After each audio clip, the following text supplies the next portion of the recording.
My name's Regan. I work for Anthony J. Lyon, Detective Bureau. They call me the Lion's Eye.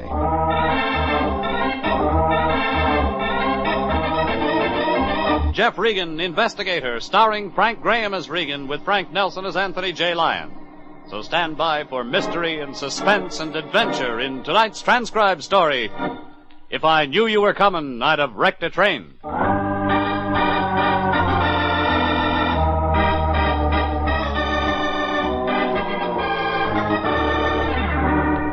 The letterhead said, Hardingstone Railroads Associated, Fairfield Hardingstone III, President.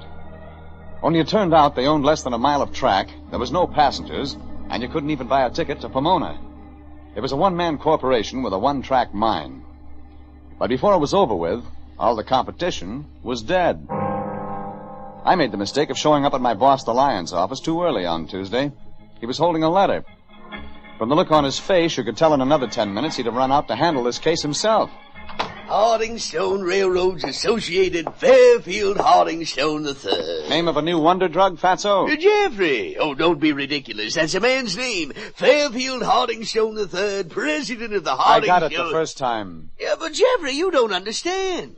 This is a letter from Mr. Hardingstone himself. He wants to hire our agency. He's our client, my boy, the Mr. Hardingstone. Sorry, Fatso, I never heard of him. You haven't? I'm still singing the Atchison, Topeka, and Santa Fe. Oh. You haven't heard of him either. No. Yeah, but that doesn't mean he isn't an important client, Jeffrey. Just take a look at that letterhead. Not printed, engraved. Run your finger over it. And with a name like that... Okay, Fatso, we got a client. We do what? For how much? Well, he doesn't say, Jeffrey. Mr. Hardingstone merely requests that we send an investigator to his home as soon as possible. He says it's urgent, and he encloses a check for $100. That helps. Helps, my boy. We're in clover. When a big industrialist like Hardingstone hires us, we're in. You handle this case right, and the next thing we know, we'll be hearing from General Motors. Matter of fact, I got a letter from him yesterday. You did? Yeah, something about, would I mind making another payment, please? All right, Regan, you make jokes about it, but I'm telling you this is our big chance. Now get out there and see Hardingstone. Tell him we guarantee our service. Convince him he hired the right agency. Oh, and, Something bothering you, Fatso? Well, as long as you're talking to him, Jeffrey. See if he has any good tips on the market.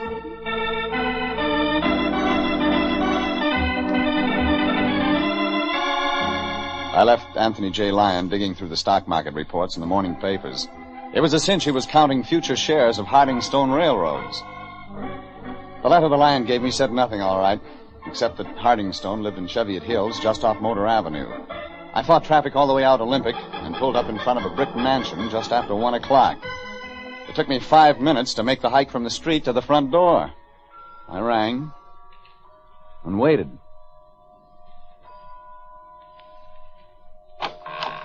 Yes, sir. Mr. Hardingstone in? I beg your pardon, sir. Fairfield Hardingstone III.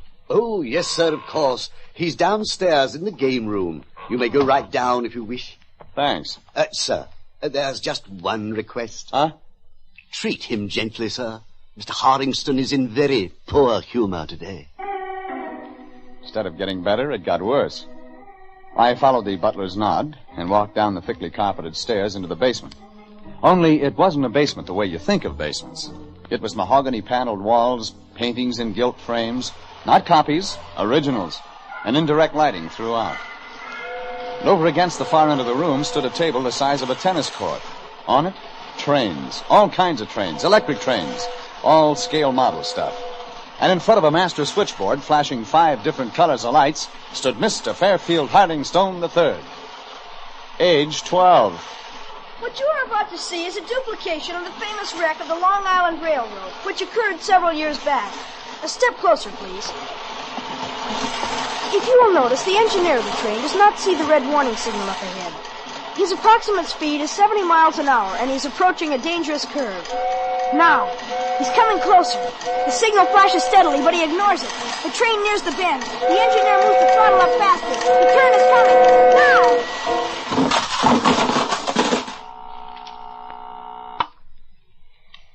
17 passengers killed, 42 injured. The engineer and fireman both dead. You see the folly of blind speed, of course. You always do this? It amuses me. By the way, I don't believe I caught your name. Regan. Oh, yes, of course, the Lion's Eye. Glad you came right out. My name's Hardingstone. The third. Must you remind me? It's bad enough being the sign of a wealthy family without attaching that stigma. You wanted a detective. Naturally. Mr. Regan, what do you know about murder? Get to the point, Fairfield. Yes, of course, I should have known you wouldn't be interested in this subtle approach. It's about my mother. Next week she's being married. I intend stopping her. Your father's dead? He died 6 years ago. I barely remember him. Ah, he was in railroads? No, my father was a lawyer, Mr. Regan. He defended the criminally insane. We don't discuss him in this house. How does that check with your mother? I sometimes think she doesn't remember Father any better than I do. However, that's not what I called you here to talk about. Mr. Regan, my mother is about to marry a man named John Kilpatrick. Like my father, he's a lawyer. Only you don't like him. Precisely. To use a somewhat childish term, he's a jerk. Also, if your mother marries him, he might interfere with the pleasures of one Fairfield Hardingstone III. Mr. Regan, you're a man after my own heart. What I want you to do is simple. Check every angle regarding this man Kilpatrick. Explore his past. Somewhere you'll find something. And if I don't? If I give him a clean slate? Kilpatrick has been in South America a number of years. I think one of the reasons he returned is that he was broke and came back to marry Mother and the family fortune. For $100, I tail him. Wrong. You don't tail him at all, Mr. Regan. In fact, I want you to go right into his office and see him. Tell him who hired you and why. He'll like that. You can't talk it out of him, scare it out of him, is that it? It's like the stationery my mother had made up for me a couple of years ago, Mr. Regan. Across the top it says Hardingstone Railroads Associated. My dear mother thought it was very cute. But you'd be surprised at some of the answers I get to my letters. Maybe I wouldn't. Okay, Fairfield, you paid your 100, you get your money's worth. Oh, don't rush off, Mr. Regan. There's one other little item. I want you to run upstairs and tell Mother about my little plan. What? What's good enough for the bridegroom is good enough for the bride, eh, Mr. Regan? I left the young Mr. Hardingstone setting up the trains for another great crash and headed up the stairs. I was beginning to wonder just how bad the Lion Detective Agency needed the $100. The answer? Bad enough to talk to the mother. The butler gave me a solemn nod as I went upstairs to the second floor. Top of the landing, I turned and gave the butler a solemn nod. It was getting to be a game. Only the game was over fast when I hit the top of the stairs. And that's all there is. And I quit. I tell you, I quit. You can't do that to me, Mrs. Davis. You can't do that to me. I've taken enough from you and from him. I don't have to work for you. I got other things, see? And you just remember that. Well, I never. Well, what do you want? Mrs. Hardingstone in there? She most certainly is, young man. And God bless you if you plan to go in there. That bad, huh? Oh, terrible. Very terrible. The poor woman is losing her mind. I'm sure of it. Oh, that's why you're quitting? I've been here just over 6 years, mister. And that's long enough. I quit. And if you're smart, you'll leave before everybody loses their mind. The round, frowning, gray-haired woman stomped off down the stairs. In front of me, the open door to Mrs. Hardingstone's room. I thought about the $100 check. Thought about it again. Looked at the open door and peeked in. Well, you're Dr. Martin's new young assistant. Oh, please do come in, Doctor. She was propped perfectly in the oversized bed. Satin covers, satin cushions, pillows, radio, ashtray, water pitcher, thermometer, hot water bag, ice bag, cold tablets, headache tablets, vitamin pills, and on a silver tray, one crisp golden brown piece of dry toast. Mrs. Fairfield Hardingstone II was 40, gold ringlets, pink hair ribbon, and a smile. Painted in place. Well, don't just stand there, Doctor. Do something. Take my temperature or something. You know. I'm afraid I'm not the doctor, Mrs. Hardingstone. Of course, when Dr. Martin said he couldn't come, that he was sending his assistant. What? You're not the doctor. No, my name's Regan. Regan?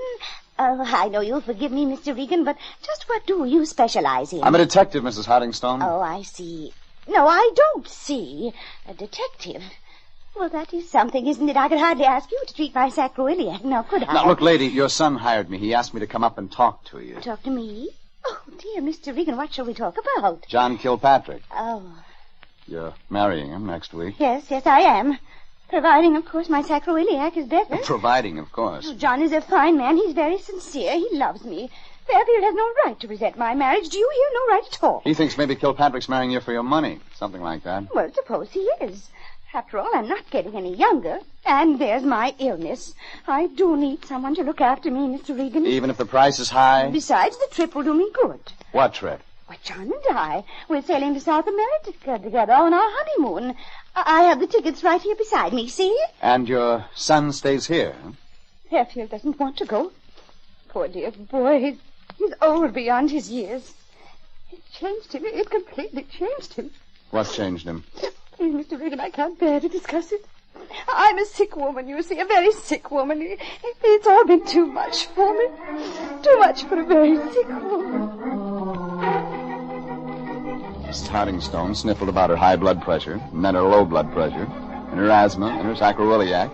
When she asked me to take her temperature just to be sure, then I knew it was time to leave. I nodded sympathetically, borrowed back my damp handkerchief, and silently stole away.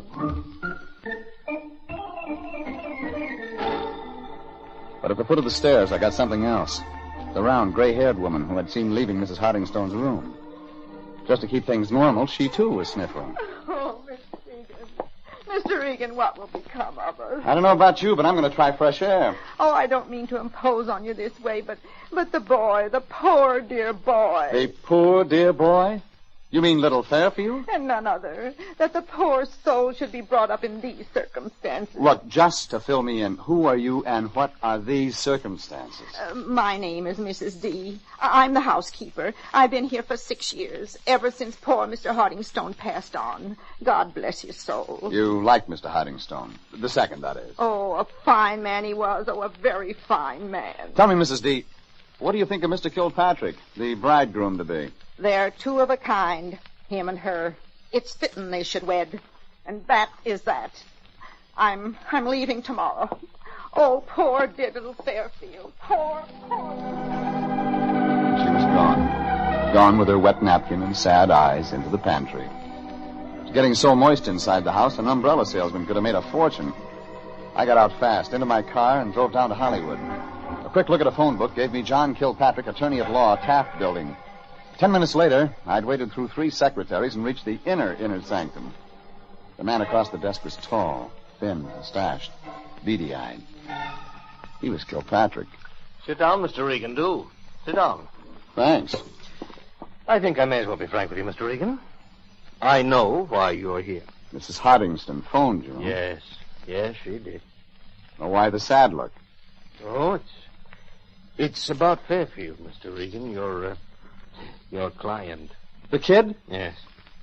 Poor dear child. What's this poor dear child routine? Everybody treats him like an executive with ulcers. Mr. Regan, I suppose it's going to be my unpleasant duty to inform you. You see, we of the family don't like to think about it. About what? Fairfield Hardingstone killed his father. What? It's true. Oh, it was an accident, mind you. Fairfield had been given a chemistry set for Christmas. That was 6 years ago. Well, he was quite enthusiastic. He liked it a great deal, except that he mixed things.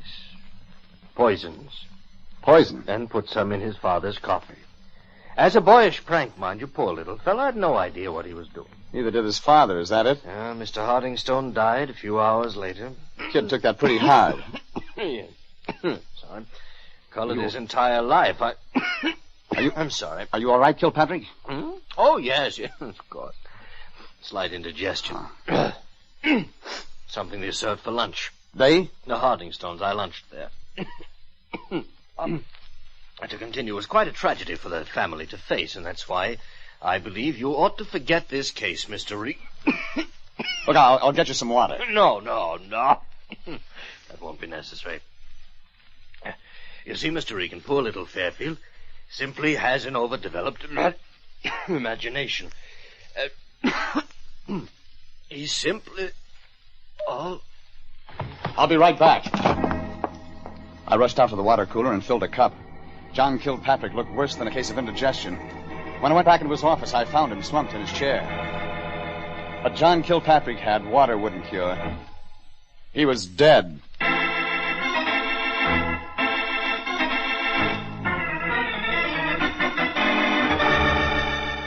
It was 3 o'clock Tuesday, and John Kilpatrick, attorney at law, was dead. He was dead from a very bad case of indigestion brought on by a very bad dose of poison. He'd had lunch at the home of Fairfield Hardingstone III, and he was dead. That much Police Lieutenant Huey Piper was sure of. And the more he thought about it, the surer he became. He and I were driving out to the Hardingstone place in Cheviot Hills at city expense. So, like I say, Regan, he's dead and he's poisoned and he had lunch with the Hardingstones. Or, as they say in Dixie, something to eat, no doubt. And you figure that adds up to the kid? Regan, I figure nothing until the final pony crosses the wire. Still, little Fairfield did it before, and he can do it again. Yes, Pa? Yeah, only before it was an accident. This time, it's on purpose. If it was a joke, it was a very unfunny joke, and I'm sure nobody is laughing. Least of all the deceased one, John Kilpatrick. Piper, what do you know about the death of the father 6 years ago? Nothing. We never knew anything. The kid was playing around with those homemade poisons. The father turned up dead. What about Mrs. Hardingstone? She inherited a fortune. Don't I know it? Still, what can you do when the dame was half off her rocker? Besides, she was even out of town when it happened. No evidence, no proof, no arrest. And the kid took the rap. Correct. Oh, don't worry. It was an accident, all right? Nobody had a motive to knock off the old man, except if you want to count the wife. The kid loved him, the servants loved him, everybody loved him. There we are, Regan. Stick around. Maybe we'll have things to talk about later. I'll be listening.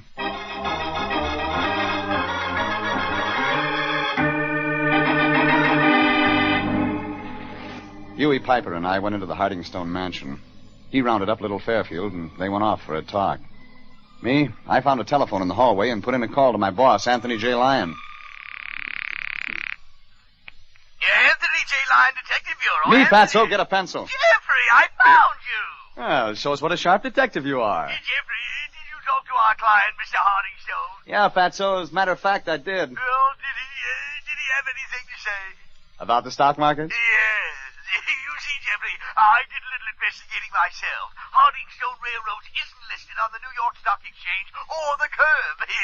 That means it's probably family-owned, you see. And that means if we do a real good job on the case, you figure our client, Mr. Hardingstone, may let you in for a few shares. As a token of appreciation, Jeffrey. After all, Mr. Hardingstone is a big man. Not so big. Yes, sir. And I might as well tell you, Fatso, Mr. Hardingstone's railroad is a pretty small railroad, as railroads go. Oh, that's all right with me, Jeffrey. They say it's the little companies who make the money. Well, this one doesn't own a lot of tracks. Jeffrey, why quibble over a few miles of track? My boy, this isn't like you to pass up a golden opportunity. Look, Lyon, before we invest, we got work to do. I want you to check the newspaper files. Everything you can find on Fairfield Hardingstone II, our client's father. Our client's father? Jeffrey! Check it, Fatso, and call me back with a complete bio. You got that? Yeah, but Jeffrey, our client's father? We're handling both of them? Never mind, Lyon. Just check. I hung up and wandered around the huge silent house. I just made the living room when I stopped cold.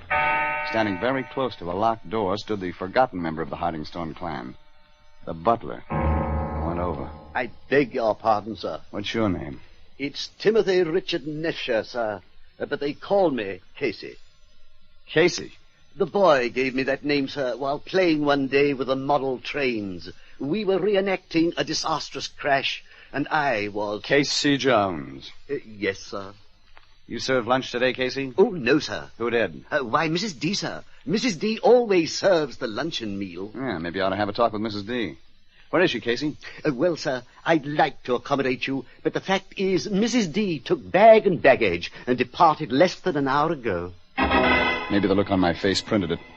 But when I turned around, Lieutenant Huey Piper of Homicide was standing at my elbow. Well, that's very interesting indeed. You have a way of getting very good answers very quick, Regan. I think maybe this man and I will talk together, huh, Mr. Butler? Let's you and me talk. Piper and Casey moved off into the hallway, and I looked around at the open door to the room Piper had been in. Fairfield Hardingstone III was in there now. I wanted to talk to him.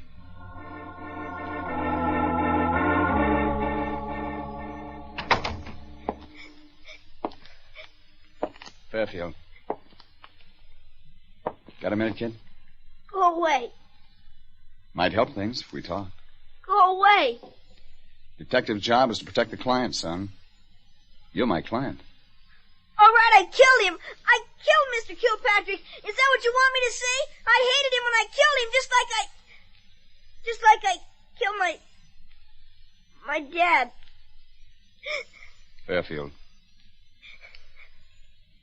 Yes? you didn't kill your father. What did you say, Mr. Regan? When you were 6 years old, there was an accident. Some people said your father died because of your accident. Yes? Yeah, but it really wasn't like they said. You didn't cause that accident, Fairfield. You had nothing to do with the death of your father. But how did you know? They said... They said that because it seemed that way. Maybe your father's death was an accident, and it seemed like you were responsible. I tried to tell him, Mr. Regan. I tried to tell him I didn't do it. I tried. They wouldn't believe me. Thought I wasn't old enough to know what I was doing. But, Mr. Regan, I didn't kill my daddy. I loved him. I loved my daddy. Fairfield, tell me something. That day your father died, who was here in the house? I don't remember anything about it, Mr. Regan. I don't remember anything. Now, it was a long, long time ago, Fairfield. I know you can't remember very much, but think. Who was here in the house with you? Well, it was Daddy. Yeah. And me. And Casey. Yeah. And Mrs. D. And Mr. Kilpatrick. Kilpatrick? What was he doing here? He and Daddy were arguing about something. They argued at the dinner table. Son, are you sure? Yes, Mr. Regan. Okay, we'll try it that way. Now, you stay right here and sit tight. I'll check back with you. Mr. Regan. Yeah? Mr. Regan, do you really believe me?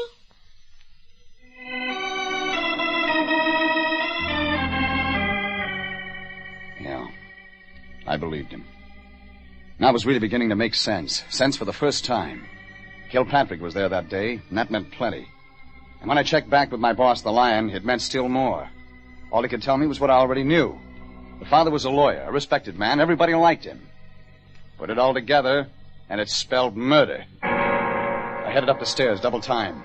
A quick check with Mrs. Hardingstone told me her tickets for South America had disappeared. That did it. Downstairs, Lieutenant Huey Piper was talking with the butler. I grabbed him. No explanation, just grabbed him and rushed him out to the car. We cut in the siren, and on the way I filled him in. Even with the siren, it took us 40 minutes to make San Pedro. He headed for the ticket office. I took the gangplank looking for the purser. Yes, sir? Check your passenger list, will you? I'm looking for a Mr. Kilpatrick, John Kilpatrick. Well, just a moment, sir. Let me see. Just a moment. Come on, step on it. Oh, I have it here. Mr. John Kilpatrick sailing for South America? Yes, he's aboard. Mr. John Kilpatrick, yes, cabin 71, A deck. Never mind the rest of it, thanks. It took me another 10 minutes to find it, but when I did, I didn't stop to ring the buzzer. Across the room, sitting casually behind a newspaper. Double-breasted pinstripe suit, two-tone shoes, very dapper. Mr. John Kilpatrick? Nope. Mr. Regan. Sure, Mrs. D, your old friend Regan. Men's clothes look odd on a female housekeeper. Yes, they do now, don't they, Mr. Regan? But Mr. Hardingstone wouldn't mind. You see, I had to wear them so there'd be no fuss or bother. Yeah, but there's going to be anyway, Mrs. D. They don't like you running away like this. You meant the family? Oh, my, Mr. Regan. You shouldn't listen to them. They all hate me since Mr. Hardingstone died, poor soul. They've hated me since then. Since you killed Mr. Hardingstone? Why, yes. Did Mr. Kilpatrick tell you? No, he didn't. Mr. Kilpatrick hated me more than anyone else. It was all his fault, really. Why, I wouldn't have hurt the boy's father for anything in this world. He was good and kind and always nice to me. But you still killed him? It was a mistake, you see. Mr. Kilpatrick came to dinner and told Mr. Hardingstone they should send me back to the home. And, of course, I didn't want that at all.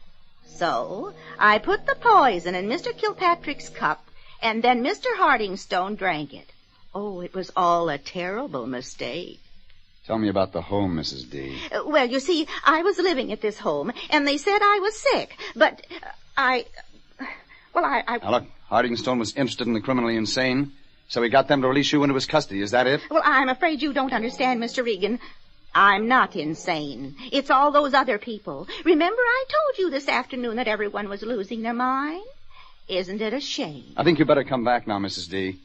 They want to talk to you. About Mr. Kilpatrick's death? Oh, I wouldn't tell them about that, Mr. Regan. Well, then, Tell me. Mr. Kilpatrick came back from South America, you see, and I knew he was coming to take me back to the home. Yeah? So this time, when I put the poison in the coffee, I made sure it was Mr. Kilpatrick. And for 6 years you let that kid think he killed his father? Well, after all, Mr. Regan, if I'd said anything, they'd have sent me back to the home. Besides, Fairfield got over it. He's a fine boy now, and he's going to be all right. You'll see. Okay, Mrs. D. We'll go back then now. We'll go back and we'll see now. Oh, no, Mr. Regan. I'm going to South America. I have my ticket. You leave me alone. Mr. Regan, let me alone. Now. You carry a gun. Well, I must protect myself. Like if I were to kill you in self-defense. Everyone would understand because you have no right to be here. Drop the gun, Mrs. D. You needn't look at me that way, Mr. Regan. I know perfectly well what I'm doing. I'm not so crazy as they think. You'll see. This time you see. Sorry, Mrs. V. We're going home now.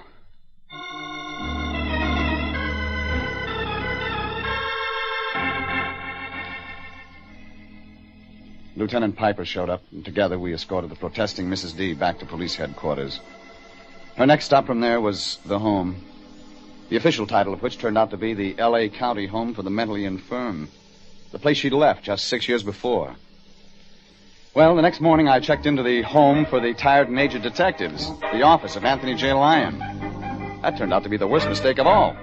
Aha! So there you are, you faker, you imposter, Regan! Hey, what's eating you, fatso? You dirty, double-crossing scoundrel, Regan! You knew there was no such thing as Hardingstone Railroads! You knew we'd been hoodwinked! Not at all, Lyon! What do you mean, standing there lying to my very face? It just so happens, Regan, I checked the newspapers on Hardingstone. I found out he had a son, that the son's age would be 12 years! Oh, you didn't fool me for long! But, Lyon, I tried to tell you over the phone Depp, swindled, robbed by a 12-year-old! An Al Capone in knee pants, a Dillinger in diapers! Hey, Lyon, slow down. Take it easy. I will not take it easy. This boy must be prosecuted, sending us a $100 check with his signature, a 12-year-old. Why, it's highway robbery. Except the check is good. I'll call the district attorney. I'll call... What did you say? Fairfield Hardingstone III has his own bank account and a special permission to write checks. Jeffrey, are you sure? Furthermore, since we cleared up 2 debts instead of 1, he gave me an additional check for $100.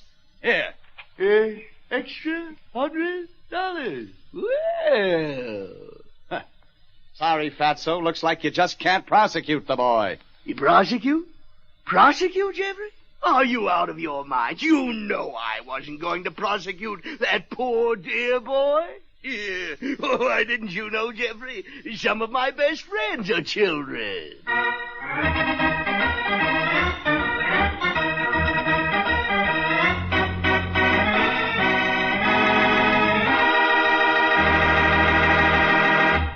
Jeff Regan, Investigator, is written by William Frug and Gilbert Thomas, produced, directed by Sterling Tracy, and stars Frank Graham as Regan with Frank Nelson as Anthony J. Lyon. Original music is by Dick Arant. Jeff Regan, Investigator, is heard transcribed each week at the same time over CBS. This is Bob Stevenson inviting you to be with us again for Jeff Regan, Investigator.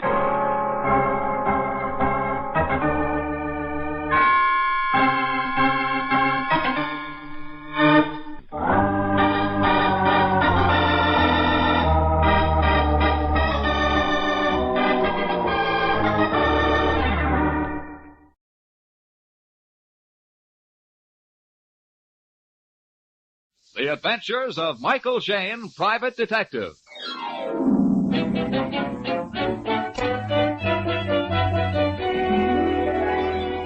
The people who make 76 gasoline and Triton motor oil, Union Oil Company, present The Adventures of Michael Shayne, Private Detective, starring Wally Mayer and Kathy Lewis.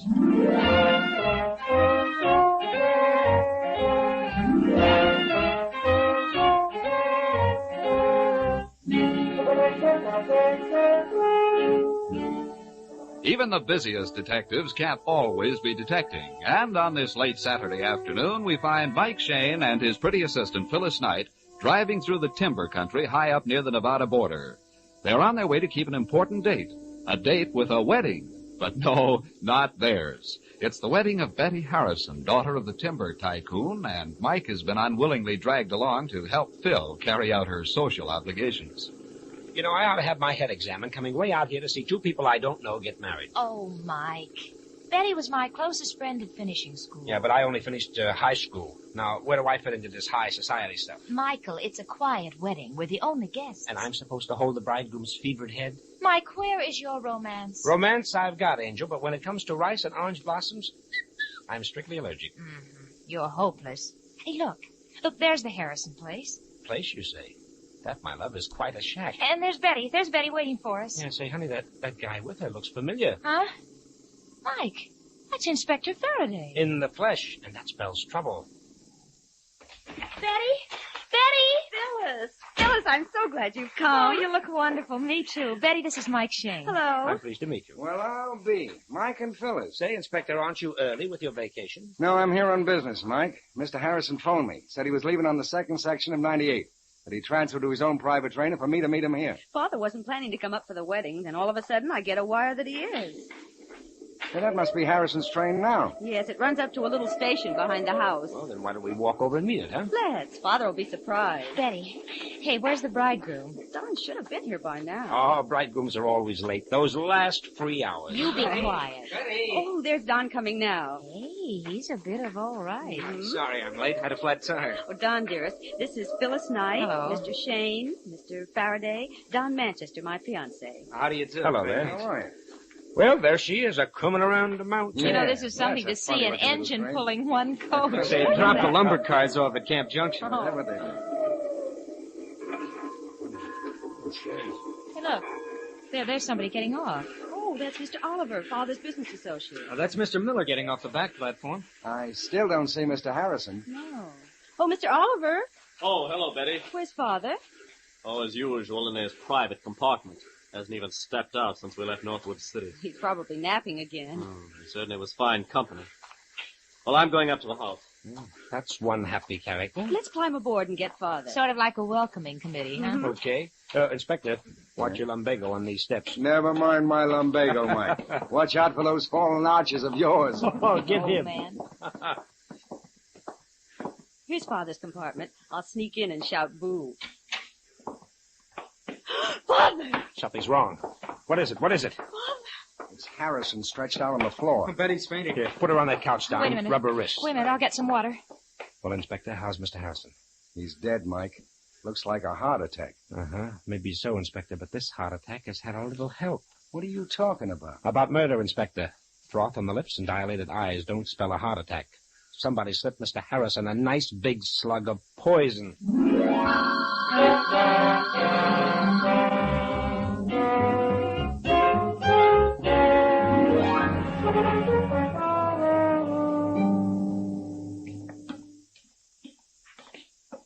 Oh, there you are, Mike. Get Betty up to the house all right? Yes, Inspector. Phil and Don are taking care of her. You still think Mr. Harrison was poisoned? I know so, Inspector.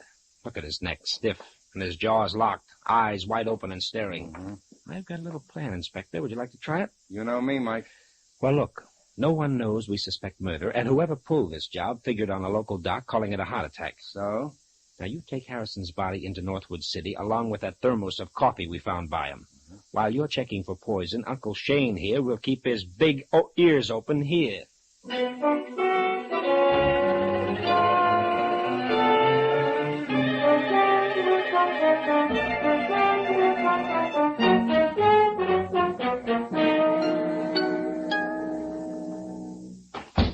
All right, honey, how's Betty? Oh, she's a little better, Mike. She's sleeping now. Oh, the poor kid.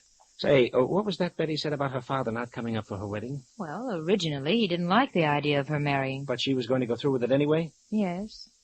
Then Mr. Harrison changed his mind, that's all. Maybe it is, maybe it isn't. Mike, when you start double-talking, I get worried. Angel, look, there were 3 men on that private train making a 50-mile trip. Now, come to the end of the line, what happens? Well, I'm listening, Mike. Miller gets off the back platform and scoots. Oliver hops off the front and goes away mad. And we go aboard and find Mr. Harrison dead. Uh-huh, that's it. This Mr. Harrison is the big boss, honey. You'd think those other 2 would wait for him, sociable-like. Oh, it's probably just a coincidence, Mike. And is it a coincidence that Faraday is here? On business? All right, mastermind. So what do you make of it? Angel. A good detective works from facts, so let's go get some. Facts? Where? Where, Mike? Mr. Miller's room is at the end of this hallway. Let's stop in and say hello, huh? Oh, I hope you know what you're doing. Yeah, me too. Here's his room. I'll knock. There's no answer, Mike. So, being friendly people, we'll go in and wait. Well, you can't just barge into somebody's... Why not? The door's not locked. Come on. Mike, I don't like this. Well, now, don't you worry your pretty head. Wow, the remains of a fire in the fireplace. I always love to poke around ashes. Now, let's see. Those look like letters. Mm-hmm. Letters they were. Letters to Betty. Well, she's asleep in her room. While someone conveniently burns her mail. Mike, let's get out of here. What's the matter, Angel? There's just us two. That's where you're wrong. Mike. Huh? Well, Mr. Miller. And with a nice shiny gun. We don't like snoopers around here. Get going. Just a mistake, Miller. Just a mistake. That kind of mistake isn't healthy. Get out while you're still lucky. Sure. By coincidence, we were just leaving. Come on, Angel. Right away. The gentleman doesn't like our type. And I'm afraid the feeling is very mutual.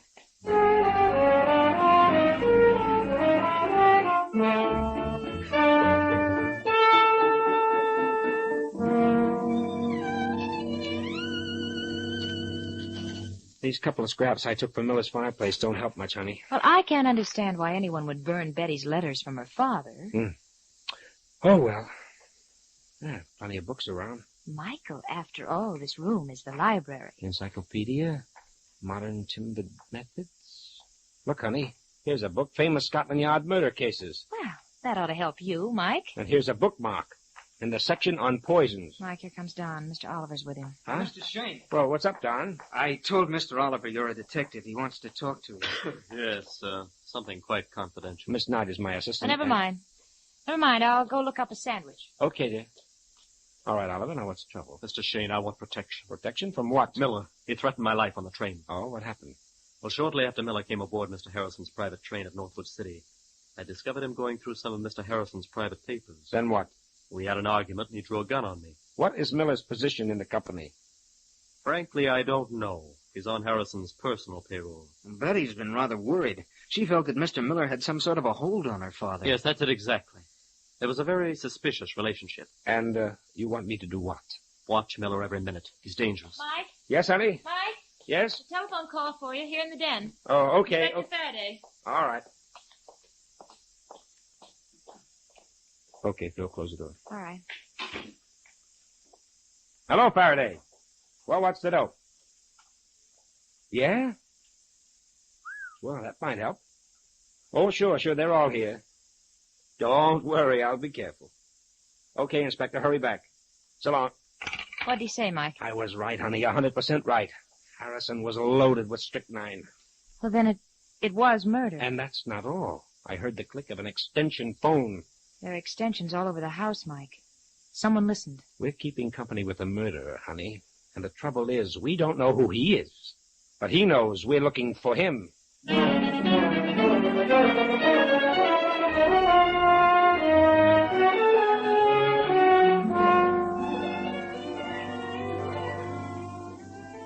In just a moment, we'll rejoin Mike and Phyllis in their adventures.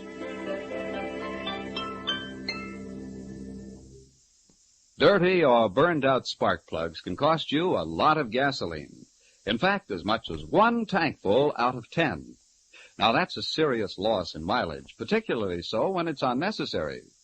Your neighborhood Union Oil Minuteman is equipped to give you complete spark plug service. The performance of each plug is accurately measured on a special tester, and you can see the results for yourself. If your plugs are dirty, the Minuteman will clean and re-gap them to the proper setting. If they're burned or worn out, he can furnish you with correct replacements. Then you'll not only save gasoline, but your engine will run smoother. Union Oil spark plug service takes but a few minutes and costs but a few cents, a cost you'll soon save in extra mileage. So, friends, if it's been 3,000 miles or more since your spark plugs were checked, or if your engines seem to be rough and listless, drive in wherever you see the sign of the big orange and blue 76 and ask for Union Oil spark plug service. It'll make driving easier. Gas coupons go farther.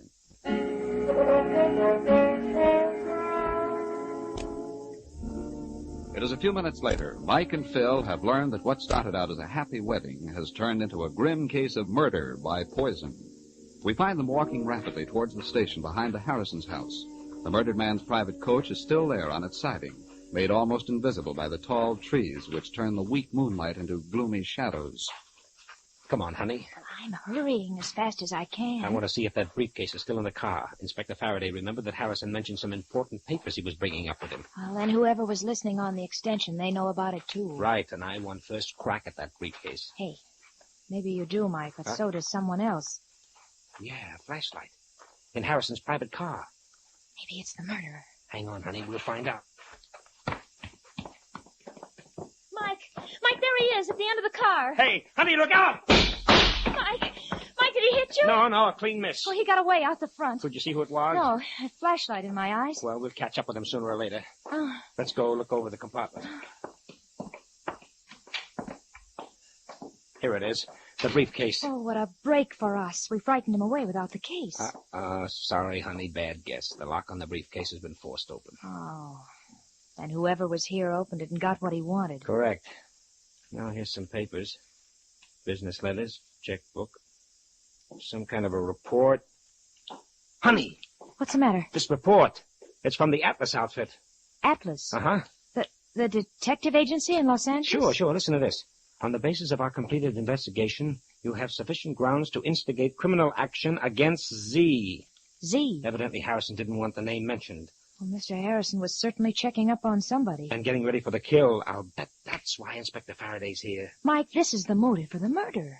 All we have to do is find out if Miller or Oliver is the Z in that report, and we've got the murderer. Partly right, Angel, partly. But I'd say it was better this way. Find out which one of them is Z, and the other guy is the killer. Huh? I don't get it, Mike. Look, Angel, look. The murderer listened in on my telephone conversation with Faraday. Yeah. He heard the inspector tell me about this briefcase, and he knew it held evidence that could hang him. Well, of course. That's why he dashed down here. Right, Angel. He beat us to the briefcase, and yet this report is here for us to find. Oh. You see? Mm-hmm. He wanted us to find this report, and that means the killer isn't Mr. Z.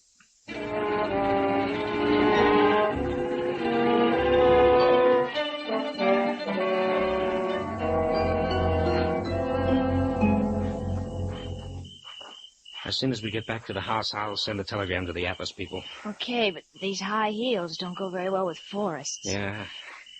Mike. Yeah, I heard. There's someone on that other path. Freeze behind this tree. All right. Whoever it is, he's walking fast. He's going past. No, he isn't. Hey, you hold it. Hey, what the... Mike, it's Miller. Hey, say... What's the big idea of roughing me? I just want to ask you a few friendly questions, pal. Oh, now look here. First, about a gun that took a couple of shots at us. Oh, you're off the beam. I'm not carrying a gun. No? Well, don't mind me. I'll just search. Oh, go ahead.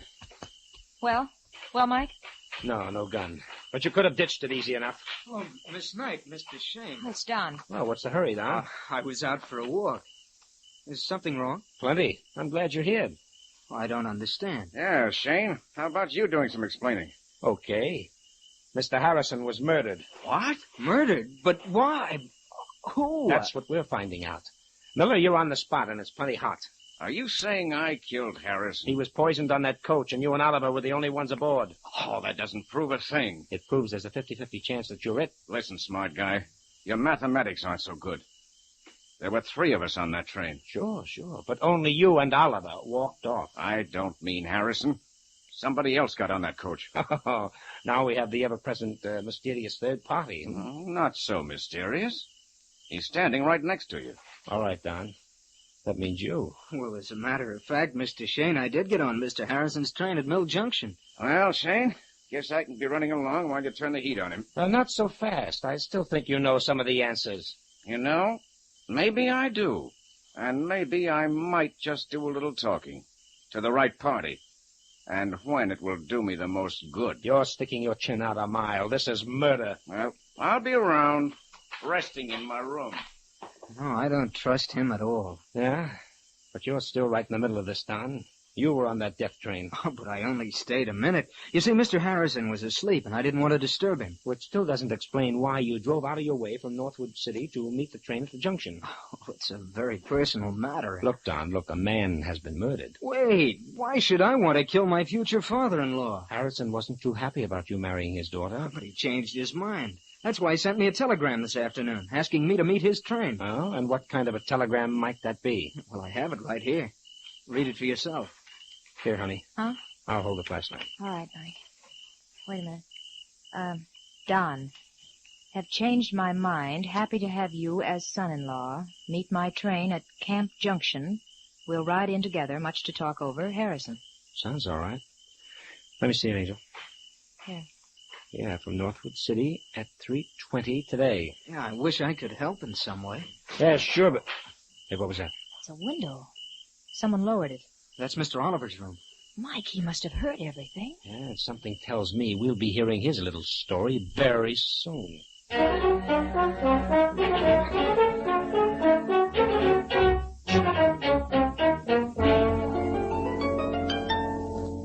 That's right. The telegram is to the Atlas Detective Agency, Los Angeles.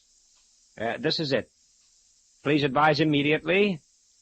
Name of Z. Yes, Z, the last letter in the alphabet. Name of Z in report to Harrison. Right. Sign that Michael Shane. That's right. Send it right out, please, and phone the reply here to me at Harrison's place. Thank you. Goodbye.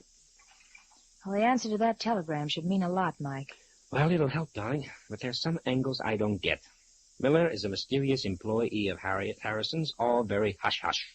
Oliver's scared stiff of Miller, and Don goes walking around in the moonlight right after somebody takes a shot at us. Oh, you can't blame him for that, Mike. Here the night before his wedding and his future father-in-law is poisoned. Yeah, sure, but there's one thing we do know. There's a killer here. Well, there's a car outside. That must be Inspector Faraday, and in a big hurry. It's too bad you haven't the murderer all signed, sealed, and ready to deliver. Now, Angel, now sarcasm doesn't become you. Well, Mike, Phil, how goes the home front? Oh, quite a few interesting details for you, Inspector. Whatever you're figuring, Mike, forget it. Oh, that means the inspector knows something. Plenty. While you two were taking it easy, I cracked this case wide open. Yeah? Well, give. Who's the murderer? Miller. Miller? Sure. I thought his face had a familiar profile, so I checked on him with headquarters. And found what? He's got a record a mile long. Mm-hmm. Well, I'll be willing to wager it's for blackmail. That's right. But how did you know? Inspector, are you forgetting? Mike is smart. All right. I hope Miller's still around. He said he'd be in his room. Good. Let's go pick him up. Okay, let's go. Well, Mr. Shane, it looks like Faraday beat us to it this time. Oh, he's just a good man, honey. Yeah. Tell me, what's the line on Miller? All the usual stuff. Hires out as a private investigator and then turns the information he picks up into blackmail. Wow, cute boy. That racket should put him in clover. Yeah, but this time, Mike, it'll put him right in the middle of the lethal chamber at San Quentin. Ooh. Here's Miller's room. Yeah, no need to knock, Mike. Just open it up. Okay, here goes. Miller, we want you... Say, what? Well, there's your man, Inspector. You can take him in, but unfortunately, he's very dead.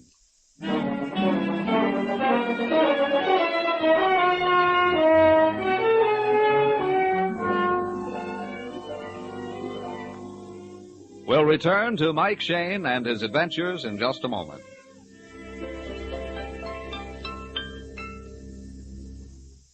It's true that clean spark plugs make a difference in engine performance and gasoline mileage. But it's also true that even the finest spark plugs cannot fire properly if the ignition cables are defective. These cables are the small, fine wires which carry the electricity from the distributor to the spark plugs. They should be carefully inspected whenever your spark plugs are checked, because old or damaged ignition cables leak electricity, which means that only a thin, weak spark reaches the plugs. So to get new performance out of old engines, ask the Union Oil Minuteman to check both spark plugs and ignition cables. Then you'll be sure of more power and better mileage. Just drive in wherever you see the sign of the big orange and blue 76 and ask for Union Oil Ignition Service. Thank you.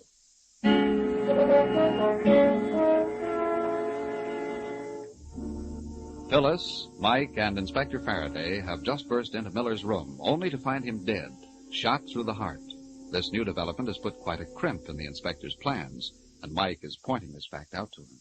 Looks like you were wrong about Miller, Inspector. At least wrong about his being the murderer. Miller could still have been the one who bumped off Harrison, then somebody took care of him. Well, that would leave us with 2 killers. Well, could be, but it doesn't stack up that way. Well, as far as I'm concerned, I'm going to take Oliver in and charge him with murder. Okay, so you're charging him with murder, but how are you going to make it stick, Inspector? How about motive? What evidence do you have? Oh, 2 and 2 make 4, Mike. Harrison must have been poisoned on that private train, so it had to be Oliver. There's Miller lying there, absolutely eliminated. All fine and good, but it leads us to one other little item. Don was on that train, too. Don? Betty's fiancé? Mike, you saw the telegram Mr. Harrison sent him. Don couldn't have been the murderer. In this business, honey, we've got to figure every suspect guilty until we know they're innocent. Yeah, Mike's right. Oh, Phil, would you step into the other room and phone the coroner down at Northwood City? Yeah, sure, Inspector. I'll give him your compliment.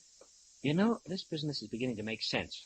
The one who poisoned Harrison had to get rid of Miller because he knew too much. Miller said he might do some talking when the right time came. Well, Mike, for my money, Oliver fits into the picture. He's our man, and I'll get some evidence out of him. Oh, I'm sure he knows plenty, but... Yeah. Inspector, I tried to call the coroner, but the telephones are dead. Uh-oh, the wires have been cut. Well, that don't make much difference. Oh, yes, it will, Inspector. You see, I'm expecting a reply to a telegram I just sent. A very important telegram. About this case? Yes, sir, in connection with the detective agency's report to Mr. Harrison.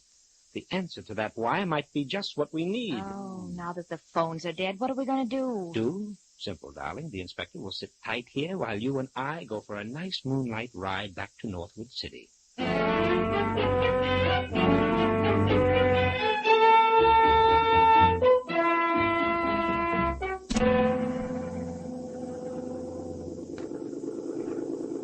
There it is.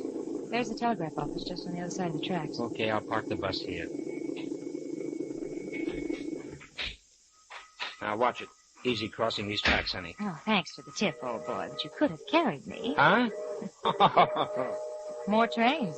Yeah, this is the main line from San Francisco. Isn't this the place where Harrison transferred to his private train? Correct. Now, here's the telegraph office.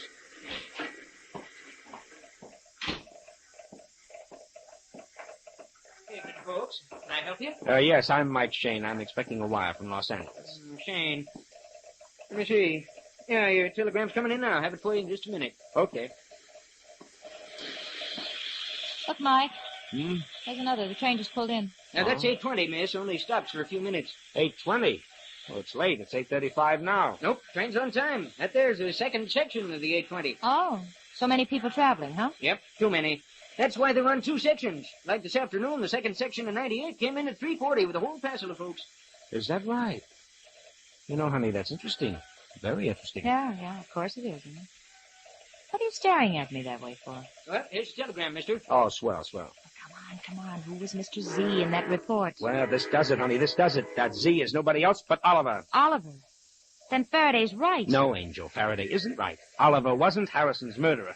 But come on back to Harrison's place for a little meeting of the minds with Inspector Faraday.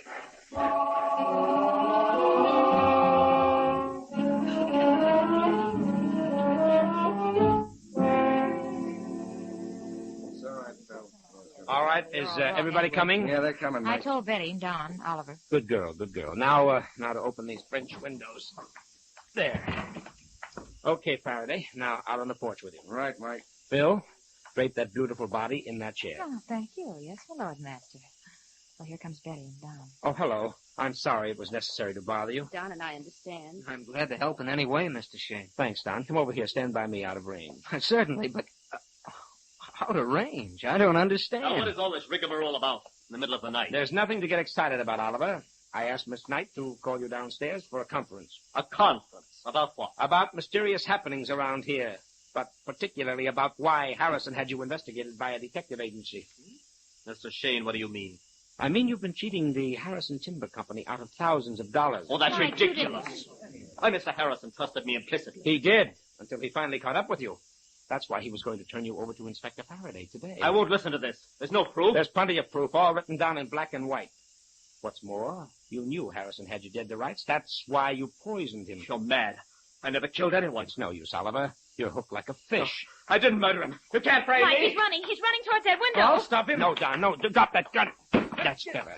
You knocked the gun out of my hand. You let Oliver get away. Oh, no. Here comes the inspector.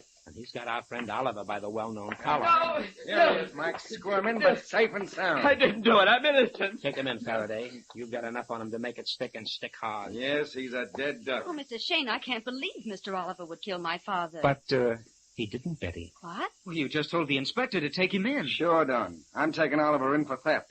But for Mr. Harris's murder, we'll take you. Me? Oh, what are you saying? Sorry, Betty. Don wanted to marry you in the worst way. He married a couple of other girls with wealthy Oh, parents. Betty, don't listen to When him. your father suddenly wired he was coming up, Don knew it was the showdown. That's ridiculous. Oh, no. You had a hunch Harrison engaged Miller to investigate. It's a lie. You saw the telegram Mr. Harrison sent me just this afternoon. Sure, Don, sure you got a telegram. A telegram you sent to yourself. All you did was slip over to the Northwood City, wait until the train pulled in, and then send that telegram to your own address and sign Harrison's name. Oh, nothing but lies. No, son. It's a fact that we can prove. Because you made a mistake, a bad mistake, Don. You saw the train pull into Northwood City and thought that Harrison was on it. But you didn't know that there were 2 sections of that train today and that Harrison was on the second section. You sent that telegram 20 minutes before Harrison got there.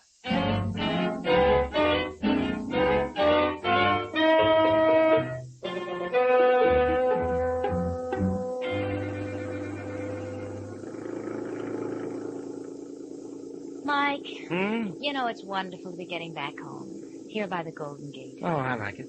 You know, honey, one of these days they're going to put up a statue for me, right on Market Street. Well, I don't doubt it. I don't doubt it at all. You're such a genius. Well, maybe not a genius, but quick with the answers, huh? Speaking of answers, is a couple you still owe me? Oh, please, honey, no more Now, questions. remember, Mike, that statue to a genius? Okay, shoot me the question. When did you know for sure that Don was the murderer? When we found Miller shot, of course. Why then? Don't you remember, honey, when we caught up with Miller sneaking back to the house from Harrison's private train, he said he would talk to the right person when it would do him the most good? Yeah, I thought he meant Faraday. Oh, no. Our blackmailing friend was talking right through us to the only other party there, which meant Don. He was throwing out a hint for a payoff. Well, of course I know, but how about... That's all, honey, please. That's all. Positively all. And hold on to your hat because I'm turning. Just a minute. This isn't the way to the office. You're turning into Golden Gate Park. Ha-ha! Is that bad?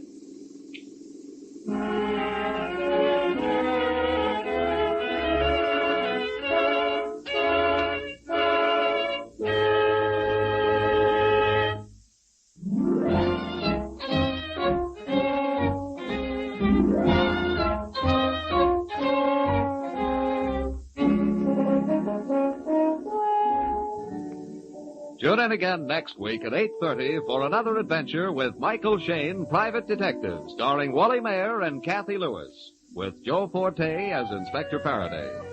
Tonight's story was written by Richard DeGraff and based on the character created by Brett Halliday. Music was composed and directed by Bernard Katz. This is John Lang saying goodnight for the people who make 76 gasoline and Triton Motor Oil, Union Oil Company. This is the Mutual Don Lee Broadcasting System.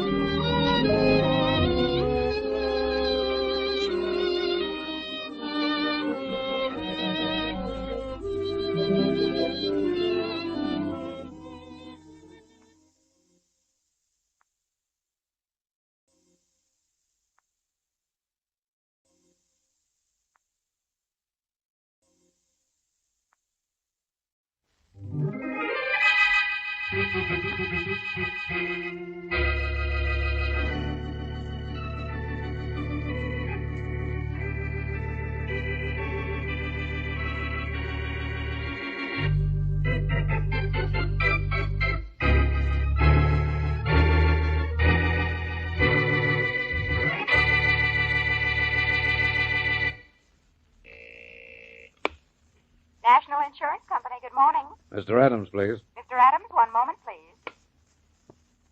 Adams speaking. Yes, Mr. Adams, go ahead, sir. Hello, Mr. Adams. This is John Rodney. Oh, hello, Rodney. Where are you calling from? Terre Haute this time, but I got here too late. Jim Gary worked here all right, but that was 3 years ago. Oh, too bad. Any idea where he went, though? It seems he went on from here to Birmingham. He must have still had the jewels with him. They never turned up here. I'll phone you again from Birmingham.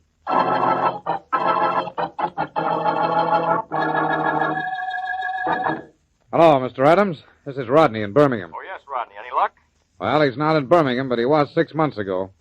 Seems he was mixed up in a shooting here similar to the killing in Omaha 6 years ago. Another jewel case, eh? No, not this time. No jewels were taken. Well, where to now, or are you giving up? I'm never going to give up, Mr. Adams. I'll find him. But how will you know him when you do? You still have no positive identification. Well, I may get it. I just found out that he had a grandmother in Greensboro. If she's still alive, maybe she can tell me something about him. I'll phone you again from there.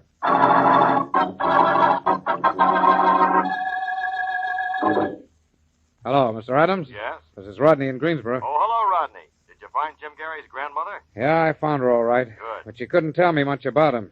She's old, very feeble, practically can't see. I hope you didn't tell her that her grandson is wanted for robbery and murder. No, I couldn't. I said I was an old school friend of his. And we got a break, Mr. Adams. She gave me a picture of him. A picture. That's the one thing we've needed all these years. Good work, Rodney. Thanks. But that isn't all. His grandmother says the last she heard of him, he was in New York. She thinks he's still there. I'm taking a plane out of here this afternoon. I think I'll find him at last, Mr. Adams. It won't be easy, Rodney. New York is a big city. Yeah, but I got Jim Gary's picture now. And I've trailed him for 5 years without it. If he isn't in New York, I'll find him somewhere else. I'll never give up.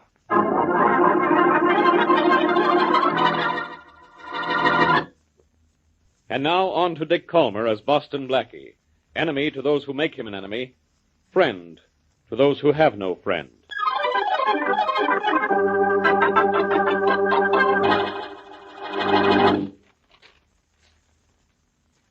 Jody, I have to hide behind that newspaper all afternoon. Can't you talk to me a little? I'm lonesome. What do you mean you're lonesome, Jean? Don't I sit home with you all day? Yeah, with a newspaper in front of your face. That's charming, isn't it? You read all day and you're never home at night. No? Wasn't that too bad? What do we do for money if I stayed home 24 hours a day? Where do you think your clothes come from? The 5 and 10? Quit it, will The you? kind of work I do pays good money, and I do a good job, too. All right. Where was I? Hey, there's something in the paper here about the job I did night before last. Yes, I know. I saw it. An old man was killed in that fire, Joe. So? Was that my fault? You set the fire. Come here, you. Don't let go of me. I gotta do more than slap you. And I will next time you say that out loud. I'm sorry, Joe. I didn't mean to. You don't mean to do a lot of things. Look, Joe, I don't have to take a beating from you. I know too much about you, who you are and where you're from. You. Don't you hit me again, Joe, ever. You're a professional firebug and a murderer, and I can prove it, too. I can tell the police all about you and your past. Let me tell you something about your future, baby. You're the only one in the world who knows who I really am, and that's no good. I'd forget it if I were you, and quick. Before people forget you ever lived, baby.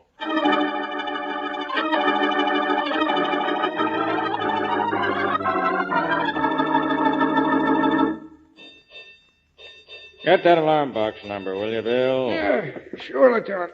Probably not for us. But you can never tell where that firebug's going to strike next.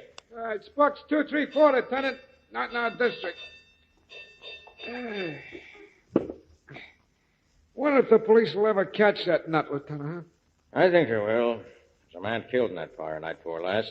He'll get the guy who set that fire and get him for murder, too. Well, I sure hope to get him soon. Hey, look who's coming into the firehouse. It's our old friend Blackie. And my friend Mary Wesley. Hello there, fool. Hello, Lieutenant. Hello, Lieutenant. Wesley, how are you? It's been so long since you and Blackie been down here, I was afraid maybe you preferred police headquarters. Oh, there's more excitement here, but more fun down there when Inspector Faraday starts talking. Hi, Bill. Hi, Blackie. Miss Wesley. Hello, Bill.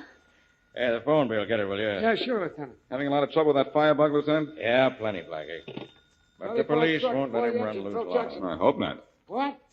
Yeah, you bet. Hey, Lieutenant, fire in a rooming house at 624 Cannon Street. Big one. Bill, ring the verbal alarm button. So long, Miss Wesley. Come on, Mary. Let's get out of here. So long, Lieutenant. So long, Blackie. Hey, Lieutenant, the alarm was sent in from Box 454. That's in the corner near 624 Cannon Street, all right? Well, let's get out. All right. All right, you guys. Come on, get a move on you fellas. Driver at 624 Cannon Street. Wow. Outside and stop traffic. Quick. Smith, turn on that power light. Come on, get out. Get out.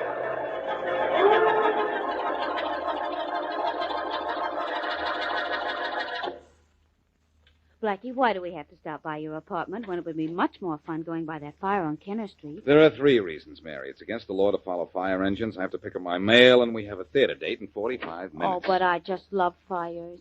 Hey, wait a minute, Mary. You want the firebug they're looking for, are you? Well, No, on second thought, you don't look at... Say, what's this on the floor? looks like a piece of paper. It's not only a piece of paper, it's a note. From the doorman that just went off duty. Harry doesn't trust anyone with messages for you, does he? What's this one about? It doesn't seem to be anything important. Mr. John Rodney was here to see me. He says I can get in touch with him at 624 Kenner Street. Who's John Rodney? I don't know. Never heard of him. There's certainly something familiar about that address. 624 Kenner Street. Blackie, that's where the fire is. That's right, Mary. Huh. There's a fire at 624 Kenner Street, and I get a note to meet a man at that address. The coincidence is a little too much. Too much what? Too much coincidence. And too much to ignore. Come on, Mary. We're going to that fire. But I thought it was against the law. It is, but if the police say anything, we'll tell them that they were there by invitation.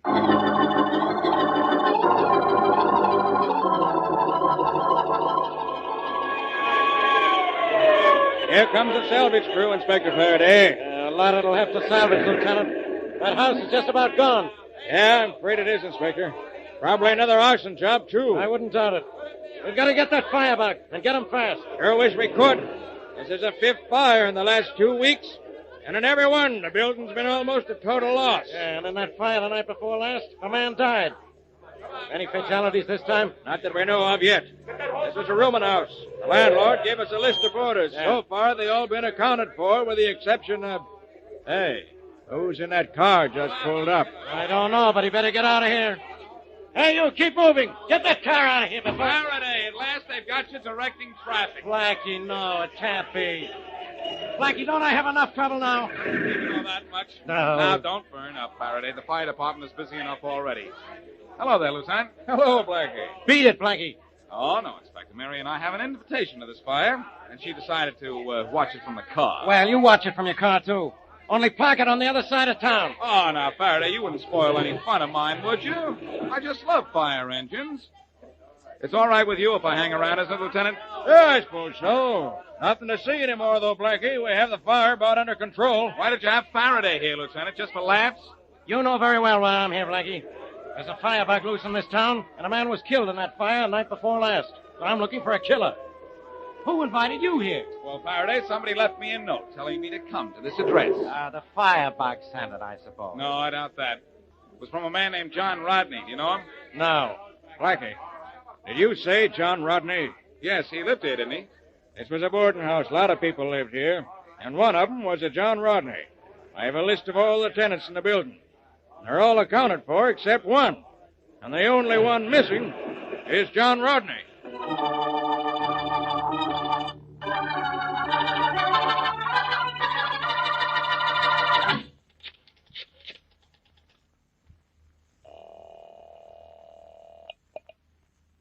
Police department. Let me speak to the officer in charge. Hurry. What do you want to speak to him about, lady? It's important. It's about those fires. Huh? The one set by the firebug? Yes.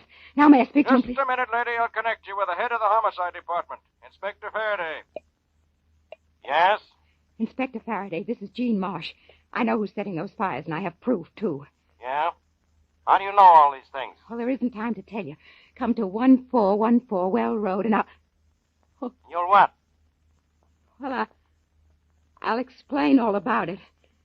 You see, it's not as simple as you think. Look, you know who the firebug is, don't you? Yes, I mean, no, not exactly. I'm not sure.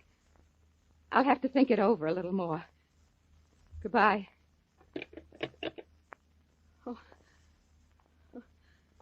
Hello, Jean. Hello, Joe. I didn't hear you come in. I know you didn't. You've been here long? Long enough.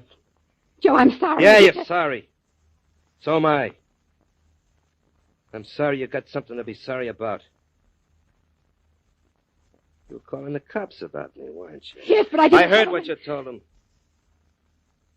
And believe me, you're going to be plenty sorry I did, baby.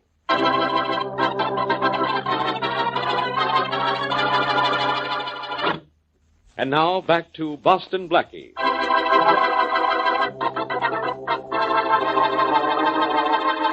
John Rodney, insurance investigator, uncovers a picture of fugitive Jim Gary and feels that his 5-year search for the culprit is nearing an end.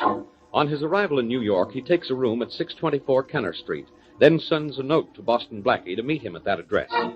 A firebug is loose in the city, however, and by the time Blackie gets to 624 Kenner Street, the rooming house is in flames, and Rodney is missing.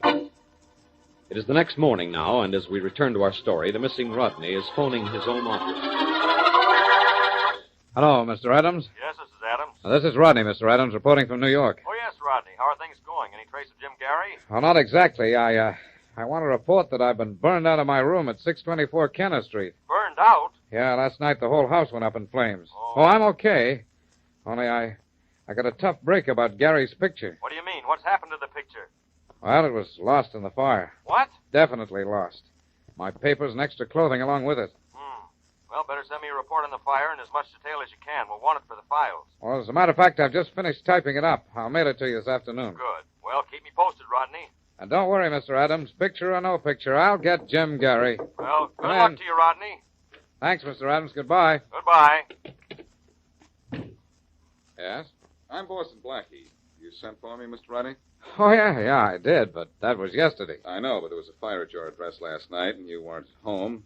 And it's taken me until now to find you. Well, glad that you did. I was just about to call you. Oh, then you still want to see me, huh? Well, I just wanted to explain that note of last night. You see, I did have a reason to talk to you then. I had a photograph I wanted to show you. A photograph? Well, why did you want to show it to me? Well, I understand you know almost everybody in this town, and I had a picture of a fellow, Jim Gary, wanted in Omaha for murder and robbery 6 years ago. But why can't you show me the picture now? It was lost in the fire last night. Oh. Gee, that's too bad. You don't know how bad. It was my only clue to his identity. The only picture, too. Don't the police have his fingerprints? No. And I'm not working with the police. I'm with the National Insurance Company. Oh. The police gave up the murder trail 5 years ago, but the jewels Gary stole have never shown up. I see. You think he stashed them somewhere? Yeah, we're sure that he has. And we're trying to recover them for the claim we paid on them. And you've been trying for 5 years? Ever since I've been with the company. And just when I might have been near him, that firebug sets my rooming house ablaze. What a break. Well, what makes you think the firebug set that fire? Well, the police think it was the work of a firebug. Don't you? Maybe. Maybe not. Maybe it was Jim Gary. Huh. Hey, it could be, yeah. I got to town only yesterday, but I did ask a few questions around. Say, maybe one of Gary's cronies got to him and told him I was here with a picture. And he set fire to your rooming house to destroy the picture. It's very simple. Yeah, you're right, Blackie. I'd better put that in the report I'm making to my company. I want them to be as convinced as I am that I'm close to Gary now. I don't want them to tell me to quit after 5 years. You're not blaming the firebug in your report, then, but Jim Gary. Yeah. Would you like to see my report? Yes, it would. Here it is. Thanks. Uh-huh. Fire of obvious incendiary origin. Small frame house went fast. Fire started in second floor corridor just outside northwest room. Papers carrying stories of firebug at work in city. You're going to add the part about Gary, huh? Yes, I am.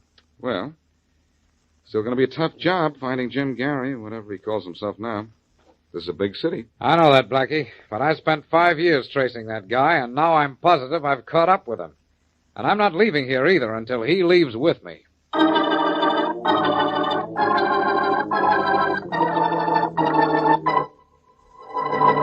Joe, what are you doing? Something wrong with your gun? No, there's nothing wrong with it. It works. I just want to be sure everything's okay when my car gets here. Joe, couldn't Relax, baby. Relax. Like I've been telling you, I heard what you told the cops on the phone. I just can't take any more chances with you. So when the car comes, we'll take a ride in the country. Joe, you really mean it? You're really going to do this to me? Sorry, baby, but I have to. I just can't trust you anymore. Right, there's the car now. Come on, get your hat on. All right. Wearing a cute one, huh? Do you mind? Wish you wouldn't. You look too pretty in it. Well, then maybe... It's not going to make any difference. Come on, now get your coat on and hurry. hurrying. Fast as I can. Oh, yeah? You're taking your own sweet time. Wouldn't you, in a spot like this? No, I wouldn't. And I wouldn't take it as calm as you either.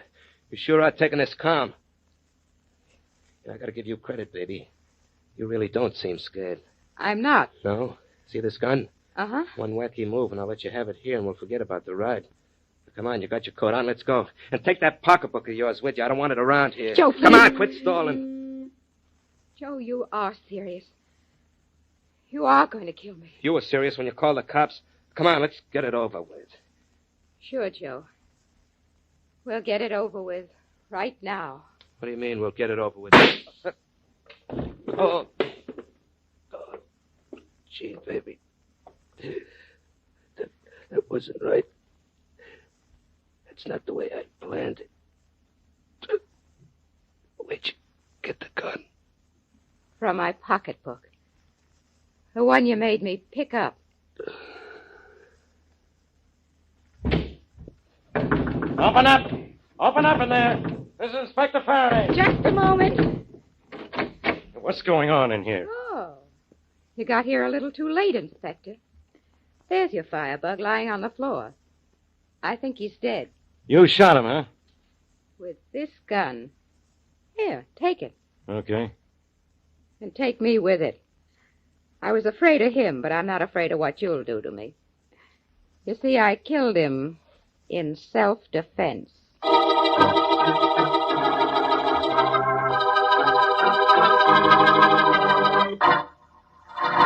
Blackie, this is Jean Marsh. How do you do, Miss Marsh? She just shot and killed a man she claims is the firebug. How do you know he was the firebug, Miss Marsh? First, because he told me so, Blackie. But I knew it before he told me. I heard him talking on the phone, arranging to set the fires. On the phone with whom? The people who owned the buildings. They wanted the insurance money for their properties. And they paid him well. Name the fires your husband set, Mrs. Marsh. Well, You were the firebug's wife? Yes. Oh. I'd be his late wife if I hadn't had a gun in my purse. Yes. We know all about that, Mrs. Marsh. Your self-defense plea will hold up. We found your husband with a gun still in his hand. Now, tell us what fires your husband set. The one on Oak Street last week, that office building. Uh-huh. That abandoned hotel 2 nights later. Yeah? That garage on Sunday. What about the one a couple of nights ago where that man was killed? Yeah, he set that one, too. He even bragged about what a good job it was. Mrs. Marsh, if you knew your husband was setting these fires last week, why did you wait until today to phone the police? Well, he'd never killed anyone in a fire until the last one. Began to work on me, my husband a murderer. I couldn't let him go on and maybe kill someone else. But you did let him set that fire at 624 Kenneth Street last night. No, he didn't set that one. How do you know? Well, he wasn't working last night. He always told me when he did a job. Your husband didn't set that fire on Kenneth Street last night? That's what she said, Faraday. Well, if he didn't, who did? I know who did. Jim Gary. Jim Gary? Who's he? A man wanted for murder and robbery in Omaha 6 years ago, being sought by John Rodney, an insurance investigator. The same John Rodney who had a room at Kenneth Street? Mm-hmm. You know where he is now, don't you? Sure. We found him in a hotel this morning. So this Gary set fire to that house on Kenneth Street. Why? To destroy the only picture of Jim Gary in existence. Rodney had it in his room on Kenneth Street, and Gary knew it. Mrs. Marsh, your husband's real name wasn't Gary, was it? No, Blackie. Marsh was his real name. Are you sure? Yes, I've known Joe since he was 16. We went to school together right here in the city. Joe never even been in Omaha. It's too bad. For a minute, I thought I'd found Rodney's Jim Gary for him. I don't know anyone in this town named Gary, or anyone in town wanted in Omaha for anything. You wouldn't. But Gary's here, I'm positive. And so is Rodney. Now, if you... Wait a minute. Yeah? Inspector Faraday. Yes? This is Lieutenant Barnes of the fire department. Oh, yes. You asked for a report on that fire on Kenneth Street.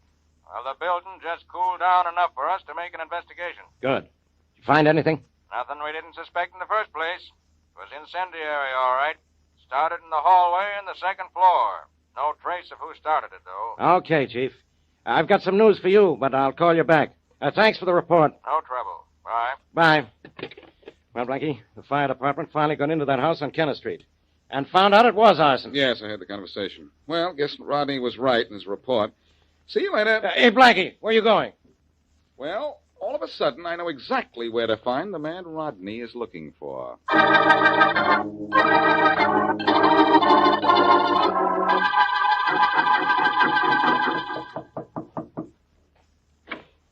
Hello, Rodney. Well, Blackie, Blackie, come in. Thanks. What are you all smiles about? I have some good news for you, Rodney. Oh, you have?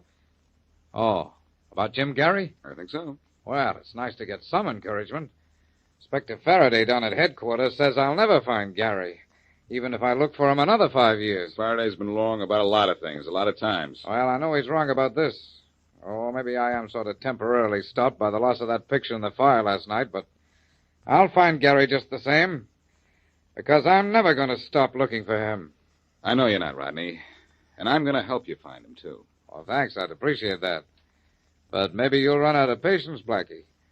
I may be looking for him for a long time. You don't have to look for him, Rodney, because you're the man you're looking for. You're Jim Gary. Surprised? Yeah. Do you know how I know you're Jim Gary? Do you know I am? Yes. Now, I'll tell you how I know. That report on the fire you sent to your company. You revealed the origin of the fire in that report. Yeah, I did. Too bad you did, Rodney. Or maybe I should start calling you Gary now. Because you filed your report this morning, and it wasn't until this afternoon the building cooled off enough for the fire department to go into it. Oh, I see. No, I see. You had no way of knowing where that fire started unless you started it yourself. And I know why you started it yourself. To destroy the last bit of evidence that you were Jim Gary, the man you've been looking for. You're very clever, Blackie. I want to congratulate you. And I want to warn you, Gary, don't reach for anything, a gun, a knife, or anything to throw at me. This gun of mine throws bullets awful fast. Really? Yes. Just don't try anything. No. I'm not going to try anything, Blackie.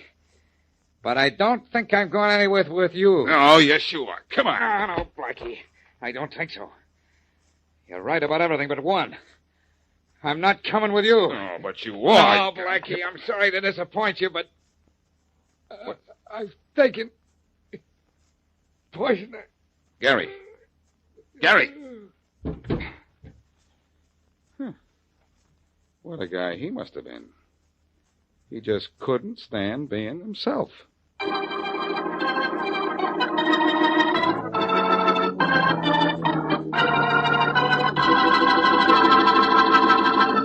Blackie, my name is Adams. I'm with the National Insurance Company. Oh, yes, Adams. I think your man Rodney mentioned you a couple of times. You were his boss, I think. Yes, I'm the one who gave him his job with the company.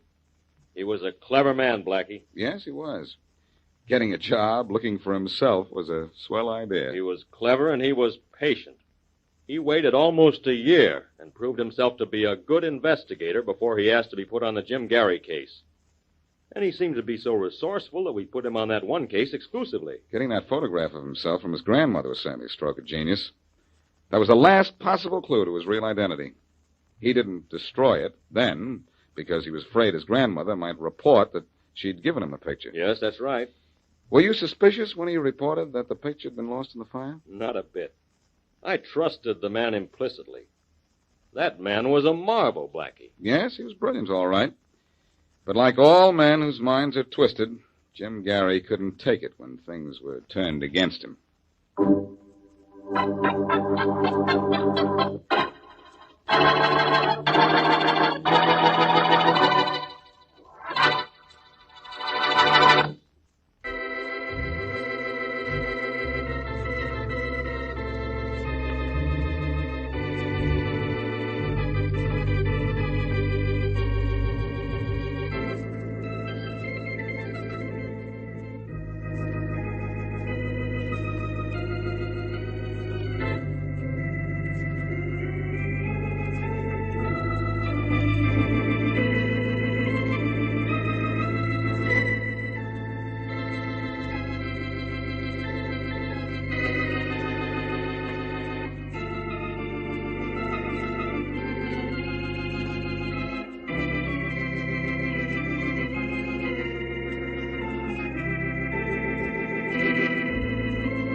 In just a moment, Suspense with Martha Scott.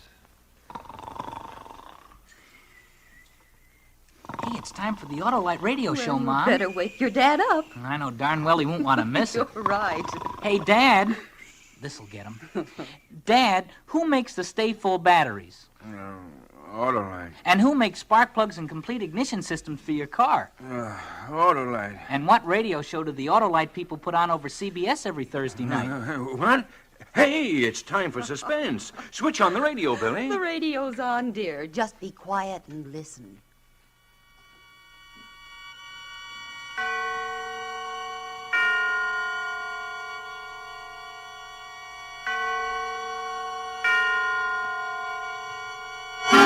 Suspense.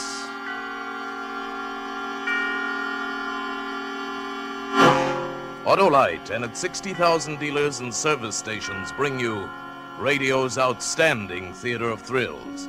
Starring tonight, Miss Martha Scott in Anton Leader's production of Crisis, a tale well calculated to keep you in suspense.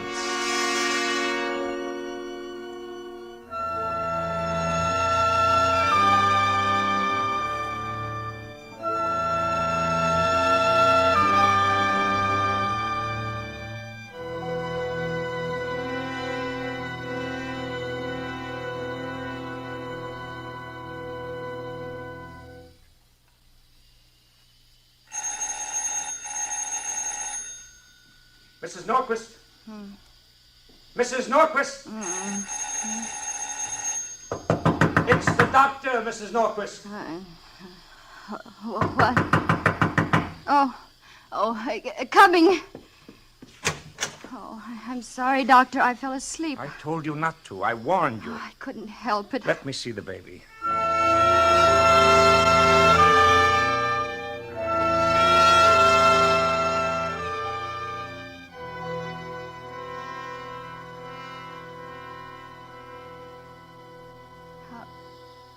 How is he?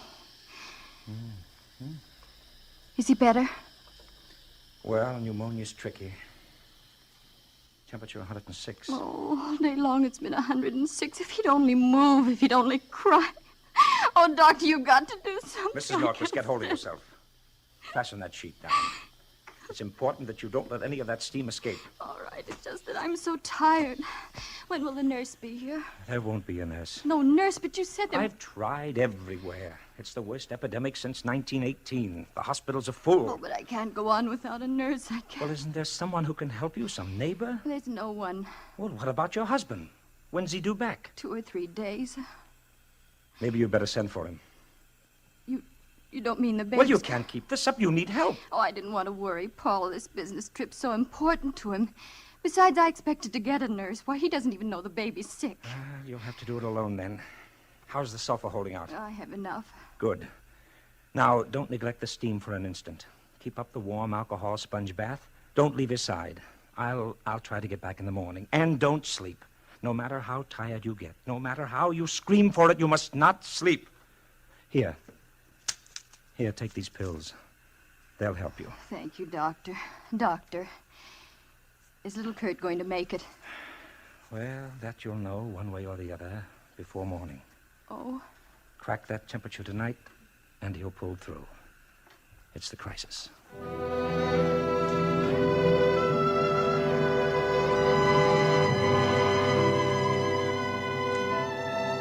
Poor baby. Little thin legs. Kick the covers, darling. Kick them. That's what legs are for.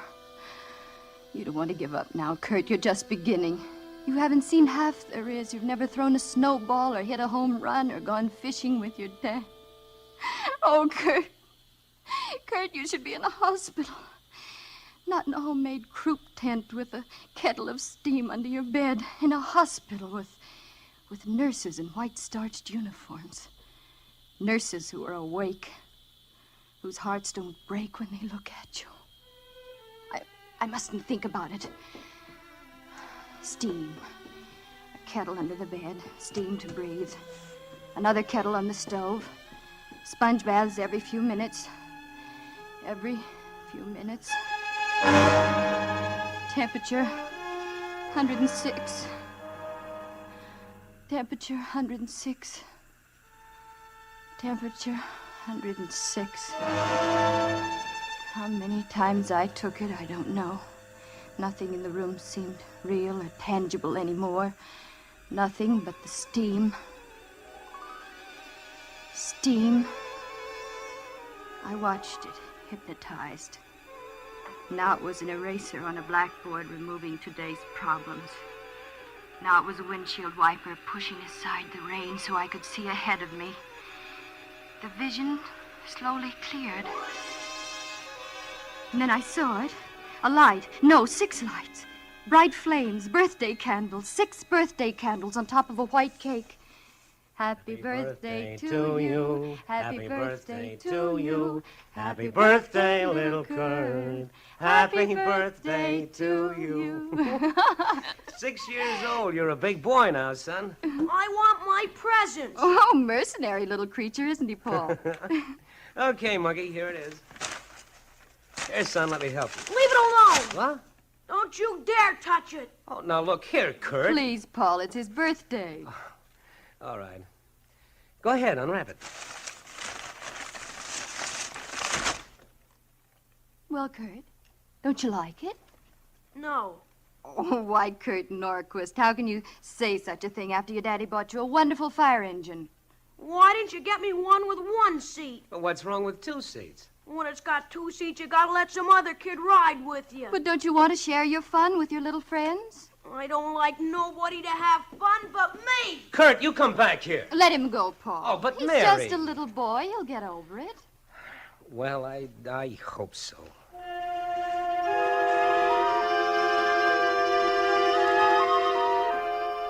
There were more birthdays, but as Kurt grew, a mounting fear began to grow in me, too. He looked like a choir boy, but there was something else hiding back of those innocent eyes. At 8, he forged his report card. At 10, he stole some things from the dime store. By the time he showed promise of being taller than his father, his personality, in spite of everything we tried to do, was really beginning to frighten us. You wanted to see me, Father? Yes, I did. Your mother and I are very concerned about you. Again? Why weren't you in school all week? It bores me. Well, where were you? What have you been doing? Thinking. Just thinking. What about, Kurt? What is it you think about? Is there something bothering you? Yes. Well, what is it, son? School. I hate it. But you like to read. That's different. I read what I like. I don't like to be told what to do. But don't you understand? Everybody has to be guided and told what to do. Sure, I understand. But I don't have to like it. And I don't like it. Kurt, I'm surprised at you. Is that all, Father? Yes, that's all. I'm disappointed. I thought you were going to beat me. Why, you insolent... Paul, Kurt! Please, please. There's someone at the door. What? Why, Mr. Johnson. Kurt home? Why, yes, he is. Hello, Paul. Oh, Fred. Well, what is it this time? Are you going to tell them, Kurt, or do you want me to? I don't mind. I stole a watch from Evans's jewelry store. A swelled wristwatch. A watch? Oh, Kurt. We were going to buy you one for your birthday. You didn't have to steal it. It was more fun stealing. Lots more fun. This time I'll have to take him to juvenile court, Mrs. Norquist. Oh, no. Fred, let me bring him down. You go on. I want to talk to him. Paul's face was gray with hurt. His cheeks sagged and his eyes were bleak as he turned to Kurt. I didn't want it this way, son, but maybe it's the only solution. Maybe it'll help straighten you out. You're not going to put me in a reform school. Kurt! Kurt! Paul was savage as he ran up the stairs after him. Kurt slammed the bedroom door in his face, and as Paul flung it open... You've had this coming to you for a long time. Oh, no, you don't. Keep away from me. Kurt! Wild lust was on Kurt's face, and a gun was in his hand, his father's revolver. I knew he'd do it even before it happened. Kurt! Paul went limp as he turned to me with a look of shocked surprise. Mary. Paul!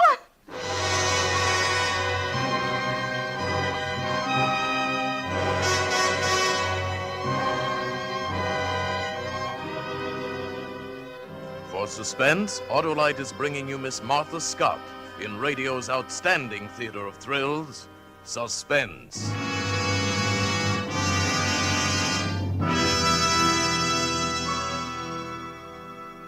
Whew. If that didn't wake you up, Dad, nothing will. Wake me up? Why, I wasn't asleep a while ago. I was just fooling you. Fooling, huh? Then tell me what I said. Just before suspense started? Yeah. You asked me who made the Stay Full battery. Naturally, I said Autolite. And when those Autolite people named it the Stay Full battery, they weren't talking through their hats either. Why, that battery needs water only 3 times a year. Get that, Billy? Only 3 times a year. Golly. What's more... That's fine, dear.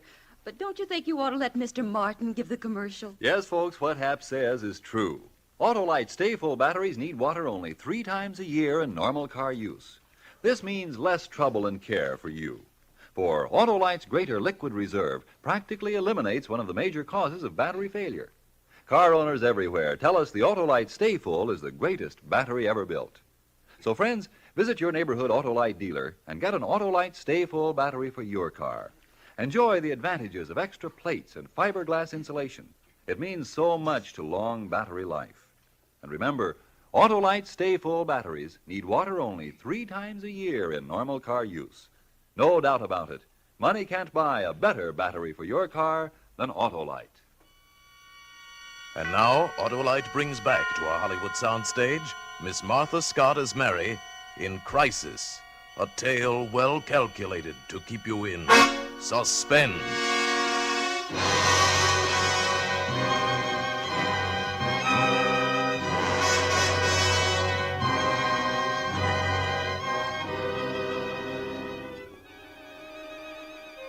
The visions continued to rise out of the steam clouds. I found myself sitting beside Paul's bed. He was out of danger. Accidental shooting while cleaning a gun, that's what Paul told the doctor. I wanted to tell the truth, but I wouldn't hurt him any further. No, Kurt didn't go to the reform school. We hushed that up too. Lies, lies, suffocating us. We shrank, Paul and I, crawled into our shells, confused, disillusioned, afraid of our only son. But Kurt grew, and so did his misdemeanors, until he was a handsome giant with the face of a Viking saint and no soul at all. The incident with Elaine McGregor proved that. I was transplanting geraniums on the other side of the hedge. I didn't mean to eavesdrop. What's going to happen to us? I wouldn't know. Doesn't it make any difference to you? Should it? It's easy for you, isn't it? What did you expect? Nothing, really. You're in a class by yourself, Kurt. You've got the heart of a tapeworm, but you're not going to eat into me. Very pretty speech. I didn't know you were so valuable. But what does it mean? It means I'm lucky. I can walk out of your life. You can't. You've got to live with yourself. You're rotten, Kurt. Rotten all the way through. You warp everything you touch. You destroy all the decent things around you. Decent? I despise you. I thought you loved me. Madly. You can't love a snake. You can only be charmed by it. Goodbye, darling. Mother, you can come out from behind there. Kurt, how could you? Mother, I knew you were there all the time. I didn't mean that. I mean the way you treated Elaine. Oh, Kurt, maybe marriage would be good for you. Come, Mother. First you want me to get a job, any job. Now, you wouldn't want me to get married at my age, would you? I'm just a child. No, Kurt, not you. You've never been a child.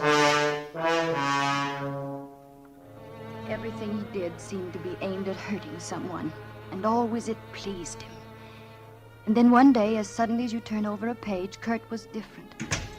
He slammed the front door and he was whistling. He was gayer than I'd ever seen him. Hi.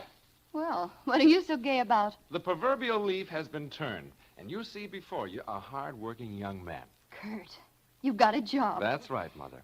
A job. Oh, at the lumberyard. Oh, don't be silly. I'm a banker. A banker? What bank? First National. Mr. Cox was very nice about the whole thing. Your father's bank? Then Paul got you the job. You talk like the old man owns the place. He's just a teller. Then how did you get the job? I talked to Mr. Cox. Kurt, what did you tell Mr. Cox? You should have been there, Mother. I melted the old boy's heart. He swallowed the whole thing. Swallowed what? What did you tell Mr. Cox? Don't get melodramatic, Mother. I merely told him that I had to go to work because we needed the money, that I liked the idea of working in a bank. You know, like father, like son. Oh, needed the money? Oh, Kurt, you didn't. You didn't humiliate your father that way. But you wanted me to get a job. Kurt, ever since you've been old enough to think, you've been bad. You've caused your father nothing but heartache. You're aging him, draining all the joy out of his life. And now this crowning humiliation. But I'm warning you, Kurt. If you cause your father any more sorrow, if you hurt him just once more, I'll... Kill me? Bravo, Mother. Now let's have the second act. You feet! It was the first time I ever slapped him. But I knew then there would never be any peace for us. That he would go on and on until there was nothing left. No honor, no decency, nothing. But even I didn't suspect the depth of his malignancy until it was too late. Paul was coming up the walk alone. His step was slow, his back was stooped, and his face was lined and tortured. I opened the door for him. Paul, what's wrong? I've been fired. Fired? After 22 years? There was a shortage this morning. $1,000. $1,000? Oh, surely they don't think you took it. You've handled millions of dollars down there and never touched a penny of it. How could... Kurt took it, didn't they? Yes. And you took the blame. Not exactly. He's very clever, Mary. He's devilishly clever. He worked hard. He did his work well. I tried to kid myself anyway that he was outgrowing his badness. It was all part of a warped scheme. He won the respect of everyone in the bank and very simply stole the money and planted the evidence that led straight to me. Why didn't you tell Mr. Cox what we've been through, what a bad boy he is? There are records at Juvenile Hall. We could prove it. You know what Mr. Cox said to me? He said he wouldn't prosecute because of my wonderful son. My wonderful son. I never had a son. I couldn't look at him, Mary. When I walked out of the bank, Garvey in Cage 1 didn't even say goodbye or good luck or too bad or anything. He just got suddenly too busy to look up. He forgot all about the months we lay in the mud together at Taro and the Navy Crosses. We went on the same day. Garvey was too busy to look up. I couldn't tell him the truth. I'm not strong like you, Mary. I can't take it anymore. He was looking at me, but he didn't see me. His eyes were covered with a film of tears. Then he turned and staggered out of the house. He walked like he was drunk. Yes, that's what he was. Drunk with despair. He got in the car. I wanted to go to him, to hold him in my arms, but I couldn't. I was frozen. The car lurched away from the curb, skidded around the corner. It was like a madman driving.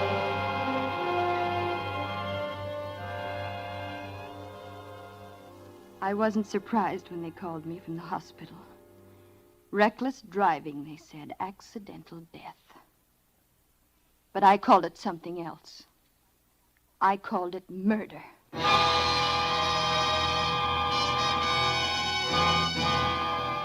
At that moment, I died too.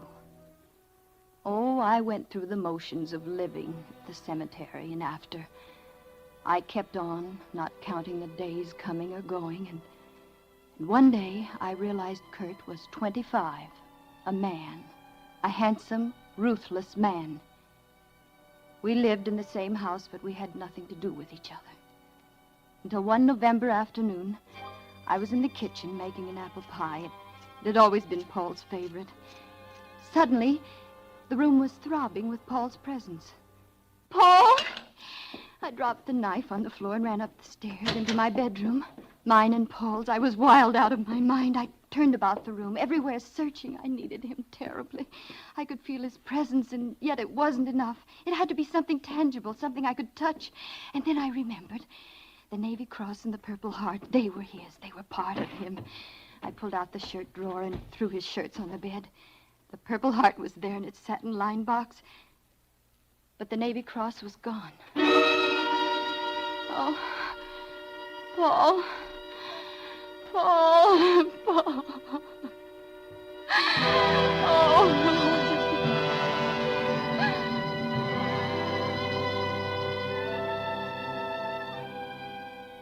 The room was dark.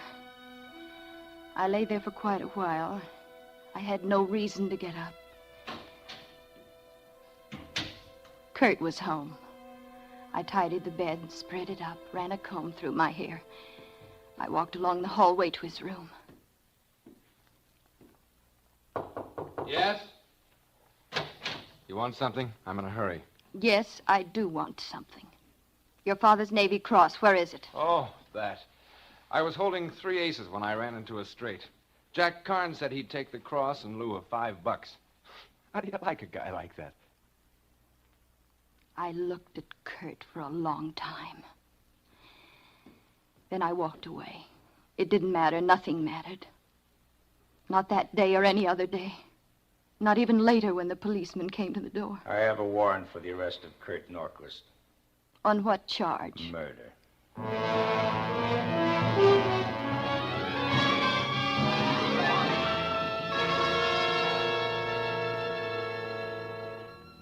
It was a colorful trial. Murder in the first degree. The front pages were blotched with it. Little shop girls hurried to buy the evening editions of the sordid testimony to read on their way home from work. I went to the trial every day and listened with this strange sense of unreality. Sure I killed him. All I could think was, that flashing, handsome young man up there admitting to murder and worse is my son. No, I didn't hate him. I didn't even know him very well. Then why don't I feel anything? I just wanted to see what it was like. That's all. Why don't I shudder with disgrace? Why don't I crawl off into a corner and die? Sorry? What for? He's dead, isn't he? The trial went on for days, and Kurt was unmoved, insolent, triumphant almost. Even as his wretched soul made ready for the lethal chamber, he was untouched. In there, madam. 5 minutes. Thank you. Well, hello, Mother. Mother? Oh, yes, I am your mother. Huh? Oh, you brought me some cigarettes. Thanks.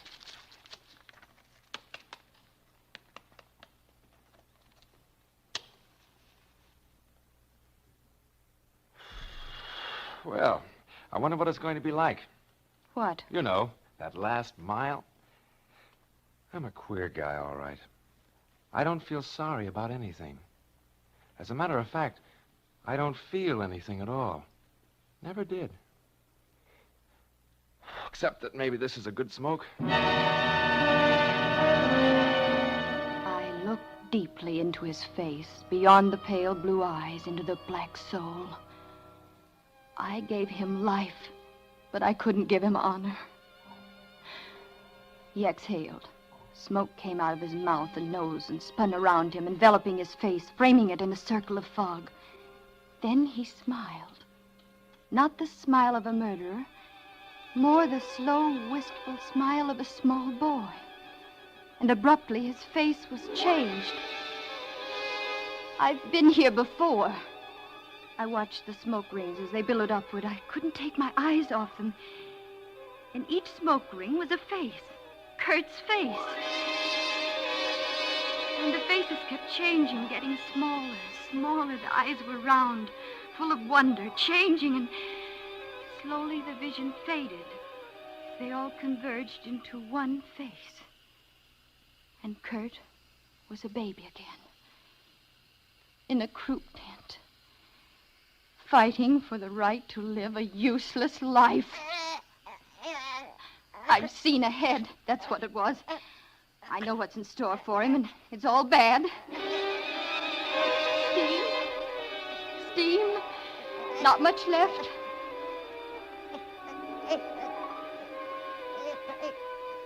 In a moment, there won't be any. Oh, let him go.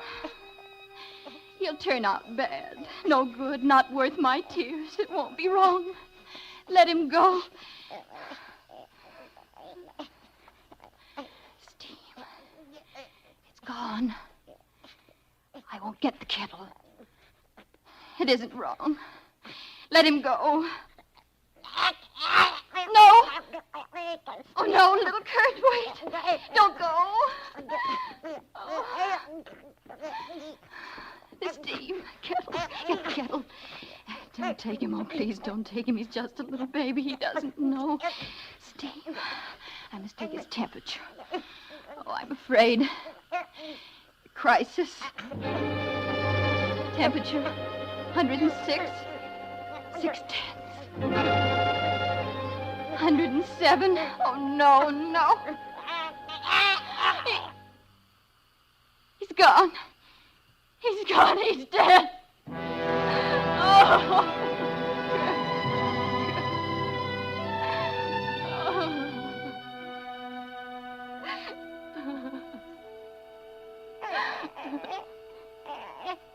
Kurt. You're alive. Hold on, baby. Hold tight. Kids got in my way as I held the thermometer to the light. I brushed them off, and then I looked. The mercury stood at 106, 105, 103. You're going to get well, Kurt. Temperature 101, and grow strong and handsome. Temperature 100. And good, Kurt. You're going to be good. Please, God. Please.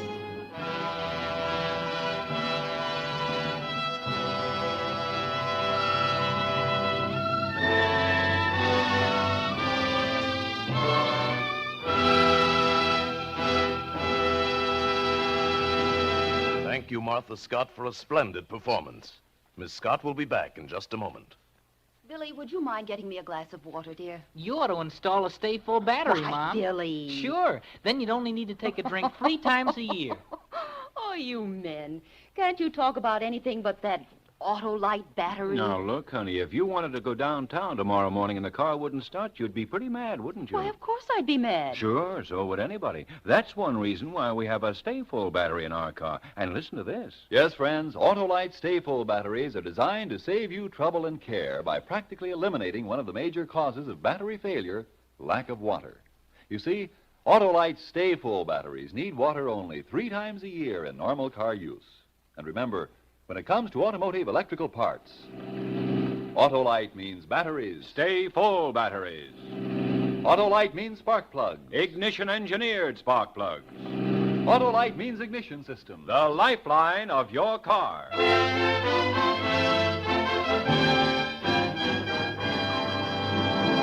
And now here again is Miss Martha Scott. It's been a real pleasure to appear on Suspense tonight. You know, I never miss hearing the program whenever possible, and I'm going to make a special effort to be at my radio next Thursday night when Van Heflin stars in a story called Song of the Heart, a gripping study in Suspense. Miss Martha Scott is currently appearing in the RKO production So Well Remembered. Tonight's suspense play was written by Gwen and John Bagney with music composed by Lucian Morowick and conducted by Lud Gluskin. The entire production was under the direction of Anton M. Leader. Next Thursday, same time, you will hear Van Heflin in Song of the Heart.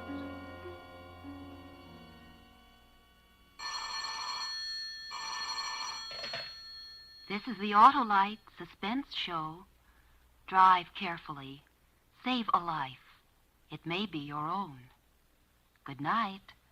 Switch to Autolite. This is CBS, the Columbia Broadcasting System.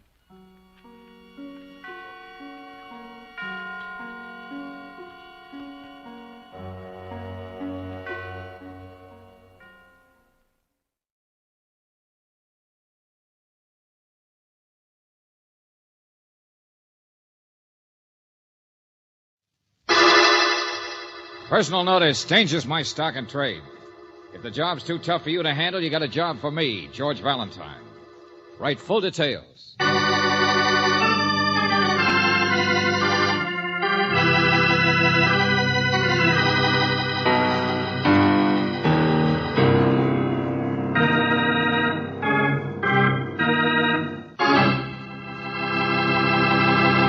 Greetings, mystery lover.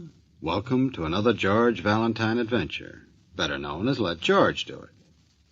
I think we have a real George story for you, even though the title may do nothing for your goosebumps. It's called The Sedan from the City, which I must admit is kind of mild. However, it all takes place on Halloween, which is something at least. And even though it might not be Halloween where you are, I think this story with its goblins and its witches and stuff should kind of scare 'em your harem.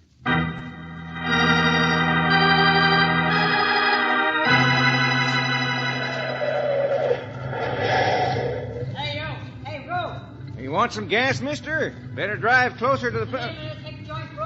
What? Yeah, this Broomville. The way you're headed, though, is Timber Corner. But hey, look out! Holy smoke, mister, where do you think you're going? Just 'cause you drive a fancy sedan from the city.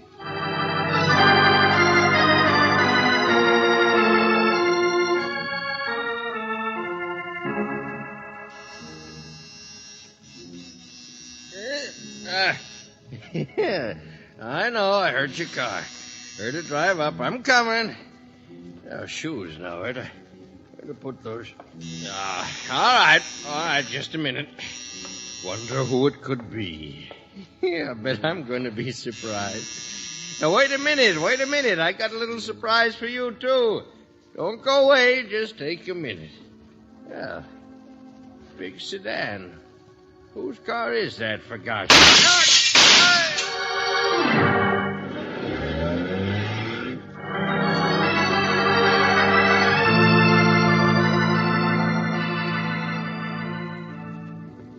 Mervyn Brewster, huh? B-R-E-W-S. But why? Why? Everyone loved my husband. They did. From the city it was, There was Lieutenant nobody- Riley. Big black sedan. It didn't catch the license, Oh, I but it was did. the same car they saw drive away from the house here. Didn't they, Fred? They loved Mervyn. Everyone did. Now, Dora, wait a second till I tell him. Take hold of yourself, Dora. The lieutenant has But, to. Mac, I just came home, and there he was, lying there dead by the door. I'd been out visiting. I wanted him to go with me. It's such a beautiful night. But when I Mrs. came Brewster, home... please, we've got to work fast. Several people spotted the strange car, and Fred, in the service station, couldn't you see what the man looked like? Well, a dark hat, Lieutenant. An overcoat pulled up, he's sort of a fish-colored face. I remember that. Little skinny shrimp, I'd guess, and he had a funny eye, sort of pushed out of place. Scarred, I guess. What? Merv didn't know anyone Well, like we'll that. radio the highway patrol. They're setting up roadblocks. There's never been anyone like that in Broomville. That's right, Lieutenant. People love Merv. He was the nicest man in the world. Yes. Why would anyone like that from the city just come out and shoot Now, him? Mrs. Brewster, Here, Lieutenant, please. I'll take care of it. Yeah, thanks, sister. Huh? Miss Brooks, what in the name of heaven are you... Come on, Mrs. Brewster, we'll go. Wait a minute, what are you doing here? Well, I came with George, naturally. But what... Who sent for him? Come on, what's going on here tonight? Who sent for Valentine?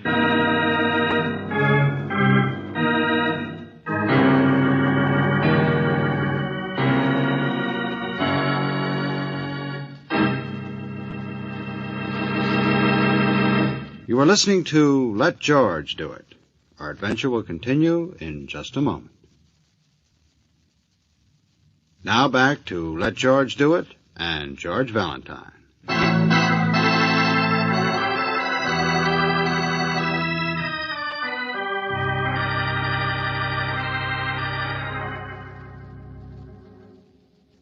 Everybody loved him, Mr. Valentine. That's why I called you so quick. I didn't know the city police would be called in, too. Okay, Fred, so you phoned me. Well, you see, Dora come home and found Merv. Went to the nearest neighbor, first place down the other road from Timber Corner. Only that's old Fonville. He wouldn't help his dying mother. So she called Mackenzie. Wait a minute. Let me get these people straight. Mackenzie, he's in there in the other room. You saw him. Merv Brewster's assistant down at the factory.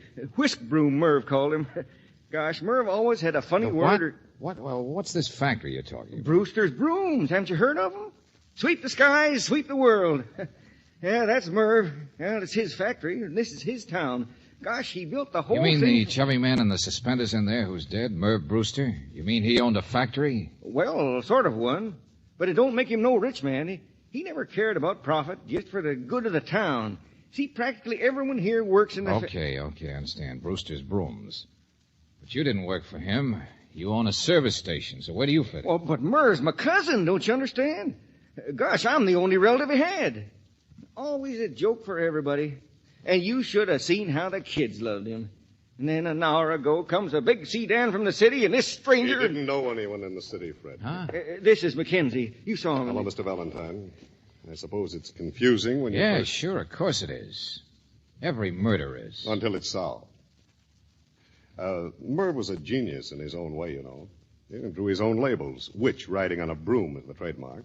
Made up his own slogans. Rebuilt a barn for a factory all by himself. Sort of a rustic one-man band. Okay, I get the idea. Well, that's the real mystery, isn't it? The town Santa Claus gets murdered. A man you say everybody loved. Do you blame us for being surprised? Being shocked? Yelling for help? There's no one in Broomville with a fish-colored face and a bad eye who drives a big black sedan. It looked like one of them armor-proof jobs you see in the movies. Mr. Mackenzie, your boss or your partner, whatever it was, he must have done business in the city. Maybe he had enemies there. No, he didn't. Merv was born in Broomville, Mr. Valentine. Born and raised. Married 27 years. Didn't no children himself, but 20 times a godfather. Now, look, somewhere there's got to be somebody who didn't No, like I this tell guy. you there isn't. That's why you're here. To solve a riddle that's impossible. Uh-huh. Impossible. But it happened.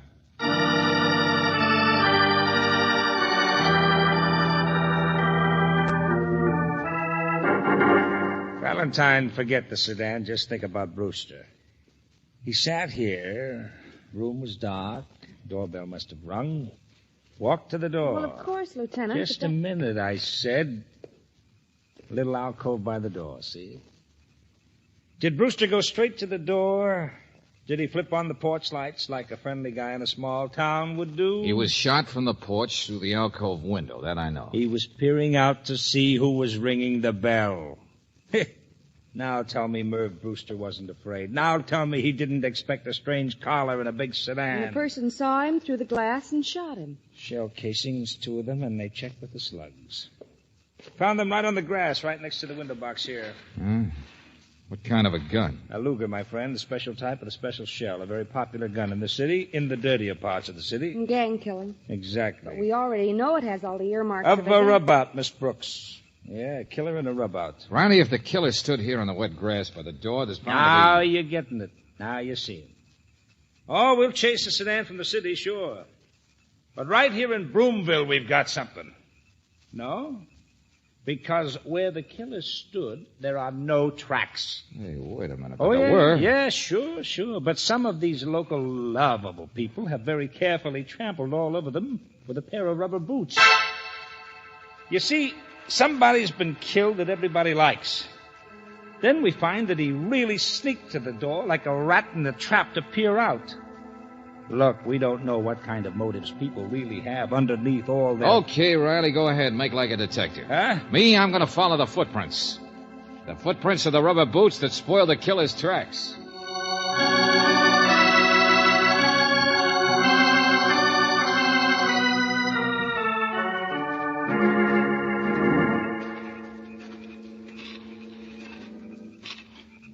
Here, George. They turn in here. Yeah, across the road. Broomville, so innocent, so shocked. A sedan from the city, and to them it's like a man from Mars. You can't kid me what's going on right here. Okay, here we are. White House. Tracks turn up the drive. You see it? Yeah, come on. Hey, wait a second. Huh? Yeah, number 3, Cedar Road. Mailbox says... Everett W. Fonville. Wow. Fonville, huh? First place down the other road from Timber Corner. What's the matter with... Oh, well, somebody said that, that's all. The house is dark. Yeah. The neighbor, Mrs. Brewster, came to for help, only he wouldn't help his dying mother. What in the devil was... It's a bell. Oh. Like a homemade burglar alarm. Yeah, it's a tripwire. Here it is. Well, that does it. Oh, these rubes. They don't expect trouble. Oh, no. Imagine running a tripwire across your lawn. Riley. Huh? Straight up the driveway. See it? George, in the shadow by the garage, something moved. Yeah, well, here's where we get our answer to what's going on in this nice... There we are. Hey. There's a barrel full of birdshot for the first one of you that moves. That's not from the garage. Someplace overhead, George, back there. I saw you. Oh, yes, I saw you. And grown up, every one of you. Well, you ought to be ashamed. Hey, now look, friend, what do you mean? Your lights, you think I'm asleep. Well, I've seen every one of your little games around here tonight. You'll get old fondle, you say. Kind of forget a man might keep a watch out of his attic window. Well, it's private property you're tramping on. Trespass, malicious... Hey, slow down, Buster. If this were any place but Boomville, I'd have every one of you arrested. You'd what? Climb down from that attic. And get down here fast, my friend, because you're under arrest.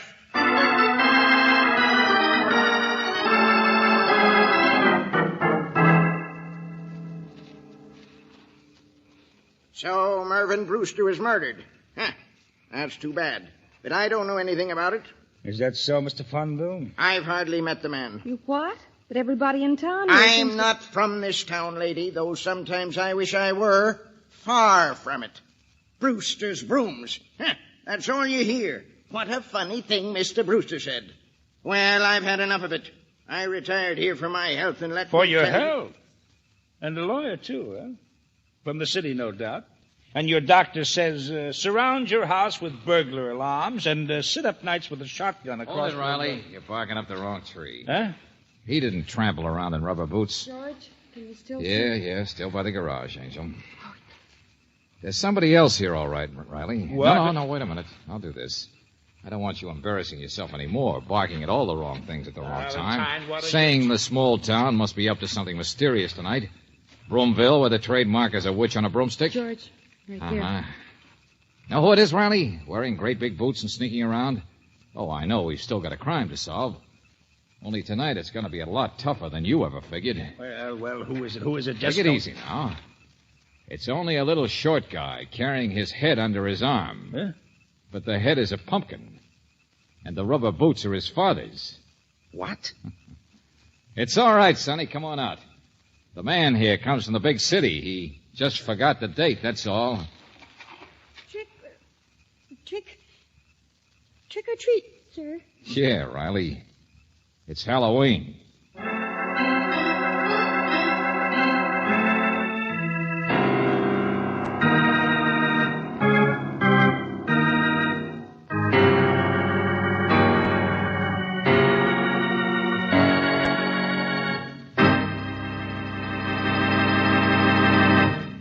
You are listening to Let George Do It. Our adventure will continue in just a moment.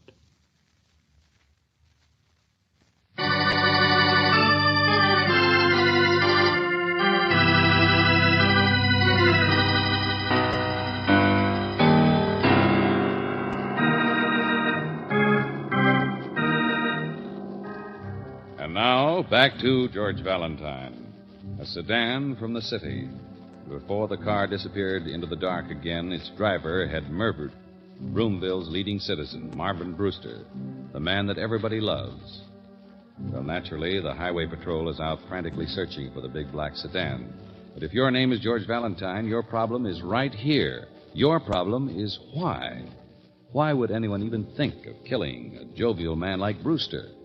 And needless to say, Lieutenant Riley is not so jovial when he is reminded that tonight, whatever clues there are, may only be the work of goblins or witches.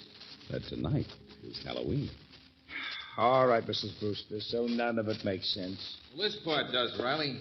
Donuts. What? Oh, yes, those. I fried them myself just this afternoon. Donuts. Now, look. There was cider, too, on the little table, see?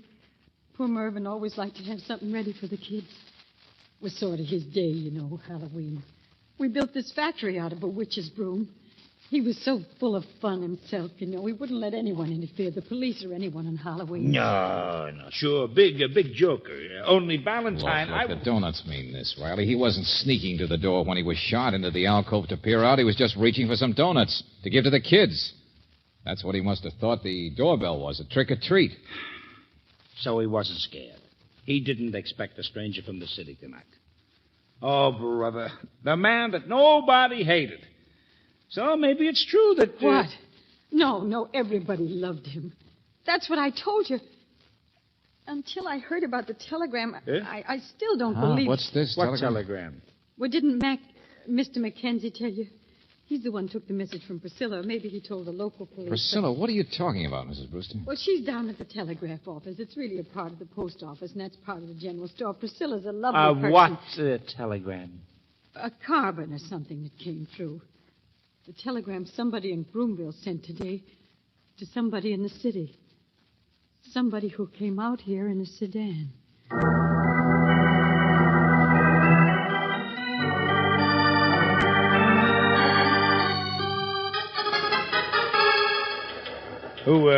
Who sent this? In a little place like this, you must but have a they just write them out and leave the money. I'm so busy at the other window, you Hey, Riley, see. listen. It says, you don't something. Anyway, don't get paid until he's gone. Paid until he's gone. Dead. There. There, you see what I mean? The guy in the sedan was a killer from the city. And somebody right here in Broomville hired him. Oh, yeah? Well, that's not the way I figure it, Riley. Come on, I'll show you.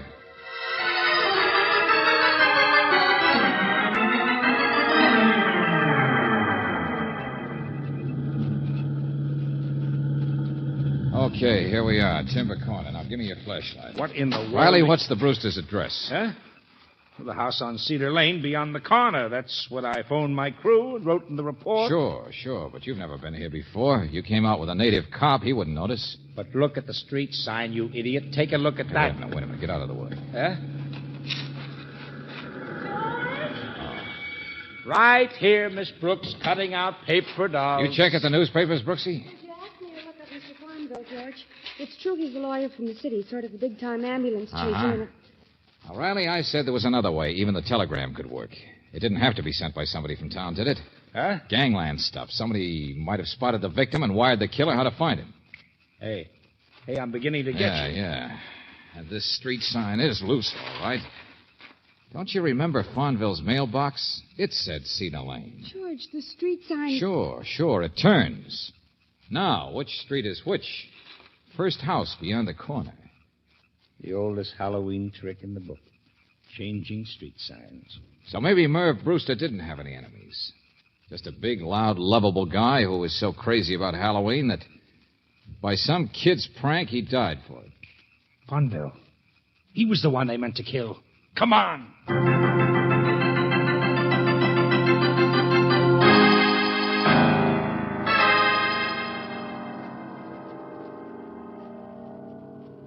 Well, we're too late. He's dead. It was the same gun, same empty shells. It all must have been the same. Came to answer the door and... Yeah, that's right, 2 shots. George, he was the kind of a man some gang might want to get. Retired criminal lawyer who didn't pick his clients too well. Yeah, that's it, all right. The killer's set out to get Farnville, only tangles up with a Halloween prank and picks the wrong house. Kills the wrong man. Then finds his mistake and comes back. Riley, this couldn't have happened very long ago. No, I know. So, let's go. We'll, Oh, hello. It's Fred, the guy who got me into this. Yeah, the guy who found the car. The sedan. You what? Yeah. Killer ditched it down the woods. Engine's still warm. Come on. It's all over but the shouting. We found it.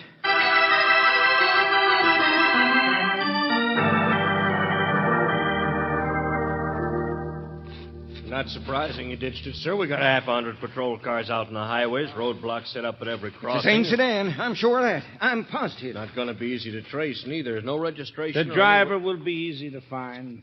Little fish-faced guy with his eye all scarred up. How many men have you got, officer? Oh, plenty, and everybody in Broomville will be only too glad to help us. Wait a minute, don't touch that. What? There won't be any fingerprints, Valentine. We know he was wearing a hat, an overcoat, and probably gloves. Yeah. Well, I was looking for something else, but I can't find it. Oh, now, don't you start playing detective. We'll get him. This is Broomville, and we're going to sweep the woods for a killer. All right. But remember, it's still Halloween.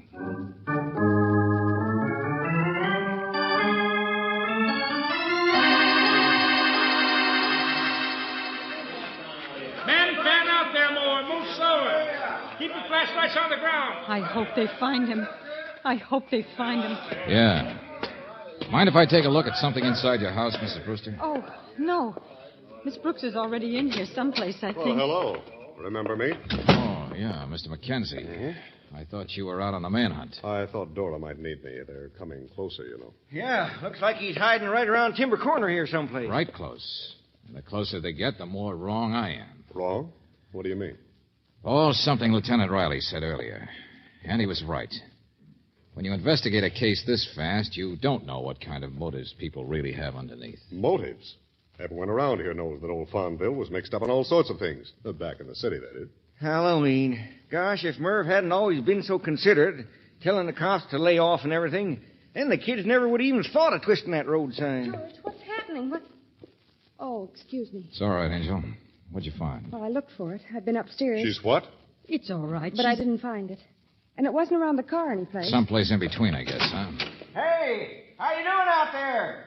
Hey, Lieutenant, you catching yet? George, he's leaving. No, Brooks, it's all right. Fred's a tall guy. Let him go. It's a false alarm anyway. They haven't found the killer yet.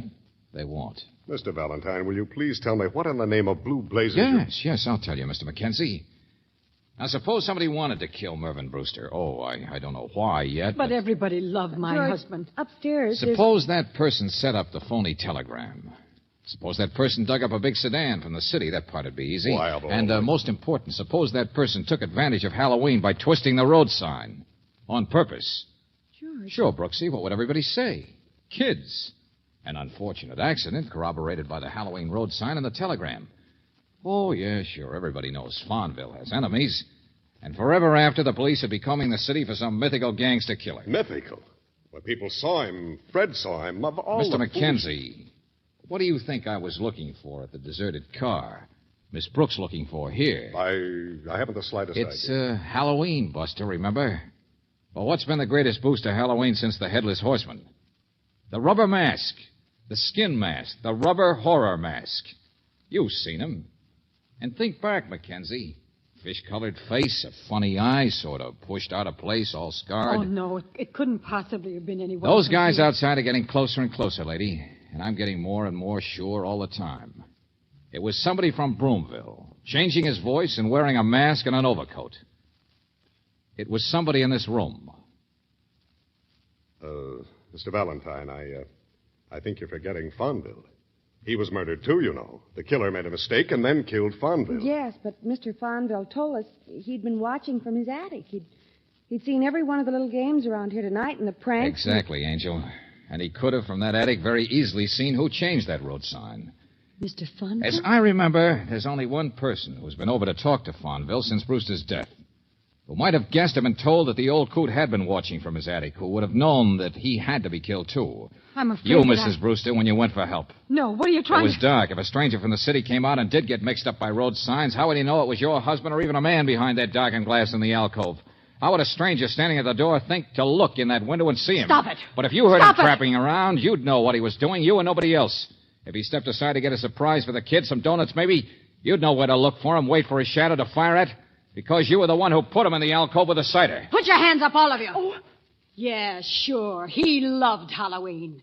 The Brewster broom, it's built around Halloween. You know, even the trademark. Oh, he was such a funny man, my husband. Everybody loved him. Except you, huh, lady? All right, now, come on. Give me that gun. Give me the Luger. There's a lot of policemen getting closer all the time, and you can't get away with it. Stay where you are. I'm going. I can go past those policemen. They know me. I'm just a meek little housewife. There's Fred coming on the lawn. There's a side porch to this house. I can see you from there. I have my own car. If you move, I'll kill Dora, you. please. No, don't move. Let her go. But it's Halloween. The police won't pay any attention to it. George, what happened? Some kids piled trash cans on the porch. Brooksy, it's Halloween.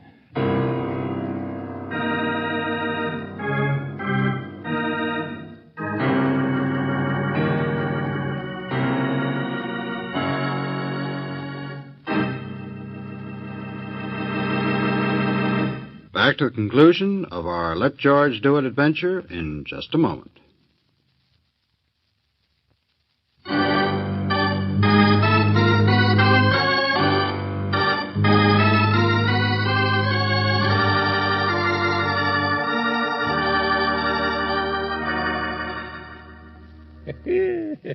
So I was right. You see, Valentine, we don't know how people really feel underneath.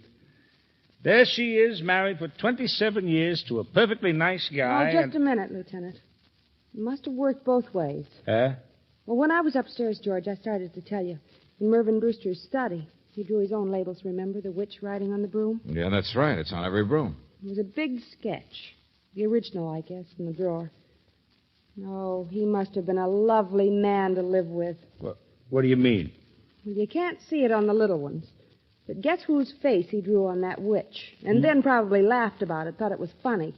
Hey, yeah, that's right. Dora did look a little like a witch. Santa Claus to everybody but her. Kind to everybody but her. Well, it worked both ways, all right. She's hated him. Halloween. She used it to kill him. It trapped her. Well, Brooksy, somewhere the witches and goblins are laughing real loud. They had a big night.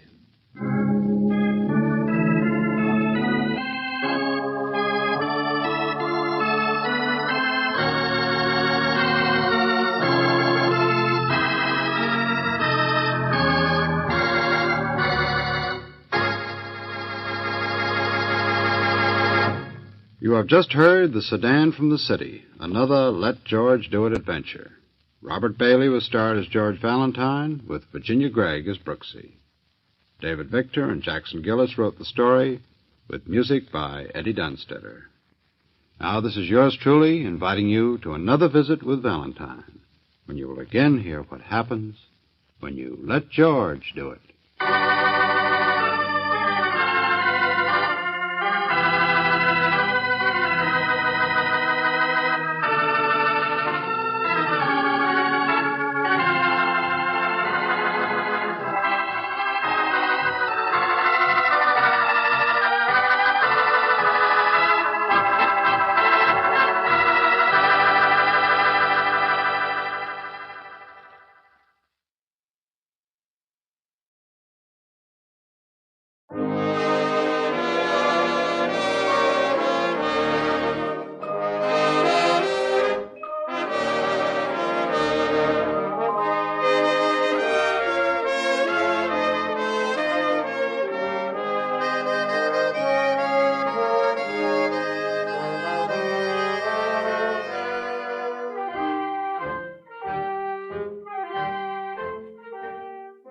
Tonight, we again present the famous Mr. Chameleon of Central Headquarters in his most famous cases of crime and murder.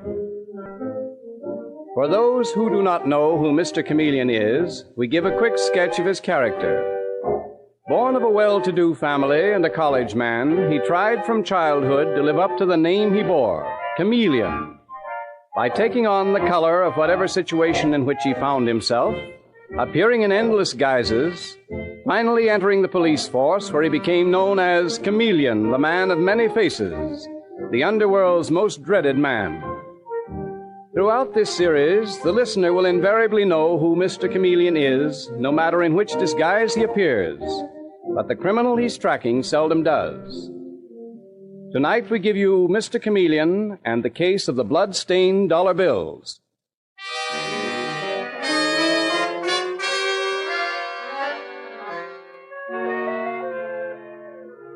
Our story opens in the apartment of Hubert Van Dyke, a luxurious bachelor apartment in the smart East 60s. But the sprawling body on the floor of the attractive living room has been dead for many hours. Detective Sergeant Dave Arnold is saying to Mr. Chameleon, that fabulous detective whose ability to disguise himself is known and feared throughout the underworld. He was shot sometime during the early morning, Mr. Chameleon. Coroner places it between 1 and 2. No one heard the shot, but there are only 3 other tenants, and they're away for the weekend. Well, I'm surprised that Hubert Van Dyke stayed in town, Dave, instead of spending the weekend with some of his sporty friends. Could it be that Sylvia Sutherland was in town, too? Mr. Chameleon, you think that Sutherland girl had something to do with this murder? Oh, I'm almost positive. She'd been seen constantly with Van Dyke, just as she went steadily with Archie Clyde before he was found murdered 6 months ago. To say nothing of that guy who used to be her chauffeur who was shot to death in a waterfront hotel last week. Dave, that chauffeur and Archie Clyde, when they were found, they were each clutching a dollar bill. Yeah, not this one, though. There's no dollar bill on this Van Dyke guy. No? Look, Dave, protruding over the top of his vest pocket. A dollar bill. And it's stained with blood. Holy smoke, what is this, Mr. Chameleon? I don't know, But I'm going to find out. I'm going to get the goods on that girl, Sylvia Sutherland, if it takes me a year, or 5 years, or 10. Dave, she is incredible. Beautiful, from a respectable family, travels around with a wealthy, fast young crowd, yet her name has been linked with 3 murders. She's mixed up in something very evil. Yeah, she's a smart baby, all right. One of the smartest criminals we've ever been up against. Yes, she is. And this dollar bill, what the devil is that supposed to symbolize? That girl is a complete mystery, and I don't like mysteries. At least I don't like the kind I can't solve. Sylvia Sutherland really gets under your skin, doesn't she, Mr. Chameleon? Dave, I dream about her. I positively dream about her. Well, nothing to do except question her again.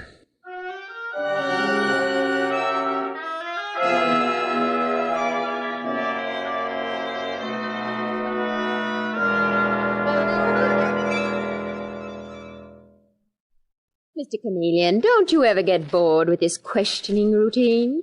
I should think you'd begin to find it pretty tiresome. I'm beginning to find you pretty tiresome, Miss Sutherland. Oh, do call me Sylvia. We're old friends by now. Why, this office of yours at Central Headquarters is like a second home to me. Miss Sutherland? That motto of yours hanging on the wall. The innocent must be protected. The guilty must be punished. It's such a noble sentiment. I agree. And the guilty are punished, Miss Sutherland. May take a little while, but they haven't a chance. I suppose you mean by that I haven't a chance. All right, Mr. Chameleon. If I'm a criminal, an evildoer, a murderess, prove it. Miss Sutherland, you are amazing. For months, you have been seen in the company of Hubert Van Dyke. Van Dyke is found murdered, and yet you were as hard and unmoved as if Van Dyke were a stranger. Maybe I've learned to be hard. But you've certainly learned your lesson well. Well, I guess I'll have to pay another visit to your guardian. Poor Mrs. Clarkson. She must be tired of seeing me, too. Aunt Edith can't help you, Mr. Chameleon. She knows nothing about Hubert's murder. She can't even give me an alibi. I told you I had no alibi. I went to a midnight movie last night. All by yourself? All by myself. I saw Broken Dreams at the Colony Playhouse, and it was very sad. I cried my eyes out. I'm delighted to hear that you're able to cry. Mr. Chameleon, I suppose you won't believe me when I tell you that I was in love with Hubert Van Dyke. If that is true, Miss Sutherland, all I can say is that it's a great misfortune for any man to have you fall in love with him. Archie Clyde, for instance, he was murdered too. Harry Peters, the chauffeur. Not that you loved him, he was simply your employee. But it's a great misfortune for anyone to even know me. Apparently, yes. In that case, Mr. Chameleon, aren't you worried about yourself? If you want to see Aunt Edith, we'd better get started. She's addressing a meeting of her literary club today.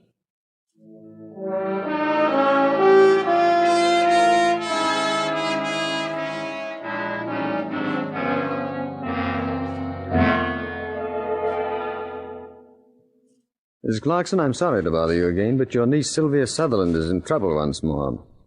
3rd time, within a year, she's been connected with a murder. And the police want to know why. But, my dear Mr. Chameleon, I've told you before, my niece's life is her own. It breaks my heart, but there seems to be nothing I can do about it. You raised her, didn't you? Her parents died in an automobile accident when she was 2. I did my best to raise her, but apparently my best was none too good. Well, I'm sure that you did everything you could, Mrs. Clarkson. It was a very lovely home. Oh, it's that wealthy, dissolute crowd she goes with. Mr. Chameleon, will you hand me that cotton, please? I beg your pardon? That ball of crochet cotton on the table? Oh, yes. Thank you very much. I'm crocheting a doily. I crochet a great deal. I find it's good for my nerves. Where was I? You were talking about Sylvia's dissolute friend. Oh, yes. Well, the only one of her friends I really like is that sweet little Helen Brown who works at the Colony Lending Library right around the corner. What about Hubert Van Dyke, the man who was murdered last night? Did you like him? Definitely not. He drank far too much. Same with Archie Clyde. Oh, really, it's very sad. And your former chauffeur, Harry Peters? Now, Mr. Chameleon, really. Surely you don't believe that my niece had anything to do with that. I discharged Harry for drinking and impudence. I discharged him, in fact, at Sylvia's request. But she certainly had nothing to do with his death. I disagree. Now, really, Mr. Chameleon. I disagree because when their bodies were found, all three men were holding dollar bills in their hands. Or at least two of them were. The third dead man had a dollar bill protruding from his pocket. And frankly, What? Oh, what is it, Martha? This is my housekeeper, Mr. Chameleon, Martha Stevens. Yes, we've met before. Oh, of course. Well, what is it, Martha? That girl was just here. That Helen Brown from the lending library. She wanted to see Miss Sylvia. I wouldn't let her. Why not? Miss Sylvia said she had a headache. She went upstairs to lie down. But Helen Brown, she said she had to see Miss Sylvia tonight. She said it was important. Oh, well, in that case, I'd better go upstairs and give Sylvia the message. Wait for me, Mr. Chameleon. Don't worry, I will.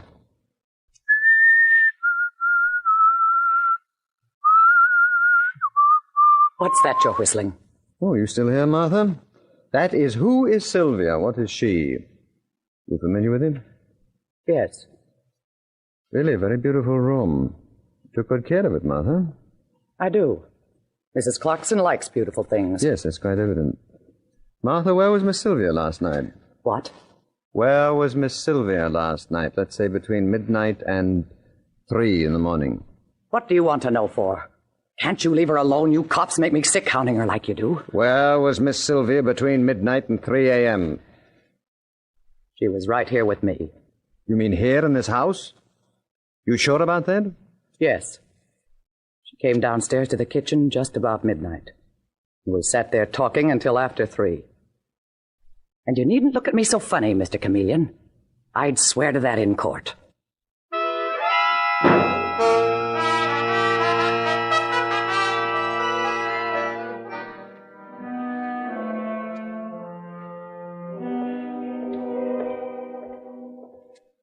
So you see, Dave, Martha, the housekeeper, contradicted Sylvia Sutherland's alibi. And one of them is lying, or both of them are lying. Sylvia made a slip for the first time. She should have seen to it that no one would contradict her story. Maybe it's the break you've been waiting for, Mr. Chameleon. Maybe. This girl is certainly involved in criminal activity. She's been so infernally clever. She's fooled all of her friends and literally gotten away with murder. What about this Brown girl we're going to see now at the lending library? You think she can tell us anything? I wouldn't be surprised. She's evidently close to Sylvia. The only friend her aunt approves of it. Dave? What's the matter, Mr. Chameleon? It was the Colony Lending Library, wasn't it? Yeah, here it is right here. Yes, I know, but the place is dark. It's closed up. Yes. It's dark and the door is closed. Ah. Well, it isn't locked. Take it easy, Mr. Chameleon. Anyone there? Miss Brown? Miss Brown? Wait, I've got the light switch. Fine. Holy smoke. Miss Brown. Or at least I presume it's Miss Brown. Yes, here are her initials on her belt buckle, HB. Is she dead? Mm-hmm. Apparently someone came up behind her and struck her on the head. Dave, look, in her left hand. A neatly folded dollar bill.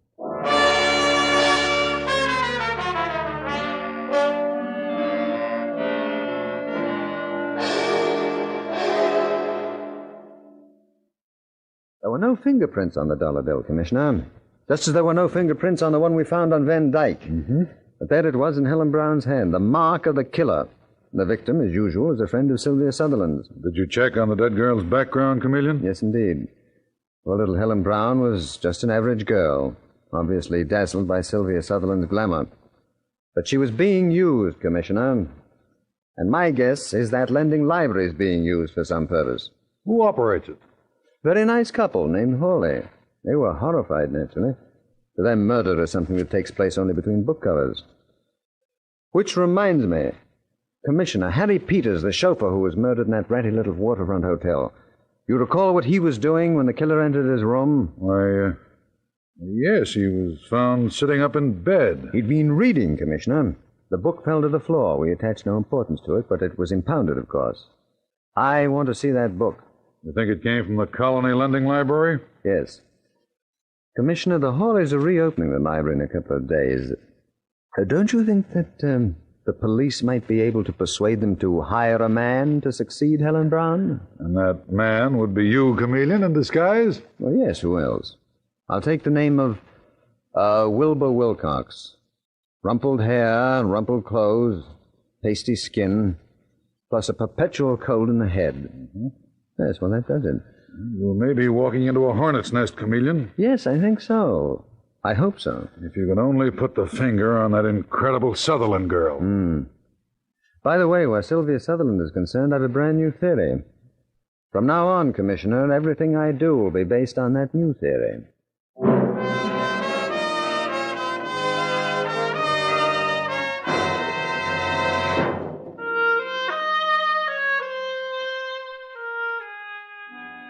Mr. Chameleon and the case of the blood-stained dollar bills continues in just a moment.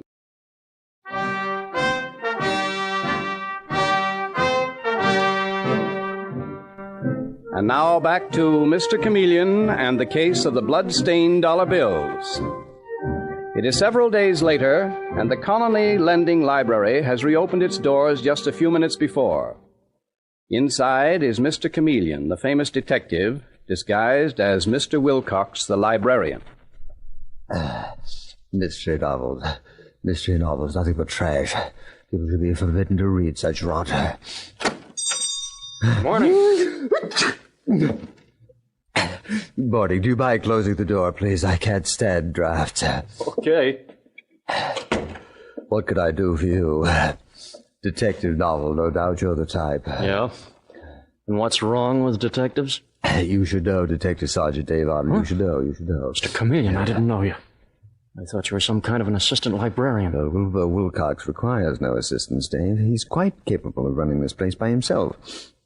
Did you get an answer to that wire to Claremont, Wisconsin? Yeah, here it is. Yeah. Another thing, Mr. Chameleon, you were right about the book. The one that Harry Peters was reading when he was murdered. It came from this lending library, and what's more, I think that... Watch it, Dave. Customer. What a customer. Huh? Oh, hello, Miss Sutherland. Well, if it isn't Detective Sergeant Arnold. Where's your friend, Mr. Chameleon? You look lonesome without him. He's, on a job. You mean he's no longer interested in me? Oh, I'm hurt. Or could it be that he knows when he's failed? Chameleon? He doesn't know the meaning of the word fail. Then he's more of a fool than I thought he was. Oh, good morning. Are you the new librarian? Yes, I am. Is that door open again? I'll close it. Thank you. What could I do for you, Miss Sutherland? Sylvia Sutherland. The notorious Sylvia Sutherland. Oh, yes. Or hasn't word reached the bookworms here at the lending library that I'm a dangerous woman? I beg your pardon. Oh, never mind. I'm returning this book. It's due today. The Devil's Brew. The Devil's Brew. Are you taking out another book, Miss Sutherland? Not now. Detective Sergeant Arnold. Yes, Miss Sutherland? There's one thing your friend Mr. Chameleon was right about. He wouldn't believe this, but I was very fond of Helen Brown. Apparently I do bring tragedy to everyone I know. Miss Sutherland, wait a minute, will you? No, let her go, Dave. You don't want me to tail her, Mr. Chameleon? No, stick around. And let's take a look at this book that she's just returned. The Devil's Brew. Suppose we shake it. Nothing concealed in the pages, but... oh, no, who's this? Looks like Santa Claus. Yes, doesn't it? Good morning. Good morning. Good morning. It's a beautiful morning, isn't it? It makes you glad to be alive. Yes, sir, it certainly makes you glad to be alive. Do you have a book called The Devil's Brew? The Devil's Brew? Yes. Yes, but it isn't in right now. Oh, are you sure about that? Yes, certainly, I'm sure, but it may be in later. Oh, my. Excuse me. Can I interest you in something else? No, I want that particular book. I'll tell you, I'll stop back in about an hour.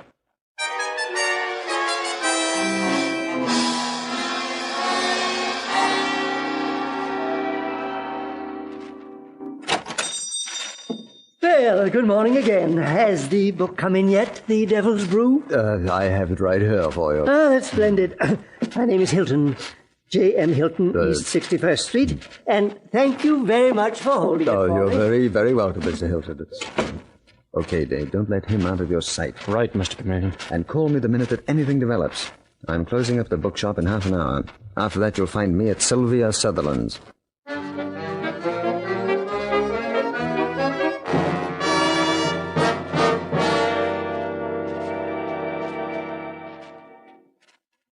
My dear man, oh, I'm sorry. What was the name? Wilbur Wilcox. God bless you. There you go. My dear Mr. Wilcox, I don't quite understand why you insist on seeing my niece. Because, Mrs. Clarkson, it's a matter of grave importance. But does Sylvia know you? Oh, by the way, could I trouble you for that ball of crochet thread? It rolled under your chair. Oh, yes.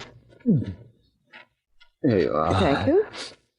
My dear mamma used to crochet. Really? Oh, how sweet. I find it wonderful for the nerves. But are you a friend of Sylvia's? No, Aunt Edith. He's not a friend of mine. Oh, Sylvia, my dear, I didn't hear you come in. Martha told me there was someone here. But he's not a friend of mine, Aunt Edith. He's the new librarian at the Colony Lending Library. Really? Well, why didn't you say so, Mr. Wilcox? Because I have an unpleasant duty to perform, Mrs. Clarkson. Excuse me. What sort of an unpleasant duty? Something to do with me, no doubt. Yes, Miss Sutherland. You have been defacing one of the books that you borrowed from our library. You marked several of the pages. You drew circles around the page numbers. I had quite a hard time erasing them. Erasing them? Yes. I'm afraid the marks still showed when I gave the book to an old gentleman. But, Mrs. Clarkson. Yes, Martha? There's a telephone call for a Mr. Wilcox. Mr. Wilcox? Oh, that's you, isn't it? Yes. You can take it on the extension phone here, Mr. Wilcox. Oh, thank you. I'm sorry to trouble you, but this call was important. A matter of life and death, so to speak. Hello? Speaking. Yes. You mean the numbers correspond with... I got it. Yes. Miss Sylvia. Shh, Martha, I want to hear this. You did? Fine. Okay, Dave, I'll carry on from there. And what was that all about, Mr. Wilcox, if you don't mind my asking? Not at all, Miss Sutherland. On the evidence just received, I hereby arrest you for the murders of Helen Brown and Hubert Van Dyke. But you can't arrest Sylvia. My niece can't be a murderess. Miss Sylvia never killed him. She never harmed anyone. And who are you to arrest me? Mr. Chameleon. You're Mr. Chameleon, that horrible detective. What? The detective? But he's nothing of the sort, Sylvia. His name is Wilcox. He said so. No, Mrs. Clarkson, your niece is quite right. I am Mr. Chameleon. Then why did you pose as Mr. Wilcox in that lending library? Because, Miss Sutherland, that lending library was a clearinghouse for your particular racket. I don't know what you're talking about. And I didn't kill Helen, or Hubert either. I'm sorry. I'm taking you with me to Central Headquarters. Well, are you coming, Miss Sutherland? No, she isn't. Martha. I'm the one who killed him. I killed all of them, Harry Peters and Archie Clyde, too. Sylvia didn't know it, but they were a bad lot, all of them. Even little Helen Brown, the librarian? Yes. They were all of them bad for her. I had to protect her. I had to look out for her. You take a great interest in Sylvia, don't you, Martha? Why? Why such a personal interest? Never mind that, Mr. Chameleon. Just take me to prison instead of her. I'm the one who killed him. I'll swear to it. Will you also swear, Martha, that you're the head of a narcotic ring? What? What was that? Don't act so surprised, Sylvia. You know perfectly well that you smuggled narcotics to your wretched friends. No, I didn't know. Oh, come now, my dear. Hubert Van Dyke found out about it. That's why he was killed. Harry Peters was one of the agents who distributed the stuff. Helen Brown, she discovered your trick of marking the book pages. So she had to be silenced, too. No.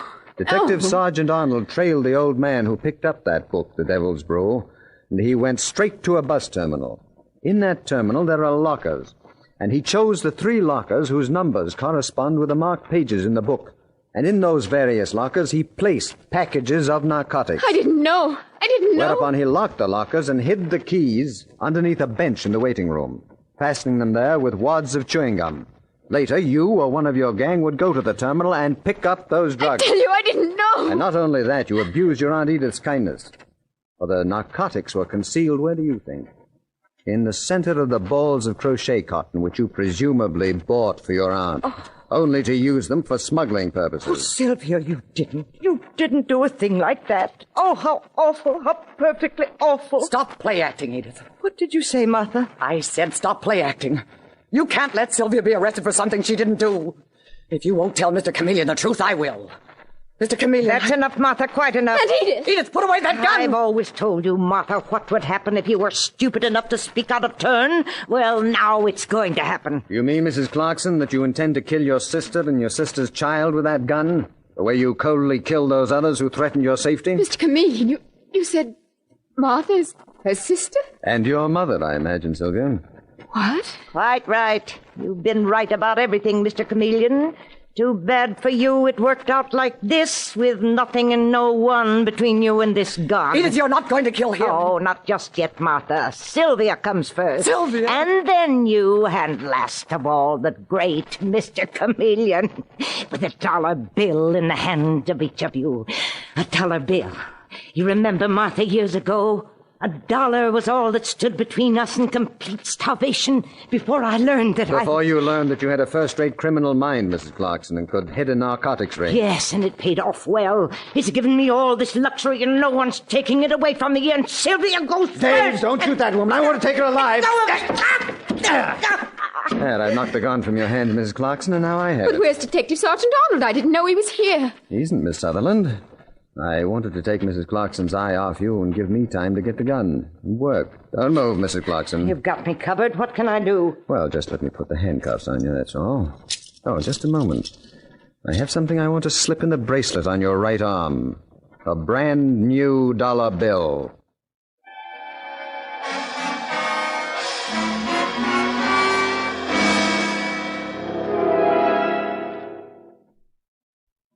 I still can't believe it, Mr. Chameleon. Martha's my mother. Well, your aunt, Mrs. Clarkson, took you from her when you were a very small child, Sylvia. We got a detailed report from Claremont, Wisconsin, the town where they were raised. Your aunt always bullied your mother. She threatened constantly to harm you unless your mother kept up the pretense of being a servant. Then later, your aunt used you to cover up her evil traffic. She used you to carry messages, even narcotics. I realized something was wrong. That's why I was so bitter and defiant and unhappy. But I never dreamed that she was doing anything so horrible. Yes, I know. But, Mr. Chameleon, why did you keep after me? Why did you keep calling me a criminal? Well, your aunt was a very clever woman, Sylvia. I wanted to divert suspicion from her mind that she was the one. Well, now that it's over, will you make a new life with your mother? I'll do everything I can to make her happy, Mr. Chameleon. Mr. Chameleon, may I come in? Yes, indeed, Martha. Come in by all means. There's someone waiting here for you. Your daughter.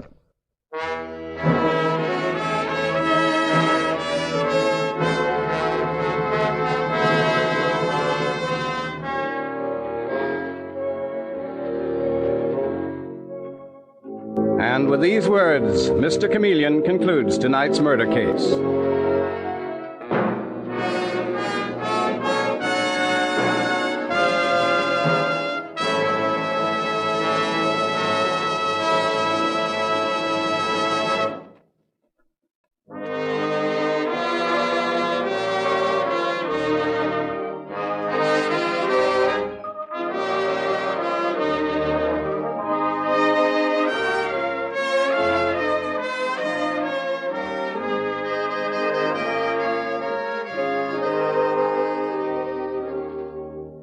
Listen next Wednesday night at this same time for Mr. Chameleon, the man of many faces, in Mr. Chameleon's Pet Murder Case. The part of Mr. Chameleon is played by Carl Swenson, with dialogue by Marie Baumer from the original story by Frank and Ann Hummert. Music directed by Victor Arden. Your announcer is Howard Claney.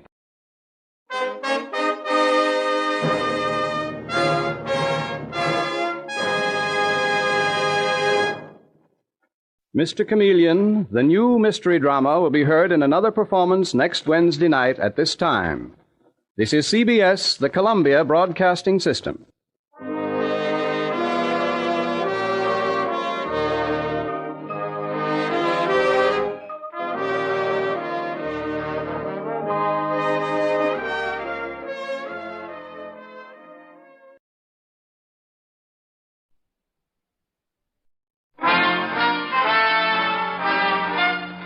Listen while the makers of Rexall drug products and 10,000 independent Rexall family druggists bring you Dick Powell as Richard Diamond, private detective.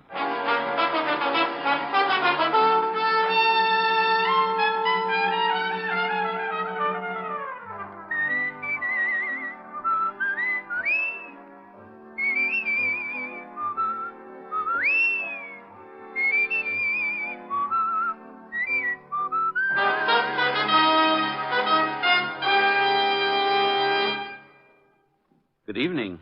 This is your Rexall family druggist with a welcome from the 10,000 independent druggists who have made the word Rexall part of our own store names. We've done that because we recommend and sell the 2,000 or more drug products made by the Rexall Drug Company. Like Rexall Milk of Magnesia, for example. Here's the milk of magnesia that's so pure and creamy smooth, so free from that unpleasant earthy taste. Even children spot the difference. Ask for the Rexall Milk of Magnesia at Rexall drugstores everywhere. And remember, you can depend on any drug product that bears the name Rexall. Good health to all from Rexall. Now, your Rexall family druggist brings you a transcribed half hour with Richard Diamond, private detective, starring Dick Powell.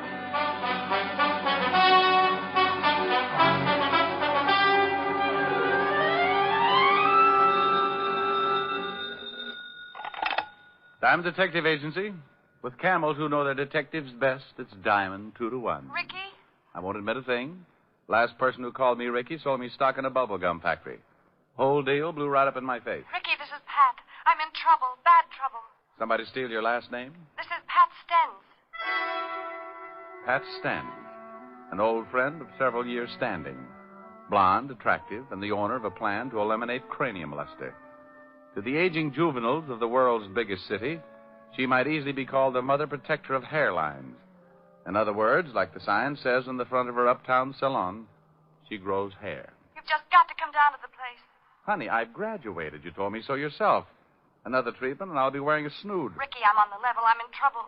Something's happened to one of my customers. What's the matter? Did he sprout feathers? Well, almost. He sprouted wings. He's dead. Now, phone games with Pat weren't a hottie. She might kid a customer about the condition of his scalp, but when she called me to say she had a corpse on her hands, I knew she hadn't been sampling her hair tonic. I told her I'd be right down, call Helen, broke my date, locked the office, set a few traps for impatient clients, and 15 minutes later I was in Pat's office talking to a pretty frightened little blonde. Oh, Rick, I just don't know what to do. Oh, now, honey, first calm down. Now, who's dead and where? A man named Wiley. John Wiley's on the vibrating table. Why didn't you call a doctor or the police? Because I think he's been murdered. Murdered? Looks like his neck's been broken. I didn't know what to do. I was afraid of calling the police. Well, baby, if one of your customers got his neck broken in here, you're going to get mixed up with the law sooner or later anyway. The publicity will ruin my business. Honey, murder always ruins something. You got any idea who might have done it? No. Well, who was in the place when you discovered the body? My usual 3 girls and 2 customers. Anybody leave or come in? No. How many people know about it? Just the girls. Neither one of the customers. Oh. Well, first we lock your front door. I don't want anyone to leave. Then we'll take a look at the dead man and find out if his neck really is broken. If it is, we call homicide. We locked the front door, and Pat let me down a hall with booths on either side. In 2 of the booths, I spotted the customers relaxing as girls in white uniforms worked on their receding foreheads. At the end of the hall, we stopped at another booth and closed by a white curtain. In there, Rick. Okay. The vibrating table was centered in the middle of the room, an enclosure about 6 by 14 feet. The table was built at an angle so that when a patient climbed up and stretched out on his back, his feet were elevated a good 16 inches above his head.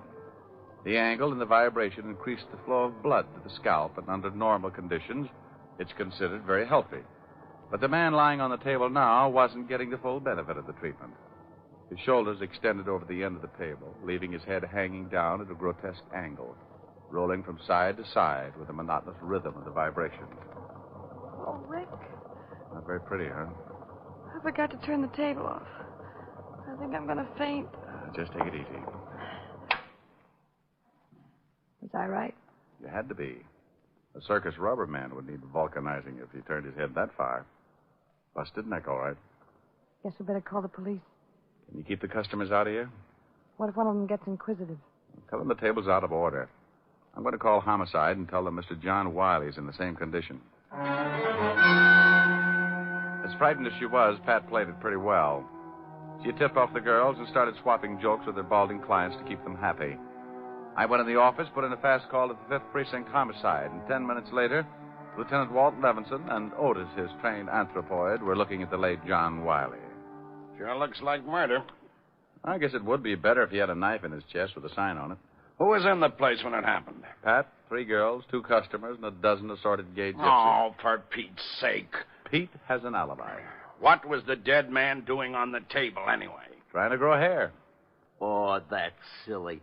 Who ever heard of anybody growing hair on the table? Sergeant Loveloon. Well, I thought it was pretty funny. Go out and round up everybody in the place and take them into the office. Then call the precinct and get the coroner down here.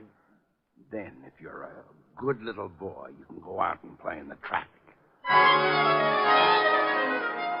Well, a murder's a mess any way you look at it. A man lying on a table with his neck broken. 4 women and 2 men, the only ones around when it happened. Bad publicity for a nice little working gal named Pat Stens.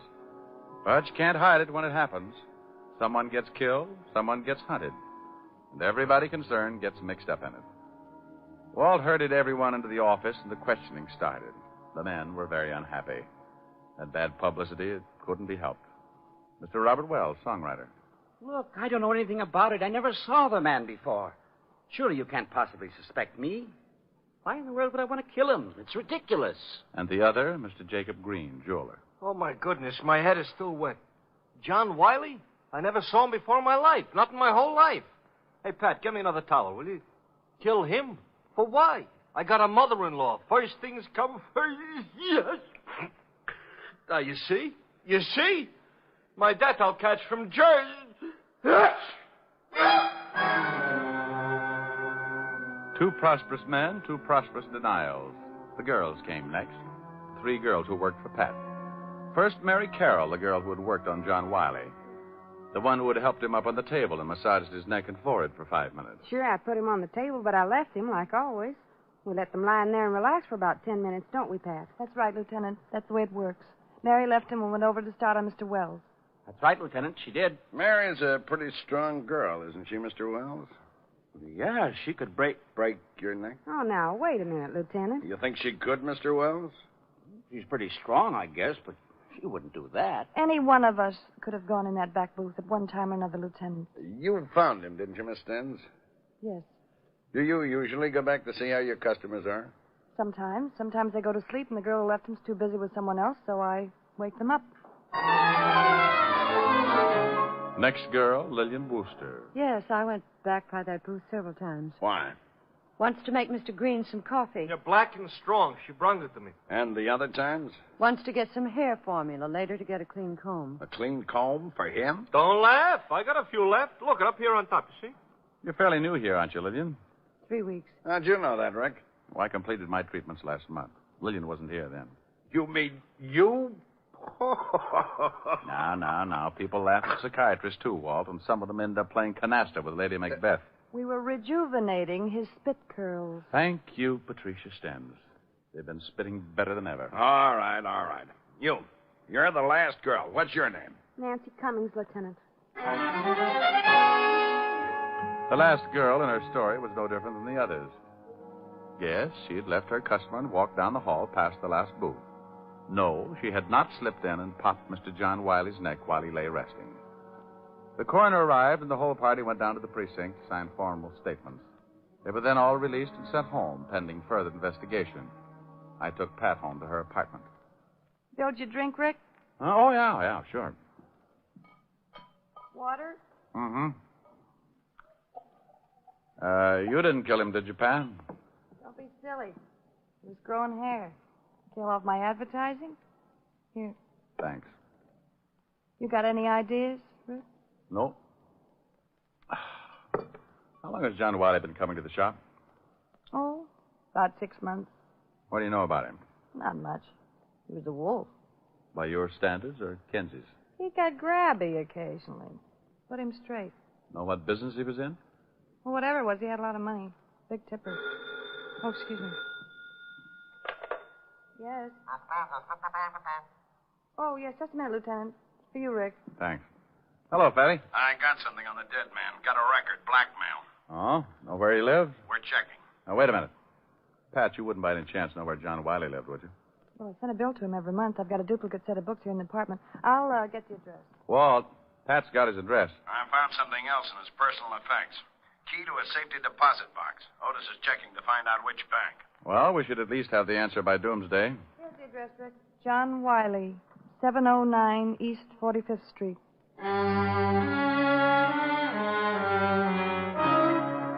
I told Walt I'd meet him at Wiley's place, downed my drink, gave Pat a pat, and a half hour later we were tearing Mr. John Wiley's apartment to pieces. Nothing. No? Well, I at least turned up a kazoo, grab a comb and some tissue paper. We'll do a fast course of Swanee. Hey. No tissue paper? No, here's a date calendar. Good, good. Maybe we've been working on a holiday. Here's a name, Nancy. That comes after April, doesn't it? Same name on some of the other pages here. The 28th, Nancy, 6 o'clock. Again on the 22nd. Nancy, 8 o'clock. Again on the 18th and the 12th. Hey, one of the girls who works at Pat's is named Nancy. Yeah, I know it. Well, do you think we should go over and see her, or sit down around a card table, hold hands, and make her pop out of the wall? You know, someday I'm going to get very mad at you, Rick. Only when you find somebody prettier. Come on, Grouchy, let's go over and see Nancy Cummings.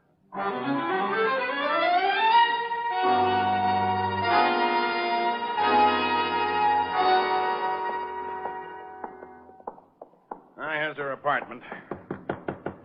She lives with that new girl. Lillian Wooster? Yeah, and stop flexing your claws. Who is it? Police. Yep. Open up or we'll huff and we'll puff and we'll... My, what big noises you make, Grandma. The better to scare the men out of your closet, my dear. We'd like to talk to you, Miss Cummings. Certainly, Lieutenant. Come in. I was just making some lemonade. Would you like some? Oh, thanks. It's pretty hot out. Maybe you'd like something stronger? Lemonade's fine. I'm on duty. He's on duty. You better give him some torpedo juice.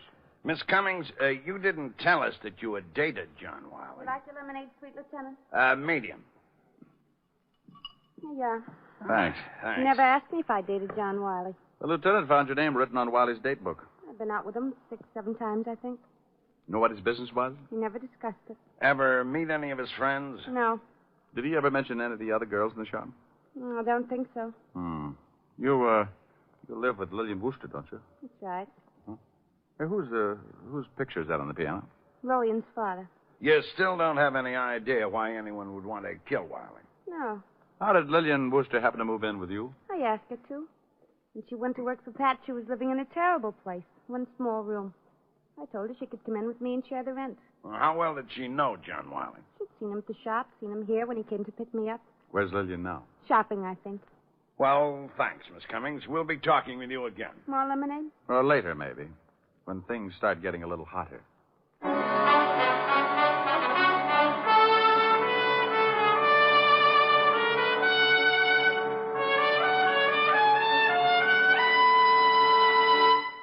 Before we continue with the adventures of Richard Diamond, private detective, here's your Rexall family druggist. Here's an important fact about Rexall aspirin I'd like you listeners to remember. It's simply this. There's no faster-acting aspirin made. Oh, but what do you mean by fast-acting? Well, ma'am, aspirin itself is too fine to hold together in tablet form. So it has to be bound with an ingredient that will quickly disintegrate. That is, break up the tablet. So the aspirin itself will immediately be free to do its job.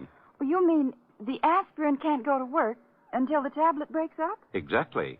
And that's why Rexall scientists developed a binder so low in moisture content it begins to break up the very second it touches water. Now, that means that when swallowed with water, the 5 full grains of pure aspirin in every Rexall aspirin tablet are ready to go to work for you even before they reach your stomach. Well, that's fast enough for me. And it's fast enough for 10,000 family druggists, too. Quality like that is what we're talking about when we tell you you can depend on any drug product that bears the name Rexall. And now back to tonight's adventure with Richard Diamond, private detective, starring Dick Powell. 3 in the afternoon, out of Nancy's cool apartment and down in the blistering street. The thermometer crowding 90 and the humidity sticking to us like a steaming blanket. I feel awful. A terrible day to solve a murder. Yeah. I'm going to go look through some newspaper files. What for? That picture on the piano. Lillian Worcester's father? Mm-hmm. I've seen that someplace before. News story connected with it. I'll drop you off. I got to get back and see if Otis has found the safety deposit box that fits John Wiley's key. Walt dropped me off at the newspaper, and I went down to the morgue file to do some hunting. The air conditioning made the job easier, and by 4 o'clock, I walked into Walt's office with an interesting bit of information. We found the bank and the safety deposit box. Oh? Anything turn up? Wiley was doing some pretty fancy blackmailing. Here's a bundle of evidence and a list of names. Mm-hmm. Well, I can understand why someone would pay to keep these out of circulation. Lousy photography. What did you find out? Well, here. Newspaper clippings. Oh. Picture of Lillian Worcester's father. Same picture as the one on the piano. Prominent banker leaps to death. William Baker. William Baker? The girl's name is Worcester. That's what she calls herself. William Baker. Give me that list we got out of the deposit box. I've just been looking at it. William Baker's name is on here, all right. That clipping I just gave you mentions that he left a daughter and a wife. Let's go pick up Lillian Worcester or Baker or whatever her name is. Well, it might not have meant a thing, but at least we had found one person who had a strong connection with John Wiley, other than socially.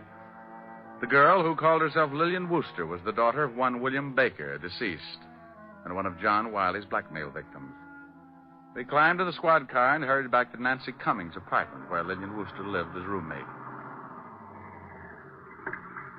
Let's go. Hey, wait a minute. What's wrong? Hold it.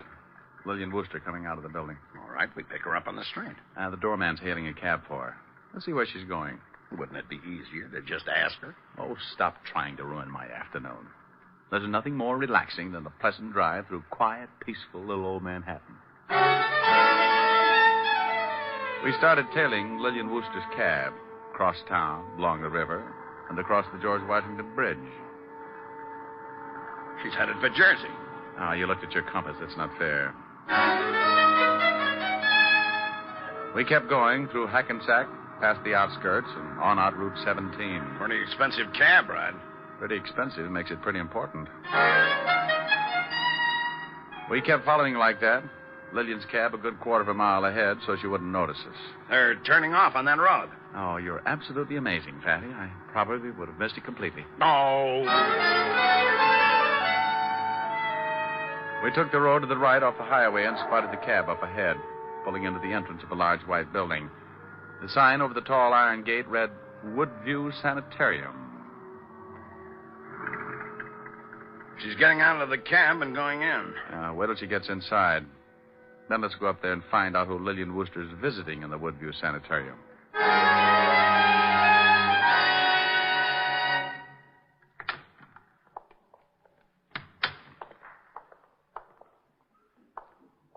Yeah?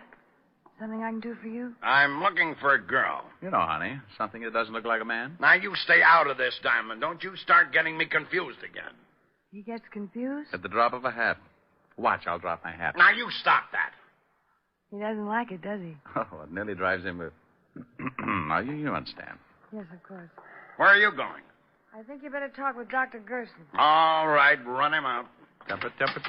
Rick, I swear if you don't stop these confounded routines. Routines? Well, you know what I'm talking about.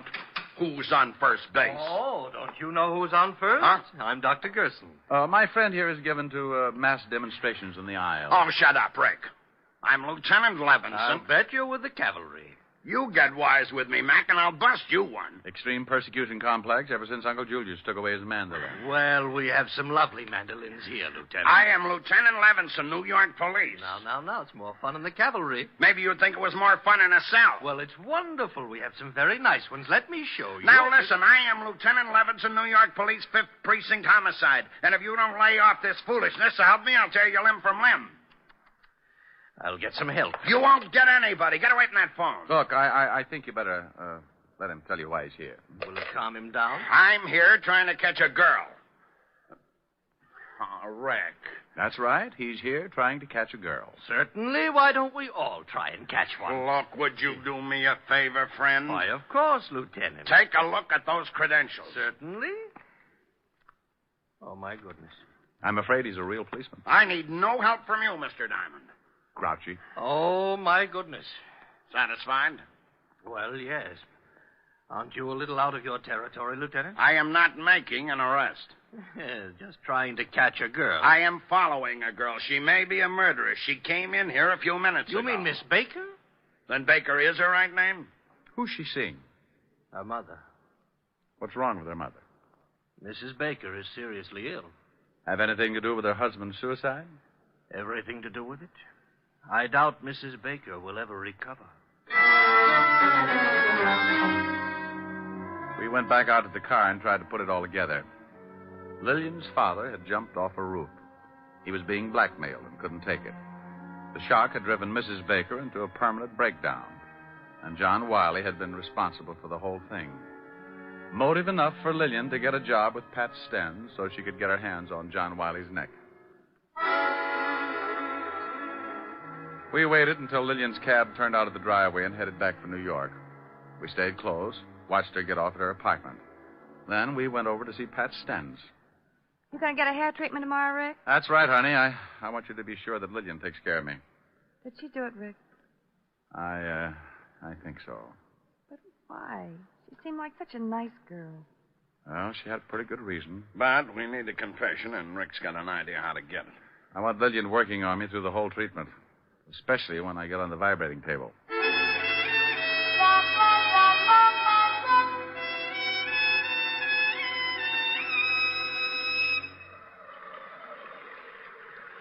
Your scalp looks pretty good, Mr. Diamond. Oh, it's been itching a little. Losing any? Some. Hi. Oh, hello, Pat. His hair looks pretty good, Miss Stenz. Let's see. Use both solutions. Okay. I'll see you later, Rick. Nice girl, Pat. Very nice. Have you found out anything about Mr. Wiley's death? Oh, the police have gone to few R&Ds. The lieutenant went to see her roommate. Nancy told me. I hope you don't suspect her. She rather liked Mr. Wiley. She wouldn't have any reason to kill him. All right.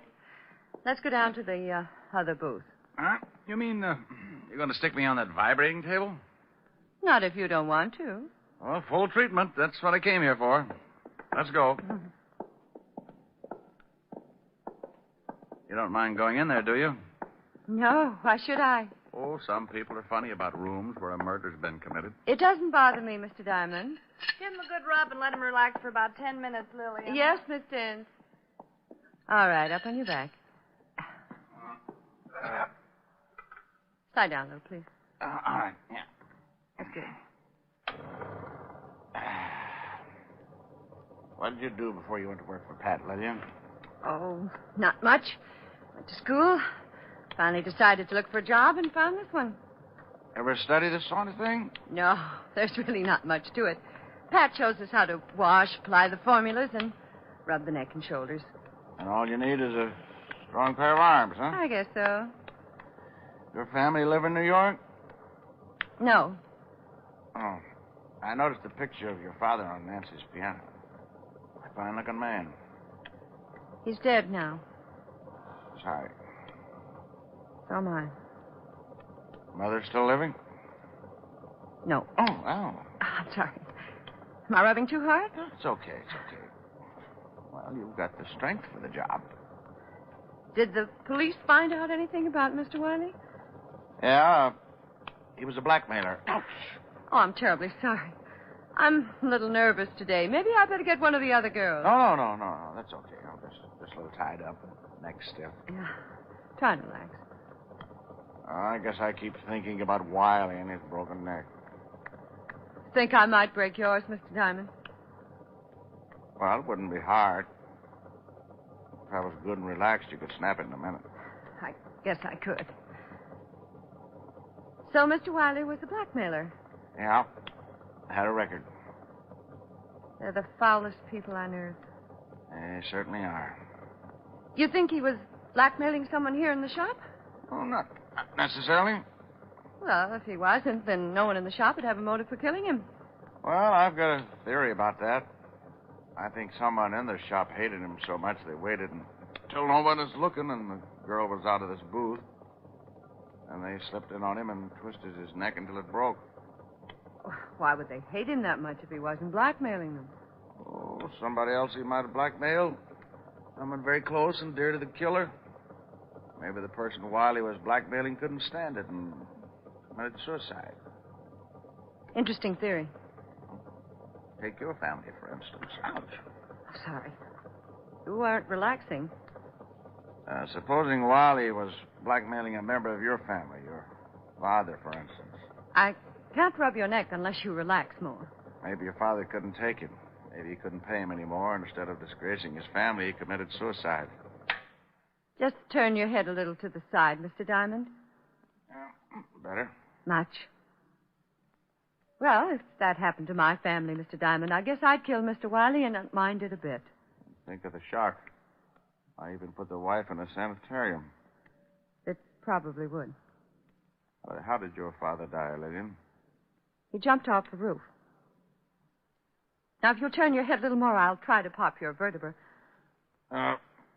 We followed you out to Jersey yesterday, Lillian. I'm going to adjust your neck, Mr. Diamond. It's better if you relax so it won't hurt. Well, if you wanted to, you could pop it anyway. I couldn't stop you in time. I don't guess you could. There. Now the other side. No. Did you kill John Wiley? Yes. Relax. All right, Mr. Diamond. Let's go down to the police station.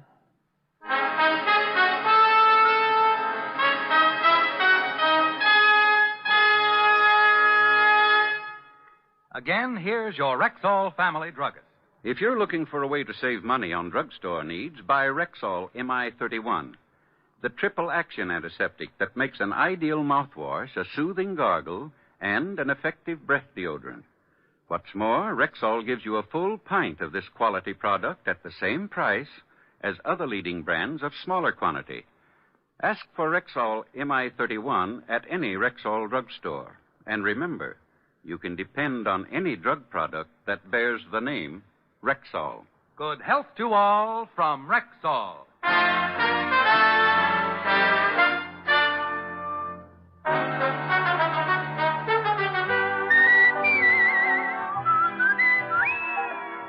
Richard Diamond, Private Detective, stars Dick Powell in the title role and is written by Blake Edwards with music composed and conducted by Frank Worth. Featured in tonight's cast were Mary Jane Croft, Ted DeCorsia, Wilms Herbert, Virginia Gregg, B. Benaderet, and Larry Dobkin. Richard Diamond, Private Detective, is transcribed in Hollywood by Jaime Del Valle. This is Bill Foreman inviting you to be with us next Wednesday at this time when we will again bring you Dick Powell as Richard Diamond, Private Detective.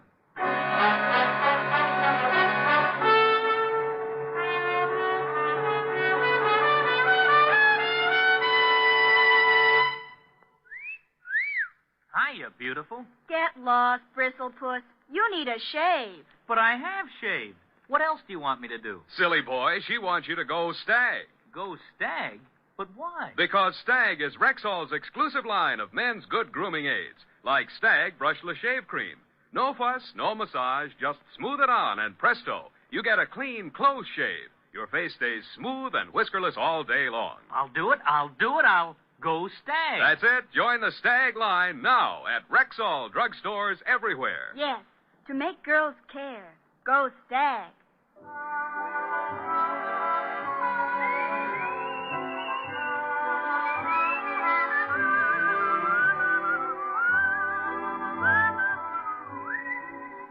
This is NBC, the national broadcasting company.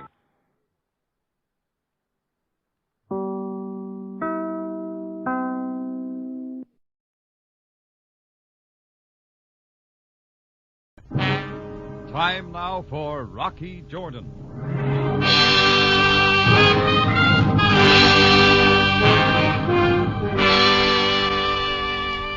I'm always suspicious of a man, even in Cairo, who wants to play hide and seek. Especially when he's a total stranger. Well, this fellow in a felt hat and tweeds had been shadowing me for too long. So finally, around 10 o'clock, I left the Cafe Tambourine, figuring that before the night was over, my shadow and I would be properly introduced. But before it was over, I met a lot of people, living and dead.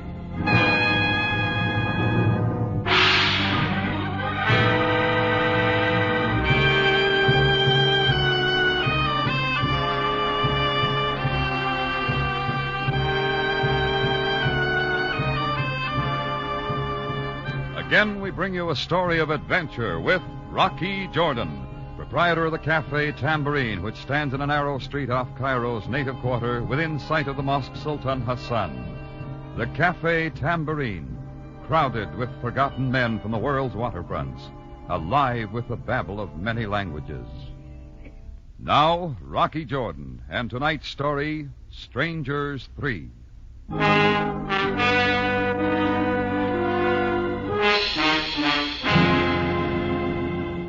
I made a dry run down the boulevard by Kiel, and sure enough, the stranger in felt hat and tweeds was still following me. I headed south, away from the crowds. He was right behind me like the back hump on a camel. I picked a nice dark alley for our meeting and faded into a doorway. I didn't have to wait long. As he came by, I grabbed for him.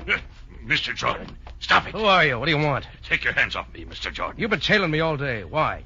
Only for an opportunity to talk with you.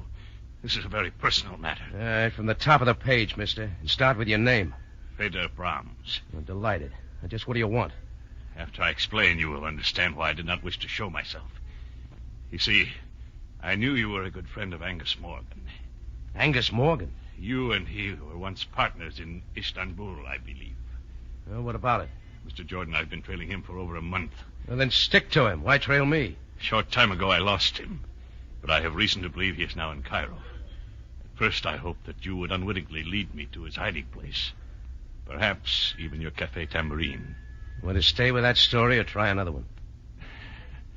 Mr. Jordan, would $500 be a decent sum for Angus Morgan's address? You can have it for free. Angus Morgan's been dead for 3 months. Now, you take it from there. $1,000, then? Look, I'll play it once more. Angus Morgan is dead. Not dead, my friend, but very much alive. All right, let's say I buy your story for the moment. Why is Angus's address worth all that dough?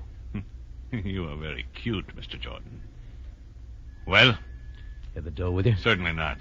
It's hardly the place for a financial transaction. Shall we say your cafe in 2 hours? Let's say that. I'll have the money there. You will carry out your part of the bargain? I didn't make a bargain. I think you will.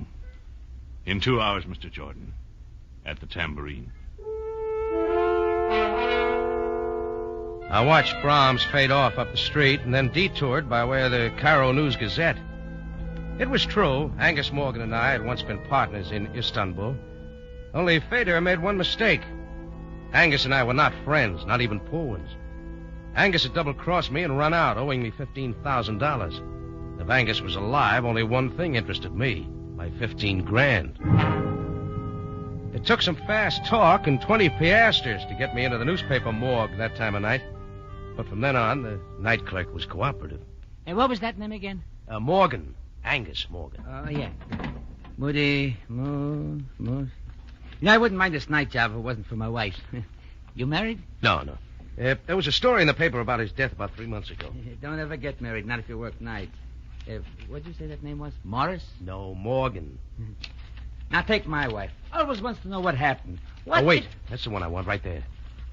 No, that's Morgan, Angus Morgan. Give it to me. Okay.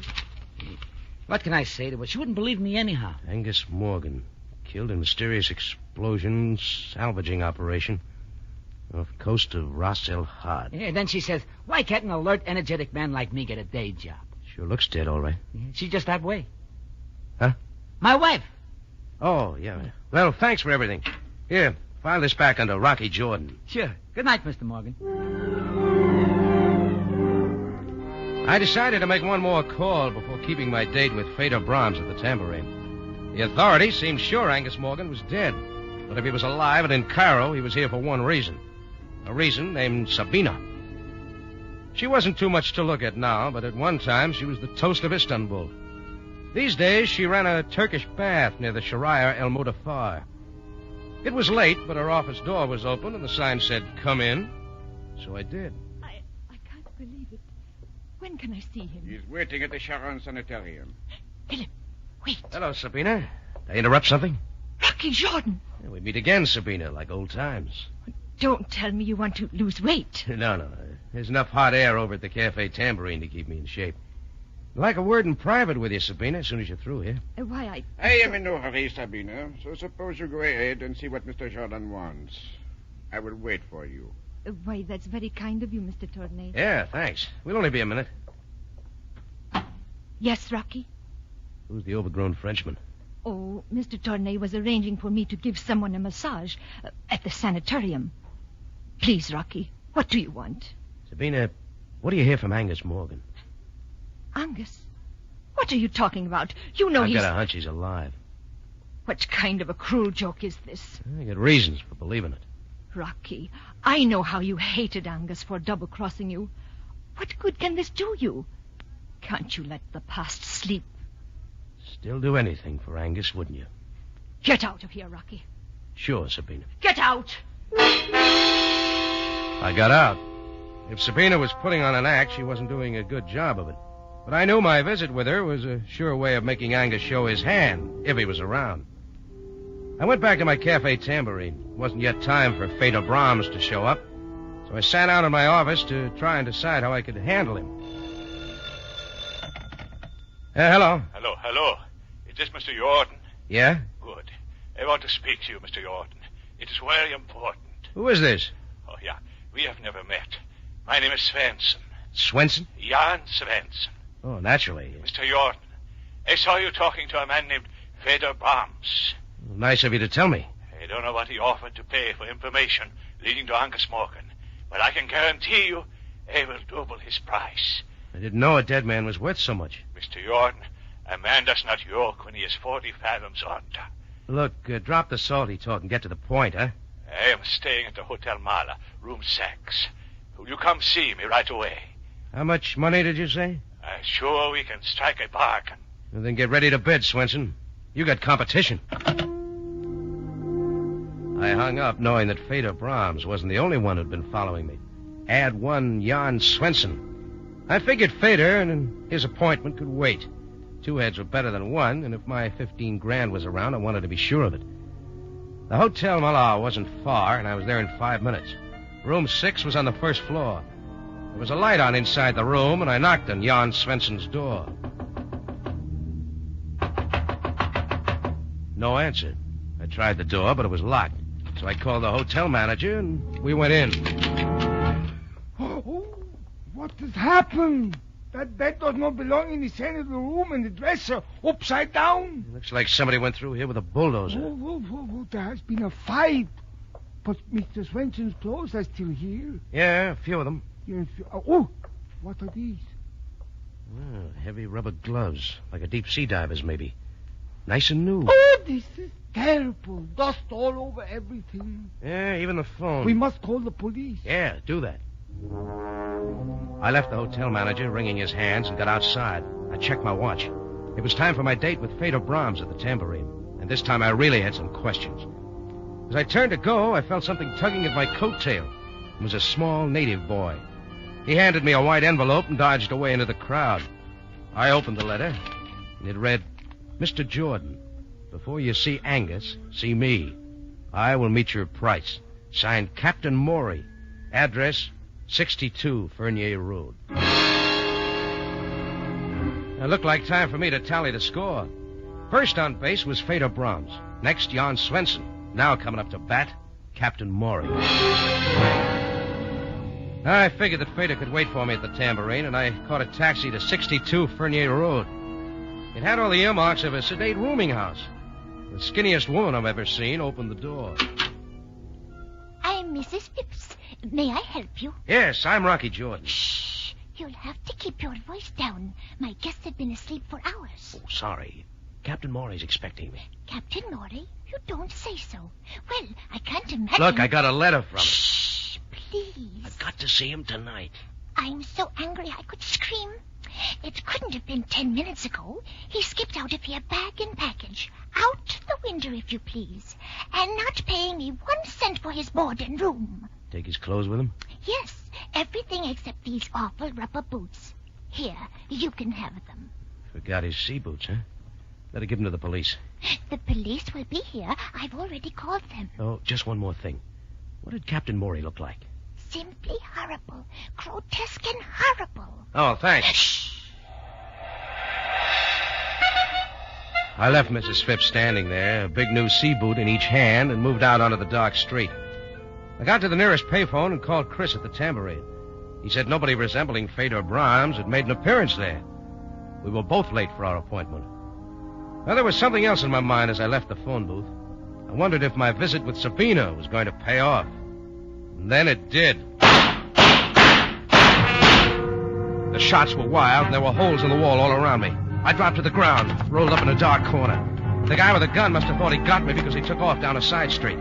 He was big, but he ran like a scared gazelle. I was up and after him, but when I got to the corner, he was out of sight. I let him go. Anyhow, I had one answer. The seed I had planted with Sabina had finally blossomed.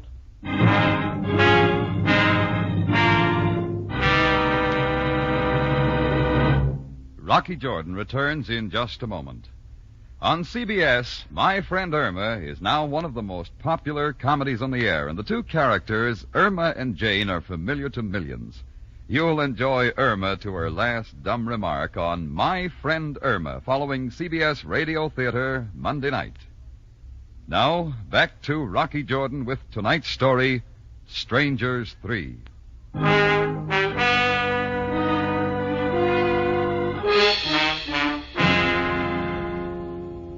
Angus Morgan was supposed to have died 3 months ago. That's what the record said. But when 3 men named Fedor Brahms, Jan Swenson, and Captain Morey came to Cairo looking for him and said he was alive, I was interested. Angus owed me $15,000, and I like money. My visit with Angus's old girlfriend, Sabina, paid off on the nose. When shots started flying, I knew Angus was close by. Back in Sabina's office, the fellow named Tournier had mentioned the Sharon Sanitarium, and Sabina hadn't covered it too well. So the next day being Sunday, I invested in 12 roses and paid the Sharon a visit. On the 3rd floor, I hit pay dirt. I swung a door open, and there, propped up in bed playing chess with Philip Tournier, was Angus Morgan. Rocky! I brought you some flowers, Angus. Shut the door. How did you find me, Rocky? The telephone book. Same old Rocky. This here your finger man? Me and Philip Tournier, my bodyguard. We've already met. Twice. Twice, Mr. Jordan? Once at Sabina's and once outside our phone booth. You're a bum shot, Tournier. I'm afraid you are mistaken. Skip it. Listen, Angus. Rocky, how did you know I was still living? 3 men told me. 3? Well, count them. Fedor Brahms, Jan Swenson, and Captain Morey. No. You're having a relapse, Angus. Maybe I better call a nurse. Stop it, Rocky. They say they're alive. Breathing, too. Right down your thick neck. They know where I am. Not yet, Angus. But they're each offering me a few thousand for that information. I'm beginning to see what you mean. Seems there was a debt. I'll refresh your memory. $15,000. Rocky, I'll pay you every cent if you promise to leave immediately and forget you've been here. As far as I'm concerned, Angus, you're resting where you so justly deserve. Got it with you? Yes. Philip, this is just between Rocky and me. So if you leave the room... But, Angus, you are sure I can trust Rocky.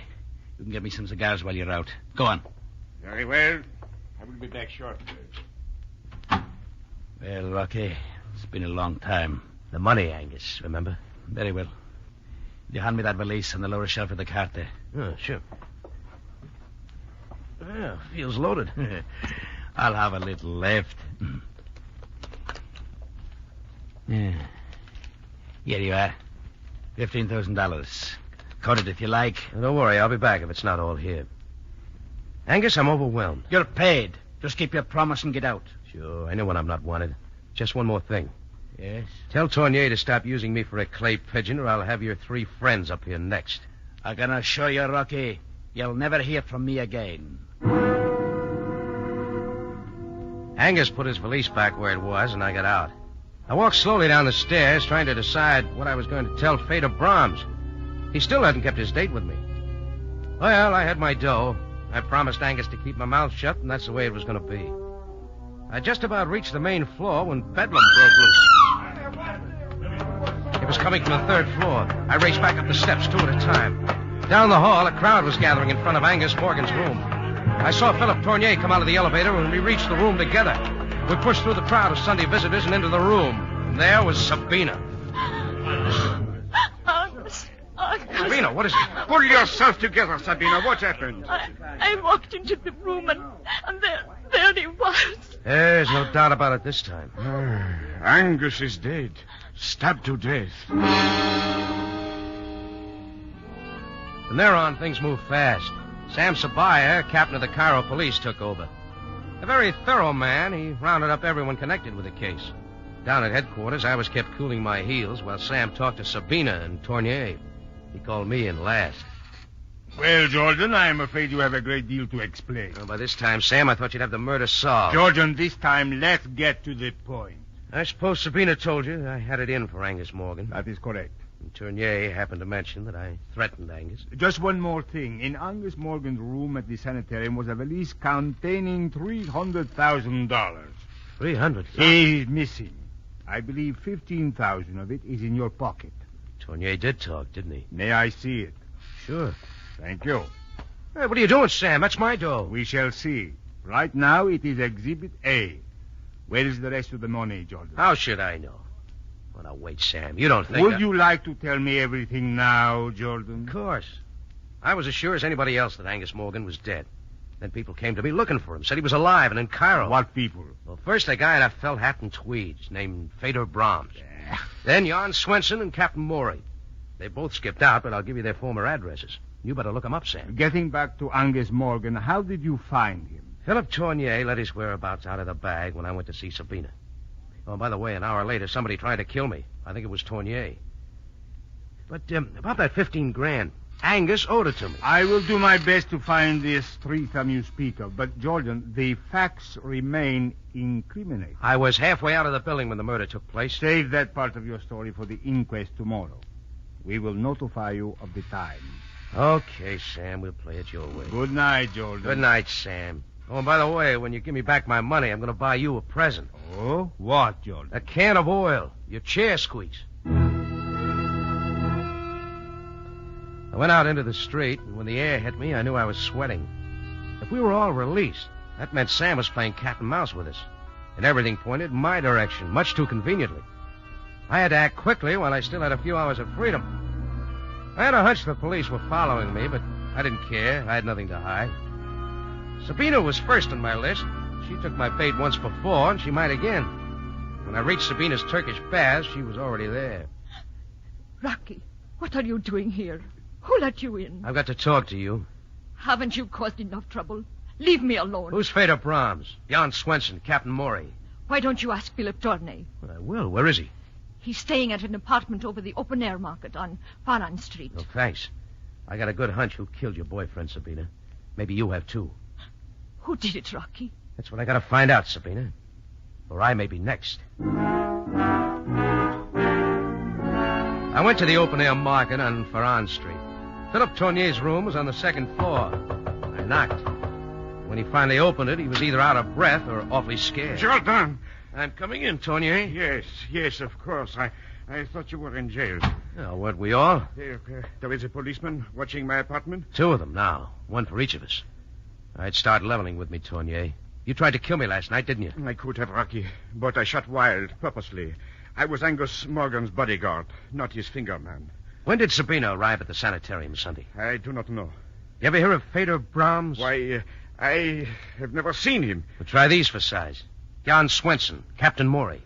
Angus, Fedor, and Swenson hired Captain Morey's boat. They salvaged an army payroll from an American freighter that had been sunk during the war. Where? Off the coast of Ras El Had. The four of them were supposed to split the money between them. Knowing Angus, he changed his mind, wanted all of it. That is right. After they had hauled up $300,000 of the money, Angus sneaked off the boat, leaving a time bomb behind. Everyone was reported missing at sea, including Angus. Well, they're not missing now. They're in Cairo. They will kill me. Sure, if you took the $300,000. But I did not. What can I do? Just sit tight and don't talk to anybody. Especially not to Sabina. Tournier was halfway to his phone before I got out the door, but I didn't mind. At least now I had something to work with, if I could believe anything he said. I went out onto the street wondering if I'd ever see Fedor Brahms again, or Svensson, or Captain Maury. Why would anyone kill Angus, take the money, and stay around Cairo for the police to get at? I stood there trying to figure my next move, and then it was figured for me. The door of a car waiting at the curb swung open. Get in, Jordan. Fedor Brahms. Sure I'm not intruding. Get in, I said. Okay. Take that shiny cannon out of my face. It hurts my eyes. I may have to use it. I want that $300,000, Jordan. Oh, you haven't got it? No. And I want every cent of it. Tell me something, Fedor. How did it happen Angus Morgan didn't kill you like he planned? Perhaps I knew him too well. We were on the salvage boat, all four of us, lying 2 miles offshore. One night I heard a sound, went up on deck, and I heard oars fading into the fog. It was Angus Morgan taking all the money we'd salvaged. Before I could do anything, there was a blast. I came to on a small vessel sailing for East Africa. It took me 2 months to get back. And I've been looking for Angus ever since. I see. Now you see why I want that money, Jordan. Why don't you look up Jan Svensson or Captain Maury? Why pin it on me? I think you have it. Jordan, I swear I'll kill you right here. Oh, maybe not after you take a look out the back window. Where? Black car? Keep watching it. The police, Fedor. They've been tailing me all day. Perhaps you are not lying. Now listen to some sense. You want the money. I want to get the guy who killed Angus Morgan to clear myself. We can get them together. You know who killed Morgan? Yeah. Captain Maury. I'm sure I saw him at the sanitarium. Captain Maury? Of course. What's your plan? Well, first we split up. Shake the police off our trails. Meet me at the corner of Sika and El Modar, right by the old tower. Why there? I think I know his hideout. You'll be there in 30 minutes. Very well, Jordan. I will be there.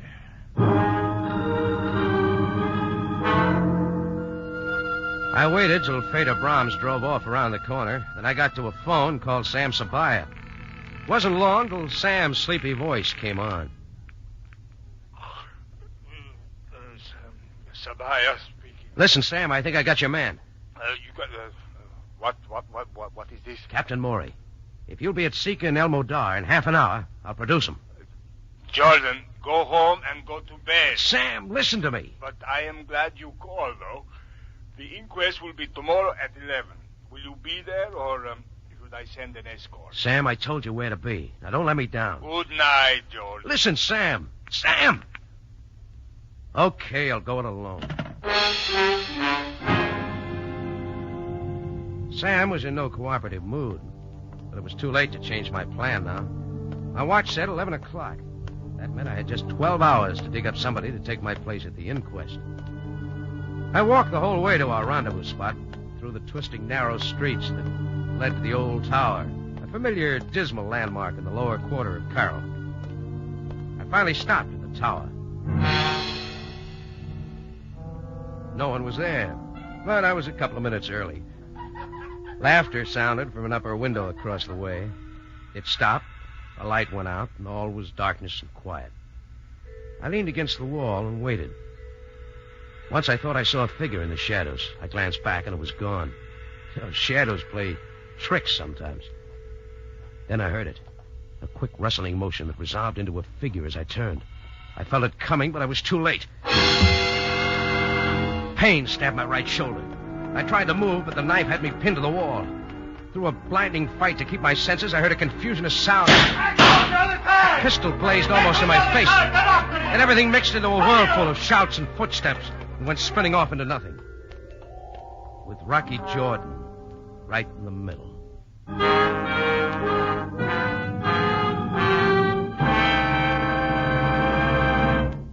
Rocky Jordan will be back in a matter of seconds with the ending of tonight's story. Here's a mic memo from CBS for Monday night listening. The Foxes of Harrow comes to you Monday night on CBS Radio Theater with lovely Maureen O'Hara and John Hodiak. Don't miss The Foxes of Harrow, CBS Radio Theater, Monday night at 7 in California and 6 elsewhere in the West. Now back to Rocky Jordan for the ending of tonight's story.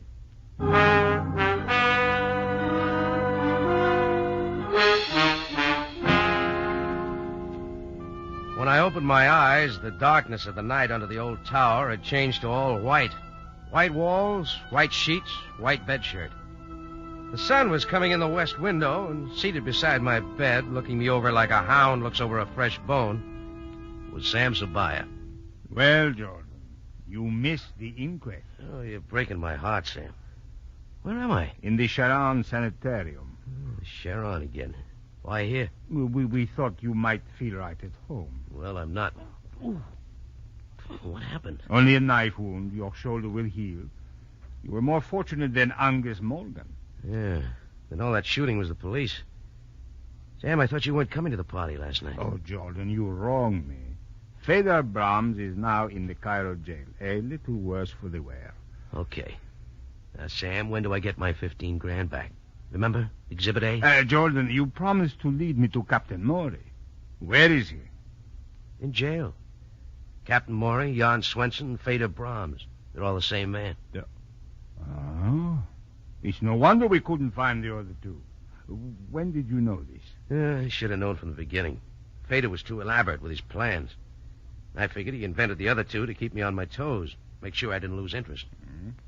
And if a murder rap came up, the police would be out looking for Swenson and Maury. Dead men. But, Jordan, that is hardly proof. No, I wasn't sure till Fedor Brahms came to me and demanded the money. I told him to ask Swenson and Captain Maury, but Fedor didn't bat an eye. Why? Because he knew they didn't exist. No doubt they were actually killed in the salvage boat. Sure. So when I told Fedor I'd produce Captain Maury, he knew I was lying. He decided it was time to get rid of me. Just one thing I don't understand. Sam, about my 15,000... what don't you understand? Well, if Fedor Brahms killed Angus Morgan and took his money, why didn't he get out of Cairo? Now, very good question, Jordan. Brahms has confessed to the murder, but he did not get the money. What? Sabina came into Angus Morgan's room too quickly after the murder. In his haste to escape, Fedor left the very thing he was after. Then he really did think I had it. Oh, but where is the money? But that is a very strange thing, Jordan. After we brought you back here last night, the money was found in the third floor laboratory. How it got there, I don't know. Sam, of course. Angus set the money satchel on the lowest shelf of that little cart the nurses wheel around. It was still there when she wheeled it out. Ah, I see. Perhaps during the confusion after the murder. Well, that about settles everything. Oh, no, Sam. What about my 15 grand? My dough? Well, you see, Jordan, there will probably be an estate. You will have to put in a claim for it. Well, of all the... Hey, nurse! Nurse! Jordan, can I get something for you? Yes, Sam, a first-class lawyer. Calm yourself, Jordan. You will get your money. You always do.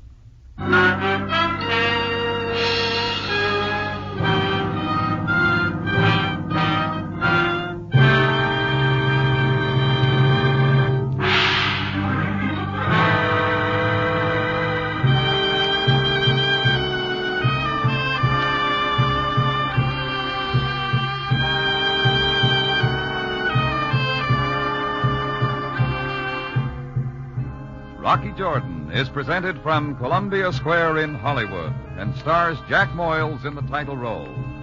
Tonight's story was written by Bernard Girard and was produced and directed by Cliff Howell with original music by Milton Charles.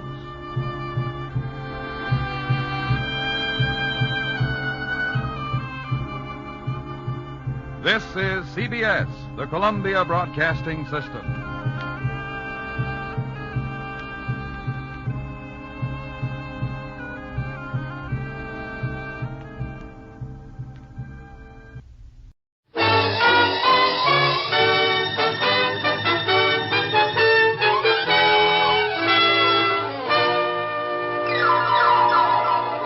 The F.W. Fitch Company, makers of Fitch's saponified coconut oil shampoo and Fitch's shaving creams, presents Dick Powell as Private Investigator Richard Rogue. In Rogue's Gallery.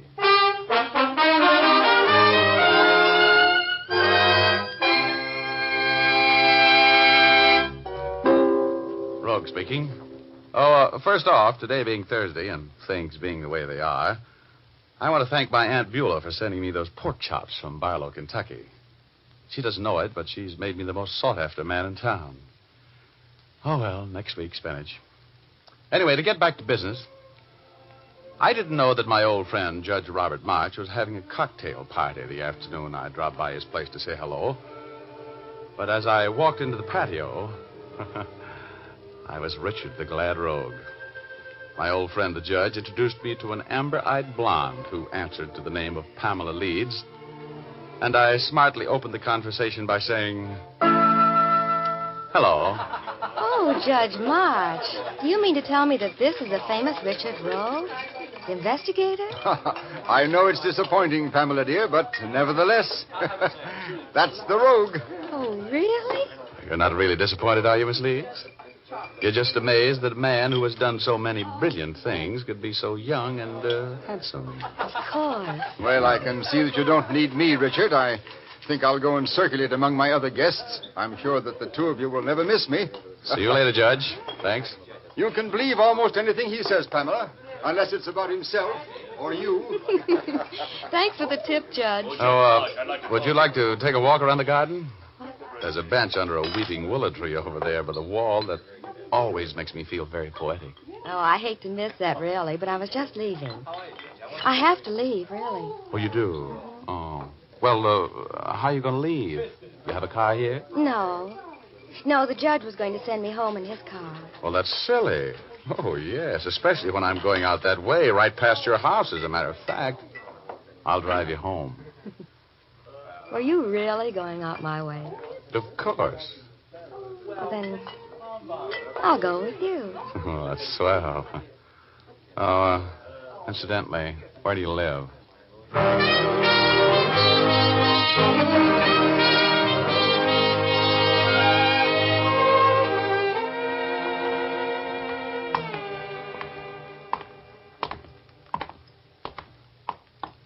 Well, Pamela, this has been a kind of a short date. I hope I get a rain check on that bench under the tree.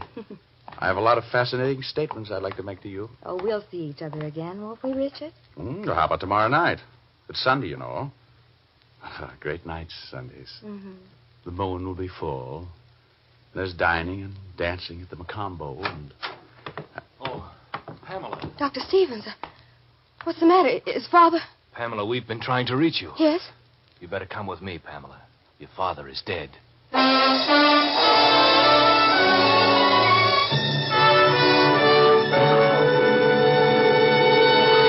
Well, that's how it all began. We'll continue in just a moment. But now, here's Jim Doyle. I'd like to make a suggestion to the ladies. I'll bet you've often felt like singing the blues after you've shampooed your hair. The shampoo blues is a well-known theme. I've just washed my hair and can't do a thing with it. Fitch's saponified coconut oil shampoo is just the thing to dispel those blues. For when you use Fitch's saponified shampoo, your hair is so lustrous and easy to manage, you'll be singing praises rather than the blues. It's made from pure vegetable and mild coconut oils, so it never leaves your hair dry and difficult to manage. It makes oceans of lather, too, that cleanses completely. Fitch's saponified shampoo also contains a special patented rinsing agent. Even when you rinse with hard water, this rinsing agent ensures that no soapy film is left on your hair. It leaves your hair shimmering with natural highlights. You can use Fitch's saponified coconut oil shampoo as often as you like, with absolutely no fear of the shampoo blues. Ask for it at your drug or toilet goods counter. Look for the bottle with the bright yellow label. And now we return to Dick Powell as Private Investigator Richard Rogue in Rogue's Gallery.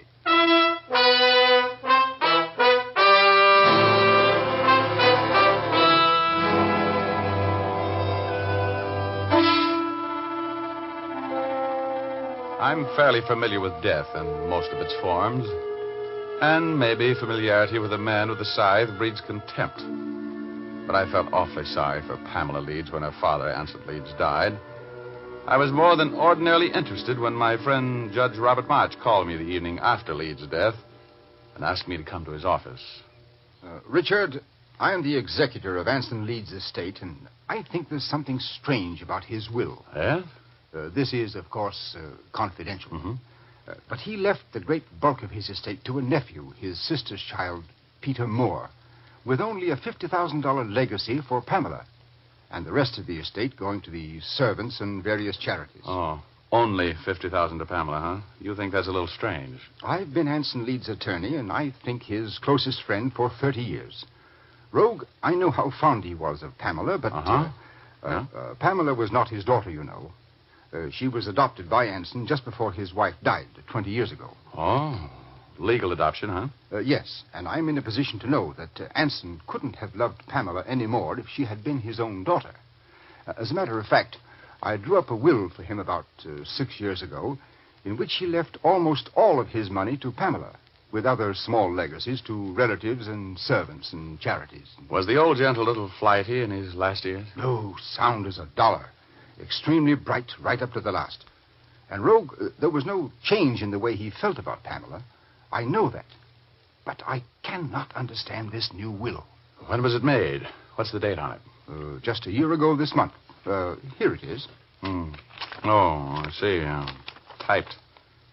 Is this signature genuine? Oh, of course. There can be no doubt of that.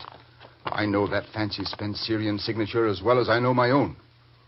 I realize, Rogue, that I'm giving you a problem here that is based on nothing more than a personal hunch.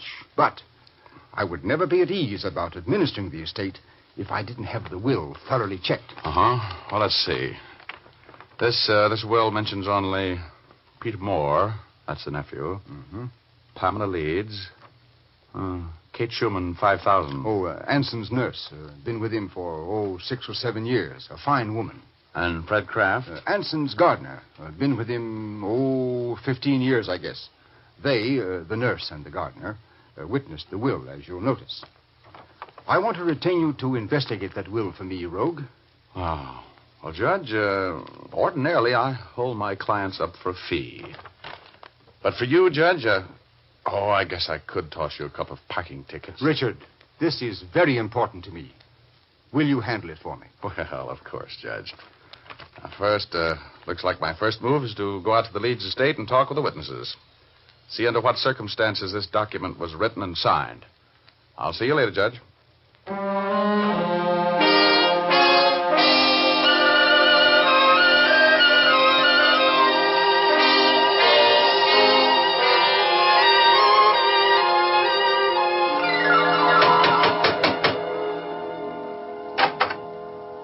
How do you do? I wonder if I could see Kate Schumann. I'm Kate Schumann. Oh, I'm Richard Rogue. The investigator? Yes. What do you want to see me about? Well, Miss Schumann, could we go someplace where we could talk privately? Of course. My quarters are upstairs. Richard Rogue. Oh, hello, Pamela. What in the world are you doing here? Well, I just came by to talk with Miss Schumann. Well, I didn't know you knew her. He doesn't. No, we just met. I'll see you later, Pam. All right. Stop by the library on your way out, will you? Oh, sure.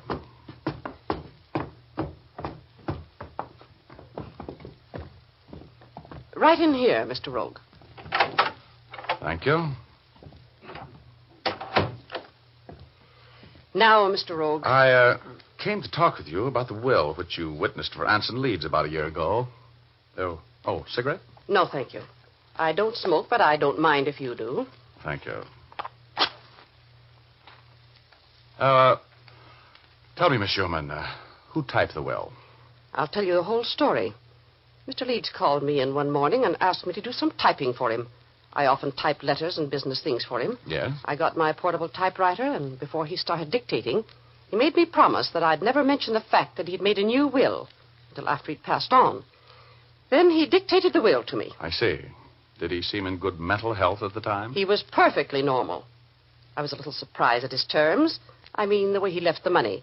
And he could tell that I was. He just told me that he had good and sufficient reasons for doing it that way he did, and asked me to witness his signature. Uh-huh. Then he asked me to get the gardener, Fred Kraft, to come in and witness it. I did. He signed the will in the presence of both you and Fred Kraft? Yes. Do you know Peter Moore? I've seen him here a few times on visits. I don't know him. Will he be here for the funeral? Yes, he's on his way here now. On his way here? He lives in another town? He lives in Garden City, Iowa, with his mother. She was Mr. Leeds' older sister. Oh. Mm-hmm. Well, thank you, Sherman. Who, asked you to investigate the will, Mr. Rogue? I can't tell you that, except that it was an interested party. Well, everything happened just the way I said it did. I'm sorry to see Miss Pamela left with so little money. I'm very fond of her. Well, it certainly looks like everything was according to Hoyle. Thanks for talking so frankly with me, Miss Schumann. You've been a great help. I'll just check with Fred Kraft, and you can forget the whole thing.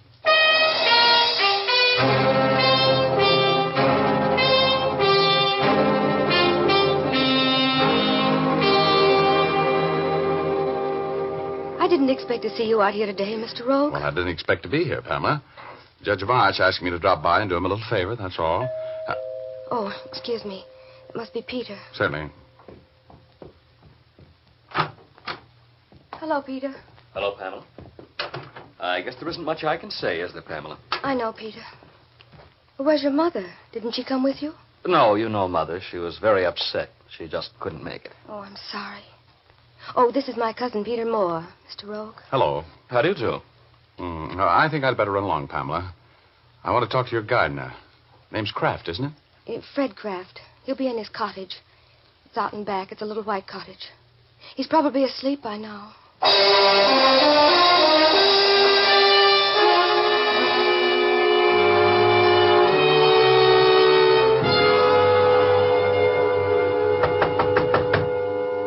Mr. Kraft? Mr. Kraft? Mr. Kraft? Oh, good Lord.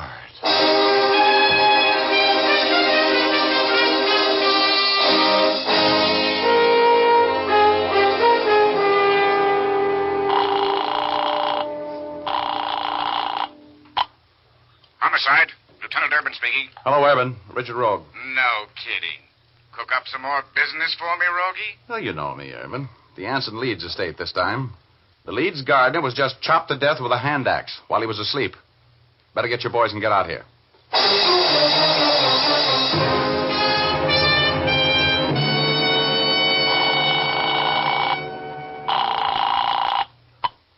Hello? Judge March, Richard Rogue. Yes? Judge, get that will to a handwriting expert. I think it's a phony. Oh, well, have you any evidence that... Now, Judge, this isn't the court. This time I've got a hunch, that's all. One of the witnesses, the gardener, has just been chopped to death. Now get an expert on that will and tell him we'll call him for a report on the signature tonight. And you'd better come out here.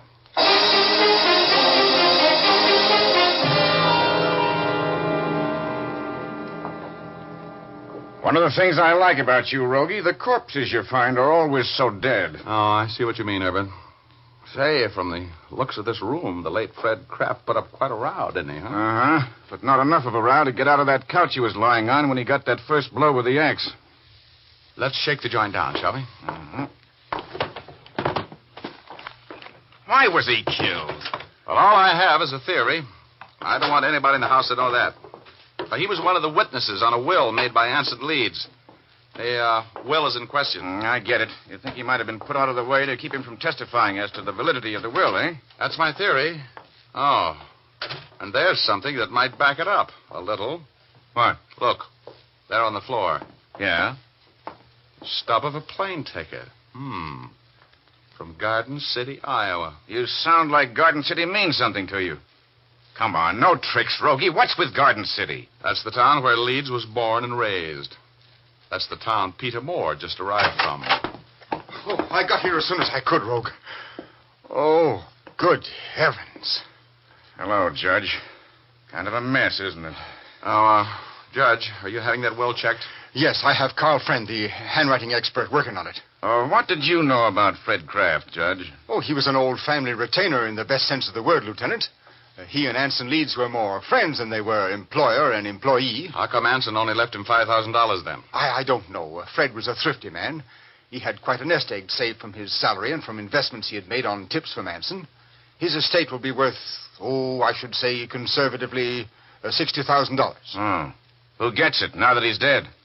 Well, Pamela Leeds. You know, she's been like a daughter to old Fred. I happen to know that she's the sole beneficiary in his will because I drew it up for the old man. This case has more angles than a six-pointed star. Yeah. Here's a cute one I just picked up, Rogue. Look. A lady's wristwatch. Where'd you find it? On the floor, right over there. It's got a broken link, like it might have been torn off of somebody's arm. Well, whose is it? It's engraved on the back to Pamela from Dad. Pamela? Oh, come on. Let's get in the house, Irvin. You'll want to question everybody, won't you? Yeah. I've got the boys holding Miss Leeds, Peter Moore, and the nurse Schumann in the library. Oh, while you're talking to them, the judge and I are going to be busy. Upstairs.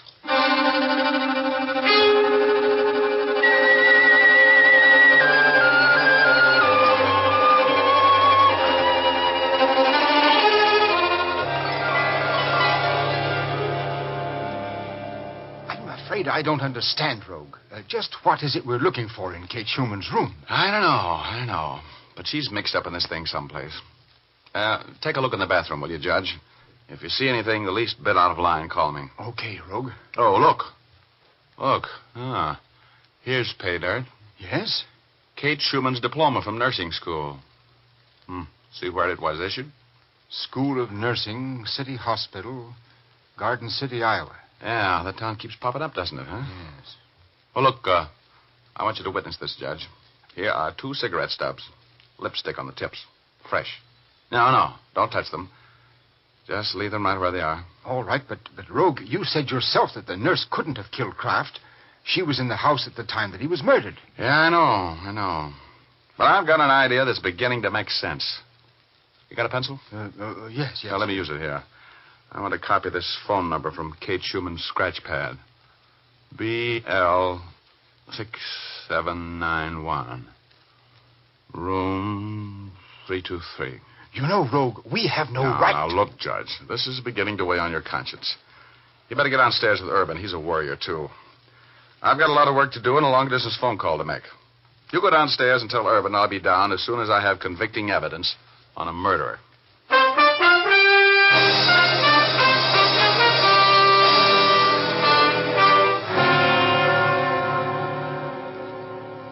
All right.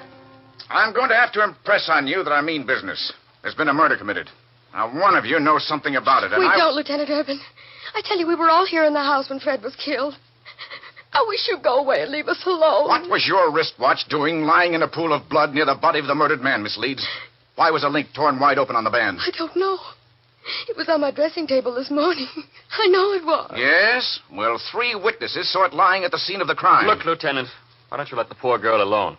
I was with her when Fred Kraft was killed. So was I. We were all right here in this room. That's very interesting. All of you established your alibis for a very important time. Were you all working together? Now, one of you start talking. How about you, Peter Moore? How do you account for the fact that the stub of a plane ticket from Garden City, Iowa, was found at the scene of the crime? Plane ticket? I came out on a train. Yeah? When were you in Fred Kraft's cottage? I haven't been out there in 4 years. You may have to prove that statement more in court. This is outrageous. You can't keep us here pounding questions at us, making accusations. There's been a murder committed. It's my business to find out who did it. I'm going to find out. Judge, go get Rogue. Tell him I want him down here right now. All right, Lieutenant. Peter, please. Don't let him question me anymore. Look, Lieutenant, it must be perfectly obvious that no one of us could have had anything to do with the murder. It was probably some transient. I suggest, Lieutenant, that you use some other means to try... Yes, what's the matter? The upstairs looks like a cyclone hit it, and Richard Rogue is gone.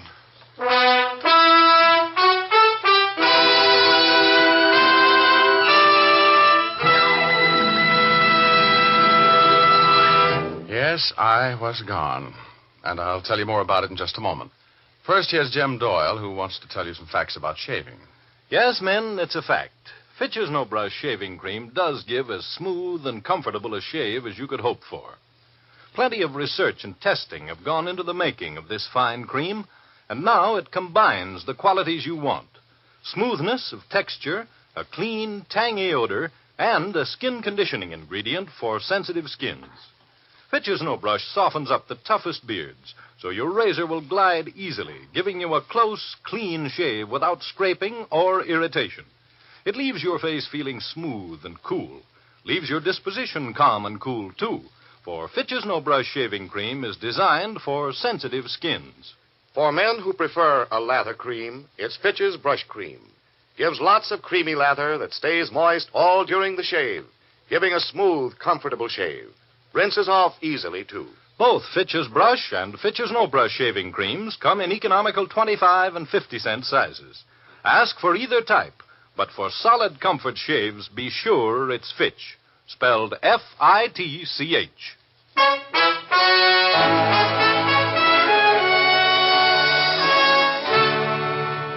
And now we return to Dick Powell as Private Investigator Richard Rogue in Rogue's Gallery.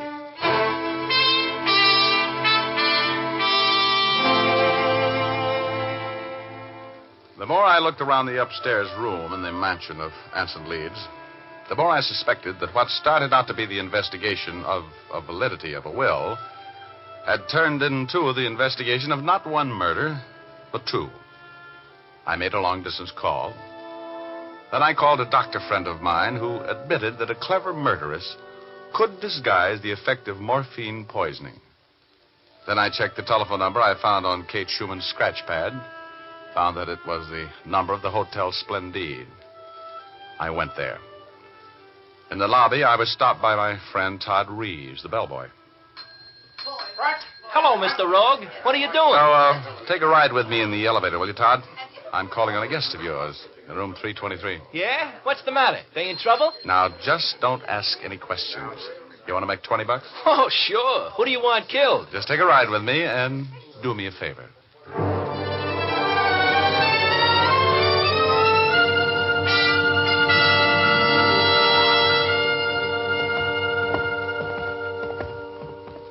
Give me your passkey, Todd. Oh, that's what the $20 was for. You want me to get fired? Oh, I'll back you up if you get in trouble. Yeah, then I'll really get me the boot. You want me to stick around? No, I don't. I think the less you know about this case, the better off you're going to be. Who is it? Shove off, Todd. I'm going in. Who is it? Hello. Stay right where you are, please. What do you want? I want to talk with you about a murder.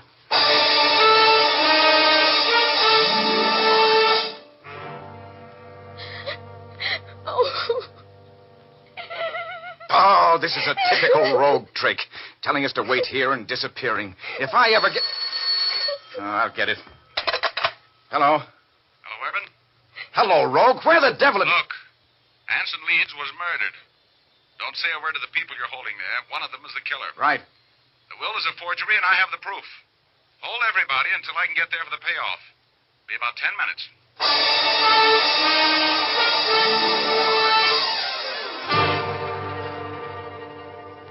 All right, Urban. I'll take the party from here. Okay, rogue. And this had better be good. It will be. And this concerns all of you. In the first place, I've talked to Carl Friend, the handwriting expert. That will, leaving everything to Peter, is a forgery. There are 5 copies of the will, and the signature on each of the copies is identical.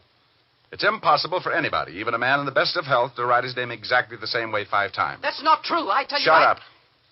The signatures were made by placing a sheet of carbon paper under one authentic signature of Anson Leeds and tracing it through to the fake wills with a sharp pencil, then inking the signature in over the tracing. Don't bother denying it, Kate. Carl Friend photographed the signature under a powerful light with an enlarging camera. The particles of graphite under the ink sparkle like diamonds. That will was a fake. And Fred Kraft was killed to keep him from telling the fact that he was not present when Anson Leeds signed it. I didn't kill Fred Kraft. No, but you killed Anson Leeds with morphine poisoning. She murdered my dad? He was murdered? Yes, Pamela. I just came from the mortuary. There are obvious syringe punctures in his arm. But Dr. Stevens... Yes, I know, Judge. He signed a death certificate for heart failure. But I found this vial of morphine tablets in your room, Kate, and this bottle of belladonna hidden in your desk. You killed Leeds with morphine, and then dropped belladonna in his eyes to dilate the pupils. Oh, that was very clever. Because the only outward sign of morphine poisoning is the fact that the pupils of the eyes contract to pinpoint size. I killed him. But I'll never go to jail for it. Grab her, Judge. Grab her. Get the syringe away from her. Kate.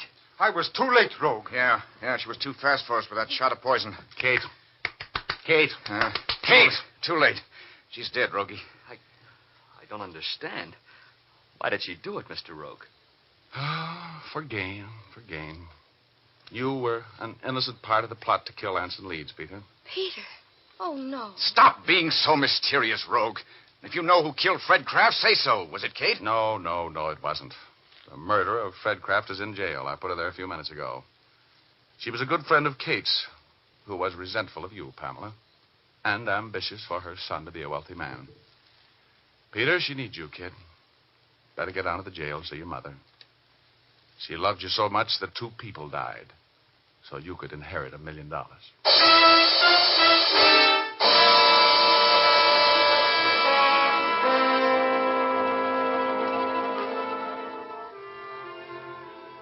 Well, that was the end of that case. Peter Moore's mother was tremendously jealous when old Anson Leeds adopted a little girl, Pamela, and made her the heir to his fortune. And after her school-days friend Kate Schumann was installed as the old man's trusted nurse, they plotted his murder without Peter's knowledge. Mrs. Moore was in Kate's bedroom when I was questioning Kate, and when she learned that the will was being investigated and that I was going to talk with Fred Kraft about it, she killed him. She made a complete confession and was executed for the crime. I felt sorry for Peter. He's a nice kid. Pamela felt sorry for him, too. She felt so sorry for him, she's going to marry him. So he'll get the Leeds fortune anyway. That hardly seems fair. Getting a girl like Pamela and all that money, too. I could have gone for that Pamela. Lovely girl. Oh, lovely girl. But after all, I need another girl like Frankenstein needed another monster. In exactly the same way. You know what I mean?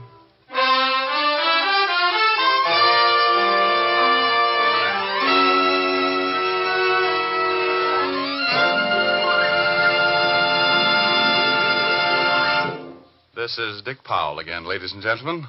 Hope you enjoyed our story tonight. Ray Buffum wrote it. Leith Stevens composed and conducted the music, and Dee Engelbach produced and directed. But don't forget, you've all got a date with us next Thursday night.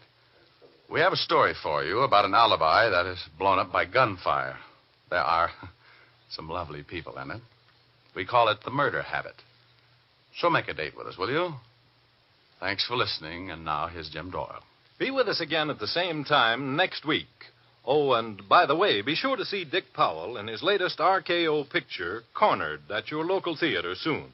Remember, tune in next Thursday when you will again hear Dick Powell as Private Investigator Richard Rogue in Rogue's Gallery.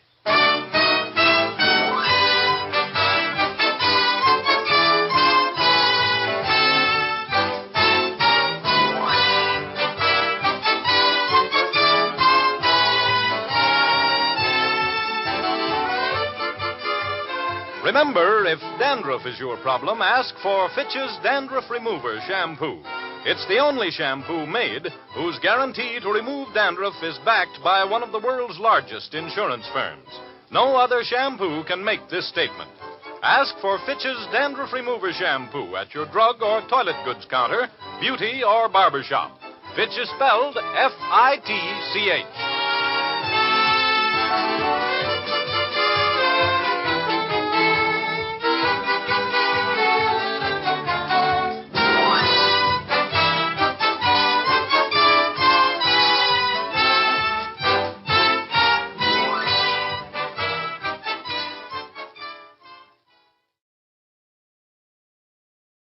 The National Broadcasting Company presents The Adventures of Sam Spade, Detective.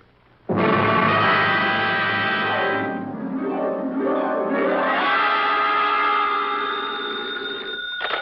Spade Detective Agency. Hi. Sam? Who else? Did you wind it up, Sam? Is it all over? If you're talking about the usual happy ending with the villains dead and buried and the lovers joining hands while the camera does a slow fade, it is not all over, sweetheart. What do you mean, Sam? The villains in this piece are for real, still doing business at the same old stand from one end of the country to the other. Oh, Sam, you sound so grim. Only because I have a grim tale to tell, little one.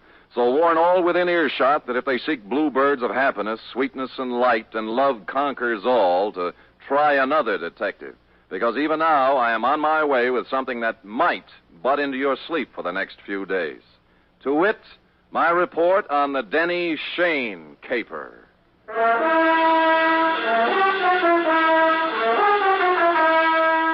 For NBC, William Spear, radio's outstanding producer-director of mystery and crime drama, brings you the greatest private detective of them all, starring Stephen Dunn in The Adventures of Sam Spade.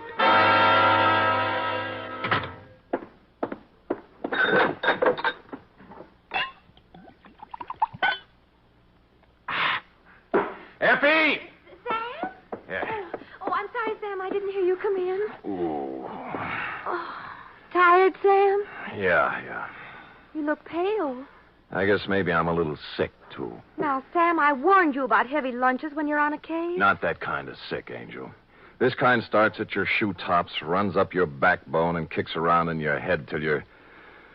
Where's the book? Right here, Sam. Okay. The date, fill it in. 2. To John Q. Public.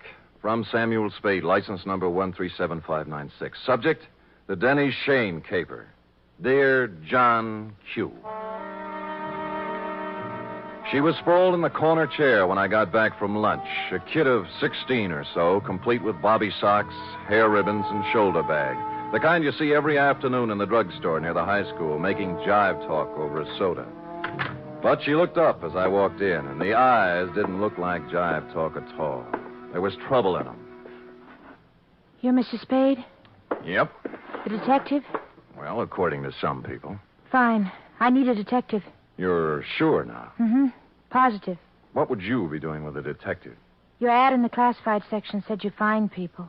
Well, sometimes. They're not too badly lost, that is. Who do you want to find? Did you ever hear of Denny Shane? You don't really want to find Denny Shane, do you? Why not? Well, most people want to lose him. Then you do know him. I'm glad. Here's $20. Now, wait a minute. Hold it, honey. Don't get anxious. What's the matter? Don't you want to be paid for this? Not if I don't do it. What do you mean? Let's talk about you. What's your name? Mary Johnson. Does it make any difference? Mm-hmm. Mary Johnson. Where do you live, Mary? Well, I've never been in San Francisco before. I just got in yesterday. Staying with a friend out in the marina. My home's in Denver. Denver, Colorado. 2028 14th Street. Okay. Here you are. You want to sign the contract? Oh, all right. Where do I sign? On the line here. Oh. No. The right name. Sally Joan Michaels. How did you know that? Next time you use an alias, leave the identification bracelet home. Huh? Don't tell people you're fresh out of Denver when your coat label says it's fresh out of Ruse Brothers, San Francisco. Now, let's try it again, huh? What about Denny Shane? Well, I want to find him, that's all. Well, that's a lot. Why? I'd rather not say. Well, in that case, Sally, I recommend another detective. You'll find there's an ad in the classified section just below mine. You mean you won't do it? Sally, if I may get pontifical for just a moment, Denny Shane is not the kind of character I would pick out for a kid like you. He has a reputation for booking horses, which is illegal, and welching his bets, which is worse. He is associated at one time or another with almost everyone in the files of the Kefauver Committee. And as for the girls he runs around Stop with... it, will you? Oh, so that's it. No, that isn't it. I've never seen Denny Shane in my life. If we do find him, you'll have to point him out to me. Really? He's been good to me. You see, all my life he's been good to me. Mm-hmm. And you've never seen him? No. Denny Shane is my brother, Mr. Spade. My mother died when I was born. I was adopted, but Denny went to an orphanage, and I guess he sort of ran wild after he got out. Yeah. What do you mean he's been good to you? Sent me money on birthdays and Christmases, sometimes in between. He always said if I needed help to tell him, but I never knew where to find him. We need help right now, Mr. Spade.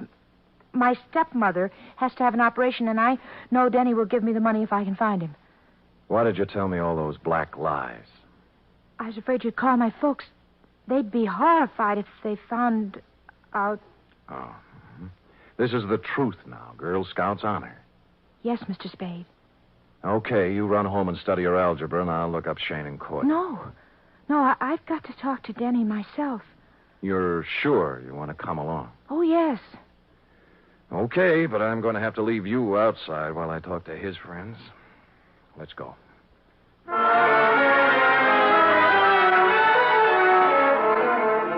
I hadn't seen Shane since 3 years ago when he conned a client of mine out of $3,000 on a phony mining stock deal. I knew it was waste motion, but I checked the hotel where he was living then and found he was long gone. Came next in the following order: one gambling joint in South City, one saloon in the Mission, and one very dubious apartment on Turk Street, run by a charming wench wearing wedgies, culottes, and peach brandy. She gave me a peachy smile. Oh, Denny Shane? Don't step on your laughs. You seen him lately? Funny you asking about Denny. I saw him yesterday. First time in 2 years coming out of Augie Dano's. Oh, who's Augie Dano? Runs the gym exercise studio, reducing setup on Sutter Street. You know, work a little, lose the middle. Get it? Yeah, I got it. But anyway, thanks.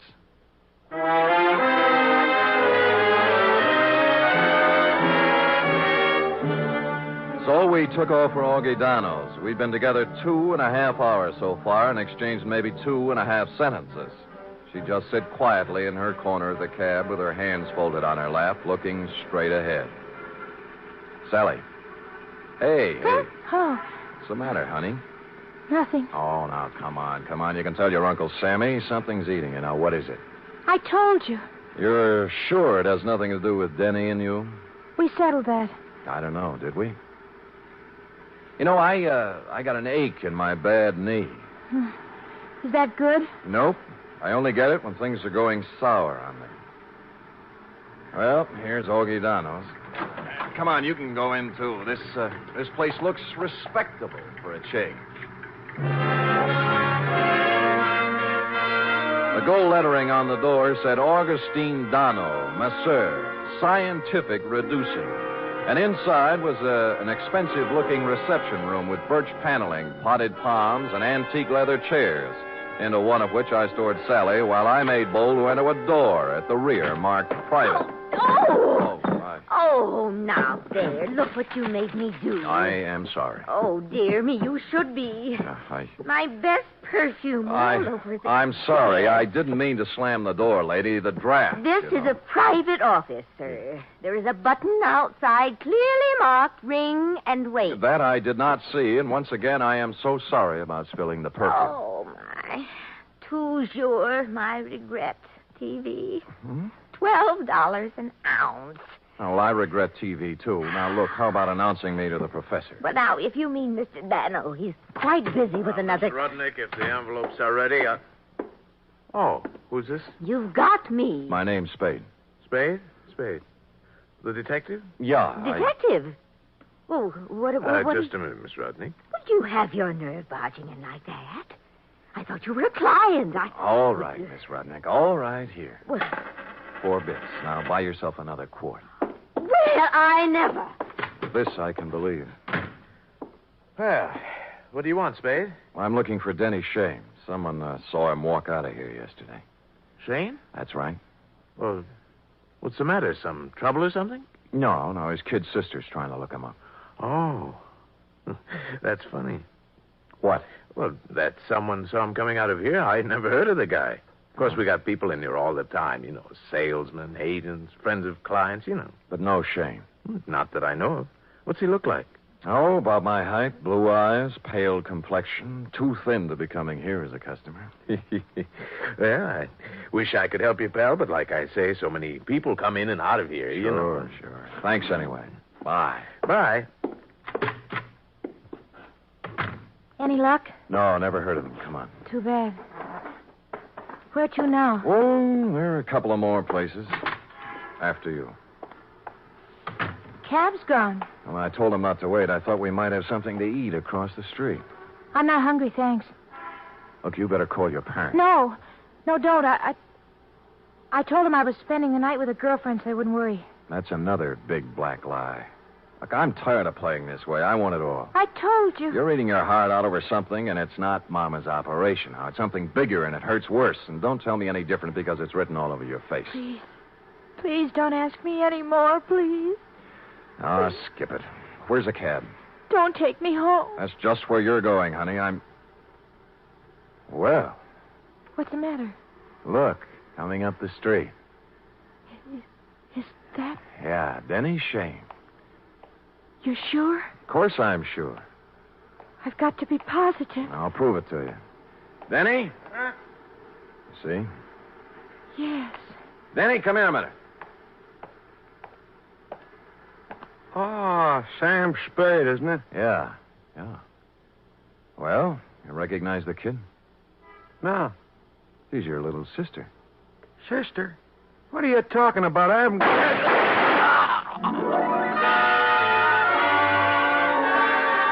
It all happened in less than a second. So hard, so fast, so horrible, it froze me in my tracks. The shoulder bag flew open, there was an automatic in her hand, and then Denny Shane was dead on the pavement, and she was turning toward me, her face a sick gray color, handing me the gun, handle first.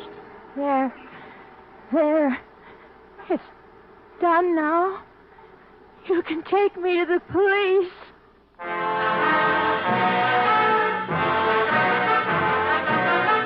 You are listening to the weekly adventure of radio's most famous detective, Sam Spade.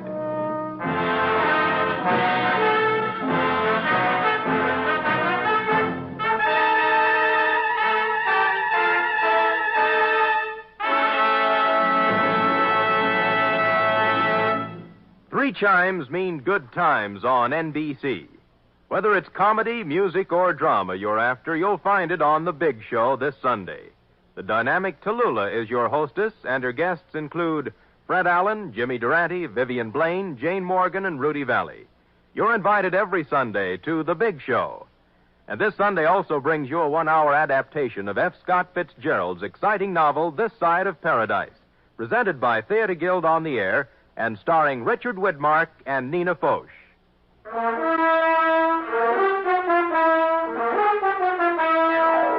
And now back to the Denny Shane caper, tonight's adventure with Sam Spade.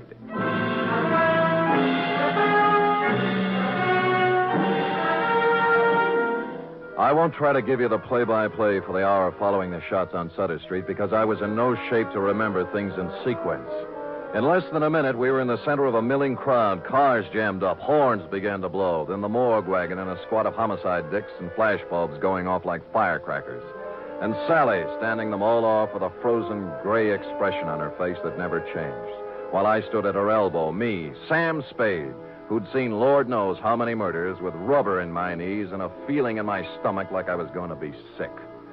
Finally, the squad car picked us up and headed for Dundee's office. Mr. Spade, Yeah? I've been waiting for you to ask me why I did it. I thought I'd leave that for the professionals. It won't do any good to ask me, Mr. Spade. Please tell him that, will you? It'll save all of us a lot of trouble. Everything I told you was a lie.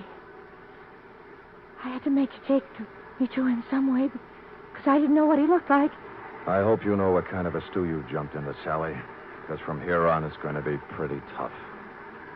I don't care what they do to me. I've had nothing to live for a long time now. What do you mean? Sounds stupid, doesn't it? 16 years old and nothing to live for. Ah, Sally. Tell them not to ask me any questions. Tell them I'm guilty. Sentence me or do whatever they do. I'll never tell them why. I'll never tell them why.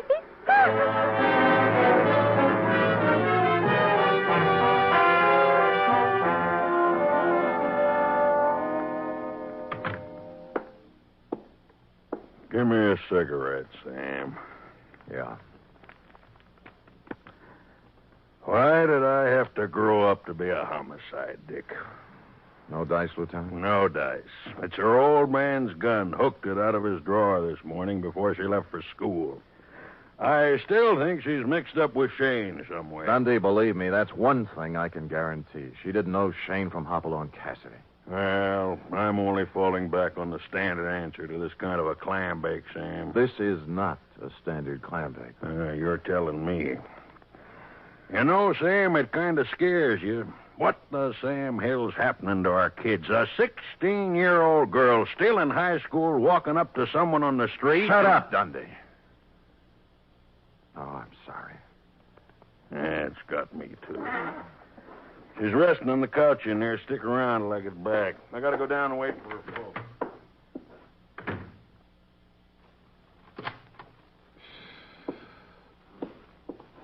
Oh, excuse me. I saw the lieutenant go out, and Come on in, sit down.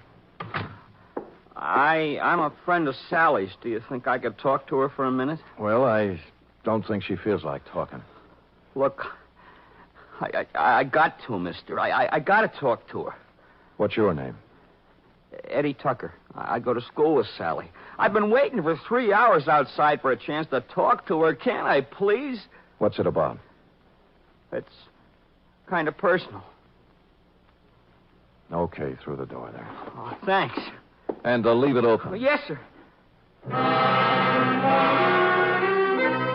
The minute he went in, I slid along the wall into a corner between the door jamb and a file case. And through the doorway, I could see them both in a mirror on the far wall of the inner office.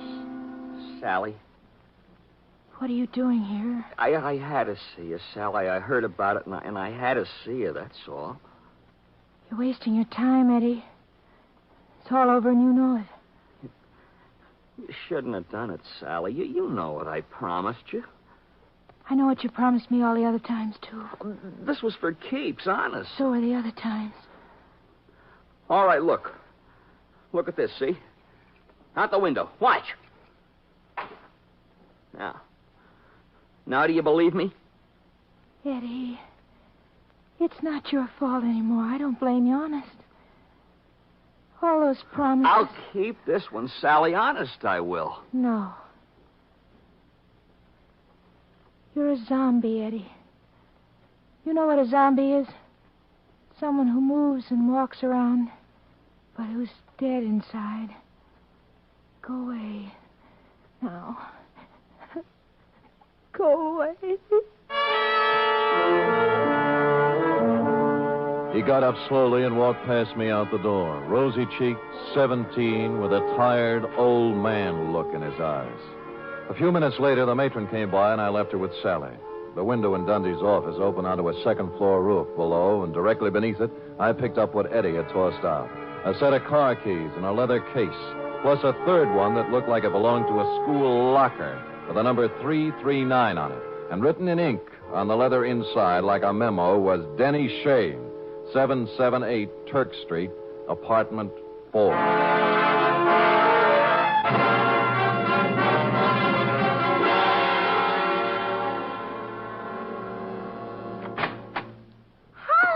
Kids. Oh, well, it's you again. Yeah. Well, hold it, Jack. Aren't you going to wait for an invitation? You done me wrong this morning, honey. About Denny? Yeah. Said you hadn't seen him in 2 years. I told you about Augie Dano, didn't I? Anyone told you about Denny Shane? No great loss. Pax for biscuit. Oh, would you like a drink? Thank you, no. Now, what about... I had it coming to him sooner or later. Never made an honest buck in his life. How did he have it coming to him? Like he got it, like they all get it. What was his racket? Numbers. You know how it works? You buy a number Yeah. How do you know all this? Curiosity. Intellectual curiosity. I want to know things. All the time I want to know things. Follow? So one day, when Denny leaves his suit to be cleaned and I find a book in his pocket, I ask the questions in What book? His numbers book, stupid. What's that? Oh, you know, with the names and numbers of all his customers. You wouldn't know where it is, would you? Oh, perhaps. Oh, yes. How does $5 look? Bourbon is awful high. Yeah, you probably drink it straight. 10. Better. Come on. I think it's in his top drawer. Let me see now. Pies. There you are. That little black book. See?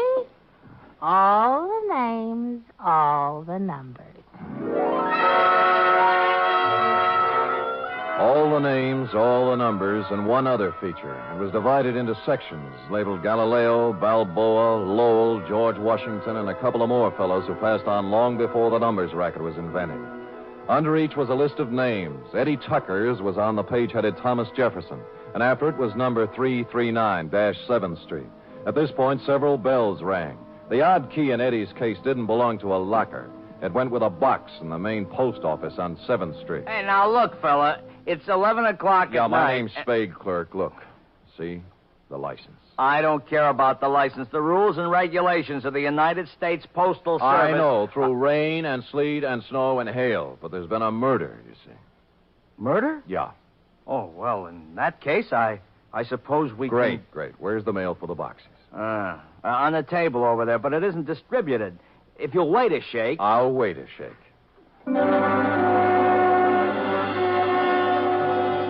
It took more than a shake, but we got to it just before midnight. A scented envelope it was, addressed simply to Eddie Tucker, Box 339.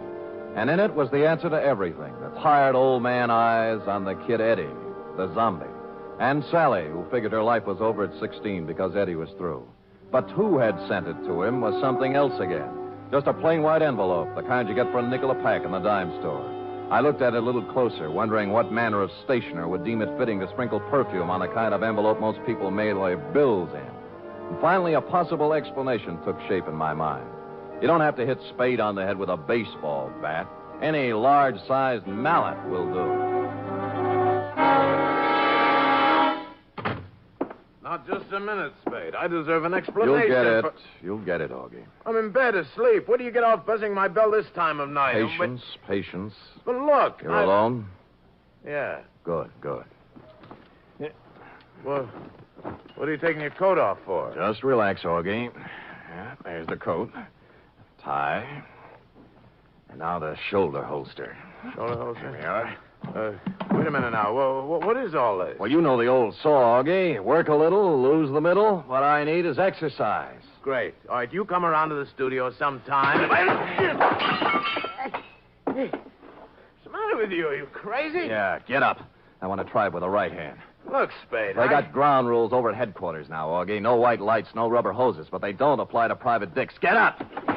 Listen, if you're looking for trouble, The right's even better. Okay, up you go now. Come on! Up against the wall. Now. Hey, let go of me, Spade. Let's talk, huh? Talk? Yeah, about Denny Shane, about the kids he smeared with his filthy hands. High school kids from Balboa High and Lowell and George Washington. Good kids, straight kids. I don't know nothing about...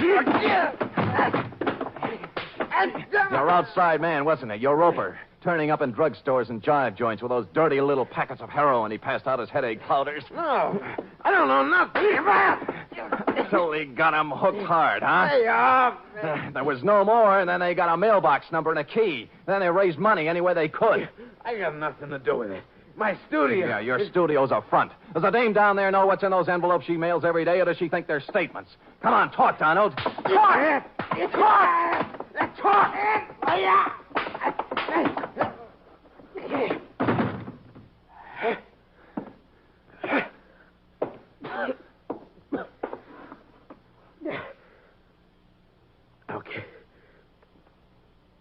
Okay. I'll talk.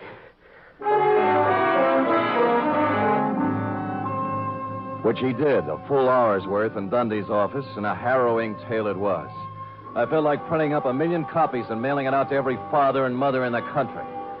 They'd taken him downstairs when I happened to glance out of Dundee's window, and down on the second floor roof, a point of light was moving back and forth slowly from one end to the other.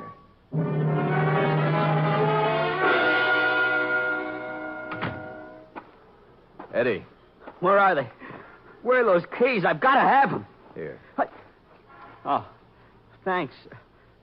My car. I couldn't get home in my car, you see. You don't need to kid keys. me, Eddie. I know all about it. Oh. I can't do anything about myself, Mr. Spade. I'm helpless.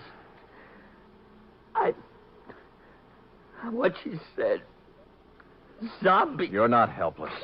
You can't handle it alone, maybe, but you're not helpless. Other guys have licked it, and you can, too, if you want it bad enough. I I want you. Honest. Good, that's all you need. We'll take care of the rest. Let's go, huh?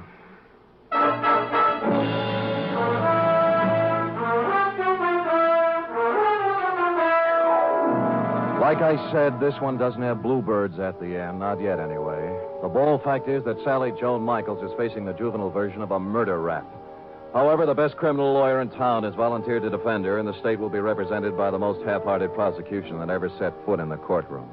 Eddie Tucker's entering a sanitarium tomorrow, making him luckier than some of the other kids in that little black book. What about yours, John Q?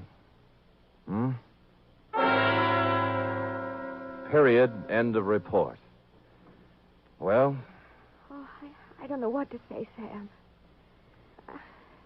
I feel so awful. I guess I'd better not make any comments at all. Me too, sweetheart. Let us lose ourselves in our work. Me in this cheap novel you were reading, and you in the merry chatter of that 1906 model Oliver. Scoot.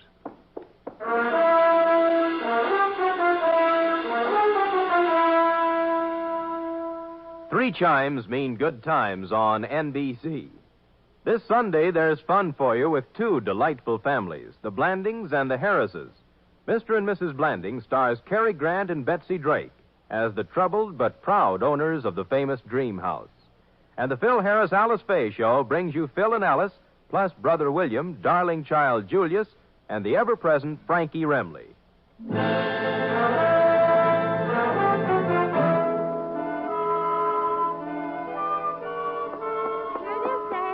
Amazing.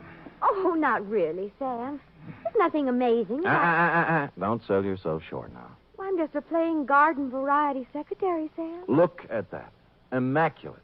Not a mistake. Oh, Sam. And in 26 seconds flat, in just the time it took that man to read a short announcement, you type out 5 copies of a 28-page report. In my book, that is amazing. All right, I admit it, Sam. I'm amazing. Good. And another thing. What's that? I'm hungry. Oh. And tonight is sauerbraten night at Schroeder's, and Max Nishi's letting girls in now. Cherub, as you may have gathered, I didn't collect a fee off this one. Oh, but Sam, I still have $10 you gave me last week to cover my back salary from 6 weeks before that, so we really... Schroeder's it is, yes. Let me go home and put on my other shirt. And I'll get my sauerbraten hat. Good night, Sam. Good night, sweetheart. She is amazing.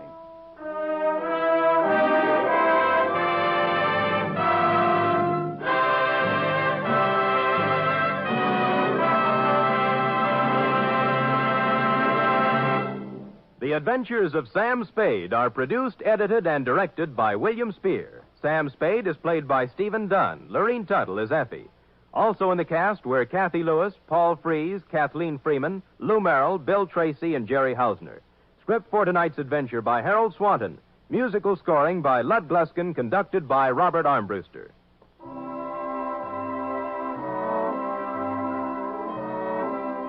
Join us again next week, same time, for another adventure with Sam Spade.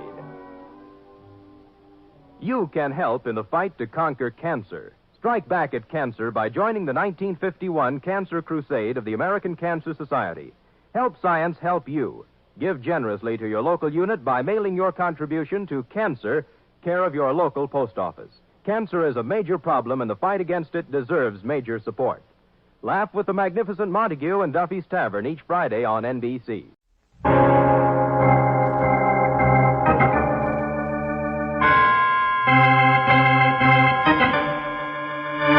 My name's Regan. I work for Anthony J. Lyon, Detective Bureau. They call me the Lion's Eye.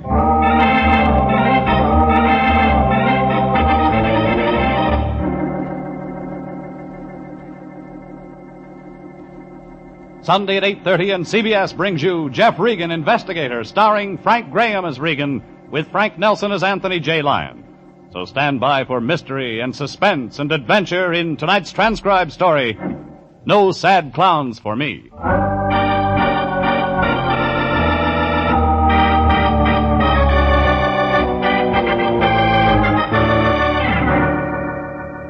There was a tall clown and a short clown juggling this one, plus a sleek but overaged destroyer named Ruth that wore tights and trained tigers. All parts of a big circus playing a small town of 649 people. And somewhere along the midway, a joker wanted to cut me down to size. 6-foot box size. I wasn't thinking about the circus when I went to the detective bureau Wednesday morning, but my boss was. The lion was up to his knuckles in... Green, my boy. I've just about decided to have our whole office done over in green. Why the sea of $1 bills? A client, my boy, with payment in advance. Those bills look like they've been papered in a rat's nest. They're all in pieces, my boy, but they're good. You'd know. Yeah, of course. Notice when I hold this one against this 300-watt light, the paper's made with silk threads. Fitting the torn bills together, they come to $67, Jeffrey. And the client is... See this canvas bag? Bottle top? It's full of nickels, dimes, and quarters, Jeffrey. With the $1 bills, it makes a very nice retainer of $75. For which we do what? Nothing. Now, wait a minute, Fatso. You mean a client walked in here, laid down $75 to hire us to do nothing? Exactly. Duck, there's a curve on this pitch. No, my boy. The whole thing's perfectly legitimate. Our client walked in about an hour ago. Description? Well, he was a tall man, eccentric. Go on. 45 or 50 years old, long, pale, stringy, yellowish hair, like an actor, and oddly dressed. This keeps getting better. Well, he had on a single-breasted pinstripe suit and tennis sneakers, a rope for a belt. Does he fly?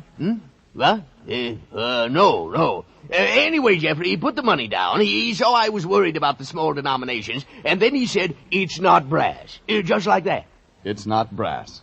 Circus expression, my boy. Then he leaned right over this desk and said slowly, showing his big teeth, Jeffrey, "When a little old man named Crackley comes in, don't take his case." And you went for that? Of course. We do nothing, no trouble at all. Lion, it could be we're in trouble. Give me our client's name and address, and the retainer. I'll take it back. Well, unfortunately... Don't tell me. You didn't get the name and address. Well, you see, my boy, he was in a great hurry. You gave him a receipt for the 75? Oh, of course. Everything very businesslike. That ties us into the case, but good. Now, no matter what happens, we're mixed up in it. You're borrowing trouble. We bought it. Oh, relax, my boy. We gotta get that receipt. Forget it. Just be grateful. Okay, Lion. But if Crackley shows up, be careful. I turned and started for the door. Our new client was a crank. We'd have to be more than careful. But I couldn't dump the trouble into the lion's lap. I slammed the door on my way out. The noise made a little old guy jump. He was standing in the hall, just outside our door. It wasn't hard to figure who he was. Crackley? You know my name? Well, I do now. You're on your way into the Lion Detective Bureau. Yes. I'm Regan. The Lion's Eye? That's what they call me. You're the man I came here to see. You were highly recommended. I'd like to talk to you, Crackley. I know a place they'll let us sit down for 50 cents. Yeah, I could use a drink. I thought maybe. We went to Dugan's bar. Crackley was a little guy, but smart, almost sharp. He had an outdoor face, tanned, with deep wrinkles like closed eyes in his forehead. Like he had a lot on his mind, and he wanted to talk. I'm the owner of a circus, Mr. Regan. Oh, congratulations. Well, you don't understand. I don't know if you can imagine the responsibilities of a circus owner. To his employees, I mean. They're all specialists. And if we were to close up and go out of business, why, there'd be no place for them to go. Except another circus. Oh, circus business has fallen off since the war years, Mr. Regan. I hadn't heard. Business is terrible. Oh, sure. Another drink, gentlemen? No, thanks. No, I don't. Now, why did you come to the Lion Detective Bureau? I want you to find a man named Bliss. Why? Well, Bliss has been investing in my circus. Putting money into a losing proposition? Oh, it's not unusual. People that love the circus, especially wealthy people, enjoy putting their money into things that give them pleasure. Bliss is missing? Oh, for the last 3 weeks. And the money has stopped coming into the circus? Well, yes, Mr. Egan. When did you last see Bliss? The fact is, I've never seen Bliss. But he puts money into your circus? Through his lawyer. Right now we're playing Bliss's hometown. I'd hope to meet him in person. Yeah. What would you say, Mr. Crackley, if I told you a strange man came into our bureau this morning and paid us not to take your case? What? Someone's following me? Well, I don't know, but Yeah. Yeah, Mr. Crackley, someone's following you. Mr. Egan, what are you looking at? You mean, what is it looking at us? But where? Stay put. I'll be right back. I ran to the window. The face that had been peering in at us whipped out of sight. The A couple of winos in Dugan's door cost me 2 or 3 seconds getting out, and that was enough. When I got to the street, it was empty. The man with the long, stringy, yellowish hair who'd been watching us was gone. I went back into the bar. That's when I got a second surprise. Crackley was gone, too. A quick call to Billboard gave me what I needed. The Crackley Great Combined Circus was playing a town of 650 people. A place called Crossroads in the foothills, about a 2-hour drive from L.A. The crank with the yellow hair on the rope belt was somehow tied up with that Crackley circus. Yellow Hair had the Lion's signed receipt. I had to get it back. So I got into my car and headed for Crossroads. And when I got there, funny thing, the town was deserted. But the circus midway was jammed. It looked like Crossroads' whole 649 population was at that circus. Hot dogs, hot puppies, they're delicious, they're nutritious. Step up and get one. How much? Eh? A hot dog, how much? Oh, yeah, hot dog. Hey, you mean you're going to buy one? Why not? Nobody buys nothing in this cheap burg. Business looks pretty good to me. Everybody in town here at the circus. Don't cost them nothing. Oh, no? Old Crackley's putting on a show for nothing. Making it look good for Bliss, his silent partner. The show's papered then. Annie Oakley's for free, huh? Say, you Bliss? And if I am? I ain't said nothing. Yeah. How much for the hot dog? 2 bits. I paid for the hot dog, walked along the midway asking questions wherever I could get an answer. It's like the dog peddler had said. Crackley had papered the house, bought tickets for everyone in town to guarantee business. We weren't supposed to take the case, but the situation was interesting, and I got to wondering about Bliss, how he fitted in. But then I remembered I was here to get our receipt back, so I bypassed the midway, walked around to the performers' tents. No gaudy signs here, no freak shows, palmists or ballet. And I found a woman, or rather, she found me. Regan? Nice to be known. This is my tent, Mr. Regan. Please come in. She was tall, slim. You could spend time watching her. Young, but not too young. Her hair was long and black, almost to the roots. Her face was firm, beautiful, but her eyes had already been there and back. Then we were in her tent, nobody around except the tigers just outside. And she got nearer, and I could see more. Regan. Nice tent. I got a message. Uh-huh. Go home. That's your message? Go back to L.A., Crackley says. You a friend of Crackley's? He saw you on the midway. He said, that's Regan. That's the Lion's Eye from L.A. that ought to go home. You sure it wasn't Bliss? You know Bliss? Oh, yeah, a very close personal friend of mine. You're clever, Regan. It's my business. Make sure your business doesn't get you into trouble. Hey, that tiger's close. Yeah, I work the big cats. They hate me and I hate them. I like them kept near me. Gives me a chance to whip them through the bars whenever I'm feeling blue. Lady. Yeah? What's your name? I got a surprise for you, Mr. Regan. I've had lots today. My name's Crackley. You're married to old Crackley, the circus owner? I married his son, Mr. Regan. His son? Yeah, George Crackley. The little runt that's standing in back of you. I turned. George was there, all right. And he was little, maybe 4 feet 10 inches tall, wearing a clown suit. His face was in queer makeup, chalk white, bruised blue. He was supposed to look like a sad clown. And he was. What are you doing around here? Looking for a man. She look like a man? No. You're after my wife, too. You were standing real close. Guys fall in love with me, Regan. My husband's a poor sport about it. Oh, make sure you don't wake up dead, mister. Make sure you don't get dropped on. I'll be real careful. George, if you don't get out of here... Ruth, don't you think it's time you were getting into your costume? The walk-around will begin in 4 or 5 minutes. A tall clown filled the opening to the tent. When he spoke, Ruth began fumbling with the costume. Little George looked like he was going to cry, then walked out of the tent without a word. Ruth followed him. And I was left alone with a tall clown in makeup, with a red watermelon mouth and cold blue eyes. I hated to interrupt, Mr. Regan, but Ruth must dress for the walk-around, as we of the circus call our opening parade. you seem to have an effect on George, too. Oh, George and I are partners. He's the sad, bruised clown, and I am the cruel clown. I frighten him, maul him, beat and bruise him with various objects. It amuses people. Naturally. We're all sadists at heart. Maybe you can help me. I'll try. I'm looking for a tall, eccentric man. Wears tennis shoes. Rope for a belt. Has long, stringy, yellowish hair, you know him? I said, do you know him? Of course. That would be Mr. Bliss. Where can I find him? As a matter of fact, Mr. Regan, I have a message from Mr. Bliss.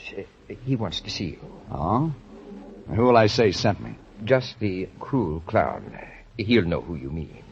Where do I meet Bliss? At his home. I'll tell you how to get there. He did. I got into my car and started the drive to his shack. I'd meet him on his own terms at his place.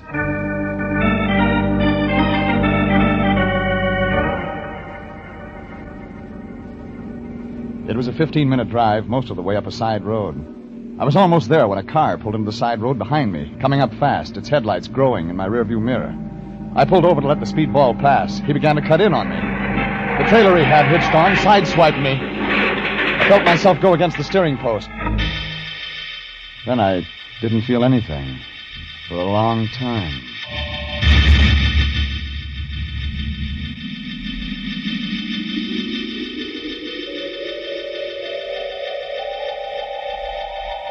I'd been thrown clear of my car. When I came to, there was a huge man standing over me, black in the moonlight. My gun was gone. My hand caught at a club, and then I saw it wasn't a club, but a small, very small chair arm.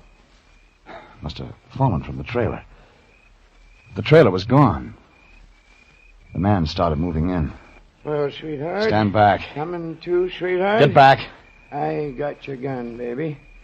I'm Logan, chief of police at Crossroads. Maybe I ought to take you into custody for reckless driving. Logan, I'm a private detective from Los Angeles. Well, why don't you get up from the ground and tell me about it?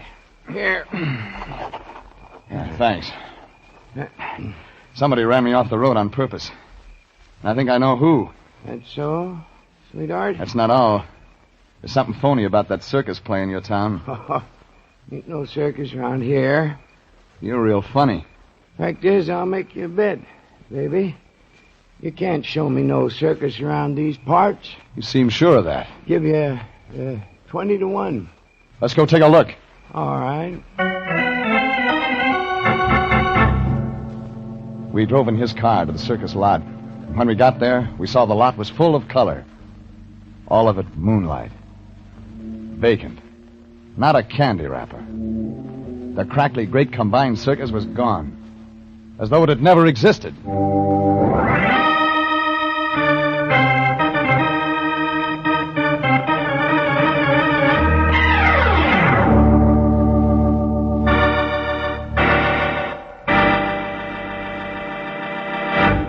This is CBS, and you are listening to No Sad Clowns for Me, tonight's adventure with Jeff Regan, investigator.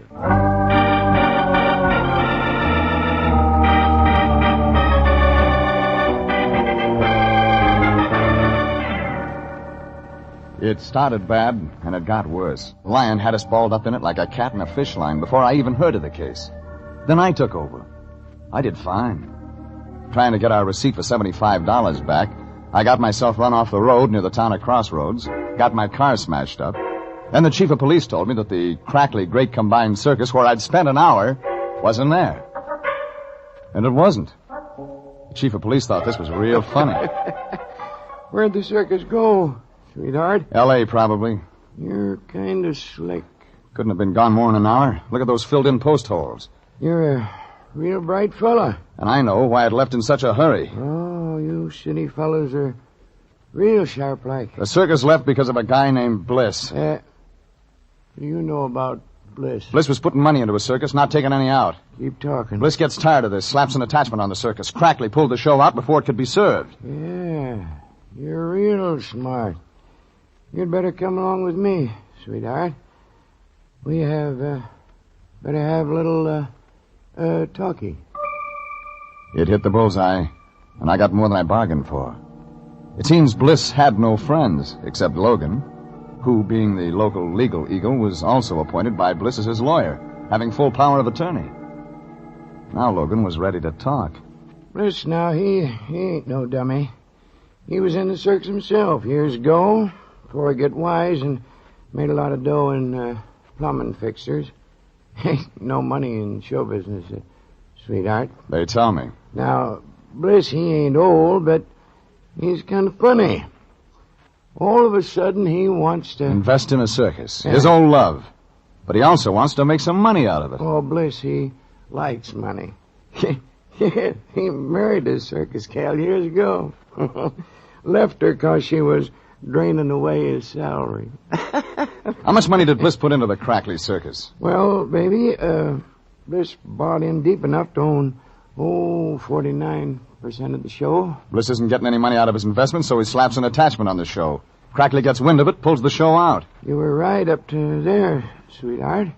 Talk, Logan. I got a note from Bliss just this afternoon. Told me to lift the attachment order. It was a real happy note. Where's Bliss now? Honest, baby, I don't know. He's queer. He's just gone. Bliss skipped out on his wife. That can't be his real name. No, I can't tell you much. Promised Bliss it wouldn't, but his name used to be Elmer C. Bickle. You got a phone, Logan? Here you are, baby. But get the charges. I was getting an idea. Another reason for the show's moving. One thing was sure. Bliss was in it up to his ears.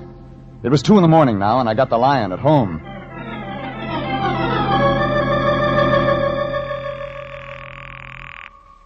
Yeah, Anthony J. Lion Detective Bureau, Home Office. We never sleep. And why haven't you been asleep? Jeffrey. Well, I've had some very important work to do tonight. Such as? Pasting those dollar bills together, if you must know. You're graduating from kindergarten right now, Fatso. Get your car out. At this hour? I'm in Crossroads, California, slaving for the agency, and you can help. What can I do? Get all the stuff you can on a guy named Elmer C. Bickle. Bickle? Bickle. Oh. Joined the circus years ago, married somebody, left his wife. Check variety. That'll take all night, Jeffrey. You've got 1 hour. Oh, another thing, Fatso. Check the theatrical hotels, places where show people, circus people put up. Here's what we need. A line on anybody connected with the Crackley Great Combined... I can give you that, sweetheart. What? You what? I know where they probably hold in. Lion, forget that last. But check Bickle. I hung up, and Logan said he'd heard the performers in Crackley Circus usually stayed at the Fossman Hotel in Los Angeles. So I called the Fossman Hotel. Oh, hello. The desk clerk sounded wide awake. Fossman Hotel? Has Mr. Crackley checked in? Who's asking? Regan, private investigator.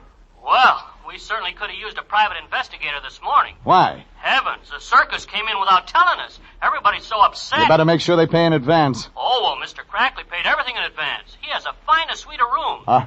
But there's such confusion. I just don't know what to do. You wouldn't. Now, about Crackley. Oh, I'll ring. But he's probably asleep anyway.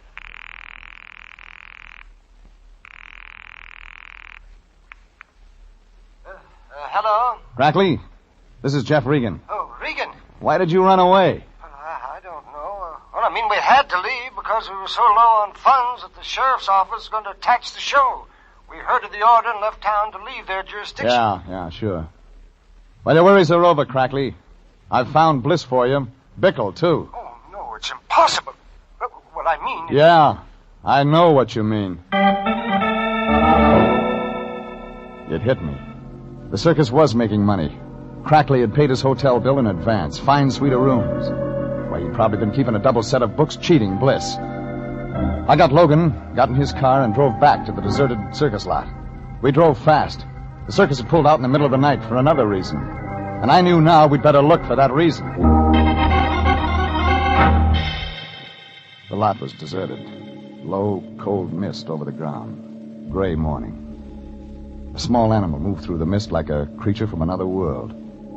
A small dog. He'd found what we couldn't see. He had something in his mouth. A cap with a red pom-pom on its pointed end. A clown's cap, stained with blood.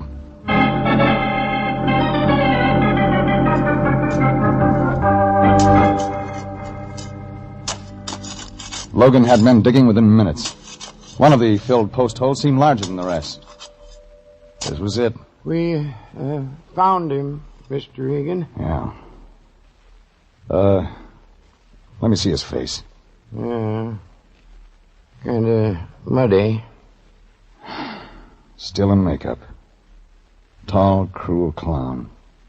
You know him? Yeah. You too. Pull the skull cap off. Poor Mr. Bickle.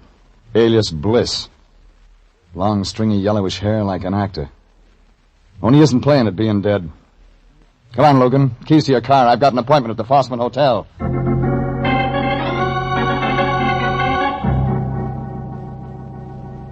I took Logan's car, made the 2-hour trip back to L.A. I phoned the Lion as soon as I hit town. I got the complete rundown on Bickle. Then I went to the Fossman Hotel. I asked the room clerk for old Crackley's room number. It was 203. I didn't wait to be announced. You should lock your door, Crackley. You could get company you might not enjoy. Well, I've been waiting for you. I know why you pulled out of Crossroads so fast last night, Crackley. But I don't know anything. I found Bliss. I'm not interested in Bliss anymore. And maybe you're interested in Bickle, the tall clown. Now, please, Mr. Regan. Bliss joined the circus under his real name, Bickle, to check up on his investment. The tall clown was Bliss? Yeah. He was eccentric, but not eccentric enough to throw his money away. But he got more than he bargained for. No, please, now leave me alone. He's dead, Crackley. Dead. Yes, dead. You pulled out of Crossroads last night because a man was killed and buried there on the lot. But I didn't kill him. But you know who did? No. I had the Lion check on Bickle. It seems he married a Ruth Sandusky in Chicago, April 18th, 1930. Now, Ruth Sandusky was only a kid then, featured in an animal act. My son George married her in good faith, Mr. Regan. I was against the marriage. Where's George now? But I can't tell you. I left him in Crackley's suite of rooms, checked the front desk for George's room. Was told he lived in his own small trailer. That when he was in town, he always parked it down by the circus warehouse. That's where I headed.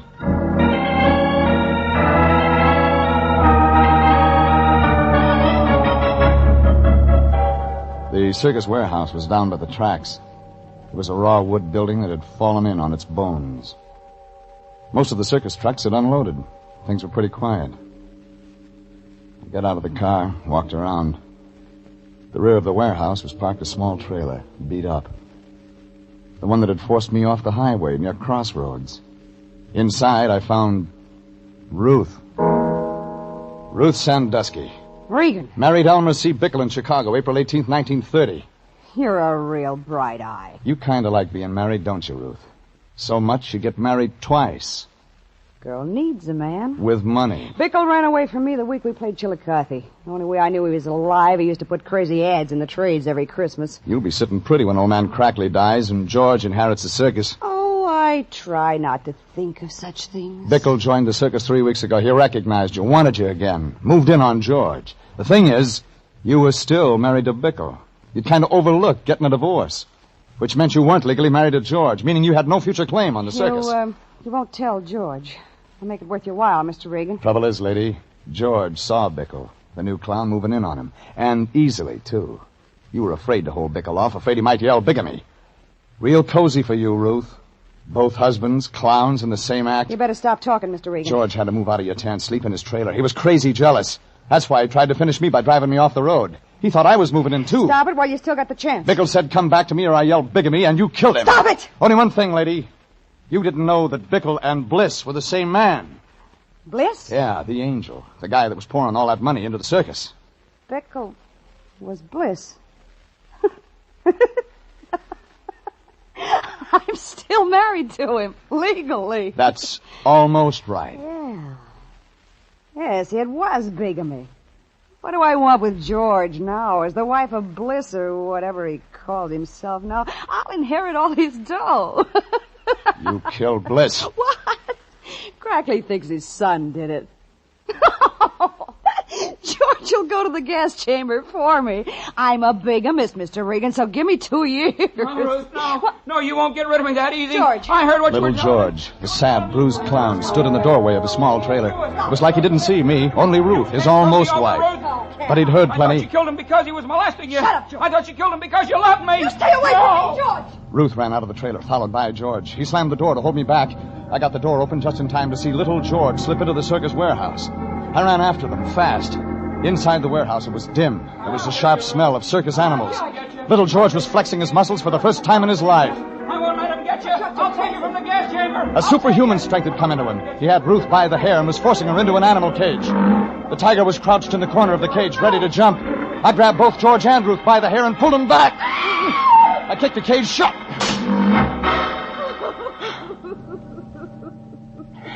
Why didn't you let me finish? Sorry, George. The state will want witnesses when Ruth finishes her act. In the gas chamber.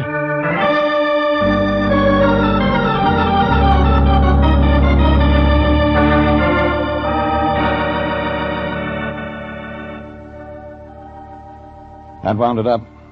I called Sanducci of homicide.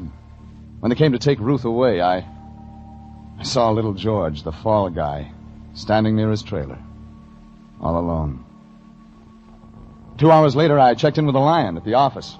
We're in the money. We're in the money. Still at the paste pot, Lion? Oh, yes, my boy. I've just finished pasting the last bill together. The silk threads match perfectly. Nice, neat job. Oh, Jeffrey, you just don't know how hard I work for our future. Uh-huh. Bank should take these all right. Now, I slaved all night, my boy. The only thing, money doesn't belong to us. Yeah, I think I'll just press the bill so the bank will be sure to... What? Money isn't ours. But, what do you mean? I got a call from Logan. Says he found your receipt in the Bliss shack. I had to tell him we got the $75 to keep us from taking the case. Oh. So the Bliss estate demands its money back. It's all your fault, Jeffrey. Yeah, I guess maybe. If you hadn't opened your mouth... I guess I'll just have to keep this $100. Yeah. Well, what's that you have? $100 bill. Got 2 more, just like it. Jeffrey. But who... Old Crackley gave it to me. Yeah. He thought his son George had killed Bickle. When we proved it was Ruth, he gave it. Oh, how could I have ever doubted you, Jeffrey? Another thing, Lion. Yeah? Meant to tell you, those bills you pasted together? Oh, I worked so hard over them. Well, the bank would have fitted the bills together for you. Yes. Oh, no!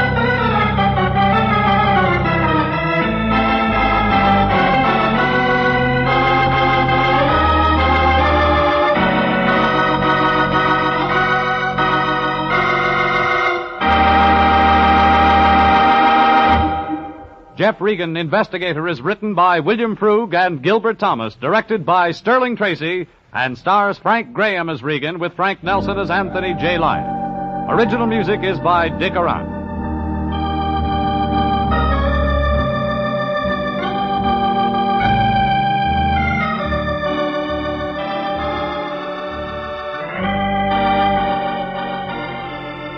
Jeff Regan, Investigator, is transcribed each week at the same time over CBS.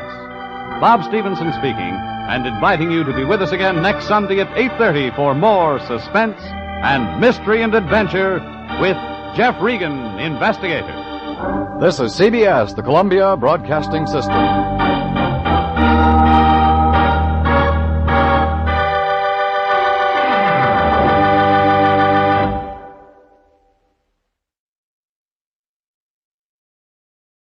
The Adventures of Michael Shayne, Private Detective.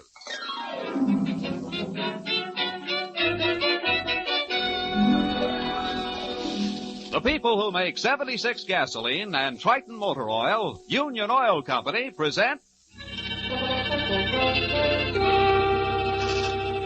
The Adventures of Michael Shayne, Private Detective, starring Wally Mayer and Kathy Lewis.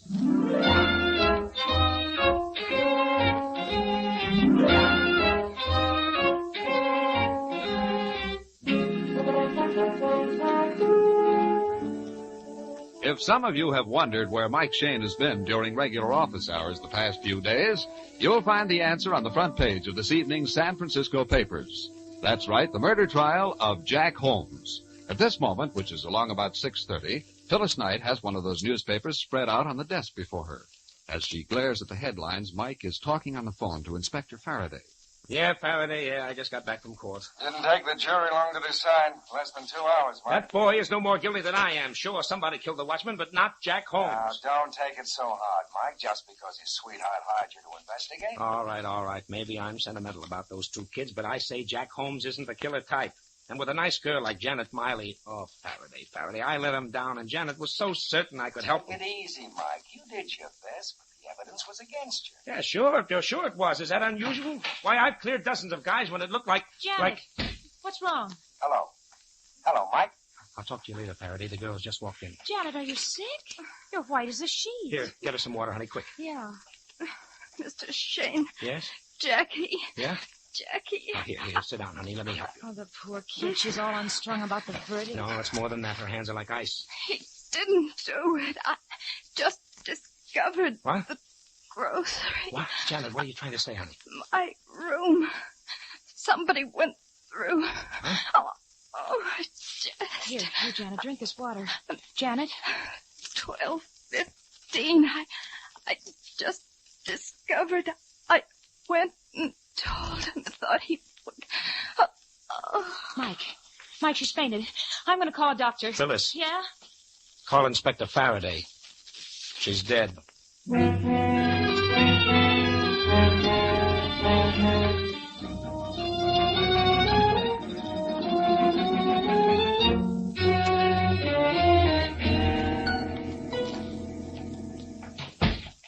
Okay, Mike, I fixed it. We can go to Jack's cell now. All right. Now remember, honey, not a word about Janet's death. Jack will go all to pieces and we'll learn nothing. I know, but it seems so hard-hearted. This way, kids. Ah, boy. Sad business, I guess the girl figured after that jury's verdict she didn't have anything left to live for. Suicide?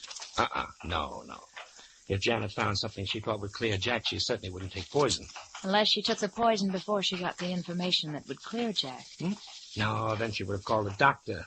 If we can believe her dying words, she went first to some man, told him her discovery, then came to us. She didn't even know she was poisoned. All right, but who did it? We only knew what she was trying to tell us. Better pipe down. That's Jack's cell with the jailer standing outside. Oh, yes, sir. Now let me do most of the talking. All right, Morrissey, open it up. Yes, Inspector. Hello, Jack. Hello. How do you feel, Jack? Oh, top of the world. It's so cheering to be condemned to death for a crime you didn't commit. You had a fair trial, my boy. The jury could decide only on the evidence presented. I told them I left the warehouse that night way before it happened.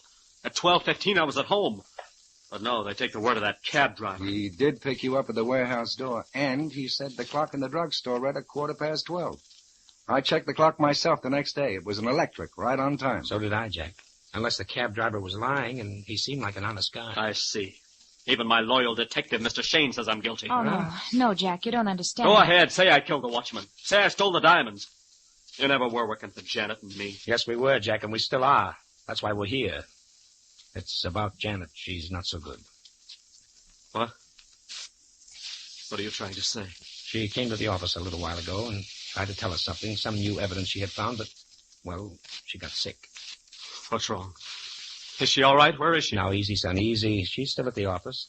She said a lot of mixed-up things, Jack. Her room had been ransacked, something about a grocery, that you weren't guilty, and she had discovered proof and told him so.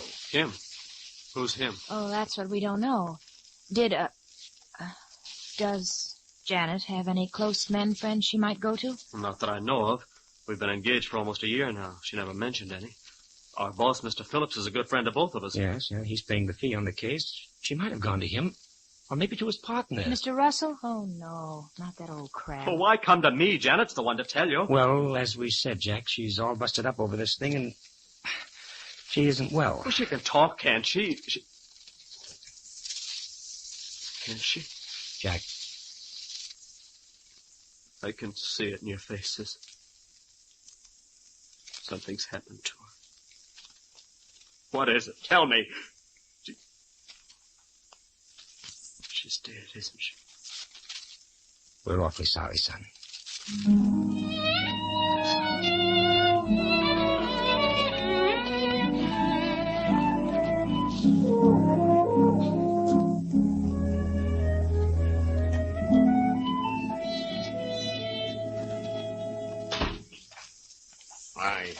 you went out to my home, Mr. Shane. That's right, Mr. Phillips, and your wife told us you were working at the office this evening. Yes, Russell and I spent so many days in court on the trial. We had to work evenings to keep up with business. Now, I wouldn't imagine there'd be such a turnover in the wholesale jewelry line. You'd be surprised. Our firm cuts and mounts gems for at least half the better jewelry stores in the city. Then the robbery and loss of the diamonds didn't hurt your trade. It would have, Inspector, except for the capture and trial of Jack Holmes. Of course, we're covered by insurance. If you'll step into the office. Oh, Mr. Phillips. Mr. Phillips. Yes, Bauer? May I see you a moment, sir? Yes, excuse me, please. Go right into the office. Okay, sure. Thank you. Well, good evening, Mr. Russell. Miss Russell. Good evening. I believe you and your sister know Inspector Faraday. Of course. Yes. How are you, Inspector? Fair enough, thanks. So the lady executives work nights around this company, too. If she's the treasurer, she does. I'm sorry to keep you waiting. And now, Mr. Shane, I suppose you'd like your fee, now that nothing more can be done for poor Jack. Well, I'd hardly bring Inspector Faraday along just to collect the check, Mr. Phillips. Well, I assume... The case is cracked wide open again. Janet Miley has just died. What? Janet? She was poisoned. She staggered into our office about an hour ago, gasped out a few words, and she died. I was afraid of this. Remember, Anne, I said to you, if the jury brought in a guilty verdict... It wasn't suicide, Mr. Russell. I said she was poisoned. Poisoned? Her dying words were that she'd found new evidence, and that she had gone to him, some man, and told him. Well, of course, she came to me, but she didn't say anything about evidence. What time was this, Mr. Phillips? About 6 o'clock. She was crying and hysterical. Begged me to help Jack to get a retrial or an appeal. I tried to comfort her. Excuse me, Mr. Phillips, but I thought you'd like these invoices. I'm very busy, Mr. Bauer. Oh, yes, sir. I'll leave them here on the desk. If Janet found any new evidence, it'd hardly be likely to clear Jack Holmes. I'm pretty well convinced that young man is a born criminal. Mr. Russell, that's unfair. Is it? Look at the court testimony. Phillips and I found shortages in Jack's account books. We called him back to the office that night to explain. He couldn't. Said he wanted to spend the night checking back through his records. Phillips and I left. Next thing we know, 1,300 carats worth of diamonds are missing. Night watchman's found dead. You never found the diamonds? Of course not. He hid them. I'm afraid it's true. The watchman's clock was smashed. It stopped at 12:10. The cab driver picked up Jack at 12:15. Mr. Bauer, would you mind leaving the room? Oh, yes, sir. I'm sorry. He's new here. Bauer is the nosiest secretary I've ever hired. Now I remember. Remember what? Well, I was in the outer office this evening. When Janet came out of this room, Bauer stopped her. I heard him say something about going out to a bar and having a little chat. I'm going to call him back. A bar, eh? Do you suppose the poison was slipped into a drink? Mr. Bauer. Oh, Mr. Bauer, hold on. Stop! Inspector, what's wrong? He's running for the front door.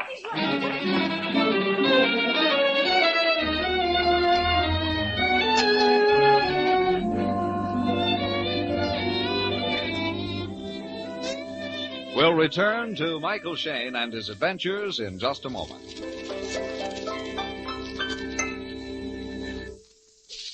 Week in and week out, a lot of motorists go along wondering why their engines lack power without realizing that much of their trouble may be due to dirty or worn-out spark plugs. Yes, that's right. Defective or worn spark plugs are to blame for a great deal of poor engine performance. For example, engineering tests show that faulty spark plugs can waste 1 tankful of gasoline out of every 10, which not only cuts down your mileage, but causes your engine to lose power. So, friends, if it's been 3,000 miles or more since your spark plugs were checked, or if your engine has been losing power, it's a pretty safe bet that the Union Oil Minuteman Spark Plug Service can do you some good. Union Oil's spark plug inspection is scientifically performed. The condition of each plug is carefully measured on a special machine, and you can see the results for yourself. If your plugs are dirty, the Minuteman will clean and adjust them. Or if new plugs are indicated, he can quickly install them. The cost of this service is only a few cents per plug, and you'll soon save that in extra mileage. You'll find Union Oil Minutemen ready to serve you wherever you see the sign of the big orange and blue 76. While Inspector Faraday hurries off in pursuit of the fleeing Secretary Bauer, Mike and Phyllis have set off on an errand of their own, and now in the hallway of a certain apartment house. Oh, here we are, 327. No, that's starting to you. Mike, that secretary, Bauer, he's tied into this somehow. Snooping around to hear what we said and then running from the inspector. Well, leave that problem to Faraday, will you? Wow. Place looks all in order. Hey, wait a minute, honey. The bed. It's not made up. It's cut to pieces. Yeah, the stuffing pulled out of the mattress. What on earth were they looking for? This door here, let me see. Oh, the bathroom. Mike, look at the medicine cabinet. And the floor. Uh-huh. Bottles and jars scattered all over the place. Oh, every one of them with its top or look at this cold cream jar. Here, the cream's been scooped out and dropped all over the basin. Huh? Oh, that's an old trick, honey. Hiding gems in a woman's makeup. Mike, you don't think But she had the diamonds. Well, somebody thought so. Maybe she did. No, that's guess. That's too dizzy. Well, come on, let's check the other room again. Yeah, there's something worth looking into. A desk. Yeah, somebody else found it, too. Drawers yanked out, everything's a mess. I doubt if there's anything left for us, but I'll just double check. Still searching. No, just the usual stuff. Say, how about that wastebasket, honey? How about it? Here, Huh? put in my thumb and pulled out a plum. What a big girl am I?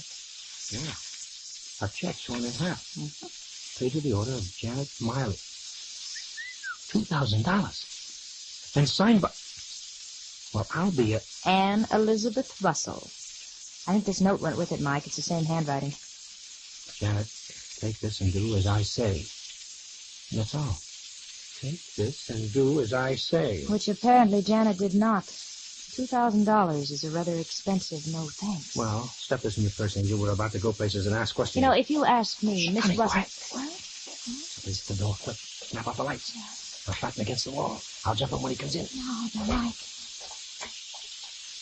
All right, buddy. Come on, up with your hand. What? Let go of me, you dope. What? Faraday. You? Yeah, me. Oh, I thought you were chasing Bauer. Got away. I phoned Phillips for Bauer's home address. Turned out to be a gas station. Oh, a phony, eh? Well, we've got a lead that may be better. Come on, let's go.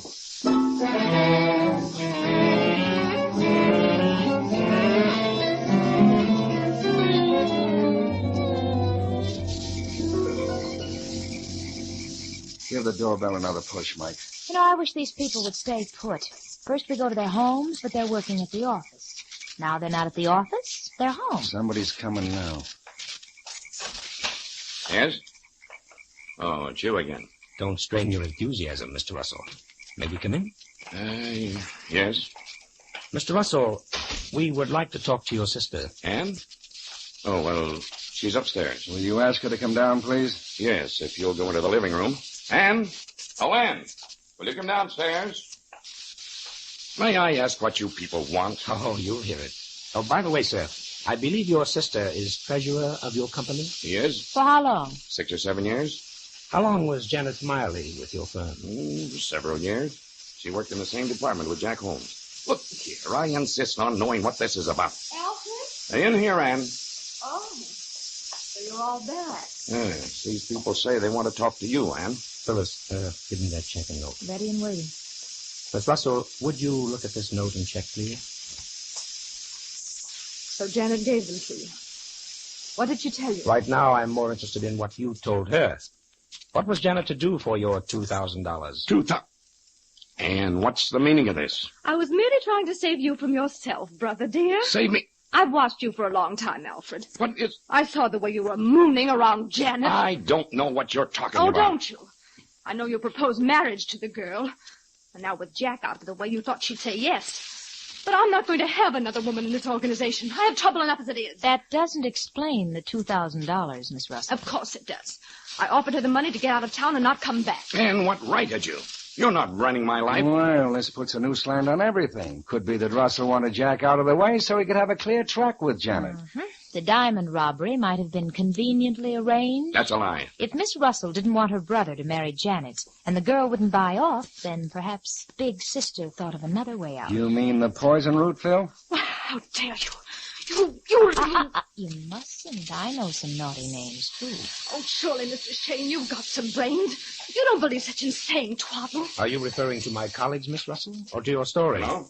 It could be possible you and your brother Alfred have been putting on a little act for us. I'll answer that remark, Mrs. Shane, but right now you're wanted on the phone. What? Oh, thanks. Hello?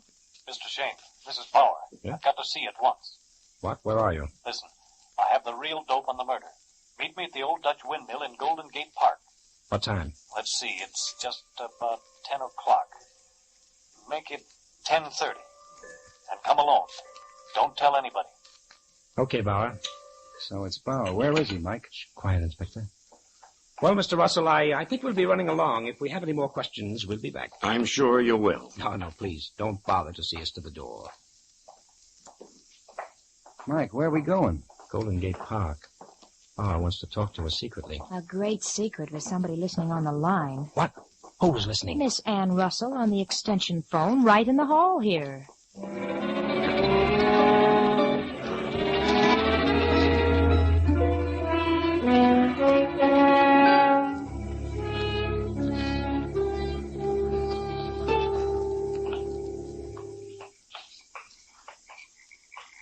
What time is it, Mike? 10:28. Now keep back in the shadows with Faraday. This guy Bauer certainly picked a romantic spot to meet the old Dutch windmill in the loneliest corner of the park. Not to mention spooky.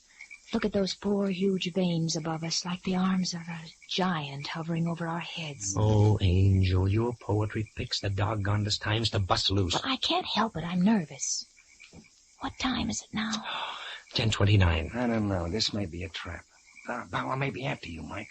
I don't like anything about that bird. I don't like anything about tonight, period. Psst. I see a light through the bushes. Car's coming around the turn. Got your gun, Mike? I'm all set. Now keep back in the shadows. It sounds like he's driving fast. What was that? Sounded like a gun. Why, Grandma Faraday, your nerves. Here he comes. Mike, he's passing you. Mike? Hey, Bauer! Bauer! He's skidding.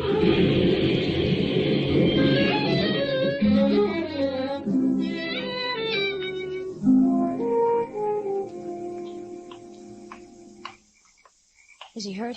Is he hurt badly? Can't tell yet. Open his shirt, Mike. Oh, it's a waste of time, Inspector. Look at the back of his head.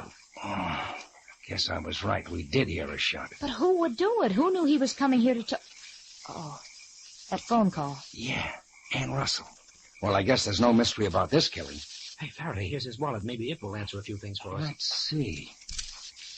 Well, what is it? What is it? I'm old enough to be told. Mr. Bauer wasn't any ordinary secretary. He was an insurance detective. Planted in that office to find the missing diamonds. Well, then maybe he ransacked Janet's apartment. Yes, he did. It says so here in his pocket notebook.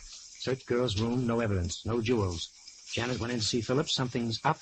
Took her to bar. Told me to check on mistake. 12:15. 12:15. Mike, remember? Huh? Janet tried to tell us something about that. 12:15. That was when Jack was picked up by the taxi driver. Yes, according to the clock in the drugstore window.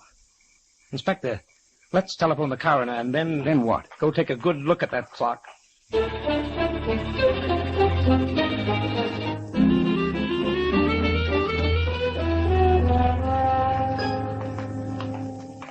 Oh, this is a waste of time, Mike. I checked that clock the day after the robbery. So did we, Inspector, before the trial began. It's an electric. It keeps perfect time. It couldn't be wrong. Save your breath, pal. Mike's in another stubborn spell. Oh, the drugstore's closed for the night. Yeah, but there's the clock. You can read it 100 feet away. Neon hands, neon numerals. It says 11:10. What time have you got, Faraday? 11:10. Now are you satisfied? Jack came out of the jewelry place 2 doors north of the drugstore. The taxi picked him up. The driver saw the clock in the window. The window! What are you staring at, Mike? The grocery store over there. Inspector, call a cab and get the driver who picked up Jack Holmes.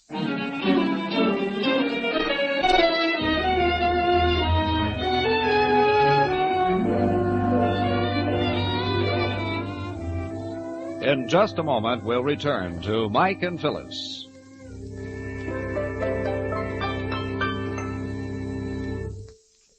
A few minutes ago, we mentioned some of the advantages of Union Oil's spark plug service. As a featured part of this service, the Minutemen also inspect your ignition cables. These cables are the small, fine wires which deliver electricity to the spark plugs. Normally, they give little trouble. But if anything happens to them, if they get broken or frayed, or if the insulation is damaged, even brand new spark plugs won't help your driving. In other words, a faulty ignition cable will leak electricity. And by the time the charge gets to the spark plug, there isn't enough juice left for the rich, full spark needed for complete combustion. So for a careful check and double check on your car's firepower, have a Union Oil Minuteman service your spark plugs and ignition cables. You'll get honest, accurate work, and you'll notice the increased power and snap from your engine as soon as you drive away. You'll find Union Oil Minuteman ready to serve you wherever you see the sign of the big orange and blue 76.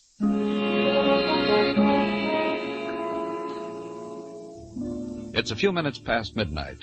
At a lonely street corner in the commercial district, Mike, Phyllis, and Inspector Faraday are talking to a scared little taxi driver. Look, fellas, it's just like I said in court. I'm cruising along here and I see this guy. The Inspector and I know that, Smitty. Now, we just want you to show us. Now, do exactly as you did that night. Yeah, cruise down the street and pretend you're picking up Jack Holmes. And we'll get in the back seat and ride along. Okay, climb in. Here, darling, come in. Thank you.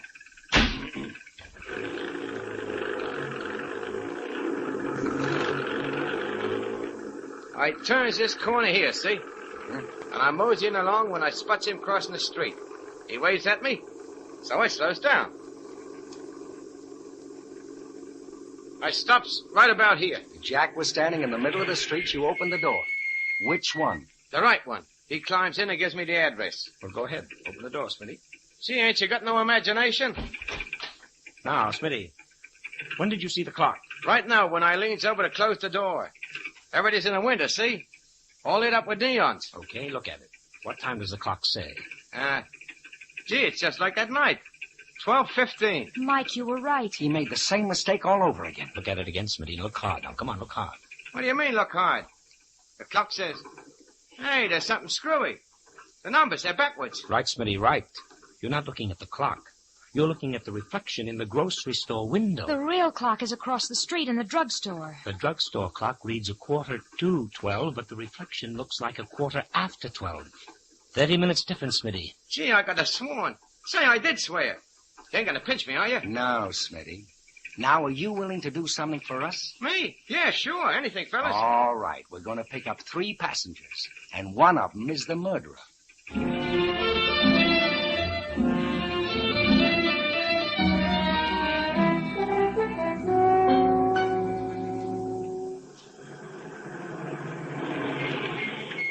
Here we are, folks. Here's the office. Right.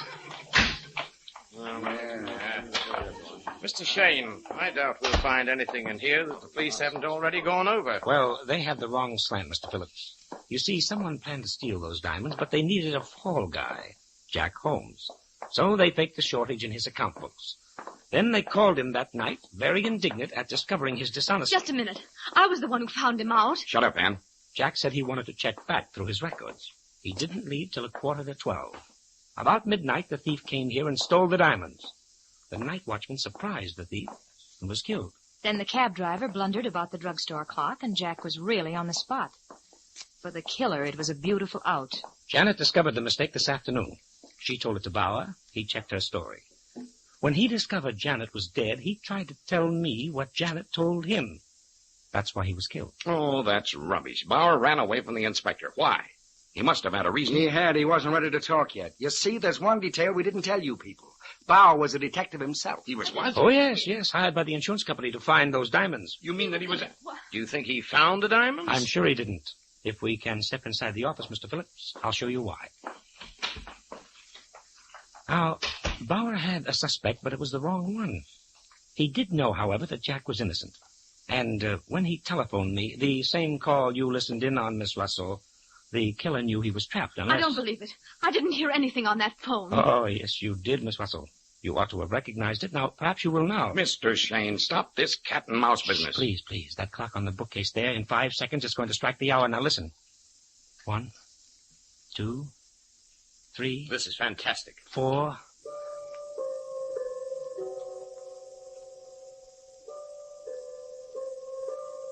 Well, distinctive chimes, aren't they? This is the same clock I heard strike while I was talking to Bauer on the phone. He called from this very room. There was only one man who knew where I was, who could tell Bauer where to phone me. Mr. Phillips. Me? You're insane. Am I? Bauer told you Jack was innocent, and you sat there in your chair and heard him say to meet me at the old Dutch windmill at 10:30. So you killed him. He trusted the wrong person, just as Janet did. She came to you, told you about the drugstore clock. You had to stop her tongue. You poured her a drink from this water jug on your desk with poison in the glass. You anything to say to that, Mr. Phillips? No. No, nothing. I thought not. All right, Inspector.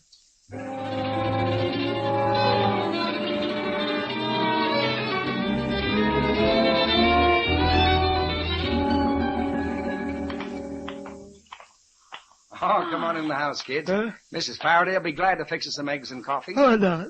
It's pretty late, Faraday, and I think we all better get to bed. Look at Phil here. She's almost asleep. I am not. I was just thinking.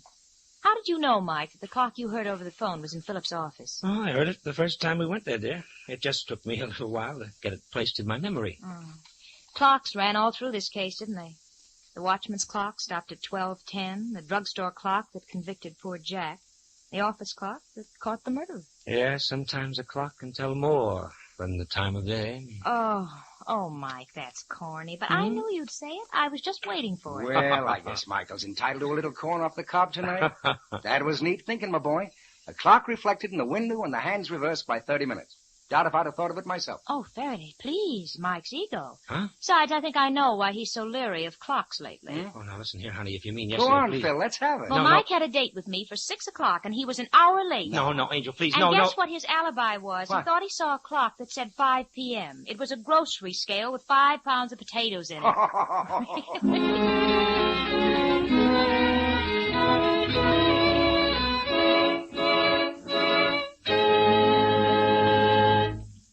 This is Mike Shane again. On June 4th, we come on the air 1/2 hour earlier. Remember now, that's not next Monday night, but the Monday following, June 4th.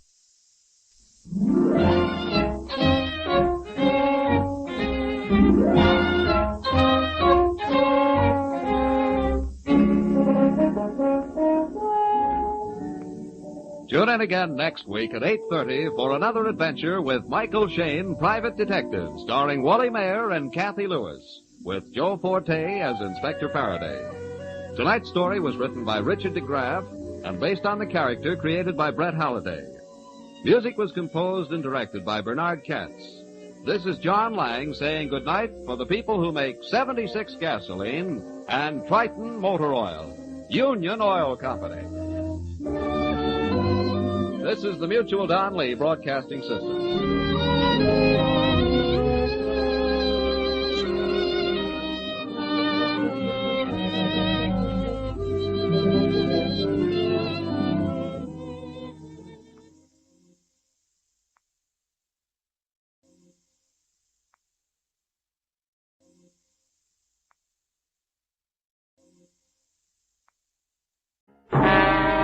Time now for Rocky Jordan.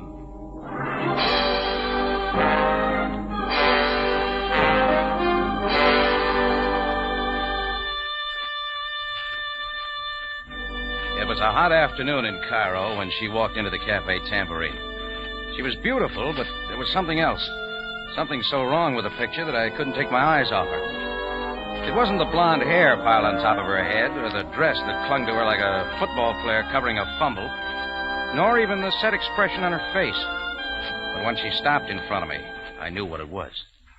She was all woman, but not an inch under 6'4".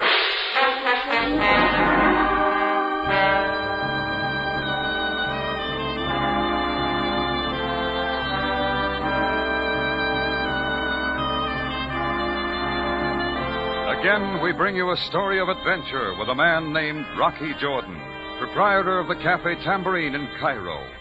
Cairo, gateway to the ancient East, where modern life unfolds against the backdrop of antiquity.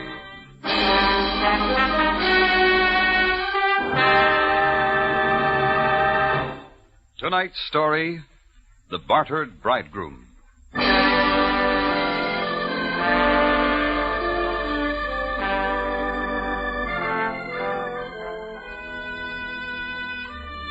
We've had a pretty fair assortment of customers in the Tambourine, almost anything on feet. But when I looked up into that icy-faced 6'4" blonde female, I knew we had our first Amazon. You're ready, Mr. Jordan? Ready? You're wasting time, Jordan. I didn't catch the name. Lily Carroll. You're being rude. The face is familiar. Maybe we met in Istanbul. No, Jordan. Alexandria, maybe? The arrangements are made. You're stalling. Look, suppose we take it from the top of the page, Miss Carroll. Naturally, you're interested in the money. This, too, has been taken care of. Now about the ceremony. Ceremony? The wedding. Be there in an hour. Oh, sure. I'll be there in plenty of time. I'm a great believer in weddings. Oh, by the way, who's getting married? I am, Mr. Jordan. To you. Maybe we'd better go into my office. That will not be necessary. Timmy Rogers has made all the arrangements. Timmy Rogers. Now, I know we'd better go into the office.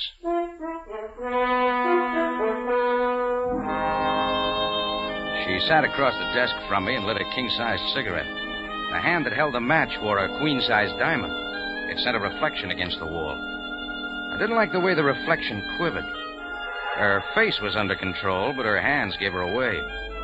She was a nervous bride. Timmy should have explained these details. If I know Timmy Rogers, he doesn't bother with details. That's unfortunate. Nevertheless, in 1 hour, you and I shall be married. You will receive $5,000. Is that clear? Oh, very. It is not enough money? Oh, it's not entirely it, Miss Carroll. Having never been married before. You're being rude again. I plan to leave Cairo immediately after the ceremony. Really? Tell me, Miss Carroll, where are we going on our honeymoon? Enough, Jordan. I will not be insulted further. You will receive the $5,000 as soon as I have sold my interest in the Club Fashad. Fashad? Oh, yeah. Now I remember. You and Mike Sloan bought that together recently. Yes, but I am selling my interest. What's the matter? Business falling off? No, not business. You see, I'm a white Russian. Certain of my friends have been disappearing lately. I do not wish the same thing to happen to me. I see. But this is not what I came to talk about. Now, the wedding... Look, Lily, I've got news for you. I'm not in the mood for marriage. Your moods do not interest me, Jordan. You are going to marry me. Well, I'll admit you're more persuasive with a gun. You will not refuse me. Maybe it didn't occur to you, Lil, but you can't marry a dead man. Come on, put the gun away. There are many other ways to make certain you do not back out. Jordan, be at my club in 1 hour. It means your life.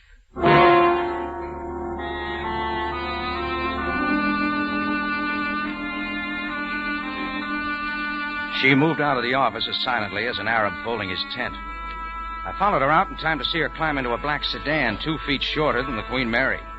It faded off into the crowded street.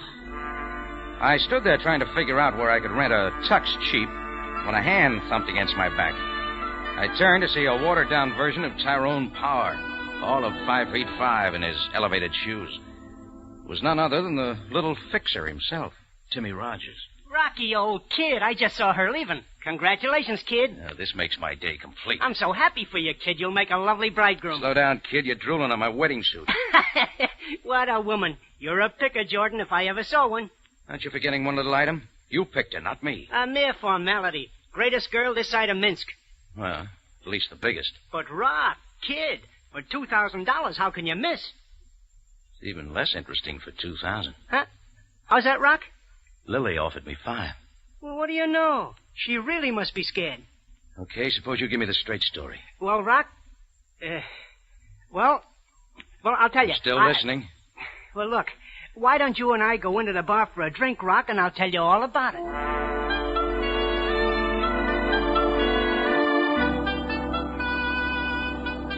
I followed the little man into the bar. We pulled up on a couple of empty stools by the open front door. Timmy Rogers rubbed his hands, licked his lips, and ordered a double orange blossom. Orange blossom for a wedding day, huh, Rock? Now, where was I? You and Lily Carroll, remember? Yeah. Well, so, Rock, it's like this. Lil has a few roulette wheels out in the back room of her joint, as you know. The other night, I ran into as tough a streak of luck as has been seen in Cairo since Happy Harper was picked up for trying to sell some tourists the Sphinx. How much? How much? How much? Well, I dropped $5,000, which it just so happens I couldn't cover at the bank. Mm-hmm. So then came Lily. Yeah. Lily made me a proposition. She'll forget the $5,000 if I marry her. Sure. But it turns out she's looking for an American. She wants a ticket to the USA. Oh, that pitch, huh? Well, can't say that I blame her, Rock.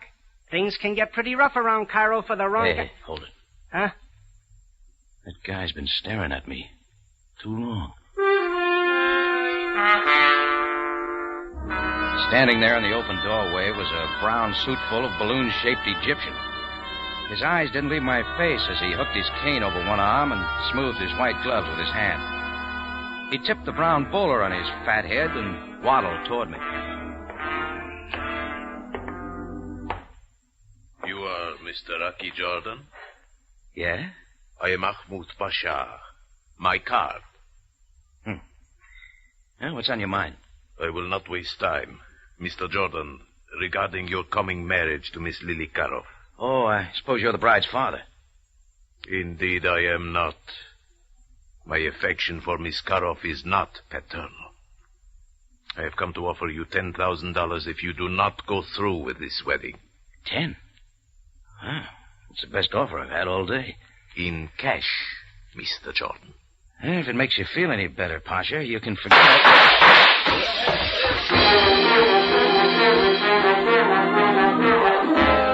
I hit the floor fast. Over my head, the big mirror behind the bar shattered and rained glass. When the rain stopped, I jumped up and raced for the door. Outside, there was a dent in the usual late afternoon traffic, and down the street shot a black sedan. It was the same car Lily Karoff had stepped into 15 minutes ago.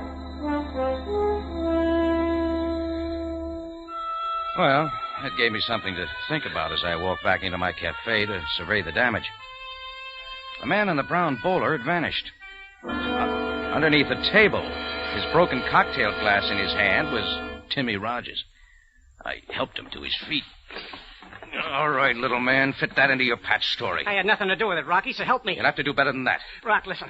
I didn't know Lily would go that far. It wasn't Lily. She may be in a hurry for a wedding, but she doesn't want to marry a corpse. Well, maybe she was only trying to scare you, Rock. Could be, but I don't like her idea of a wedding invitation. Come on, let's go. What are you going to do, Rocky? I'm going to pay my respects to the bride.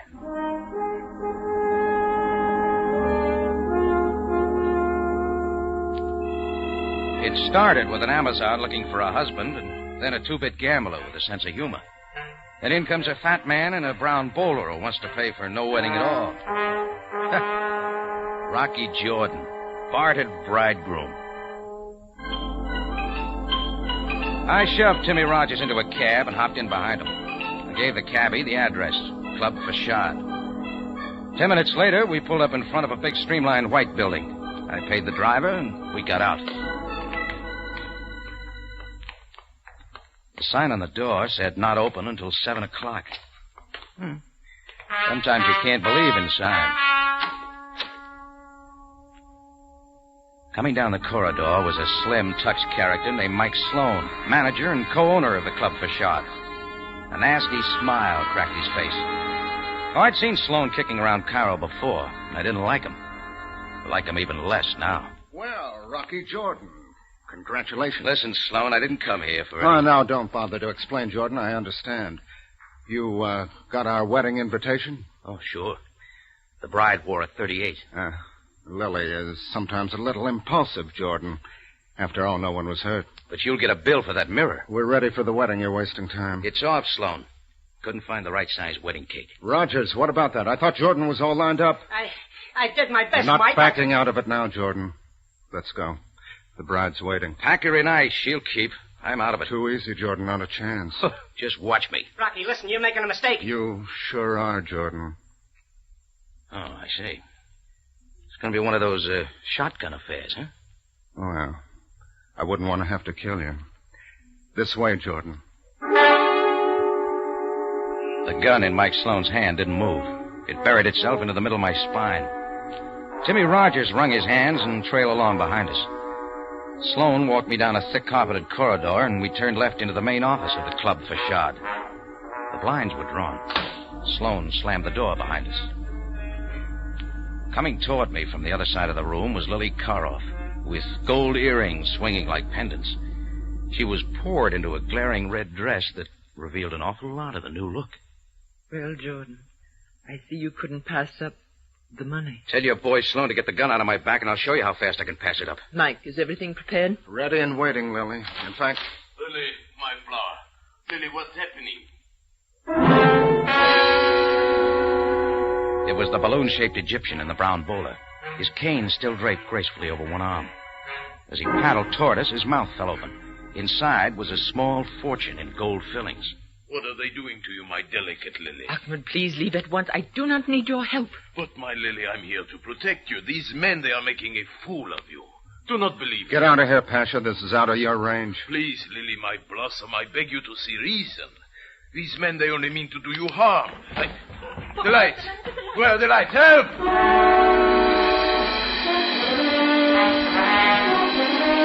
The room was a pool of black ink. I dived for the spot where Sloan had stood with the gun. I felt hot air on my neck and turned. The carpet came up and made a fuzzy pillow for my cheek as everything folded into a nightmare of spinning rooms. And somewhere off in the distance, I heard the toll of wedding bells.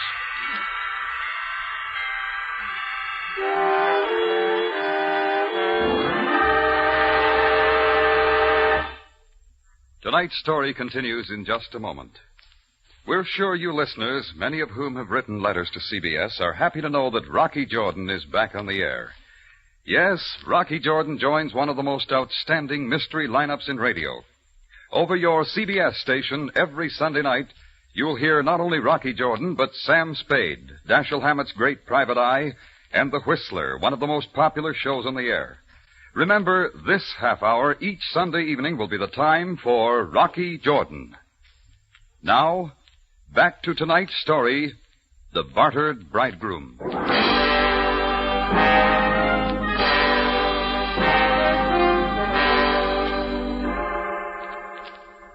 It was still the office of Lily Karoff. I opened my eyes into a stream of water cascading down my nose. It was coming from a big white pitcher. Holding the pitcher was Sam Sabaya, Captain, Cairo Police.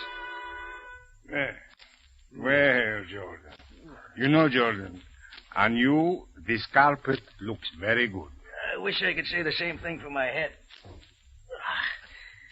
Oh, what happened, Sam? Nothing unusual for you, Jordan. Only murder. Look, beside you. Lily? Miss Lily Karoff, quite dead. Like a model for a detective magazine cover. Only she is not posing, Jordan. Okay, Sam. Am I booked? Not yet, Jordan. Not yet.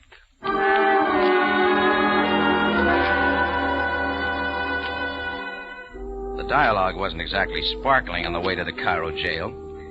Sam confined himself to a few official grunts, and I sat back and watched traffic. In 10 minutes, we pulled up to a sand-colored building, and Sabaya and I got out. I followed Sam to a small back room. He closed the door and pulled up a couple of chairs. Coffee, Jordan? Oh, I need more than coffee, Sam. But we serve only coffee here. Sorry. Now, please tell me everything. Beginning when? The police received an anonymous phone call to come to the Club Fashad at once. I arrived to find the body of Lily Karoff shot to death. The gun that apparently killed her was in your hand. Oh, you tell it much better, Sam. Go ahead. Never mind, Jordan. I'm waiting for your story. All right, I'll make it brief. Lily came by my office this afternoon with the idea of marrying me. She said something about wanting to leave the country. Leave the country? Yes, she's a white Russian, Sam. Said certain friends of hers had been disappearing lately. Hey, underground stuff maybe, huh? Yeah. Underground, of course. Very likely. Well, that's what the lady said, Sam. The lady deceived you, Jordan. I will show you.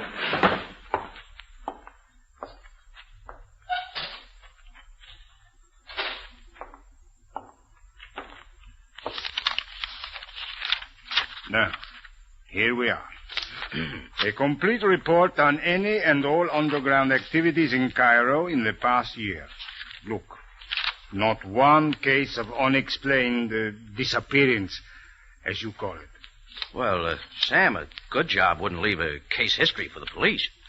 Jordan, I'm afraid you have been taken in by this fantastic story. Live and learn. Well, anyway, after Lily, my next caller was Timmy Rogers. He's a small-time gambler. He gave Lily the idea about marrying me.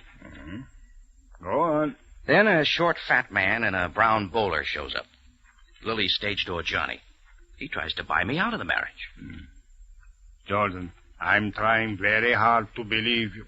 So then Mike Sloan, one of Lily's boys, shot up my place just so I wouldn't forget. It's my wedding day. All right, I went to Lily's to set everybody straight, and that's where you found me. Jordan, what about this man in the brown bowler? His name is Ahmad Pasha.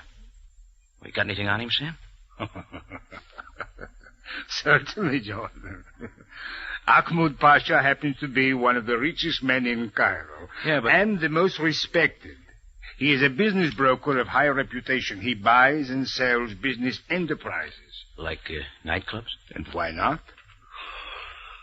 Jordan, you are beginning to waste my time. It is not likely that you killed Lily and then struck yourself on the head. Therefore, I shall release you with the usual warning. Jordan, do not... Oh, not again, Sam. I've heard that speech before. No, I'm not leaving Cairo. I like it here.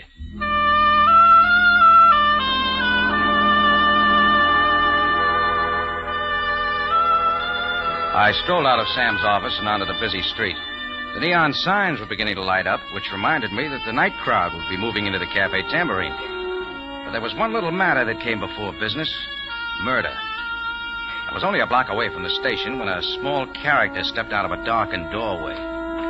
Well, Rock, old kid, I've been looking all over for you. Why don't you try the other side of town? Listen, Rock, I didn't know it would turn out this way. I just read the extra about Lily. Look, Rock, you gotta believe me. I ran out of Lily's place the minute the lights went out. I didn't know about it till later.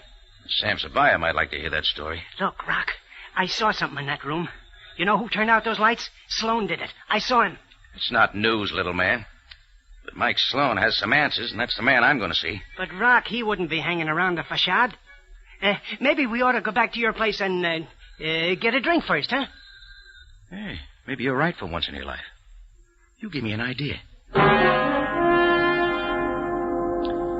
Timmy Rogers and I headed back to the Cafe Tambourine.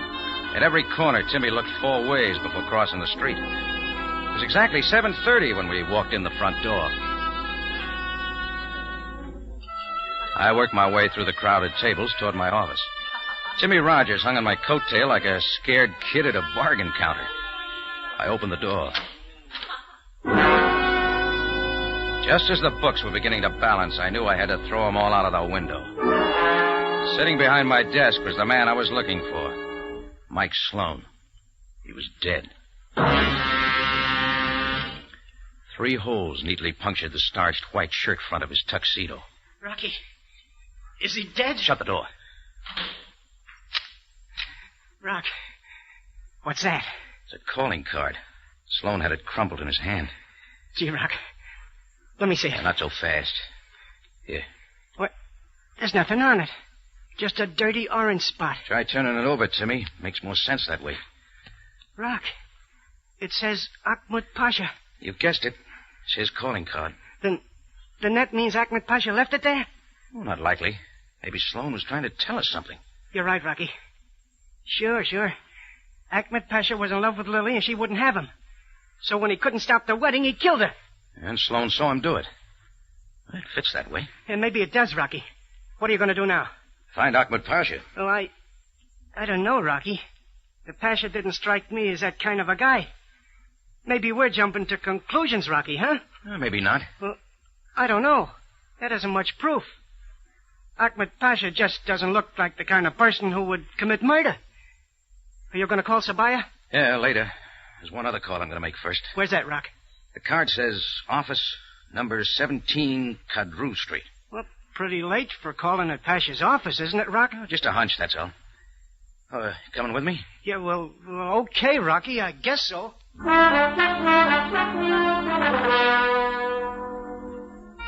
We ducked out the alley door. Down the street, we hailed a taxi and gave him the Pasha's address. As we weaved through the night traffic, wheels in my head ticked along with the cab leader. Everything added up like a traveling salesman's expense account. It fit now. I wouldn't be throwing any more books out of the window. There was a light in the office front as the cab pulled over to the curb.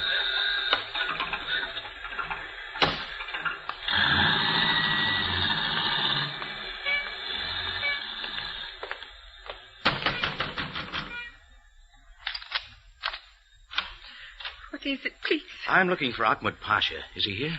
It's rather late. No, he's not in. Do you mind if we step inside? Well, very well.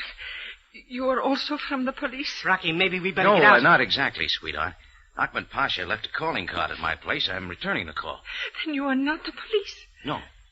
When were the police here? A while ago. I don't remember. Please. Ahmed Pasha is not here. I cannot help you. I have not seen him all afternoon. Oh, just calm down. We'll make this short. Please don't ask me any more questions. It is time to close the office. I must go home. One thing more. Any idea where we could find him? Perhaps at his hotel. That is all I know. Oh, yeah, the partner. No. The Hotel Shepherd. Room 614. Oh, yeah. Yeah, sure, that's it. Sorry to bother you.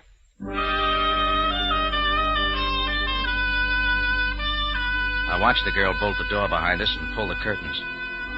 So Sam Sabaya had paid his respects to the Pasha after all. Didn't look like his luck was any better than mine. Timmy Rogers had something in his mind. It's this way, Rock. The Pasha shows up in your cafe and I get shot at. Then he comes to the wedding and Lily gets killed. You know, Rock, I don't think I'm in a hurry to meet that Pasha again. See what you mean. Look, Rock, why not let Sabaya handle it? If you go up there to Ahmed Pasha's hotel, you don't know what might happen. Jimmy, I think you got something there. Maybe it would be a nice idea to have Sabaya along. Sure thing, Rock. That's playing it smart. Oh, come on, we're wasting time. And not we, Rocky. If Sabaya is checking on Ahmed Pasha, I'm next. I don't want any part of that police station. The last time I dropped in to see Sabaya, I stayed 30 days. All right, see you around, Timmy. Yeah, sure, Rock. See you around. I found the nearest phone booth and dialed police headquarters. Sabaya was gone for the night. My next stop was the Cafe Tambourine. Nothing had turned up. Mike Sloan was still sitting behind the locked door to my office, and I left him there. That made it complete. There was only one item left on my list. Hotel Shepherd, room 614.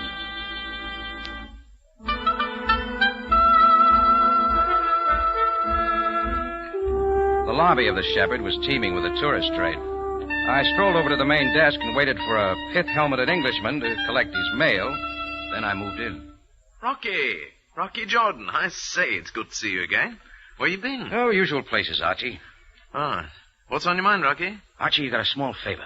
Oh, Rocky, the last favor you asked of me almost cost me my position here. Oh, sorry to hear it. This one's going to be easy. Oh, yes? What is it? I want the key to room 614. Really? Oh, now, Rocky. There you go again. Oh, this is important, Archie. Oh, I can't do it, Rocky. Sorry. I'd really be discharged doing a trick like that. Besides, that's Ahmed Pasha's room. Don't you know that? Why, he's a permanent guest Look, here. Archie, I said it was important. Oh, well, I'd like to, Rocky, but you know... Thanks, Archie. I knew you'd help me out.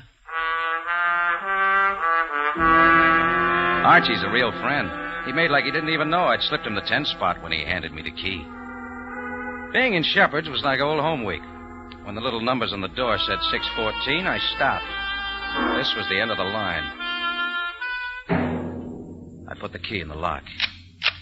I gave the doorknob a quick turn, kicked the door open, and dived for the floor inside.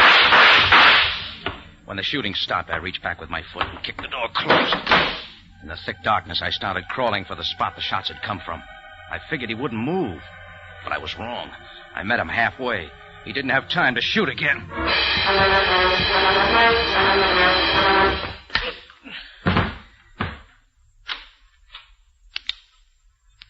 The lights came on, and in the doorway stood Ahmed Pasha, all cane and white gloves, the brown bowler resting neatly on his round head.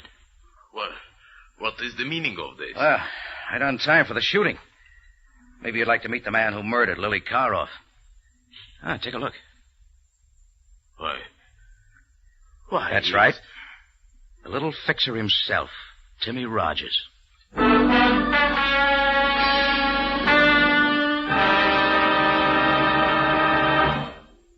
Rocky Jordan will be back in just a moment.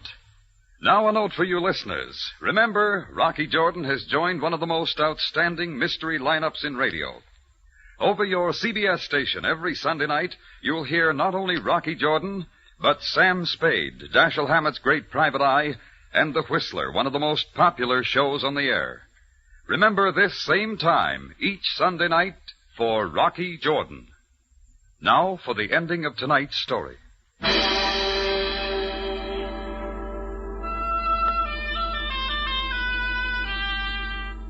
It was after midnight before Sam Sabaya and I could settle down back in my office at the Cafe Tambourine. They had taken Sloane's body away, and as usual, Sam wanted details. Now, Jordan, about the Pasha's calling card. I found Sloane dead with a card in his hand. It was Ahmed Pasha's, all right, but on the back there was an orange spot. The Pasha's too neat a guy to be passing out soiled calling cards. Besides, the color of the spot struck me. Where would you pick up an orange spot? I haven't the slightest idea. That's because you don't drink, Sam. Ever hear of a cocktail called an orange blossom? They're real fancy things, made with orange sherbet and gin. What has this orange blossom to do with the calling card? Timmy Rogers was drinking one this afternoon when my bar got shut up. He must have picked up Pasha's card off the bar after the shooting. What he didn't notice was that a little of his own drink had spilled on it. Then he deliberately left the card in Mike Sloane's hand after killing him. Sure. Timmy had it all set for Ahmed Pasha, till I made him think Pasha knew something. That's when he got scared. He waited for Pasha in his hotel room, and when I came in, well, you know the rest. He fired at a swinging door. So Timmy killed Lily and then Mike because Mike had seen him do it. Now, the whole scheme was simple, Sam. It was Timmy's idea to set up the phony White Russian scare. That was to get Lily out of town so he and Mike could take over a money-making nightclub. They were going to buy her out for almost nothing. And at the same time, Timmy could square the $5,000 he owed the club. A good scheme it was, too, Jordan. Except that Timmy Rogers lost his head and killed Lily when Ahmed Pasha threatened to expose them. Ahmed Pasha must have loved Lily very much, Jordan. Lily. His little flower, Do not make fun of his love, Jordan. Love is a serious business. I guess I wouldn't know, Sam. I guess I wouldn't know.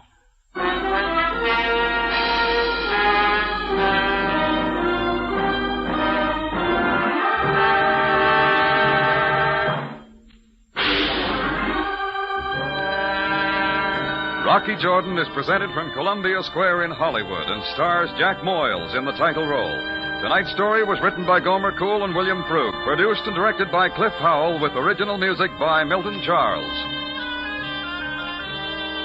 This is CBS, the Columbia Broadcasting System.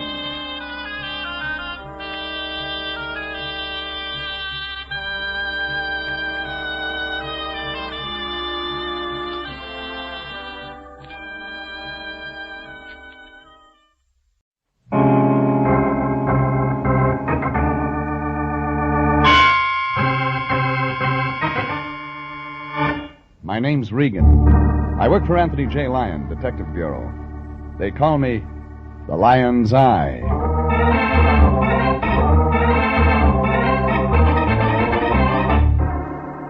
Sunday at 8:30, and CBS brings you Jeff Regan, Investigator, starring Frank Graham as Regan, with Frank Nelson as Anthony J. Lyon. So stand by for mystery and suspense and adventure in tonight's transcribed story. She's lovely, she's engaged, she eats soybeans.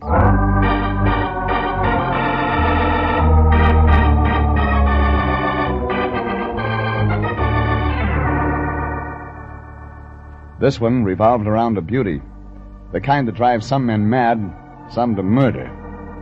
Her name, last week, was Miss Fireworks on the 4th, but she didn't have to worry about catching on fire. Everything was insured. But there was somebody that didn't like her in a bathing suit, and a big guy that shot skeet and never missed. But once. I got a call from my boss, the Lion, last Wednesday morning before breakfast. Said he had to see me right away. When I got down to the Detective Bureau, the Lion was chewing slowly and holding a picture, Jeffrey. A photograph, to be exact. Chewing your cud, Lion? Wheat kernels, Jeffrey. Sunny fruit of Mother Earth. I saved some for your breakfast. Where's the marmalade? Don't scoff, my boy. These golden grains of patented wheat. Who's got a patent on wheat? Steve Albright. And this isn't just any wheat. It's grown only in a sun-splashed acre of alluvial soil, watered by a gushing spring of, have a kernel, Jeffrey. Thanks. It's the new miracle health food, my boy. If you're heavy, it slims you. If you're lean, it builds you up. And you need only 10 kernels a day. Here, have another. The picture, Fatso. Yes, the picture. Well, look what the wheat has done for this girl, Jeffrey. Wrong side up. Yeah? Oh, yes. Ah, bathing beauty. Yeah, a professional, my boy. He travels around the country doing This. Yes. But there's trouble afoot, Jeffrey. This lovely girl is in some sort of danger. What kind? That's your job, my boy. You must find out. Our retainer of $150 says you do. Who's Steve Albright? Her manager. He left me these pictures of the girl, and when I asked how she managed to keep her figure... He produced a sack of wheat and said, chew slowly. Something like that. What's the girl's name? Name? I guess I forgot to ask. You're right. Doesn't make any matter. Where do I find the Steve Albright? Yeah, I have the address right here. Oh, you're improving. Here it is. Now give me back my picture and get right out there. Mr. Albright said this girl is a very valuable property.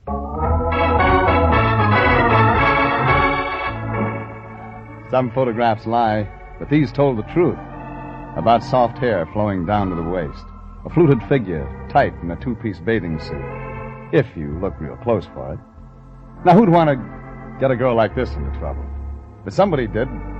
It was afternoon before I could contact Albright. His office was in a small white stucco building back of the Sunset Strip. No elevators. The directory said Steve Albright, Massive Enterprises Incorporated, Suite 3. I found it. The door said enter. I entered. Regan, excellent. The office was one room, a desk, and... Steve Albright is my name. Perfect. Glad you got here so soon. Excellent. Glad to know you. Wonderful. You're thinking this is a small office, that Massive Enterprises is broke. I ask you to examine the books, Mr. Regan. You've paid us. They're somewhere in this drawer. Oh, here they are. Excellent. Where's the girl? We'll come to her, fine. Grand. The books. You see? I go back to 1948. That's when I found her. What do you call her? Actual name, Jerry Shoulder. Marvelous. But no one knows her by that name. As you can see in the books, Mr. Regan, it's always something like Miss Gold Coast. Mm-hmm. See, Chicago, $1,436.56. 2 days' work. Pictures, endorsements, radio shots. Mm-hmm. Good money for 2 days' work. Jerry was Miss Coal Tar Derivatives for the Duplan Manufacturing Empire. $2,769.84. In 3 days. Marvelous. Of course, the flower festivals and all have a bathing beauty contest, but they find it's much simpler and more advantageous to have a professional win. She knows how to pose, she knows what to say and do, and, of course, she's more beautiful. Makes sense. You say she's in trouble. We did very well in Kansas City as Miss Ground Round for the butchers. I want to know about now. Well, since we've been here, Mr. Regan, there have been innuendos, threats against her life. Why? I don't know. Well, here, you can see from a picture. You left pictures of her with Lion, I'm convinced. I mean, Mr. Regan, it's seldom that a girl comes along who has all... delightful. I mean, it's insured. Insurance is a wonderful business. Yeah, $100,000 overall. And Lloyd's of London will pay $10,000 if she injures those legs of hers. Mm-hmm. You want me to act as her bodyguard, eh? Precisely, Grand. Delightful. That is, if you feel you can resist her. You see, Mr. Regan, her value as a professional bathing beauty is ruined if she gets mixed up with men. Marries. Uh-huh. You, got a policy on that, too? $50,000. I promise I won't marry the girl. Your big job is to keep men away from her. What man? His name? Banyan. He's tall, good-looking. Yeah, I know him. He's a cheap racketeer. Oh, excellent. Then we can do business.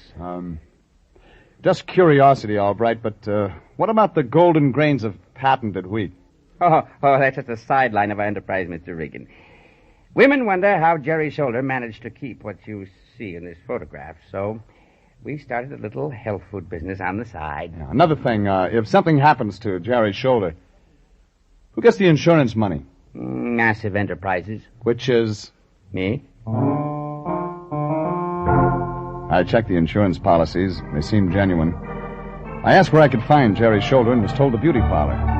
Where else? And that's where I headed, only instead of a parlor, it was a beauty salon.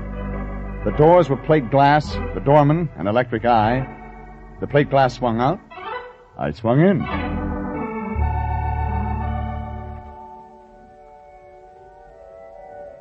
I sank into the deep rug like it was something alive. The place was wired for music. There were flowers and a statue of Aphrodite, life-size, standing in the fountain. The official greeter was Trey Chick in ascot tie and cutaway pants. What's it to you, Mac? He said, noticing my glance. You maybe want your hair done? If you don't mind my asking, why are you working here? The slick dames gotta get their kicks. I remind them of Humphrey Bogart. Oh, yeah, sure. Well, now, Humph, could you tell me... My name is Mungo. Who was that? Just a dame getting beautiful. You was Aston? I'm looking for a girl named Jerry Shoulder. All right, wise guy. In here. Mr. Banyan will want to talk to you. The big guy rammed his shoulder into my stomach, then grabbed my arm and twisted it behind my back. He opened a door and shoved me into a room. He locked the door from the outside. There was another door, and it was locked, too. I looked around the room. It was like a medieval torture chamber. Weird racks and iron maidens connected to steam pipes. Metal rollers and headless horses. All to change nature's idea of what a woman should look like. I tried the door again. This time it opened. Only someone was coming in. She was young. She was lovely. She wore a bathing suit. Tall, deeply tanned brunette, moving easily toward me on calendar legs. You want to see me? There's more? I'm Jerry Shoulder. I thought maybe. I don't get to meet men. I'm sorry you caught me looking like this. It's all right. You see, I just had my hair done and had to wrap it in a towel. Oh, yeah. Mungo tried to keep me out of here, but I persuaded him to let me come in. You wanted me for something? I'm your new bodyguard, lady. Steve's starting that again. Doesn't want you to get into trouble. Oh, you wouldn't let anything happen to me, would you, Mr. Regan? Oh, Mr. Regan, the lion's eye. Oh, I've heard of you. I've heard you're very good. On some things. Well, you mustn't pay too much attention to my manager. Your Mr. manager Regan. says you've been threatened. Oh, there must be some mistake. I've never been threatened in my life. Oh, pardon me while I climb up on my horse. Huh? Oh. There. Yeah. No, don't leave, Mr. Regan. Stay right here. It's time for my exercise. Do you have any idea who might want to do you bodily harm? I just love exercise, Mr. Regan. Yeah, sure. Could it be a man named Banyan? Mr. Regan, you've got to help me get out of this place. You man, come here. There was a woman standing in the doorway. There was a gun in her hand. I know how to use this. Get away from her. She motioned me toward the door. I obliged. Then we were in the hall, and I noticed the woman was holding the gun awkwardly. The safety was on. You men are all alike. Yeah, they tell me. Now, give me the gun. You stay away from Jerry. The gun. I'll just put it back in my purse, but you stay away from Jerry now. The woman dropped the gun into her purse. She wore a plain, hugging jersey dress. Gray hair in a bun at the back of her head. The kind of a woman you see in bars. Late. Alone. We've got to keep men away from Jerry. I'm sorry if I frightened you. Don't tell me you're a private eye. No. I'm Martha, Jerry's wardrobe mistress. I keep her bathing suits in cool, dry places. They're latex, you know. Do you know a man named Albright? Well, sure, that's Jerry's manager. He's the one that told me to protect Jerry, keep the men away. Well, then why didn't you do it? The way she came walking in, anybody could have got to her. I was busy for a moment in the back, looking for a cool, dry place.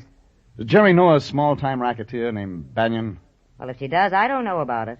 And I'm with her constantly. Yeah, like today. Oh, I'll bet you're Jeff Regan. Yeah, so Albright told you I was on the case, He huh? tells me everything, Mr. Regan. Mm-hmm. Well, maybe he can tell you why Jerry didn't follow us out into the hall. It does seem We strange. better take a look in that room. Jerry's shoulder was gone. Out the other door. But we still had a catch. Standing in the middle of the 17th century chamber of mechanical horrors was a 20th century mess. The ape in ascot tie and pearl buttons, only now his clothes were torn, his face scratched and bleeding. All right. Where's the I girl? was only trying to help. Wake up, will you? Where is she? Mr. Banyan, he said... Banyan again. Keep her safe from guys. Snap out of it, will Well, you? I couldn't hit his girl. I tried to hold her. She hit me and scratched me. Is she still in the building? She even screamed at me, but I couldn't hit his girl. Banyan, sure. And I know where to find him.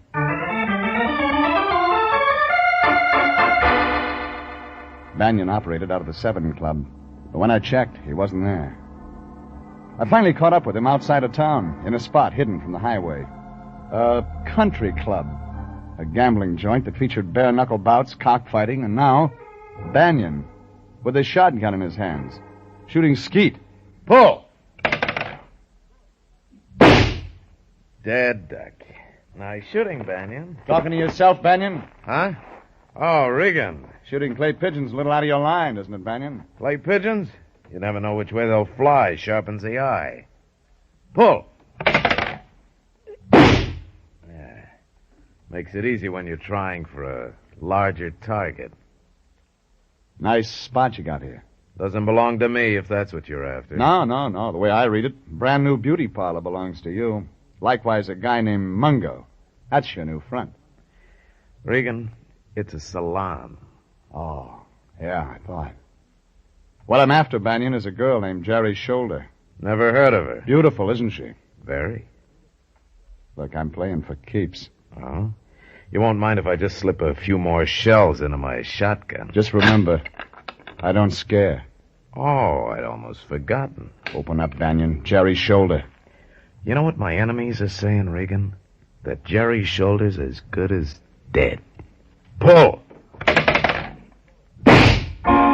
You missed. This time. I checked the club grounds. No Jerry Shoulder. She wasn't with Banyan. I headed back to L.A. fast.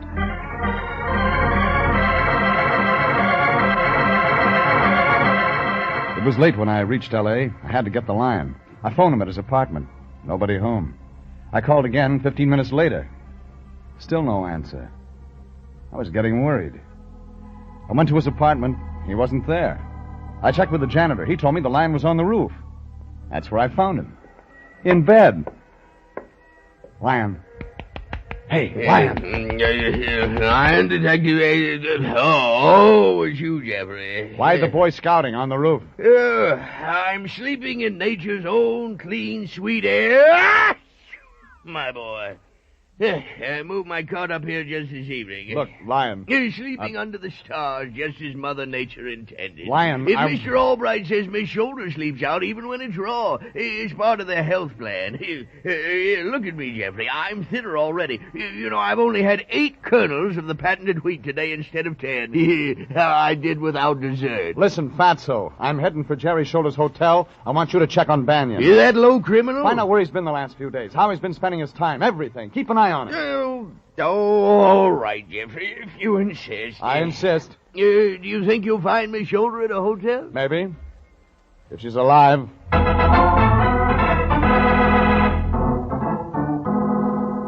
I dropped the Lion off at police headquarters to get a rundown on Banyan. Then I drove to Jerry Shoulder's apartment hotel. The street was quiet and deserted. Most of the windows were black, just a few lights here and there. Patio balconies. Very swank. Inside, there was a self-help elevator. I went up.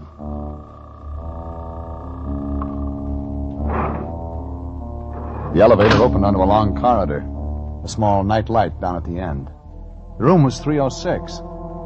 I was almost at the door when the door banged open, and coming at me fast was that mug from the beauty parlor, Mungo. Out of my way! No, brother, not this time! My fist found his stomach as soft as pie. He doubled and fell. I jumped over him and ran into the apartment. The lights were on. The living room was empty. I tried the bedroom. The light was on in there, too, glaring white on what I didn't want to see. There was a body lying across the bed. Not Jerry Shoulder. A man's body, a bullet through his chest. The dead man was Steve Albright. The ripped sheet that covered him was stained purple.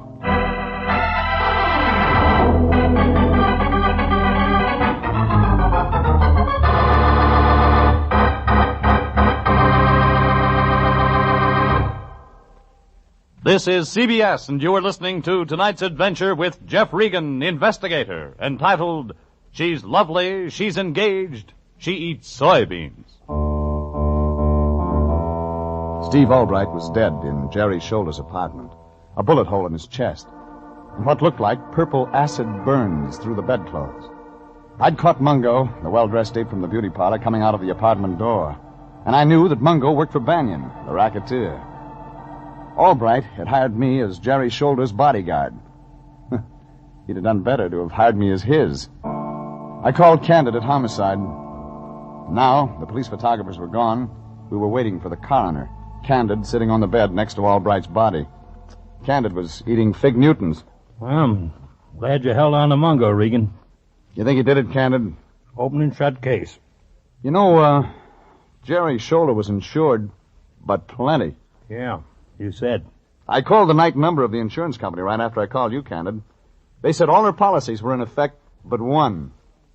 You know which one? I'm not interested, Regan. I've got the killer. It was the one that would have paid off to Albright. The deceased. If Jerry had married. That policy lapsed a month ago. Well, my insurance is always lapsing. Yeah, well, this one lapsed because Albright married Jerry Shoulder himself. What? The company wouldn't pay on that. And Albright couldn't let it out because there's no such thing as a married bathing beauty. So Mungo was nuts about the dame. She gives him the come on. He finds out about her being married, comes up here and... And? Have a Fig Newton, Regan. They're real fresh. And? Well, he's going to kill the girl, like they all do, Regan. You know that. But Mungo gets real mad when he finds her husband in her bed, and he knocks him off. Mungo denies it. They all do, Regan. You know, Candid, the way the bullet entered, looks like it was a hurry-up job. So Mungo was nervous. You know Mungo worked for Banyan. We've got the killer. Mind if I, turn out these lights? Hey, now, wait a... Regan, I can't see. Yeah, it's kind of dark in here. Regan, where are you? I feel something moving. There's a dead guy in here, Regan. Give your eyes a chance to get used to the dark. Oh, gee, turn the light on. Huh? Barely make out the figure on the bed. In the name of the law, Regan. Okay, Candid. I've got all I need here.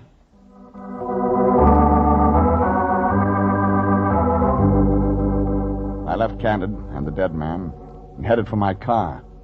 But I saw something across the street that stopped me. A long black convertible with the top up. Over the wheel, I could see a face. Banyan. I ran across the street, grabbed the door handle just as the car started to move, opened it, and pulled the handbrake. Take it easy, Regan. You're liable to get hurt. Are you waiting for someone, Banyan? What I do is my business. Been up to Jerry's apartment tonight, Banyan?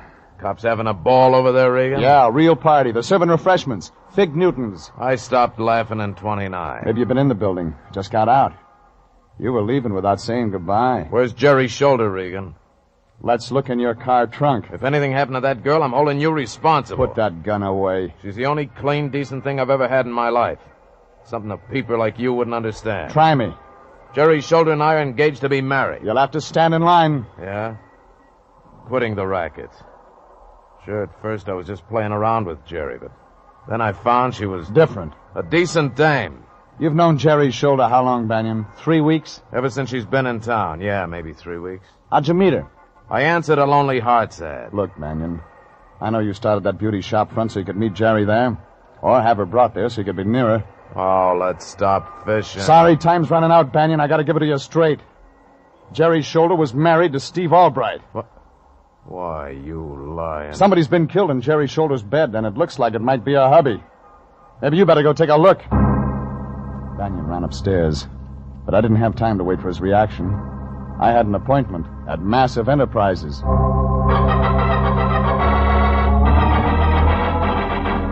It was 4 a.m. now.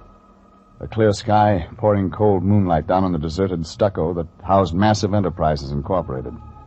The outside door was open. Steve Albright's office was locked. It opened on the 3rd key. I tried. I snapped the overhead light on. Everything just as I remembered it. I opened the desk and found what I wanted. When Steve Albright had said that Massive Enterprises consisted of himself, he was almost right. The health food sideline was in the name of Martha Highgate. I used the phone to raise the line. Tried every place I thought he might be.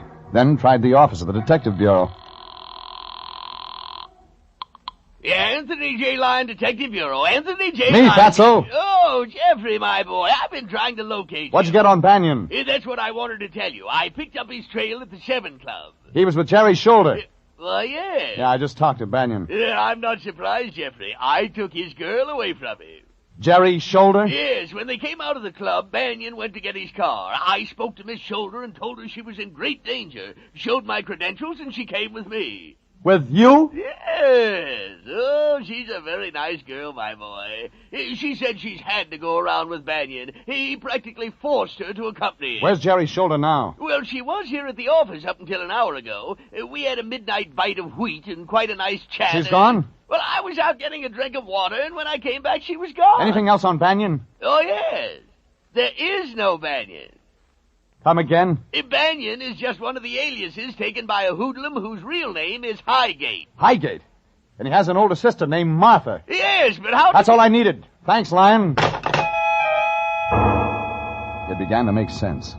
When Banyan saw Jerry Shoulder had run out on him, he phoned downtown to Mungo, had Mungo check her apartment. That's where I found him. I looked through Albright's desk and found Martha Highgate's address. It was the Ronda Hotel. When I got there, the room clerk was smiling. Room 405, Regan, but you won't find Martha Highgate up there. Who will I find? Smooth dame. Must be a friend. Had a bottle and some ice cubes sent up just a little while ago. Celebrating. Celebrating? Wearing a bathing suit.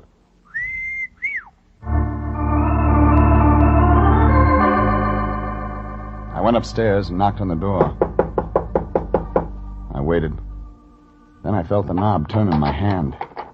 The door opened. And there, in a tight-fitting bathing suit, stood... Come in, Mr. Regan. Hey, wait a minute. You're not Jerry Shoulder. Come in, Mr. Regan. The room was dim, in pink light. There was a rosy globe hanging down from the ceiling. A phonograph was playing.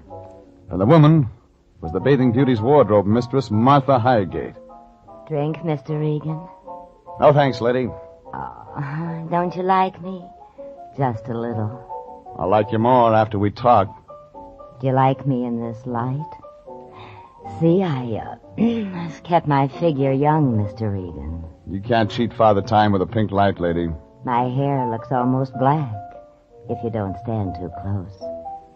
It's long, Mr. Regan. You even had the bellboy fooled with that bathing suit and your hair down, Mother. I'm Jerry Shoulder now. It'll take more than wishing to give you what she has, lady. Maybe a little drink will improve your eyesight. No one's eyesight's too good in a darkened bedroom, Martha. Bedroom? You loved Steve Albright, didn't you, Martha? Love Steve? Oh, sure, and he loves me. Yeah, he did all right by you, too. Made you part of massive enterprises, gave you a cut of the profits. But that wasn't enough. You wanted him. I've got him. Oh, no, lady. Somebody's got him now, but not you. Not Jerry Shoulder. Steve Albright is dead. Dead? One thing, lady, you didn't know that Steve and Jerry were married. Steve? Jerry? Yeah, you should have turned that bedroom light on before you threw that acid. What do you mean? Jerry was on a date tonight with your brother. No. You killed Steve Albright, her husband. Steve? You made certain with a gun. But you couldn't stand the thought of Jerry Shoulder looking beautiful even in death. So you used acid, too. I can use this gun again, Mr. Regan. Oh, no, you won't use it again, Martha. You're a one-time gal. You won't kill again. Don't try me. Give me that gun, Martha. Stand back. Give it to me. All right. The muzzle blast was hot on my face. But Martha was still a poor hand with a gun. The bullet went wild, and I had her by the arms tight. Get your hands off her, Regan. Banyan. Oh, honey, I knew you'd come. I knew you wouldn't let me take him. All right, give me the gun, Regan. One inside your coat, too. That's right. You won't get away with this, Banyan. What's Regan doing here, sis? Shoot him. Kill him, honey. What's Regan doing in your room? Well, he was going to take me in for killing Steve Albright. But now you won't let him. You won't let him, will you, honey? Why the bathing suit? She went up there to kill Jerry Shoulder, Banyan. Why the bathing suit? I'm as beautiful as she is. Jealousy, Banyan. Your sister wanted Steve, but he fell for Jerry. How about it, sis? I wish now they'd been together tonight. I didn't know they were married. I'd have killed both of them. That's why I threw Jerry at you, honey. You wanted her, and I wanted to get rid of her. Oh, gee, I'm glad you showed up, honey. Now, come on, kill Regan. Come on, shoot Regan. No. That's not the way it's going to be. All right, Regan, here's your gun. What? Thanks, Banyan. What are you doing? You're my brother. You can't do that. You can't turn me in. You don't need to worry about Martha, Regan. No, I can't. So Jerry was married. Well, all that's over for me. But you tried to kill her, Martha. So I'm turning you in myself. No, you can't. They'll hurt me or my brother. Yes, The woman in the my bathing brother. suit, flattered by the rosy light, allowed her brother to take her by the arm and lead her from the room.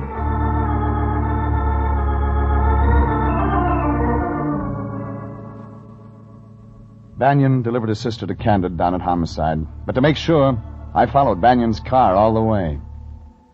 Too bad about Banyan. Jerry was the only good thing that ever happened to him in his life. But it happened too late.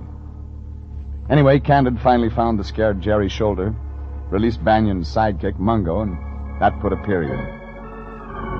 It was 10 in the morning when I checked in at the office. The lion was singing. There was a boy, a very strange, enchanted boy. Oh, nature boy. Oh, Jeffrey. Still packing away the wheat, Fatso? Oh, yes. Notice how much weight I've lost already, my boy. You know, this morning I saw my cheekbones for the first time in years. Oh, eyes sunken, color gray. Jeffrey, I've never felt so healthy. I've been eating nothing but golden grains of patented wheat. Patented? Patented. You know, Miss Shoulder eats nothing but health foods, Jeffrey.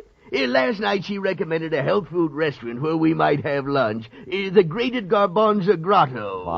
Fine. It serves nothing but the finest dried soybeans. Good. Yes. Raw cabbage. Delicious. Delicious. Choice beech bark. Yummy. Yummy. Yeah, I knew you weren't touching any other kind of food. Oh, health foods, Jeffrey. Nature's boon to mankind. That's why I turned down the invitation for you. Morted mango. Invitation? What invitation? Of course, I'm going. You're going where? Candid's barbecue out at his place. You were invited, but I knew you wouldn't be interested. Barbecue? No, you wouldn't want hot buttered corn. Corn? Rich Caesar salad. Salad? Mounds of golden brown French fried potatoes. Oh! Steaks 4 inches thick. So long, Lion. Jeffrey, wait for me!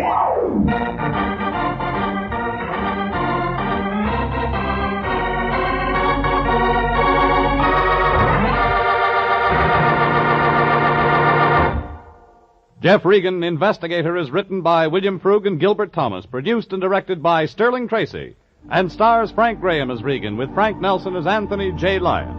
Original music is by Dick Arant. Jeff Regan, Investigator, is heard each week at the same time over CBS. Bob Stevenson speaking, reminding you that Jeff Regan will be back next week, transcribed. This is CBS, the Columbia Broadcasting System.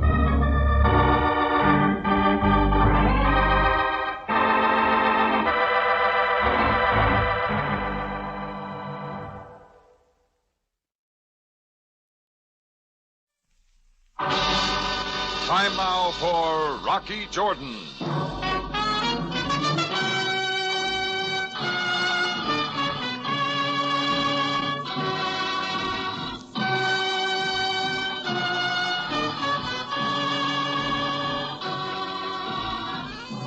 Not far from the Mosque Sultan Hassan in Cairo stands the Cafe Tambourine, run by Rocky Jordan.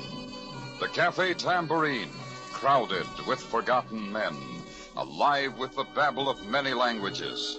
For this is Cairo, where modern adventure and intrigue unfold against a backdrop of antiquity. Tonight's story, My Quiet Friend.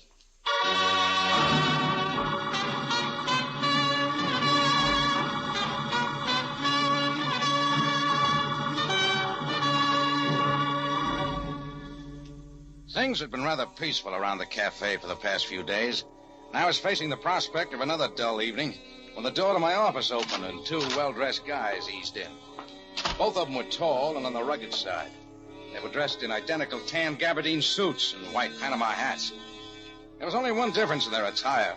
One of them wore a bow tie, the other a 4-in-hand tied correctly with a Windsor knot, nestling perfectly in the center of the spread collar of his soft white shirt.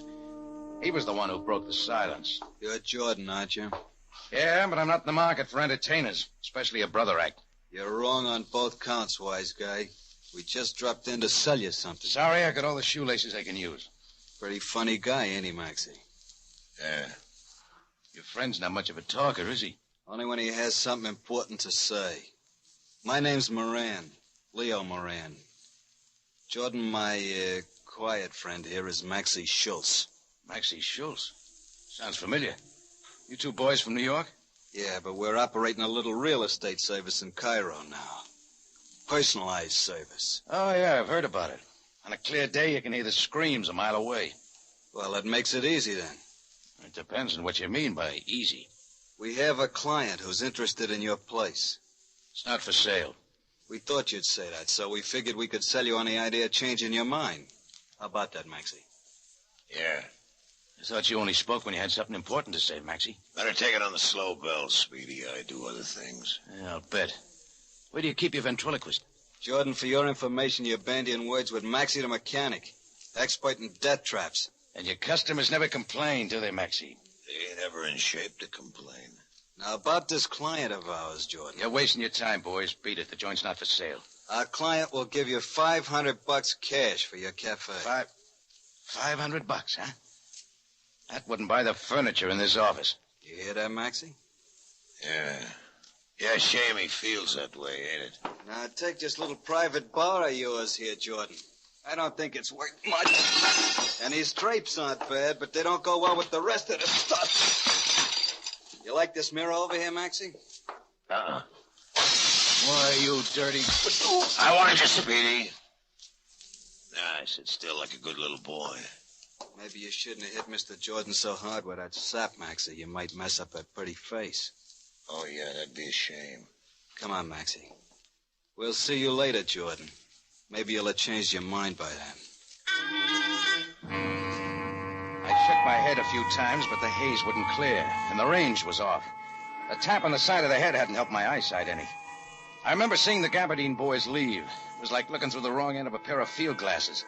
Then the room started spinning, and the lights went out. When I came out of it, the phone was ringing. Hello? Hello? Yeah, who is it? Jordan, it's Charlie LeBouc. LeBouc? What do you want? Look, Jordan, I think it's about time the two of us forget our little differences and have a nice friendly talk, huh? Why should we? Well, I don't like it any more than you, Jordan, but it'll be the smart thing to do. It's about this mob that's taking over. Keep talking. Well, you and I are just about the only two cafe operators who haven't sold out. If we stay together, maybe we can beat them all. They've looked over the situation pretty well, Jordan. They won't expect us to team up on them. All right. What's the spread? Come over to my place, Jordan. I have a man here who can do us some good. I like names, LeBouc. It's, Nick Spalvo. Our buddy.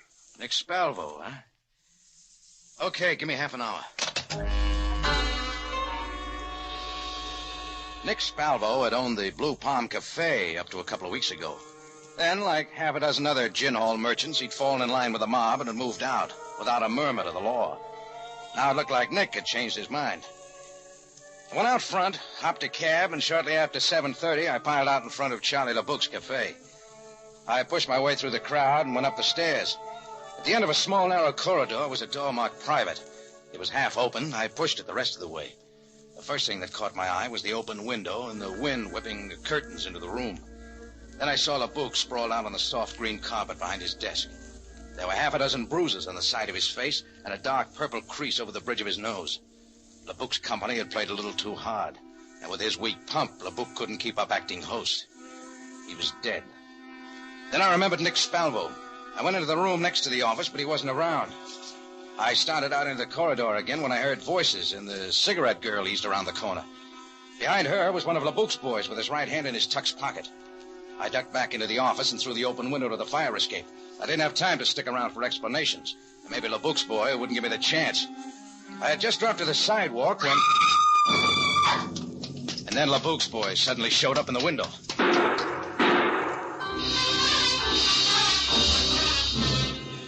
I was glad then that I hadn't waited.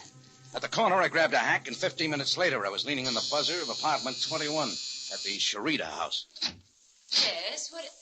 Oh, Rocky. Hello, Nina. Well, this is a surprise. I wasn't sure if I'd catch you in. I don't go to the club till 9. You know that, darling. Come in. Come in. You, Still dancing at the Blue Palm, huh? Of course, darling. Sit down. May I fix your drink? I thought maybe after Nick Spalvo sold out, you might have left the club. Why should I? Oh, I like Nick a lot, but then a girl has to make a living. How do you get along with the new boss? I've only seen him once or twice. He doesn't come to the club much. Now, about that drink, Rocky. Where's Nick, do you know? Rocky, must you always talk about business? Nick, baby, where is he? I don't know, Rocky. At his apartment, I suppose. Why? I went around to check before I dropped into Charlie LeBouk's club. 3 of us were supposed to meet there. Charlie LeBouk? When I got there, LeBouk was dead. Nick wasn't around. Dead? Oh, Rocky. Now, relax. I didn't do it. In a room next to LeBouk's office, there was a cot and a few blankets and an ashtray full of cigar butts. It might have been Nick's. Rocky, I don't understand. What does it all mean? Means that Nick could have been hiding out at LeBouk's. But why? Look, baby, Nick didn't want to sell his place. The other owners didn't want to either. But they were pressured into it by a couple of strong-arm boys and told to keep quiet about it. So that's it. I thought it was strange. Nick couldn't take it. He decided to talk, so he waltzed over to LeBouk's and told him about it. LeBouk had been given the same pitch, and he wasn't happy about it either, so he called me and suggested we get together and fight off the wolves. That's why you went to Charlie's place. Yeah, but the pressure boys beat me to it. I don't think they wanted to kill LeBouk. They just played a little too rough. But Nick, where's he? And Nick might have been in the room next door when LeBouk was killed. He probably ducked out. Did you ask anyone at the club if Nick had been there? I didn't have time. I had to leave rather suddenly. One of LeBouk's boys kind of got ideas that I'd bumped off his boss. Oh, Rocky, the police, they'll think that you... Rocky, you've got to get away. I'll help you. Well, thanks, baby, but... Please, Rocky. I've got to find Nick. But with the police looking for you and LeBouk's men, you won't have a chance, Rocky. Well, it'll take a bit of doing. And that's where you come in. Of course, anything you say, but I... Where would Nick go? Any ideas?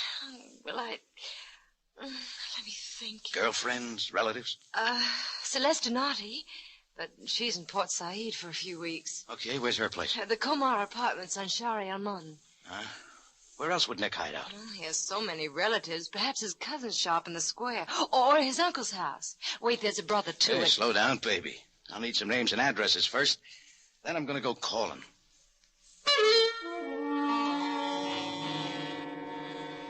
15 minutes later, I grabbed a cab in front of Nina's place, and shortly before 8:30, I pulled up in front of a small tobacco shop near the old Helwan station.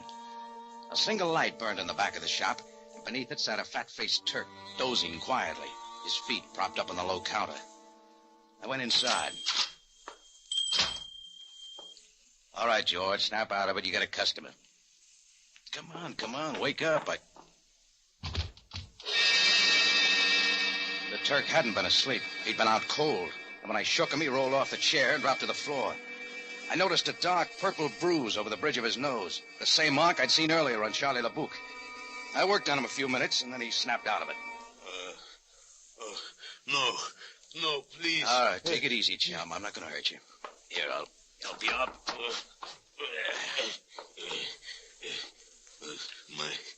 My head. Sure, a couple of boys who dress alike, huh? Yes, they wanted to know where Nick... Who are you? The name's Jordan. I'm a friend of Nick's. Oh, yes, I have heard of you. Was Nick here tonight? Not more than 10 minutes ago. These 2 men came after him, but Nick saw them and went out the back way. And they must have tailed him here from LeBouk's. Mr. Jordan, what has happened? Is Nick in trouble? Yeah, he witnessed a murder. Charlie LeBouk's. Those 2 boys who worked you over did it. Any idea where Nick went to? No. He had just come in. We were in the back of the shop. He started to tell me what had happened when the 2 men walked in. Nick went out the back way. How about Nick's brother? He lives around here. Think he could have gone there? Perhaps. I do not know. How much did you tell the boys who worked you over?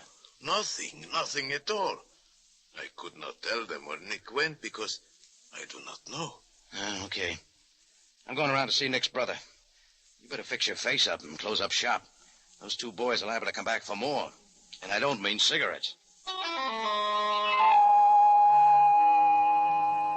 Nick's brother lived in a narrow side street about 3 blocks away. When I got there, the house was dark. The only answer to my knock on the heavy door was a dog howl coming from somewhere inside. I waited for a minute, then went back downstairs and started for the rear of the house. I caught a movement along the wall out of the corner of my eye, but I just kept walking. I went around the side of the house and pulled into a doorway. A few seconds later, I heard him coming along the gravel walk. When he passed me, I reached out. His gun came up, but he didn't have the chance to use it. I flipped on my cigarette lighter and held it to his face. It was Charlie LeBouk's boy, the guy who'd taken the pot shots at me from the window. He was still red-hot in the idea that I bumped off his boss. I packed him off to my cab, gave the driver an address, and we took off. I had to put this boy on ice before somebody got hurt. Couldn't expect my luck to hold out all night.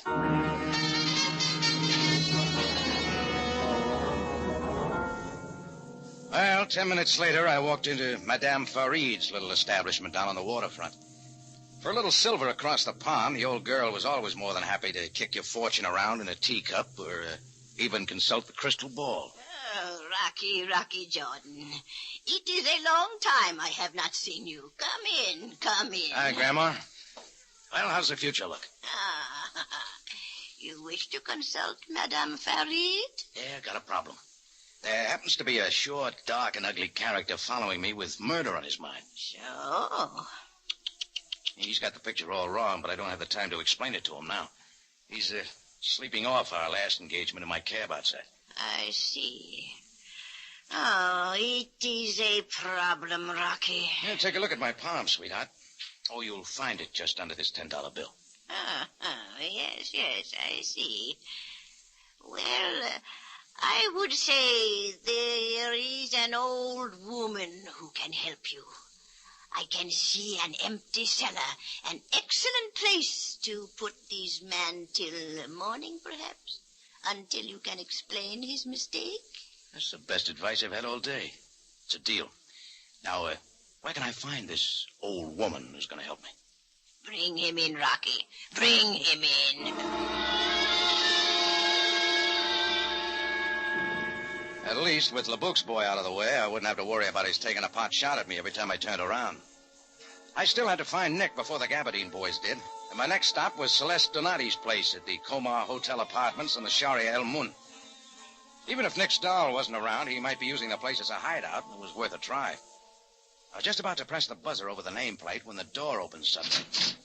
Framed there was Captain Sam Sabaya, Cairo Police. Hello, Jordan. Uh-oh. Hello, Sam. I've been looking for you. Come on in. Sure. What are you doing here, Sam, if you were looking for me? I am also looking for Nick Spalvo. Well, so's everybody else. What happened to Charlie LeBouk, Jordan? I'm not sure, Sam. I arrived a little late. I got there even later. All I found was LeBouk dead. You and Nick had already left. Why? Nick left because LeBouk's killers got too close to him. I left because one of LeBouk's boys got an idea I'd polished off his boss. What were you doing at LeBouk's? I have heard you were not very good friends, Jordan. Oh, just small talk. Jordan, I have All right. He called me over to team up with him against the pressure boys who were buying up a flock of joints.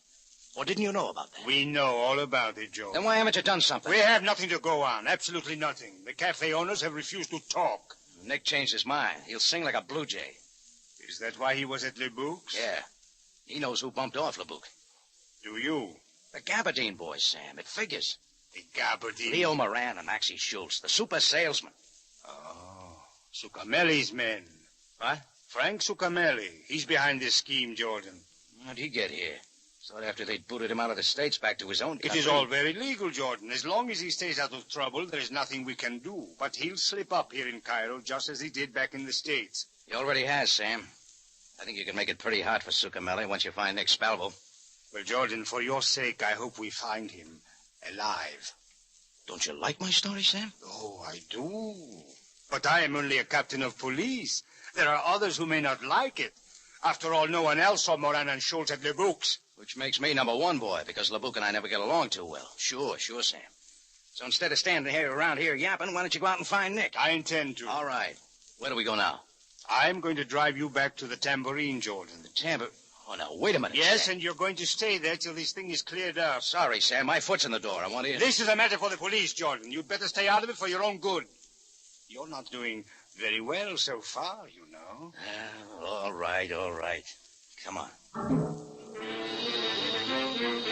Sam and I piled into the police crate and headed downtown. I didn't put up much of an argument about being herded back to my cafe, because it suddenly dawned on me that doing just that might have been the smart thing to do from the first.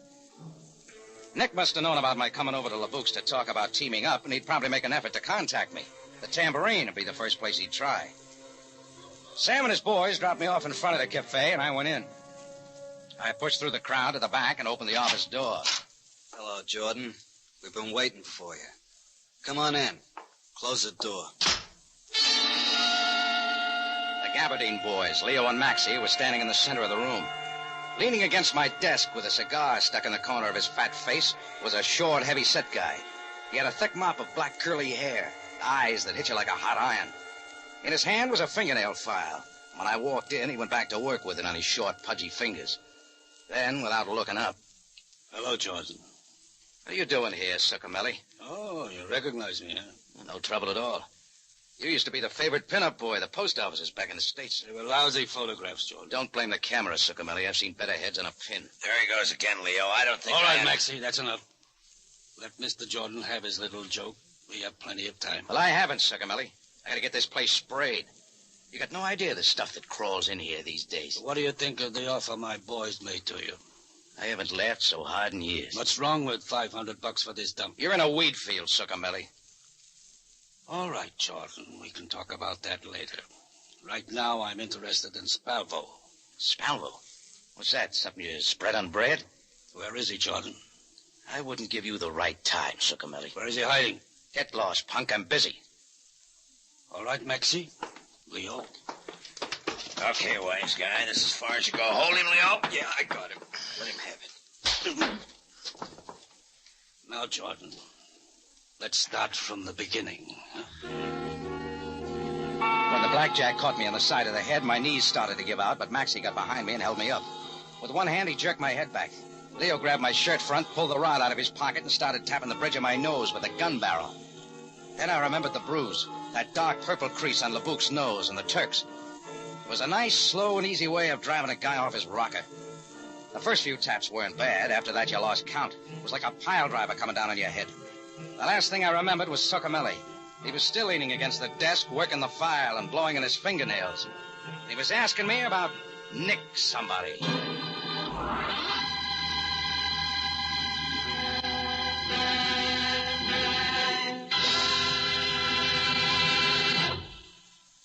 You are listening to My Quiet Friend, tonight's adventure with Rocky Jordan. Tomorrow night, radio's most popular dramatic program, CBS Radio Theater, brings you The Song of Bernadette. This inspiring screen story of a humble girl whose faith elevated her to sainthood will be the Easter week presentation of Radio Theater Monday night at 6. Ann Baxter and Charles Bickford are the stars. Don't miss it tomorrow, Monday night at 6 on CBS.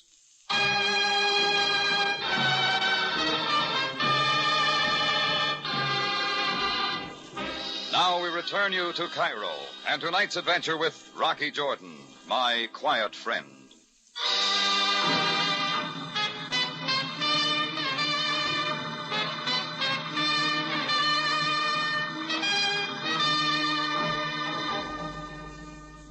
When a character named Frank Succamelli moved to take over the Cairo night spots, gangster style, a couple of gin mill owners and I decided to get together. But just before we kept our date, one of them was murdered. The other, named Nick Spalvo, disappeared. I spent a lot of time looking for Spalvo without any luck. When I got back to the Tambourine, Succamelli and his two boys were waiting for me and gave me a nice going over with a gun barrel. It was quite a bit later when I finally started to wake up. Rocky. Rocky. Oh, go away. Rocky, it's Nina. Nina. Great girl, fine dancer. Rocky, listen to me, please. Nina. One of the nicest... Wait a minute, what is this? Not so loud, Rocky. They'll hear you. Nina. You're at the Blue Palm Cafe, Rocky. I saw them when they brought you in an hour ago. Blue Palm? Yes, one of the upstairs rooms. Oh, yeah. Kinda comes back now. What happened to my playmates? Leo and Maxie are out and back. They're loading up the owner's car. Where's Succamelli? Succamelli? The boss. Oh, in his office. Rocky, I think the three of them are getting ready to leave. Not without me, they don't. Oh, no, Rocky, they'll kill you. You've got to get away. Not on your life. They have a score to settle with this crowd. Look, baby, it's a cinch they're not going to take off without making another try to find out where Nick is. I think I can stall them off long enough. But why, Rocky? Why don't you leave when Can you you get to a phone and fast? Yes. Then hop to it, Nita. Give Captain Sabaya a buzz at police headquarters and unload the glad tidings. And tell him to hurry up and get here. Nina eased out the door, and I heard her high heels clicking off down the hall. I made my way across the darkened room to the window and looked down into the parking lot below. A long, gleaming limousine was parked in the driveway. Walking away from it were Leo and Maxie. Maxie was wiping his hands. They passed under my window and went into the cafe. I waited a couple of minutes, then I heard footsteps in the hall. The key turned in the lock. Turn the light on, Maxie. Yeah, sure. Well, look at that, Maxie. Bright boy is up and around again. Yeah. How do you feel, Jordan? Just fine, boys. We go round again? You don't look so bad for a guy who's had a rough evening. I'm used to it. Well, the night isn't over yet. Come on, Succamelli wants to see you. And he doesn't like to be kept waiting. You two really jumped through the hoop for that punk, don't you? I wouldn't say that, Jordan. He orders you around like a couple of zombies. We're not worried. Not a bit. You do the dirty work and he rakes in the dough. What's the matter? You scared of the little bum? And like Leo said, Jordan, we ain't worried. Not a bit, huh, Leo? Now, come on, let's go. What's your hurry? Look, wise guy, do you want me to wrap this sap beside your head again? Well, if you... What's the matter? Ain't you ever seen a blackjack before? Yeah, sure. Okay, boys, let's not keep Mr. Succamelli waiting, huh? We walked down the hall to Succamelli's office. He was sitting there at his desk, smiling like a pitcher who had just struck out murderer's roll. He had his hat and coat on, and in front of him, resting on the green blotter, was a briefcase. Ah, Jordan, I see you have recovered. It's a special favor to you, Succamelli. That's as far as I go. I've decided to forget about Nick. I'm afraid it's a little too late now to do anything about that. You're going to pull out, huh? Yeah. I've decided not to press my luck too far. We've made a neat little pile of dough anyway, haven't we, boys? Yeah, let's get out of here. We can dump Jordan on the road. Good idea, Leo. I'll take care of it. Now, we can do it, Frank. Me and Leo take Jordan in our car, follow you. No, I'll take care of it, Maxie. After I've taken care of something else first. What do you mean? This, Maxie. Frank, no! Oh, you dirty double cross. Max had started to get up out of the chair when the first slug hit him and he dropped back. Leo went down right at my feet. The Gabardine boys were through. Succamelli had just done a nice job of trimming the payroll. All right, Jordan, let's go. Oh, I don't get it here, huh? No, I have other plans for you. I think I'll take you along with me. Until I get out of Cairo, anyway. You won't, Succamelli. Shut up. Get moving. Okay. Succamelli prided me in the back with a snub-nosed revolver, and we walked down the back steps into the lot. We crossed the gravel driveway and headed for the long black limousine. Straight ahead, Jordan. Don't get any ideas. I've handled guys like you before. Yeah, I can believe that. Go on. Okay, you don't have to push that gun through my back. It's sore enough now. You'll never know it in the morning.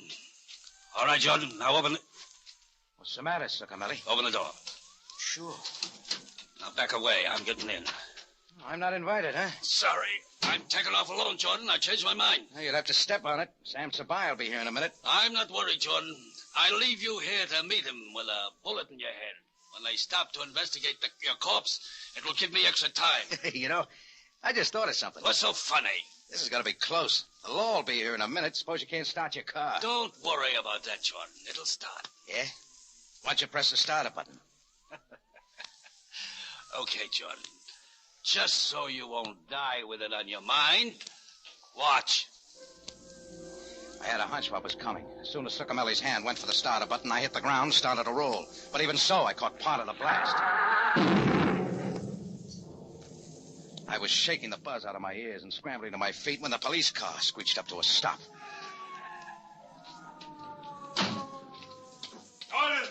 Jordan, are you all right? Yeah, you missed the big blow-up, Sam. Moran and Schultz, where are they? Oh, upstairs and out of this world. Succamelli had a surprise for him. He got in some target practice.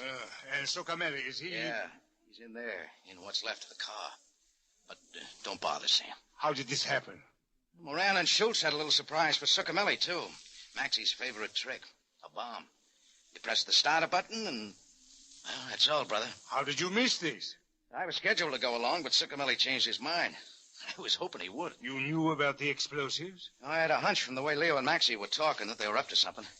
Then when I spotted grease on Maxie's hand, I figured he'd been messing around with his hobby. Too bad he didn't live to see this. He'd have been proud of the job. Rocky. Oh, hiya, Nita. Oh, Rocky, are you all right? Yeah, sure, I'll make it. Although my face could stand a job of patching up. Well, I suggest you come with me to the emergency hospital and have... Oh, skip it, Sam. It's not that bad. Please, Rocky, you must have those bruises taken care of. Come on, I'll drive you home. Home? Who wants to go back to the tambourine? I didn't have that in mind, Rocky. Oh. Well, see you later, Sam.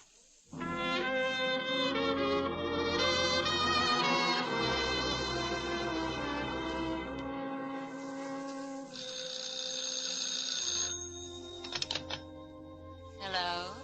This is Captain Sabaya. Is Jordan still there? Yes. Just a moment, Captain. Rocky. Rocky. Huh? It's for you, Captain Sabaya. Oh, thanks, Nina. Hello, Sam. Jordan, I thought you'd like to know Nick Sparvo was waiting for us at headquarters when we got back. Mm-hmm. It was as you said, Jordan. Murat and he saw them do it. Well, Jordan, did you hear what I said? Huh? What was that, Sam? Aren't you listening to me? Oh, it's a beautiful night, Sam. With a lady's cool hand on my fevered brow. I have to admit it's a little distracting. What was that again? Nothing at all. Good night. What was that? I said good night. Oh, yeah. Good night, Sam.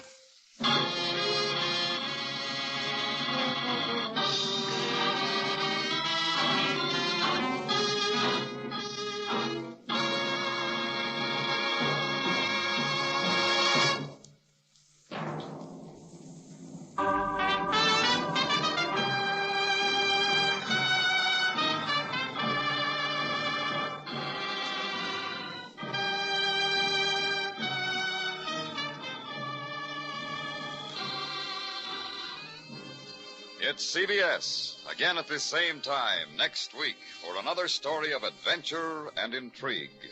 When we take you back to Cairo and the Cafe Tambourine, run by Rocky Jordan.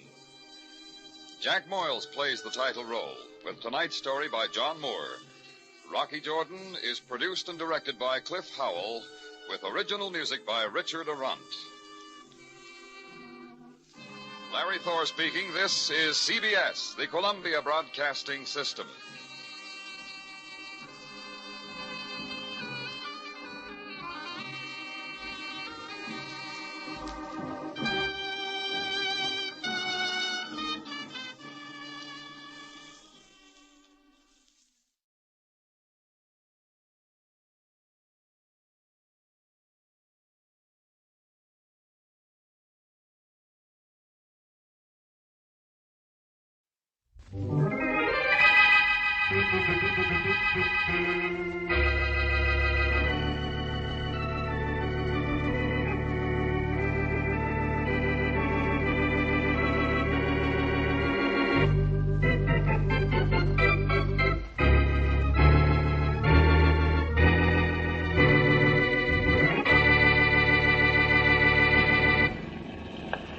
Hey, Bill, when I get rich, you know what I'm going to do? What? I'm going to buy a motorboat just like this. That's what I'm going to do. You're a piker, Joe. When I get rich, I'm going to buy a lake like this. If you're a good guy, maybe I'll let you use my lake for your motorboat. Still no sign of that party you're trying to find yet? Yeah, not yet.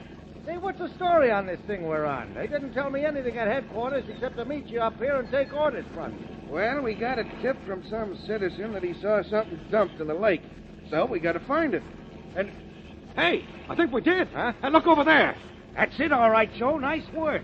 Here, I'll kill the engines. Any idea who it is? Yeah, some mug, probably. Got in bad with his boss or his mob and was invited to take a bath the hard way. Here, lean over with me. Help me drag him aboard. Right. It's a fine job for two cops.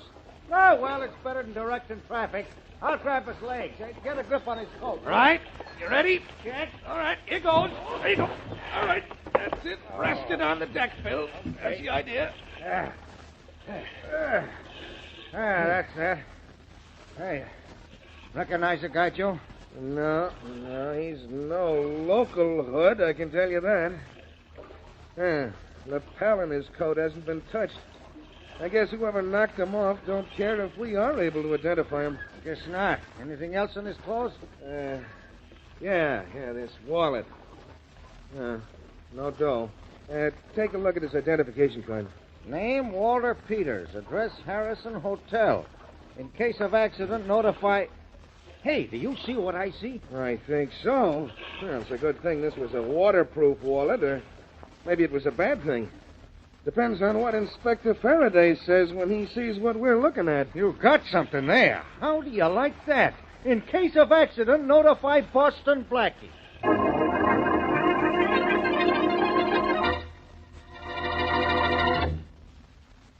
And now meet Dick Calmer as Boston Blackie. Enemy to those who make him an enemy. Friend to those who have no friend.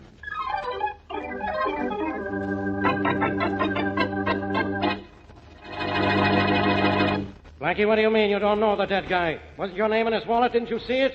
In case of accident, notify Boston Blackie. I saw it, Faraday, and I read it for you so that you'd know what it says. But I still don't know Peters. I never saw him in my life. Wait a minute. You're holding something back, Blackie. Yes, my temper. Now, excuse me, Inspector. I have a date with Mary. She's much prettier than you. Her apartment is much nicer than the morgue here, so I really must run along. You stay here if you like. Talk to Peter's body. Your mind and his have a great deal in common. Blackie, we fished Peter's body out of the lake this morning. Congratulations. What'd you use for bait? Aha. Skip it. I'm sorry I got you down here. But after your name was on that card, I thought you might help us find out what racket this guy was in. You thought. That's where you made your first mistake. Inspector Faraday. Yeah, Joe, what is it? We just had the police laboratory go over the clothes we took off that dead guy, Peters. So? So nothing. Except that we found they were hand-tailored, good material, and were soaked with salt water. After you dragged them out of a lake, what did you expect? They'd be soaked with kerosene? No, I just thought I'd tell you, that's all. You see what I'm up against, Blackie. I get no help at all from anybody. I wouldn't say that. Salt water, you said, Joe? That's right, Blackie. And the body was fished out of a lake? Hey, that's right. Lakes don't have salt water in them. That's what I was thinking. Oh. You know, Faraday, this is getting interesting. That guy must have been drowned twice. But why? Why, he asked me. How do I know why? I don't even know why he was drowned once.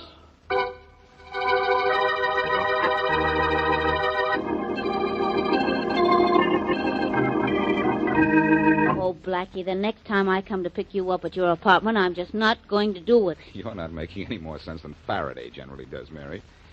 The next time you come to pick me up, you're not going to... What kind of talk is that?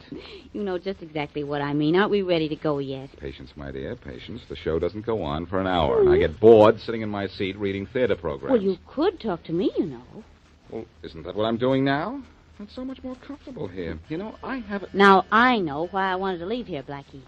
That's either somebody who needs your help and wants it, or Faraday who needs your help but never wants it. Let's not answer the door.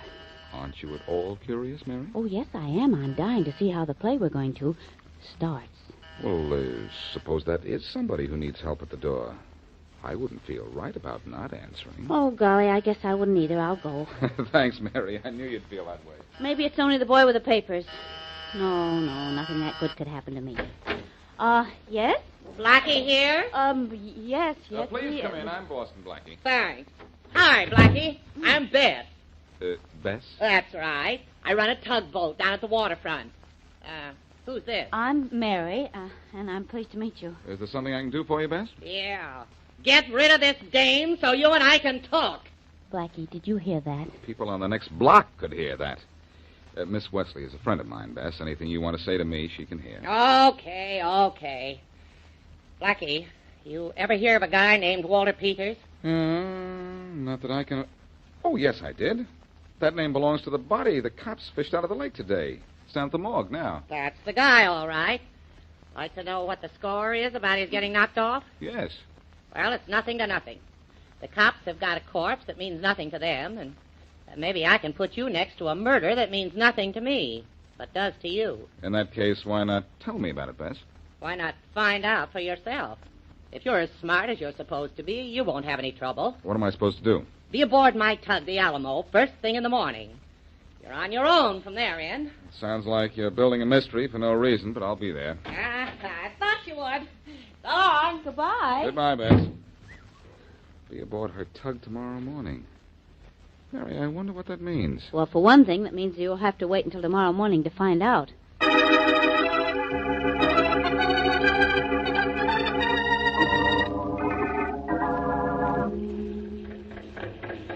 You didn't mind leaving that Mary Wesley friend of yours on shore, did you, Blackie? I wouldn't say that exactly, Bess, but Mary isn't much of a sailor, and she didn't mind.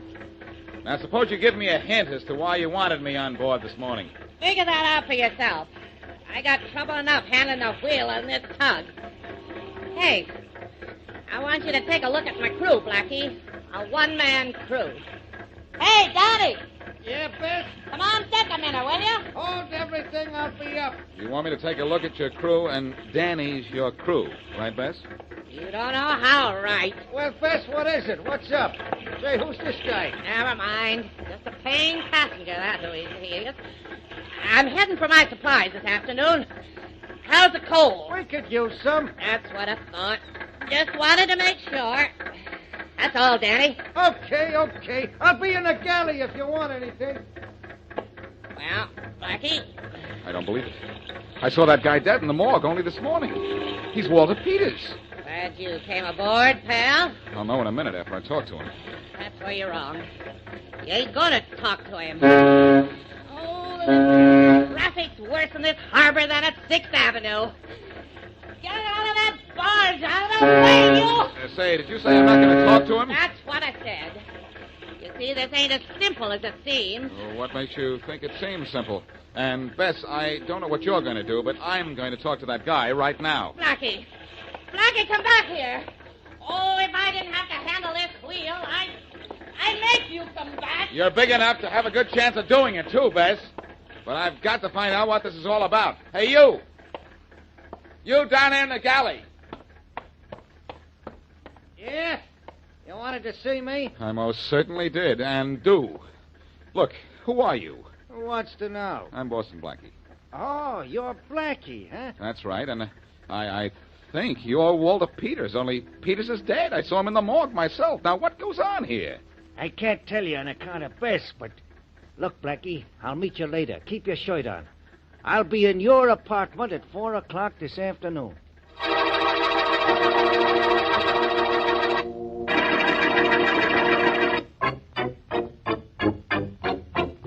Blackie, either get out of my office or start walking up and down. You're getting me dizzy. What's your excuse when I'm not here? Now, listen, Faraday. You listen. I'm getting a call from the FBI any second. They think they've got a lead on who Walter Peters was. What I want to tell you is that Walter Peters wasn't anything. He is. I saw him an hour ago on a tug. Walking up and down is making you dizzy, too. Faraday, I tell you, I saw him on a tugboat. I talked to him. He wouldn't crack on the tug, but he said that he'd meet me in my apartment at 4 o'clock. If Walter Peters comes up to your apartment at 4 o'clock, there'll be 4 guys carrying him. That's probably the FBI. Hold everything. Faraday speaking. Inspector, this is Jameson, Harbor Squad. Yeah, Jameson. What happened to Walter Peters' body? What happened to Walter Peters' body? Well, it's in the morgue. That's what happened to it. Oh, is it? Well, I'm calling from the morgue now. The guy in charge ain't here, and neither is Peters' body. What? Just thought you might know something about it. So long, Inspector. Blackie, Peters... I know, I heard. Well, pal, what goes on from here in? You still think I didn't see Peters? Oh, this is all I need. First, a guy is fished out of a lake, only his clothes have salt water in them. So he's been drowned twice. Listen. Now it turns out Walter Peters is alive. Now, take it easy. No, it can't be. I don't believe it. I won't believe it. Blackie, get out of here. Walter Faraday speaking. Jones, the FBI, Faraday. We've finished checking on that Walter Peters for you. We know who he was. Oh. One of the cleverest smugglers we ever ran across. Customs never could get anything on him. They examined him and his luggage with a microscope, but he kept bringing in thousands of dollars worth of jewels every trip he took. I can believe it. The guy is a miracle man. Oh, what do you mean, Inspector? Now, how would you expect me to know? Thanks, Jones. So long. So Peters is a smuggler, eh, Faraday? And apparently somebody tried to knock him off, but he beat the rap somehow and is hiding on Bess's tugboat. Well, that makes sense. Oh, it does it? Nothing makes sense on this case, including you. Blackie, how come your name was on Peters' identification card? Are we back to that in case of accident notify Boston Blackie thing again? We sure are. Maybe you were working with this Peters. Maybe you were in this smuggling thing. He crossed you, you knocked him off. Oh. He had your name on his card so that we'd have a lead to his killer. And you're telling me all this bunk about talking to a dead man just to throw me off. Faraday? I know, it's ridiculous. But it shows I'm thinking. Blackie, what could have happened to the morgue keeper and Peter's body? I haven't the slightest idea, unless Peters wasn't dead, and I did talk to him on board Bess's tug. How are we going to find out? That's what bothers me. I guess we're going to have to wait until 4 o'clock this afternoon when that guy I met on the tug is due at my apartment. Well, before that, maybe I can do something about it, though. Yeah? What? I've got an idea that tug will be able to pull me out of this situation.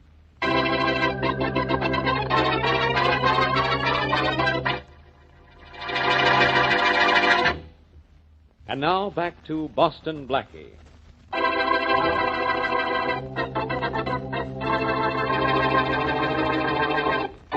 The body of Walter Peters, smuggler, is fished out of a lake by police. And Boston Blackie is drawn into the case when his name is found on Peters' identification card. Later, Blackie is certain he talks to Peters aboard a tug owned by a gal named Bess, even though Peters is apparently dead. When Peters' body is found missing from the morgue, Blackie is confused, but he knows he has an appointment with the man he met on the tug. With several hours to spare, Blackie and Mary are en route to the tug once more and stop off at the morgue first. You'd better wait out here, Mary. I'll go into the morgue myself. It won't be a minute. Oh, Blackie, I don't care how long you take, as long as I'm waiting outside. There is something about a morgue that, well... Most of the people inside don't seem to mind. Be right with you. Okay with me. Oh, hello, Jameson. You on duty here? Hi, Blackie. I'm still in the harbor squad, just trying to get a lead on the Peters murder. Oh. Listen, I was in Faraday's office when you called in to say that the morgue keeper and Walter Peters' body were missing. Oh, that? Well, they're not missing anymore. Say that again slower this time. They're not missing anymore. The morgue attendant had gone out for coffee before I got here. When he came back, he told me where he was and what happened to Peters' body. What did happen to it? Well, it was claimed a relative of his, a big gal named Bess something or other, came in for it and took it with her. Well, that clears that up. Or does it? Huh? Never mind. I can't very well explain something to you that I don't know the answer to myself. Thanks, Jameson. Nice seeing you. Right, Blackie. Sorry you can't stay till something breaks on the Peters case. I got nobody to talk to in here. You got plenty of people to talk to, only nobody can answer you. So long. Well, that was fast, Blackie. Yes, it was. I'm glad I stopped by. I've got some information, even if I don't know what it means. Let's see, if it's 2 o'clock now, I have until 4 to keep my appointment. We're going down to the waterfront, Mary. Are we? What for, to get a lead on the Peters case? That's right. If Peters is really dead, I want to know who killed him. If he's alive, I want to know what's going on, and I have an idea one person can give me all that information. A girl named Bess.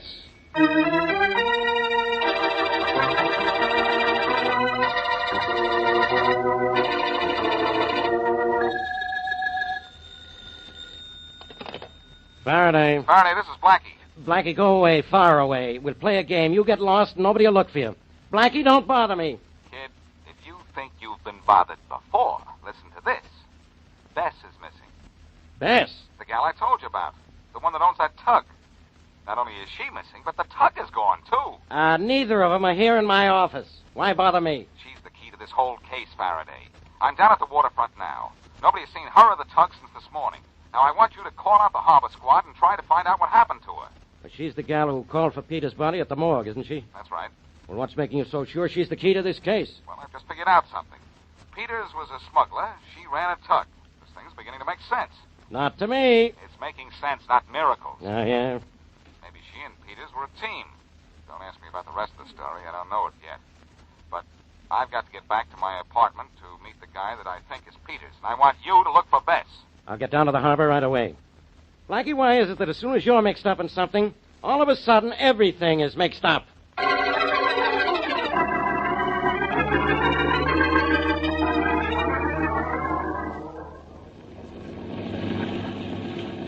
Bill, Joe? Yes, Inspector? Make sure you don't overlook a thing. Even if you think it's only a log, you see, yell and we'll stop this launch. Right, Inspector Faraday. That tug is still afloat anywhere. We'll find it. I don't care if we find the tug. I want to find that gal, Bess. What time is it? 3:30. In half an hour, Blackie's got a date with a guy he thinks is Peters. If it turns out to be Peters, you'll be searching for another body. Mine. This thing is getting me a little wacky, too, Inspector. I don't Hey, Inspector! There's a body in the water, swimming. On the port side. Where's that, Bill? That's the left, Inspector. Oh, you don't have to tell me. Hey, that's right. There is somebody in the water. It's a Dane. Head over that way, Joe. I'm heading toward her. She's alive. That's something. Careful, Joe. Don't run her down. Don't worry. Whoa, she's a big gal. Better lean over the side with me, Bill. Come Yeah. on, Joe. You help us, too. Come on. Okay, Inspector. Okay, now. Reach down, help her up. She looks all in. Hey, lady, let's have your hand. That's it. Get ready to grab her other hand, Bill. Okay. Joe and I'll pull. Ready? Right, Inspector. There you go. She's really all in, and no kidding, Inspector. So am I. Put her on the deck. Yeah, that's the idea. She must be conscious, or she couldn't have been swimming. I'm conscious. All right. You Faraday? Yeah? I'm Beth. I got a tugboat. I used to have a tugboat. Working out of the harbor. A guy wrecked it. Tried to drown me. We'll get him, Bess. You just lie here and relax. Bill, get some hot coffee and blankets. Right, Inspector. So somebody tried to drown you, huh, Bess?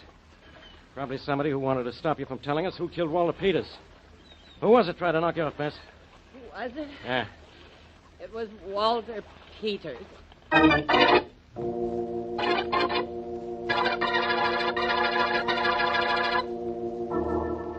What time is it, Mary?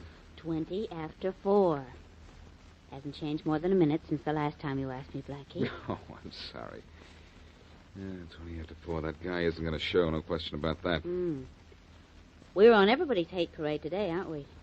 Faraday hasn't even called back. Well, maybe his harbor police haven't found any trace of Bess's tugboat, and he hasn't got anything to tell me about. Faraday's a good cop. If that tugboat is still afloat, he'll find it. What did he say when you phoned him and told him Bess was missing? That kind of talk isn't meant for your ears, lady. Oh, okay. What time is it? Oh, Blackie. Oh, I'm sorry. Mary, how do you figure this case? You should have a theory about it. It's so completely wacky, I can't find anything to hold on to. Well, as a matter of fact, I do have a theory. You know, Oh, maybe that's the guy I had the appointment with. Don't go away, Mary. Don't worry, I won't. Hello. Blackie, this is me. That guy show up? Not yet, Faraday. Why? Why? I'll tell you why. Because he isn't going to show up. We just fished your friend Bess out of the harbor. What? Tried to drown her, she says. Only I don't believe it. What do you believe? I think Bess killed whoever it was that was supposed to meet you. You told me yourself she didn't want you to talk to him. She knocked him off, then faked this swimming business so it would look like he tried to kill her. You say Bess is safe? She's in the Willis Hospital. Claims she's suffering from shock, but she's faking. You want to see her? You bet I do. I think you've got this thing all lopsided, pal, and I'm going to straighten out that case and you at the same time.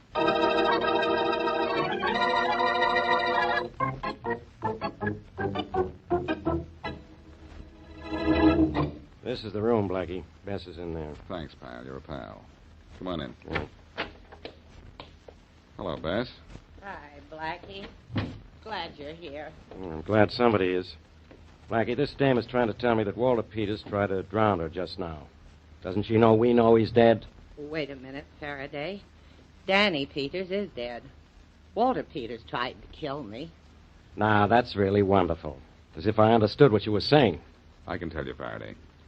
Danny and Walter Peters were twins, right, Bess? That's right. They had a smuggling racket going. Danny Peters would get his luggage examined at the customs, get it okayed, disappear for a moment, and Walter Peters would take his place going through the gate, his luggage all fixed up with counterfeit seals. Good figuring, Blackie. That's how it was done. Walter would walk out with a load of smuggled stuff, and Danny would hide on board the ship until night, when I'd come and take him off in my tug. Okay, that explains their racket. But whose body did we find in the lake? Danny Peters' body. Walter killed him and put his own wallet in Danny's pocket so it'd be found. They had a quarrel. Walter hid out on my tugboat, and I was afraid to say anything to anybody because he threatened to kill me, too. So it was Walter I talked to on board your tug. That's right. Oh, I just wanted you to see him, not talk to him. I knew you'd find a way of putting this thing together once you got a look at Walter, Blackie. Only you talked to him. He knew what I was up to, and so he tried to drown me. Where is he now? Probably at a little joint near the harbor. Nellie's place. Nellie's place, eh? That's all I want to know.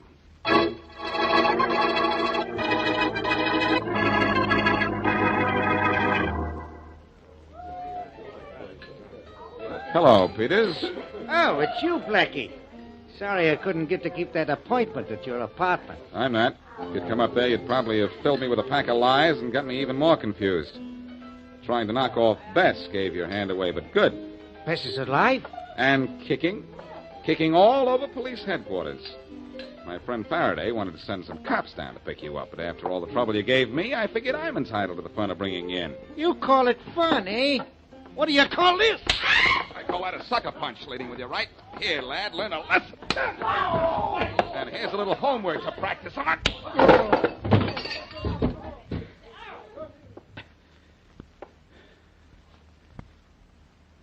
Anybody feel the need of any higher education? Smart boys. A couple of you helped me drag him out of here and into my car. Mr. Peters seems to have petered out.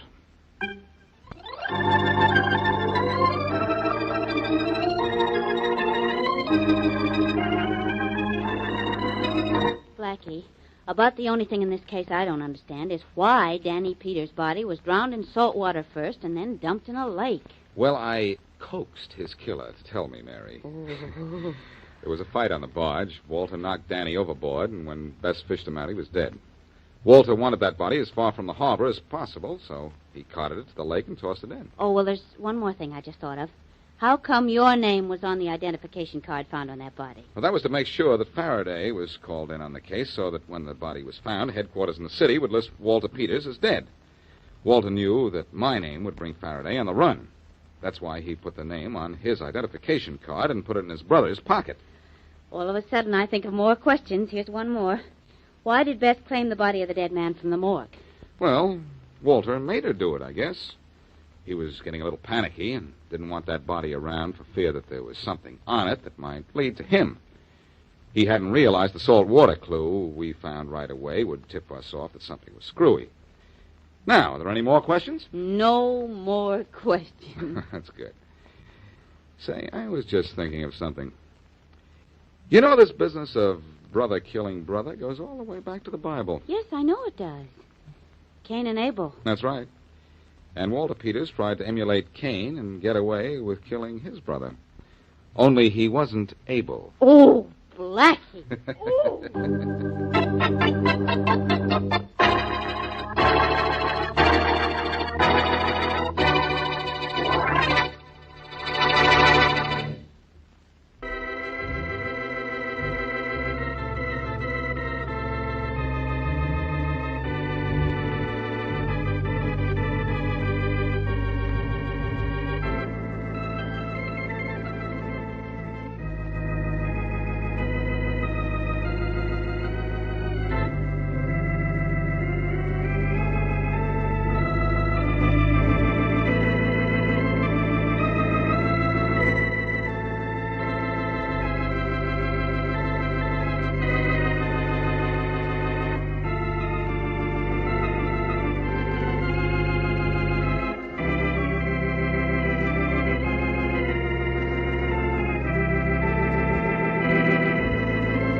My name's Regan. I work for Anthony J. Lyon, Detective Bureau.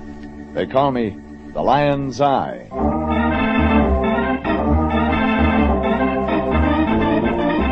Jeff Regan, Investigator, starring Frank Graham as Regan, with Frank Nelson as Anthony J. Lyon. So stand by for mystery, suspense, and adventure in tonight's transcribed story, All His Sisters and His Cousins and His Uncles and His Aunts.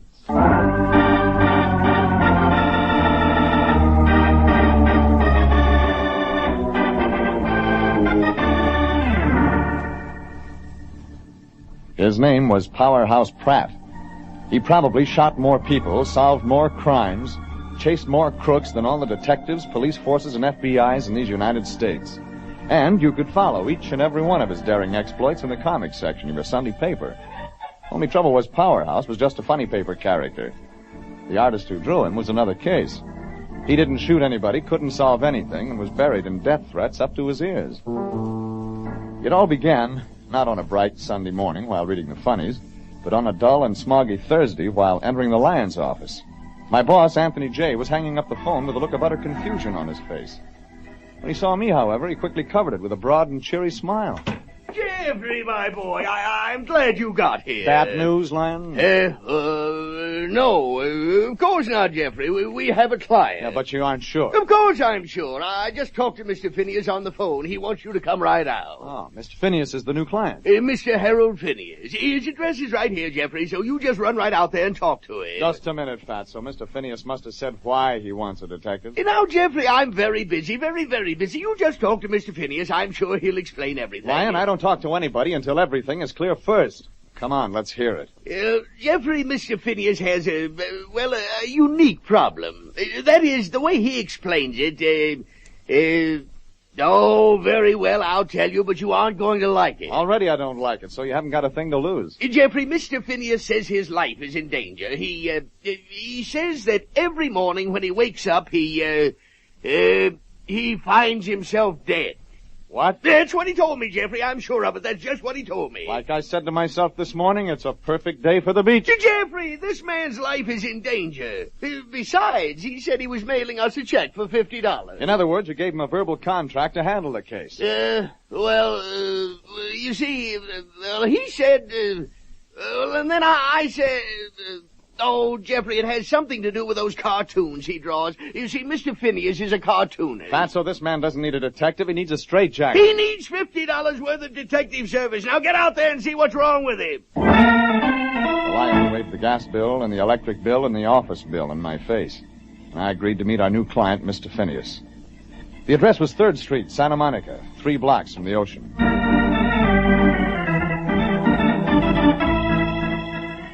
By the time I got out there, the fog was so thick you could serve it for cake frosting. I sliced my way up to the house, which turned out to be big, old, and divided into 4 separate units. The mailbox said Phineas was in apartment 3, upstairs, left. But when I stepped inside to the hallway, it was so dark I needed a match to find the stairway. I dodged furniture, burned matches, and eased my way along the ancient carpet. I was just starting up the stairs. Yes? She was tall, pencil-thin, and hawk-faced. She stood in a doorway, candle in hand, and the yellow flame danced across her eyeballs. Where do you think you're going, mister? Upstairs, Phineas's place. You from home? From where? Home. No, I'm not. Then why you seeing Harold? Look, lady, he sent for me. Maybe he needed somebody to turn on the lights. The lights are busted. That's why they ain't on. They're busted. All right, I'll tell him. See you around. Hey, wait a minute, you. Harold's working up there. He ain't got no time for salesmen, you hear? Yeah, I hear. Thin, hawk-faced woman drifted back into a dark doorway like a wavering strip of fog that had somehow gotten indoors by mistake. And I climbed the stairs. At the top, I reached to knock on the panel door. Okay, and Murdoch. decided not to. Reach and reach high. Eddie, put the cuffs on him. Murdoch, watch what you're doing. Bang, bang, bang, bang, bang, bang. There, cross with me once more and out. Oh. Hiya. Your name, Phineas? Yes, I'm Phineas. And I'll bet you're Mr. Regan, the Lion's Eye. Well, that takes care of the 2 of us. Now, where's Murdoch? Oh, he's just an imaginary character, Mr. Regan. He's in the comic strip I'm drawing. Look, right there on my drawing board. You see? Oh, yeah, I see. The fat one, that's Murdoch. He was a crook. He's dead now. The tall man with the felt hat, that's Powerhouse Pratt. Powerhouse Pratt? Don't tell me you haven't heard of him, Mr. Regan. Gee whiz, Powerhouse Pratt is carried in the comic section of over 300 newspapers. Well, I sleep late on Sundays. Oh, but gee whiz, Powerhouse Pratt. Gosh, I thought everybody knew Powerhouse Pratt, crime beater. I'll cheer up, Phineas. Nobody appreciated Rembrandt until after he was dead. Oh, Mr. Regan, you shouldn't have said that. You just shouldn't have said that. Oh, sorry, Phineas. Suppose you tell me about your life being in danger. Oh, gee, yeah, it sure is. Somebody wants to kill me. The lady downstairs? Huh? Tall, thin woman hiding behind a candle. Oh, you mean Aunt May. Oh, gee, that's silly, Mr. Regan. Aunt May wouldn't hurt a flea. How about people? Mr. Regan, Aunt May is my relative. I won't let you talk about her that way. Okay, my apologies to your relatives. Go on. Well, it's this way, Mr. Regan. Every morning when I wake up, I find myself dead. Oh, it isn't so funny as you think. No, indeed. You see, it started a week ago when I got up early and looked over the drawings I'd made the night before. And? There in the last panel of the drawings was me. A picture of me lying face down in the picture. Dead. If the cartoon showed a figure lying face down, how did you decide it was supposed to be you? Across the back of the man's suit was printed F-I-N-I-A-S. Phineas. That's me. Remarkable deduction. Continue, Dr. Watson. So it's been that way every morning for a week. Me waking up, walking over to the drawing board, finding another picture of me. Dead. It's getting monotonous, to say the least. Here's one of them. Look. That's your story, huh? Well, sure. Gee, Mr. Regan, you believe me, don't you? Suppose we get back to the lady in the candle. Who else lives here beside her? Well, there's Aunt May and Uncle Fred in the downstairs apartment on the left, and there's Cousin Sue in the downstairs apartment on the right. Then there's Aunt May's sister and her husband upstairs here across the hall. They're all your relatives? Yes, I guess so. Except maybe if you count Cousin Sue, she's a relative by marriage. What do they do? Do? For a living. Oh, well, they're all retired, except Cousin Sue. She works part-time in a department store in Santa Monica. Just one more, Phineas. Are you married? Well, I'm sorry you asked me that. I was married. Divorced? Yeah. I guess I am. Or I will be. It takes a year, you see, and the year won't be up for another 8 days. Okay, Phineas. Do you know of anyone who might want to kill you? Kill me? Mr. Regan, who would want to kill me? Harold Phineas, cartoonist supreme, creator and originator of Powerhouse Pratt, crime beater, gave me his former wife's address. That turned out to be 6 blocks away near Lincoln Boulevard in Santa Monica. I drove through more fog and arrived at a stucco apartment 5 minutes later. Mrs. Harold Phineas opened the door. Yes? Could I talk to you a minute, Mrs. Phineas? Yes, come in. My name's Regan. I'm private detective. I know. Oh, Phineas phoned you. Yes, he phoned. I'm afraid you won't be able to help much unless you stop crying. Yes. Yes, I'll stop. Good. Do you know anyone who might want to kill your ex-husband? No, I don't. You sure of that? Oh, yes, I'm sure. Okay, Mrs. Phineas. Who? I won't tell. You'd rather see your ex-husband dead, is that it? Oh, no. Name? Sue Hitchcock. Sue Hitchcock? Cousin Sue. Dear Cousin Sue. Downstairs, right. Cousin Sue. A cheap, conniving, scheming little peroxide blonde, if I ever saw one. You think she'd kill your ex-husband? She'd do anything she took a fancy to. She's from home, Mr. Regan, from home. Where is home? A little town outside Des Moines, Iowa, where they all come from. All his sisters and his cousins and his uncles and his aunts. Yeah, sounds like you and the relatives don't get along, Mrs. Phineas. Get along? I told Harold it was them or me, Mr. Regan. He chose them. Well, she'd said Cousin Sue. By the time I got back to 3rd Street and the Phineas clan, the damp night fog was turning into rain. The dark house rose in front of me like a lost ship adrift on a glassy sea. I moved slowly up the front walk, feeling my way toward the darkened house. I made the stairs on 3 matches, then the hallway, then the door, downstairs right. And before I could knock... I really wouldn't want you to catch cold. Please do come in, Mr. Regan. What was standing behind a candle in front of me was small, slim, and willowy. Slow eyes that fluttered and reached out to you and fluttered back just in time. She was dressed in a robe that fit like tights on a ballet dancer. The hair wasn't peroxide blonde. It was red. I said come in. I heard your footsteps outside, Mr. Regan. I knew you'd have to talk to me. Yeah. Harold Phineas seems to have told everybody. Harold loves his relatives, Mr. Regan, especially his cousin Sue. Sit down. Somewhere I got the idea you were a blonde. That was yesterday. Cigarette? Yeah. Yeah, thanks. No, we won't need the candle. Nobody heard of electricity around here? They went out at noon. The lights, I mean. No one seems able to fix them. Do you mind? Well, I hate to try dominoes in this light. Jeff, you and I don't need to play dominoes. You don't mind if I call you Jeff, do you?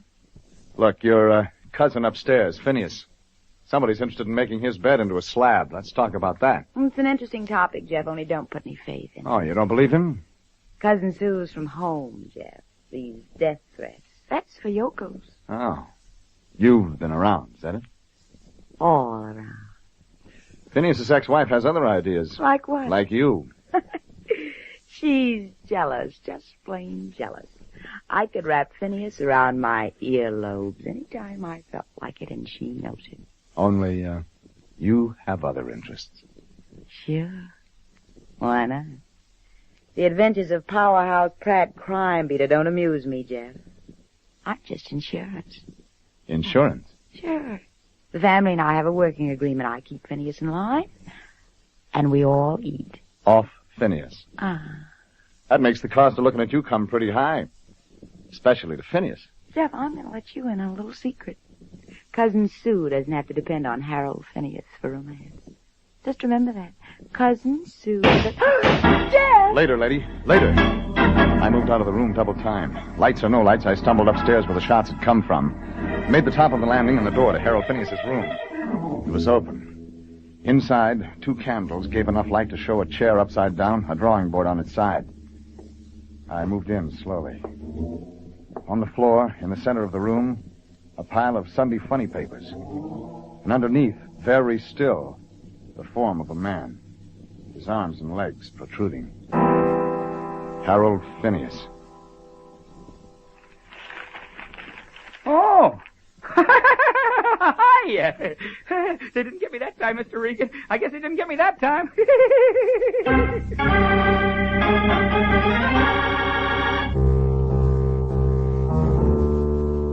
It started when a cartoonist phoned my boss, the Lion, that his life was in danger. His name was Harold Phineas, and he was creator of that all-American comic strip character known as Powerhouse Pratt, crime beater. Only when I showed up at the Phineas place in Santa Monica, I found a house loaded with relatives, a sobbing ex-wife, and a sultry redhead affectionately known as Cousin Sue. I was ready to let Powerhouse Pratt take over until somebody fired 2 shotgun blasts at my client, Phineas.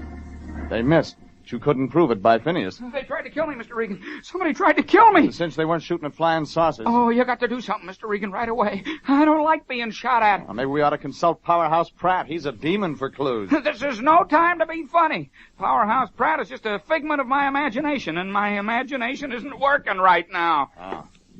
Well, from the looks of that buckshot in the wall, I'd say your attacker fired from Right here, by the door. Yeah, that's right. That's just the way it was. The door opened, and then this person shot at me, and I fell down. And you couldn't see who was behind the shotgun, huh? I told you several times, Mr. Regan, I just couldn't see anything. Just this figure in the dark, and then the gunshots. It could have been anybody. We'll call the police. No, let's don't do that. What? Publicity, terrible publicity. I wouldn't want that. It might make Powerhouse Pratt look bad. You'd rather be dead, is that it? No, of course not. That's why I hired you, to find out. Now, whoever shot at you, Phineas, escaped through the room across the hall. I was downstairs. I didn't hear anyone come down. Yeah, but they just couldn't have gone in there. That's my Aunt May's sister's apartment, and they went on vacation. It's locked up. Okay, Phineas. You sit tight. I'm going to check on it just the same. You mean you're going to leave me here alone? Either that or call the cops. Stay, but hurry back, Mr. Regan. Hurry back! I left Phineas trembling in the middle of the room. Outside in the hallway, I lit a match.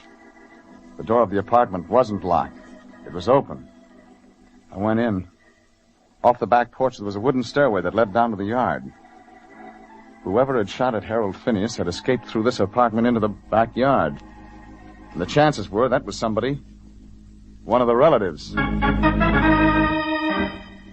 I crept slowly down the stairs to the yard.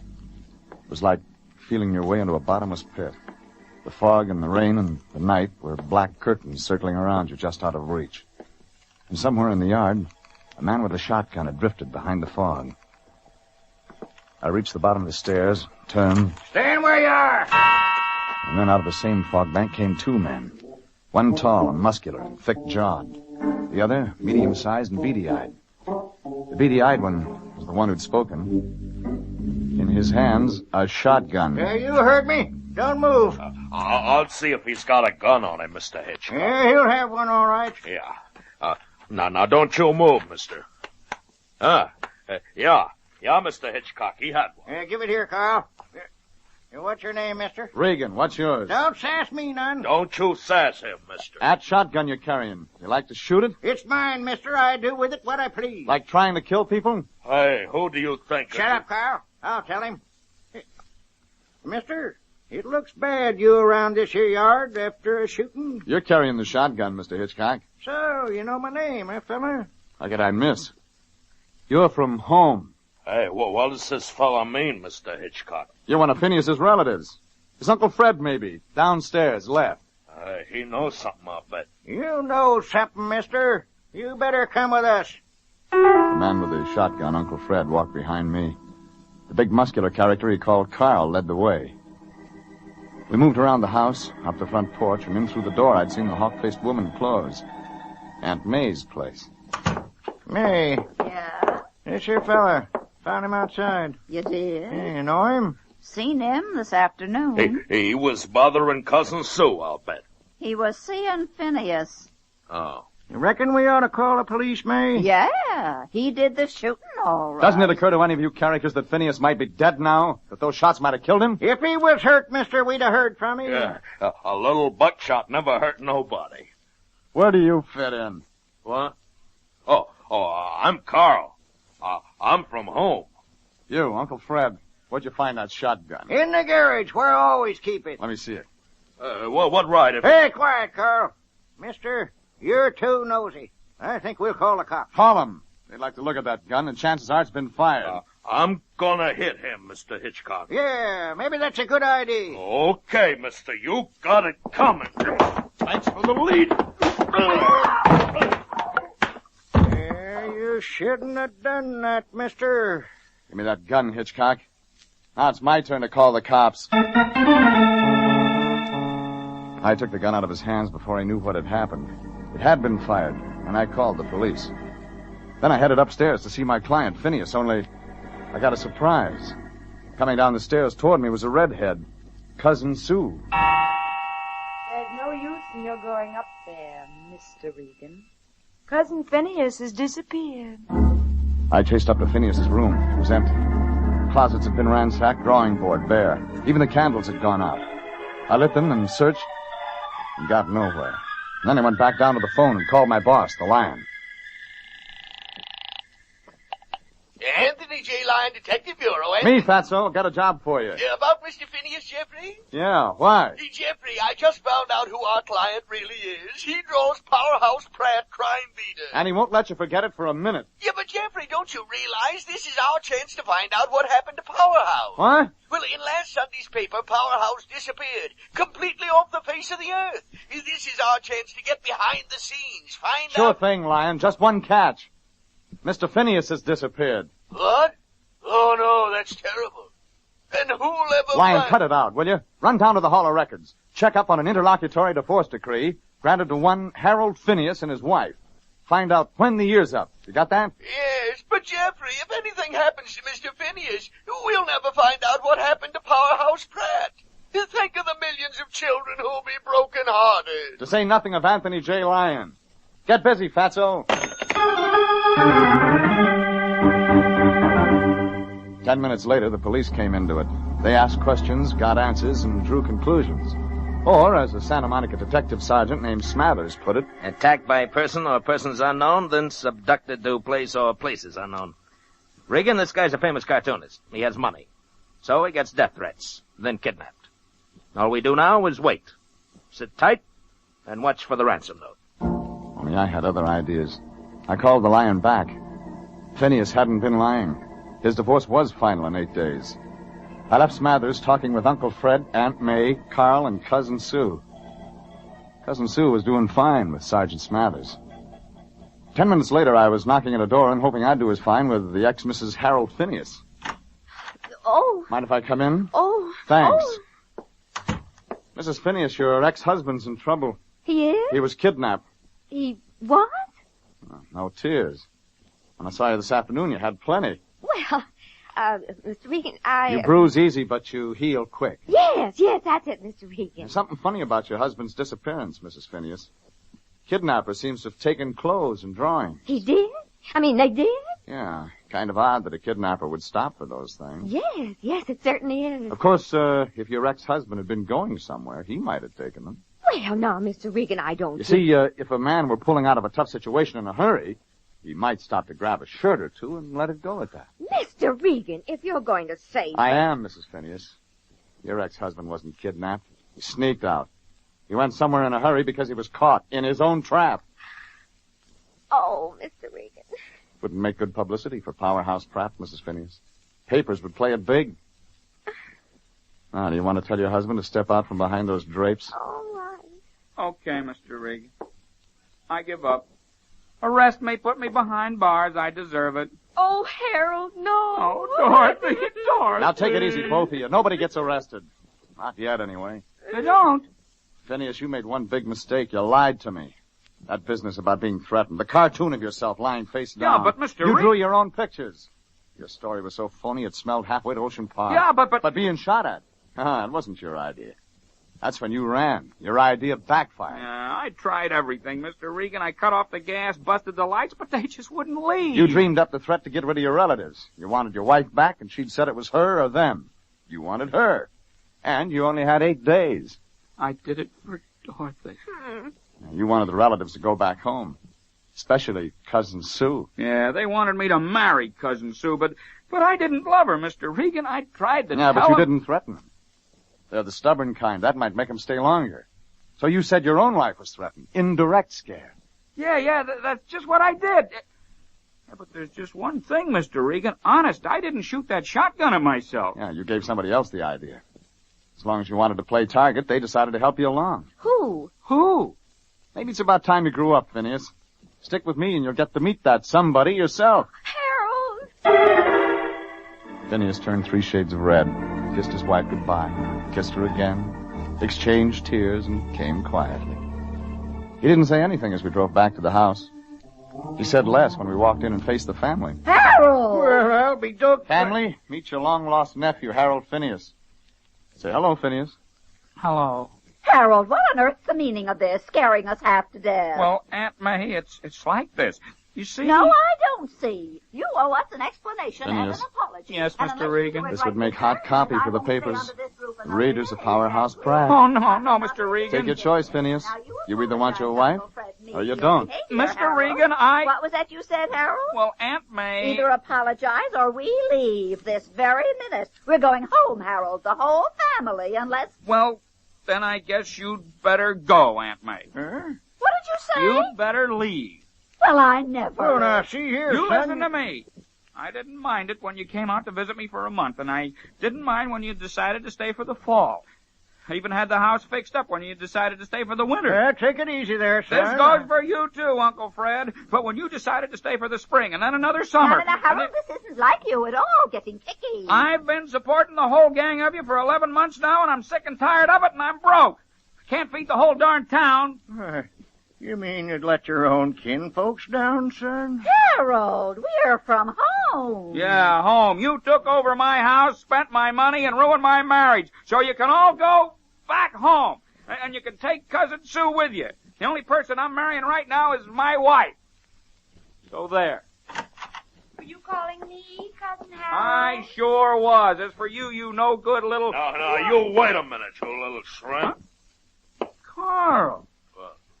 Carl Miller from back home. He got in town yesterday. He came for me. That's right, Shrimp, and I don't like what you're saying about my fiancée. Well, that explains a lot of things. Carl, you're the guy that took that shot at me. You never did like me, and you thought you'd scare me away from Cousin Sue. Like I said, a little buckshot never hurt Yeah, nobody. that's what you think. Hey! Oh, you can have Sue, all right, but this is for the buckshot. Harold, you knocked him down. Yeah. Hey, Mr. Regan. Yeah, Phineas? How come you knew all this? Deduction, my dear Watson. Mr. Regan, you're greater than Powerhouse Pratt.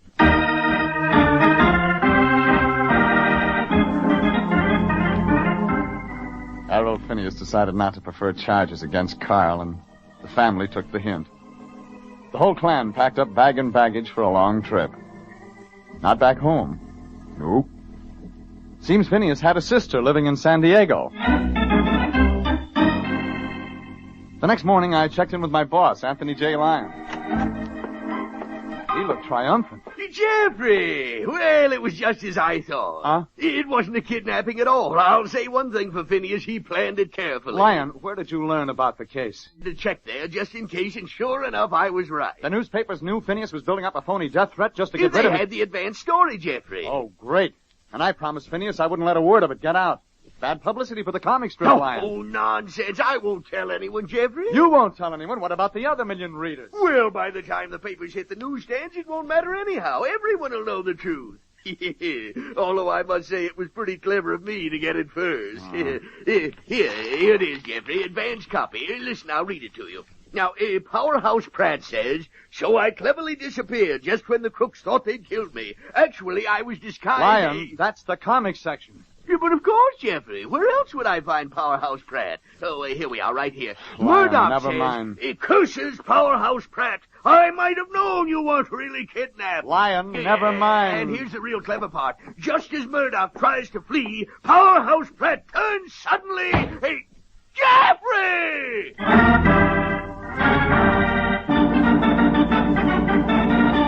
Jeff Regan, Investigator, is written by William Frug and Gilbert Thomas, produced and directed by Sterling Tracy, and stars Frank Graham as Regan with Frank Nelson as Anthony J. Lyon.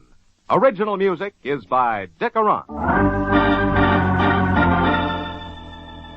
Jeff Regan, Investigator, is transcribed each week at this same time over CBS. Joe Walters speaking and inviting you to be with us again next Sunday at 8:30 for more suspense, mystery, and adventure with Jeff Regan, Investigator. Time now for Rocky Jordan.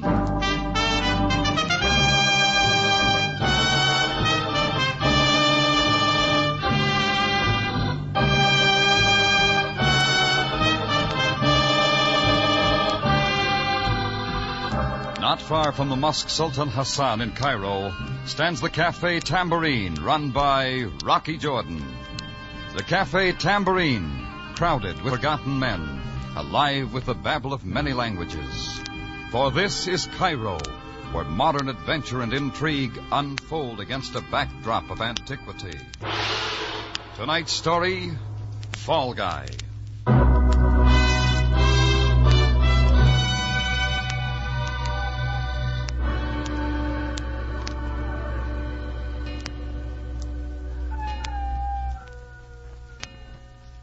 3 o'clock in the morning's just about the same all over the world. The streets and buildings and rooms and people are full of sleep. And even in Cairo, Egypt, you can't expect anything different. The whole town's packed with a kind of air that moves all around so you can't hear it, like a lady in a soft dress. I don't generally sit up and wait for 3 in the a.m., but last night was different. I was working on the books in my place above the tambourine when things got noisy. From my window, I made out a couple of Egyptian police waving pistols in the air. I didn't know what the show was about, but whoever they were shooting at figured to be the leading man. I didn't have time to pick him out because just then he picked me. Open up, Rocky. Rocky, it's me, Johnny Servey. Open up quick. Help me, Rocky. Help me, they're after me. Shortchange somebody at the club, Johnny? This is serious. I'm in a spot. You can tell by the noise you ought to keep a curfew. They were shooting at me. They won't give me a chance to talk. It's a cop, Greco. He's bucking for a promotion. I'm one more strike. All right, take it easy, Johnny. They're coming here. Help me, Rocky. I've always been a hard luck guy. Greco would kill me just for the fun of it. You know what he's like. He won't give me a chance. Nobody will give Johnny Servey a chance. Rocky, please, we're old pals, you and me. You give me a chance, please, Rocky, huh? Okay, Johnny. Oh, thanks. I haven't got time to hear your story now, Johnny. But if this is a wrong thing, I'll break you like they never could. I wouldn't get you in any trouble, Rocky, honest. I'll tell you everything just the way it happened. Open up. It's Greco. All right, in the closet there. Close the door and don't breathe. Yeah, Rocky, I got you. Open up again. It's the police. All right. Ah, you look hot, Greco. The stairs too much for you? I am looking for a friend of yours, Mr. Jordan. He came in here. Huh? Which one? Johnny Servey. And I will take him dead or alive. It doesn't matter to me. Now step aside. You got a warrant, Greco? I don't need one with you. Tonight you do. You will please step out of the doorway. I'm coming in. You're too shovey even for a policeman. But I am a policeman, and I want Servey any way I can get Back him. to your beat, Greco. One moment. Rocky Jordan might have been shot accidentally in the line of fire. If you make out the report, is that what it'd say? That is exactly what it would say. Do I come in, Mr. Jordan? I don't argue with a police special. Sure, come on in. Greco! Better tuck it away, Greco. Sam still runs the department his way. Well, Greco, so we've lost him, eh? No, Captain Sabaya. He is hiding here in Mr. Jones' cafe. Hiya, Sam. Everybody gunning around tonight? Jordan, are you hiding this man? We know he is a friend of yours. Oh, you got a lot of friends. Have you seen Johnny Servey tonight? Jordan, an important diplomatic official was robbed at the International Club tonight. The charge is against your friend Servey. It is a serious situation which might bring about complication. Now, Jordan, is this man here with you? I can make him answer that question, Captain. Greco, we represent the law. We do not violate it. You ought to remind him more often, Sam. He forgets easy. Within the hour, I will have a warrant issued to search these premises, Jordan. For your sake, as a guest of the Egyptian government, I hope we do not find Johnny Servey here. I hope so, too. All right, Greco. You mean we are not going to search this place now? We will do everything the law enables us to do. Jordan. Yeah? Friendship is a most admirable attainment. It is the single proof that men are no longer barbarians. Sometimes, however, it is taken advantage of.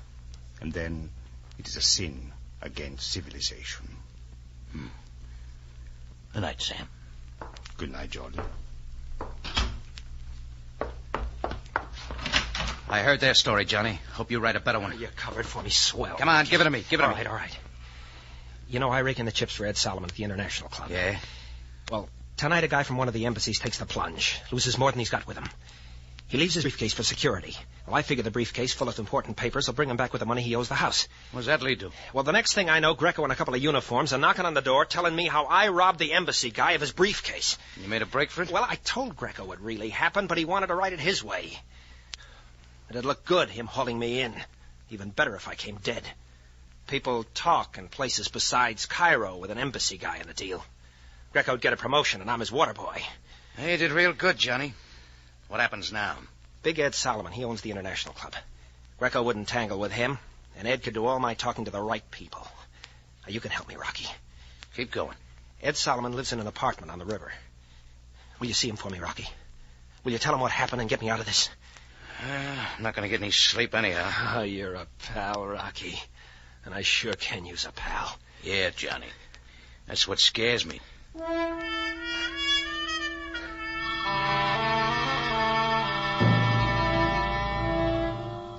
I made sure none of Sabaya's boys were hanging around.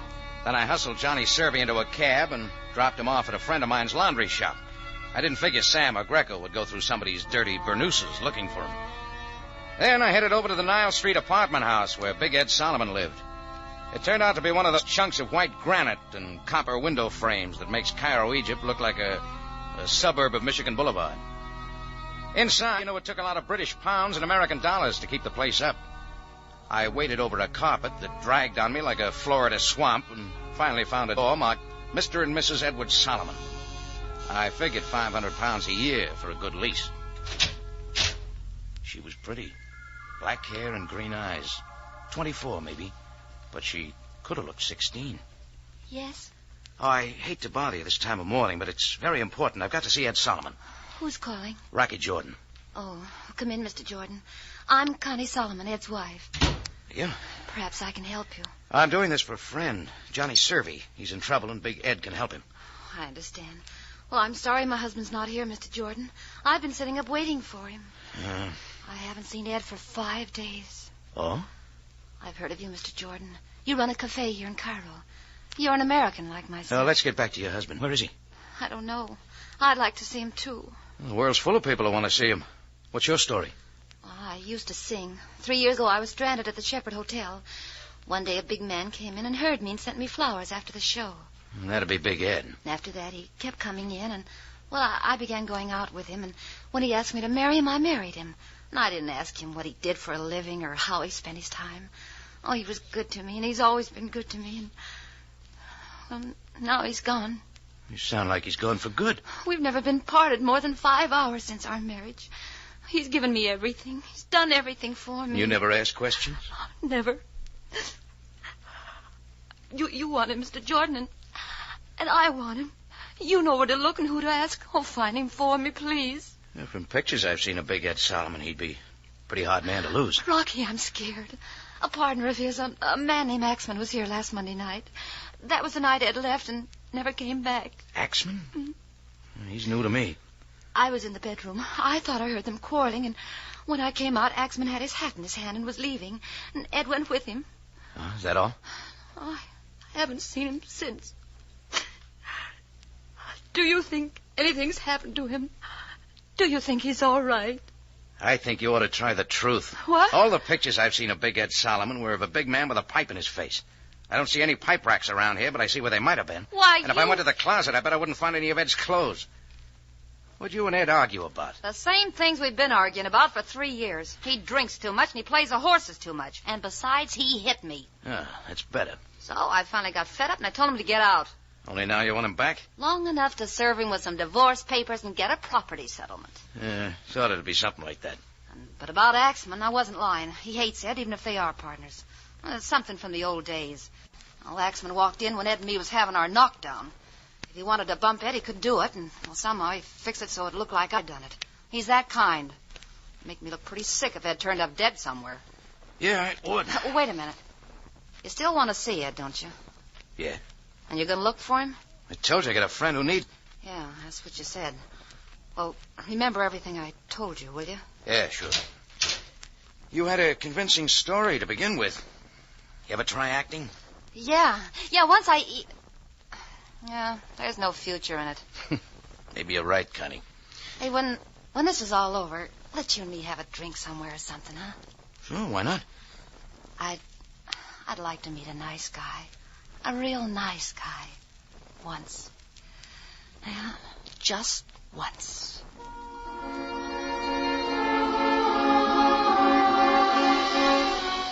Oh, when I left her place, the morning sun already had the hangover crowd on the ropes. And it looked like a pretty busy day for me. I'd covered for Johnny Servey, and the only way I could square myself was to find Ed Solomon and clear things up. So I started looking. I ran up a tab at 5 different places asking questions. Everybody talked, but nobody said anything. That is, until I ran into Sam Sabaya at the Courtney Club. He was standing at the bar, sucking in on one of those long Egyptian cigarettes. His eyes didn't shift when they saw me. He just came my way like they were pulling him around. When he stopped, the tuft on his fez hadn't moved. We searched your place, Jordan. Huh? Find enough liquor? Jordan, I have known you for a long time.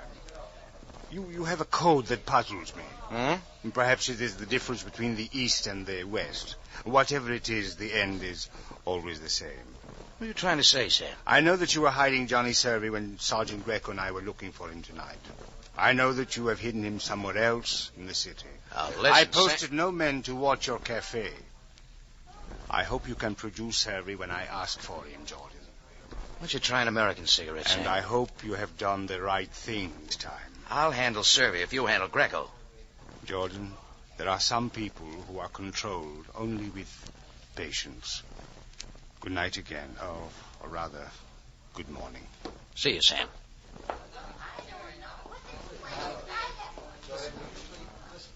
Mr. Jordan. Mr. Jordan. Where'd you come from, Buster? Oh, no, Buster. I'm Jeannie. I've been searching for you, Effendi. I have some information. I've already got plenty of that. This is of a special interest to you and your friend. What friend? Inshallah. Yeah. Akatakaya. Effendi, Mr. Edward Solomon is a man of peculiar habits. I do not understand them. Come on, Jeannie, let's have it. In Cairo, he maintains a beautiful apartment and a lovely wife from your own country, I believe. Yes, I met her. But on the edge of the desert, away from the Nile, at a large oasis near El Fayoum, he also maintains a home. Not many persons know about it. Not even the beautiful Mrs. Solomon. You seem to know all about it. Kismet, it is fate. I am in a business that makes such information my business.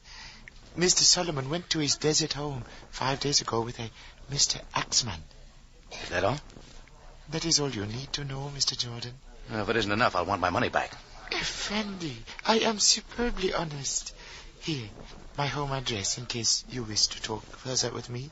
You act like this is a sure thing. Nothing is certain in this life, Mr. Jordan. Not even friends. You've been peeking in Sam Sabaya's diary. Effendi, I do not understand. Well, skip it. Neither do I.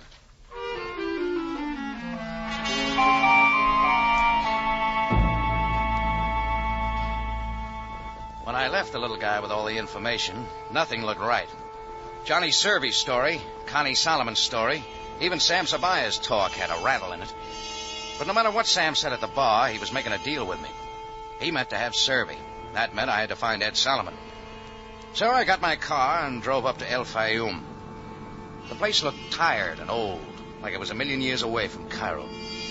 The only thing new about it was a petrol station serving it up out of big 5-gallon tins. The guy in the white pants and shirt didn't bother about a hat. I guess he liked the sun. Hey, George. Assalamu. Alaikum. Assalamu. Save it, pal. I never use it. You come from here, but somebody taught you a different alphabet. I had a Swami trick in the carny once. Lousy racket. Yeah? What do you do now? Pour gas out of them tins. You want some?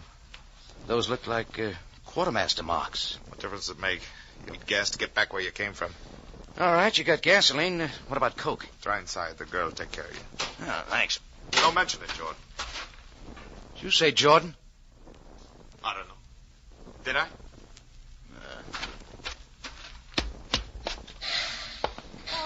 Oh, darling, I cannot go on. Oh, I'm sorry. I thought you were Paul. Paul? Who's that? Paul Carew. This is his place. Oh, yes, I just met him. Nice fella. He said I could find a coke in here. Oh, yes, of course. You are traveling far? No. No, just to the oasis. Oh, that is just over the dune. But there is none there this time of year. Oh, I heard different. Oh, perhaps you had your own home there? I'm looking for a guy. Big Ed Solomon. Solomon? You are a friend of his? Oh, never met him, lady. Let me tell you. Car's all ready to go. Oh, thanks. Lisa, don't you think you ought to see how the fire's doing? Fire? What fire? Build one. Of course, Paul, of course. Goodbye, sir. Lisa is too friendly. I like friendly people. So they tell me. Keep the car here, will you? Huh? Going to the Oasis. I don't see any road. I'll have to hoof it. Let's ride about half a kilometer. Your feet will get hot. I'll bet you got some foot powder. Doc Scholl himself, you want some? Yeah, when I get back. Suit yourself. See you around, Allie.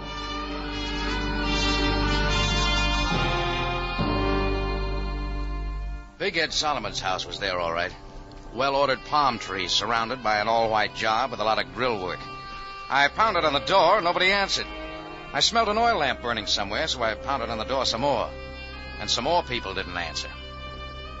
When I put my hand on the latch, the door opened. People or no people, and I went in. You can believe it or not, somebody was there, right in front of the fireplace. Only he was dead. One side of his head was bashed in. No, you're wrong. It wasn't Big Ed Solomon. It was a guy I'd never seen before in my life.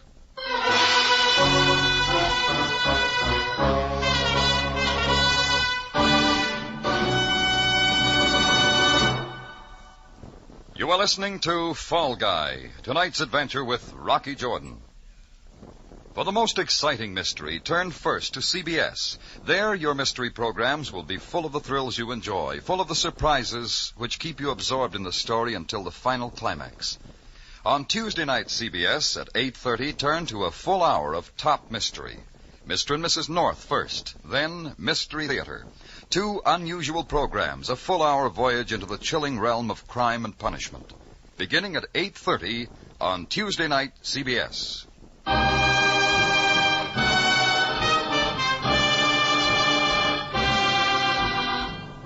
Now we return to Cairo and tonight's adventure with Rocky Jordan, Fall Guy.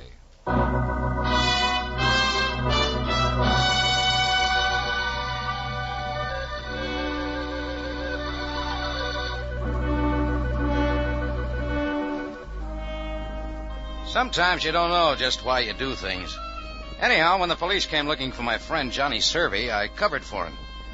Things like that don't exactly set with the law, so I had to find Johnny's boss and try to clear him.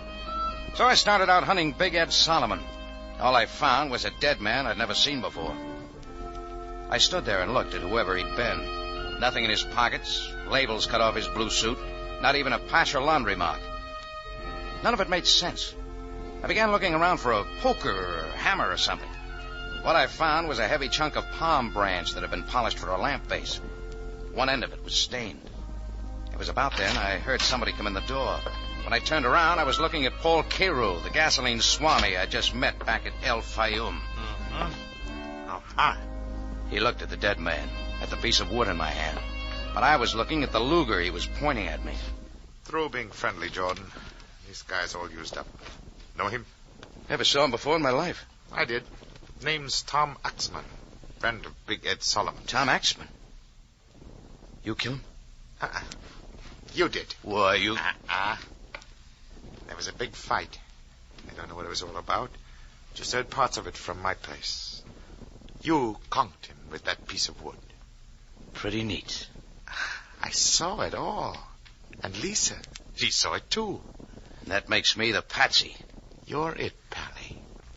Let's go find ourselves a cop. Carew waved the Luger at me, and I started ahead of him for the door. He was good at doing frame-ups, and he was good at running things. But he was only an amateur when it came to pushing a man with a gun. I waited to feel it in my back. It was there by the time I got to the door, and that was his mistake. Hey, come back here! I shoved him against the wall, but he held on to the gun. There wasn't anything for me to do but make a break for the Oasis. Come back, Jordan! Come back there!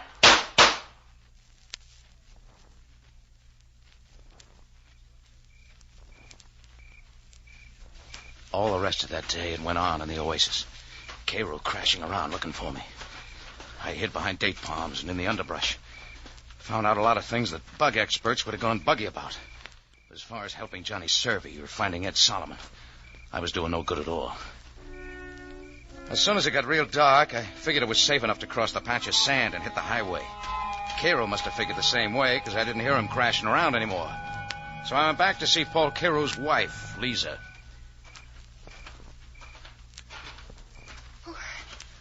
Who is it? Who is there? Easy, baby. It's me. Oh, Mr. Jordan, it is you. Paul is looking everywhere for you. He says you killed a man, Tom Axman, over in Mr. Solomon's home. Yeah, that's what he's saying. But you did not kill him. I know that. Yeah? You must leave here right away. Your life is not safe. The way you're talking, neither is yours. I came here with Paul 2 weeks ago, and everything that has happened has been strange. Especially the disappearance of Mr. Solomon. What about him? Have you seen him? A few nights ago, he came here with Mr. Axman. They had been drinking, and they were arguing when they went over to the cabin. Oh, I've heard that before. What else? I've not seen them since. But Paul has Mr. Solomon tied up in one of the cabins. He's been taking food to him. Then who killed Axman? I'm afraid it was Paul. You've only got some of it. We better get to Cairo and see Sabaya. Your husband has my keys? Yes. Solomon's car here? Yes, and the keys are in it. Where's the car? In back. Come on. Of course, this will mean the end of everything between Paul and myself. Oh, he doesn't strike me as good husband material. Love is a strange emotion, Mr. Jordan. It makes what is wrong very right. Can't put that on a police blotter. Yes, I know too well. I don't know whether I should go back to Cairo with you or not. Lady, all he'll give you is a lot of grief, you know that. But I love him. Come on, get in. It was Cairo off in the dock somewhere, shooting at anything that moved. Lisa fell off the running board. I scrambled down, but when I got one look at her face, I knew she couldn't use any help. So I shoved the car into gear and burned tires straight for the road to Cairo.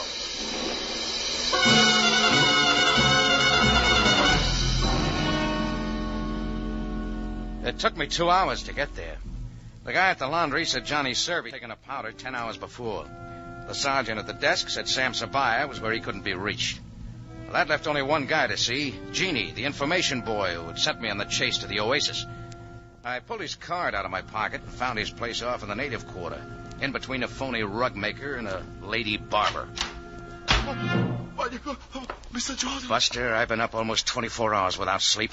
I saw one dead man and one woman killed. I don't feel good, and I want more information. But, Mr. Jordan, I told you where Mr. Solomon could be found. I gave you information. You didn't give it all. Please, Effendi, didn't you find Mr. Solomon? I found a playmate of yours who likes to shoot people and beat their skulls in and hang phony raps on me. Effendi, So start talking. Please, I know nothing of a man who would do such things. I know nothing of that man. When a punk like you comes sidling up to me and tells me out of a clear sky where to find my man and doesn't argue about what I pay him, that means he's already been paid. And they only pay you for working. You know, I am above reproach, Mr. Jordan. I would never become involved in a killing or murder. Yes. No. Who paid you to send me up to El Fayoum? Who paid you to frame me with a murder? It was me, Rocky. I didn't tell him, Mr. Serby. I didn't tell him. Shut up. That 38 makes you a foot taller, Johnny. Easy, Rocky, easy. I'll use it right here if I have to. I think you would. Paul Cairo phones me from El Fayoum. Said you lammed out twice. You're awful tough, Rocky. Too tough to call a friend. Here, take this and buy yourself a new fez, you need. And forget you ever saw Jordan. Oh, yes, Mr. Serby. Yes, yeah. All right, Rocky, let's get going. Long drive ahead of us. I'll be able to drive it blindfolded someday. Someday. I'm still the fall guy? I hate to do it to you, Rocky, but you're it. This is my chance not to be a punk anymore. I take you back there and we call Sabaya. Me and Cairo fix it up like you did it all. Now, come on. Cairo will be getting anxious.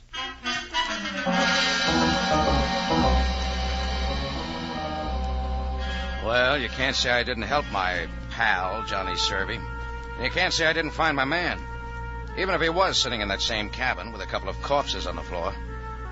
Big Ed Solomon needed his shave, but his face was a funny color. Maybe that was because he was looking at two bodies, Axman's and Lisa's. I guess Cairo brought Lisa over from where she dropped by the car. He was standing there with a couple of big tears in his face, holding a gun against Big Ed's back. Johnny, I thought you'd never get here. Come on, let's get this over with. I'm sorry about Lisa. Never mind. Never mind about her now. Let's get this finished. Don't be nervous, Cairo. Meet Rocky Jordan, Ed. He killed you. Hi, Jordan. You're the fall guy, huh? Tough luck. Where'd you find him, Johnny? Where I said I'd find him. You still killing the wrong people, Cairo? Not quite finished, Pally. 2 down and 1 to go. I'm next, huh? Sorry, Ed. Business. The bill of sale's all signed.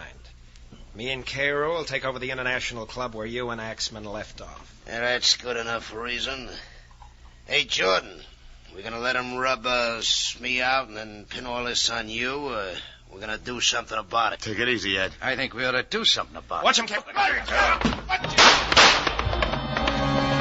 Big Ed Solomon was good. He stopped the first 2 slugs from Cairo's gun and the first 2 out of Johnny's, all in the chest. By that time, I'd gotten hold of a poker and brought it into Cairo's face. He looked sick in a big way and went down without a word. When I looked around, Big Ed had twisted the gun from Johnny's hand. I think he was already dead when he pulled the trigger. No, Ed! No!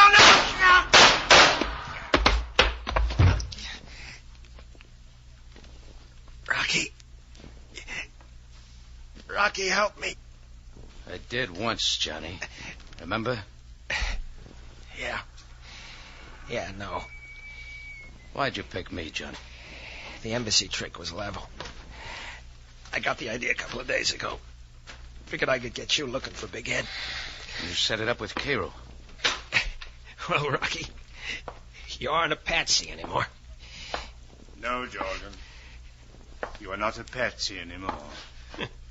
Cops and everything. Aye, Captain. Guess I didn't work it so well. You were wrong when you first started, Selvey. Yeah. Nothing I ever did ever worked out. Hard luck guy. Rocky. Yeah? Rocky, you were a good guy. I guess I was... You just played in the wrong team, Johnny. You never were...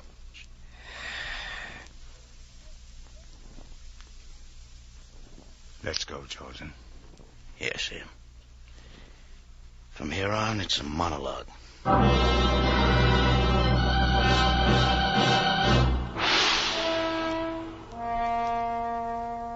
Well, Sam and I picked up the pieces later on. It was like Johnny said. The embassy thing that night was true enough.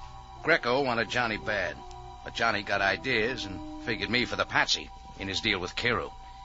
He had the guy tip me off to where Big Ed was, and Cairo put Big Ed under lock and key, killed Axman, and waited for me. You know how it happened from there on out. Lisa got in the way, I got in the way, and Johnny got in the way. Sam looked sad when it was all over. Maybe I did too. You go out on a limb for a pal. Next thing you know, somebody's chopping down the tree.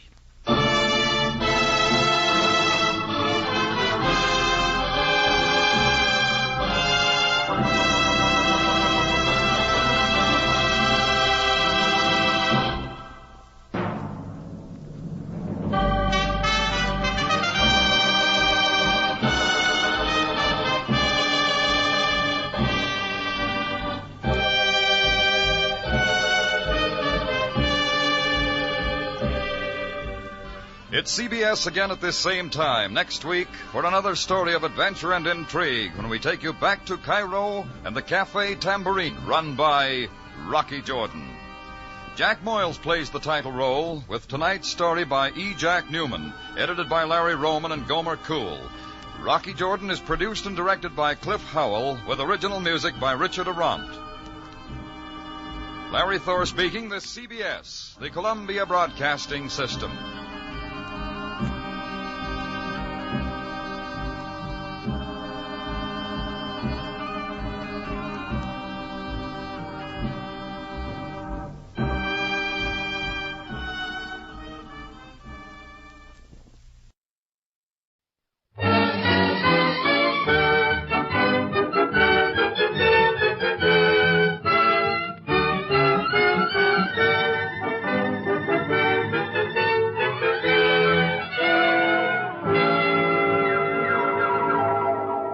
W. Fitch Company, makers of Fitch's saponified coconut oil shampoo and Fitch's shaving creams, presents Dick Powell as private investigator Richard Rogue in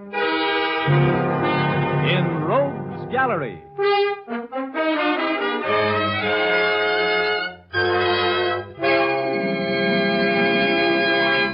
Rogue speaking.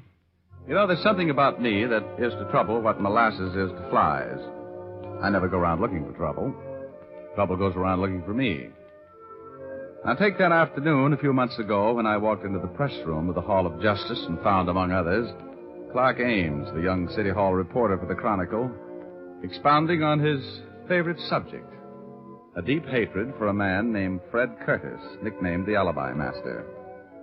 Ames and the other newspaper men had watched Curtis win acquittals for a dozen different clients, and always by the same route: unbreakable alibis.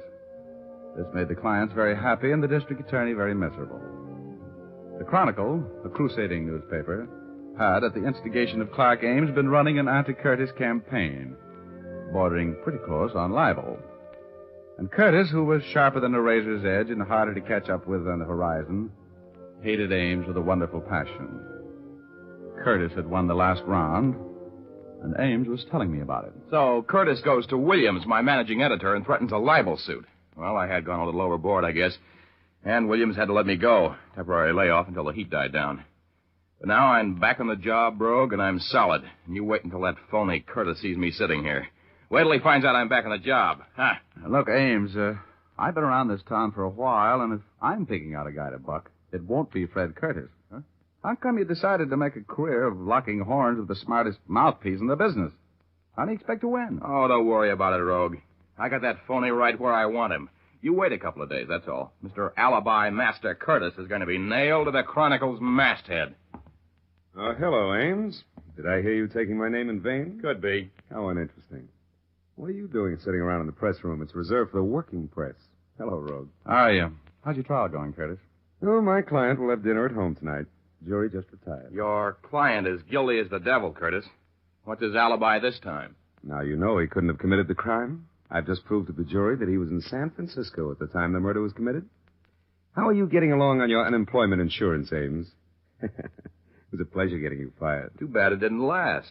Well, I'm back on the job, which means I'm right back on your trail. That's bad news for you, Curtis. Do me a favor, will you, Ames? When you call in the report of the not guilty verdict the jury's about to bring in for my client, tell your stupid managing editor I'm filing a libel action against him the first thing in the morning. Look, Curtis, let's go in the courtroom, will you? I'm going to be there when the jury comes in. Okay, Rogue. Oh, here, Ames. Here's $10. Go get a haircut, will you, kid? And have your suit pressed. And don't forget to spell my name correctly when you phone that story in. Here's your 10 right in your face, Curtis. I'll see that your name is spelled right. In the biggest type in the shop, right at the top of the page, when you're tried for falsifying evidence.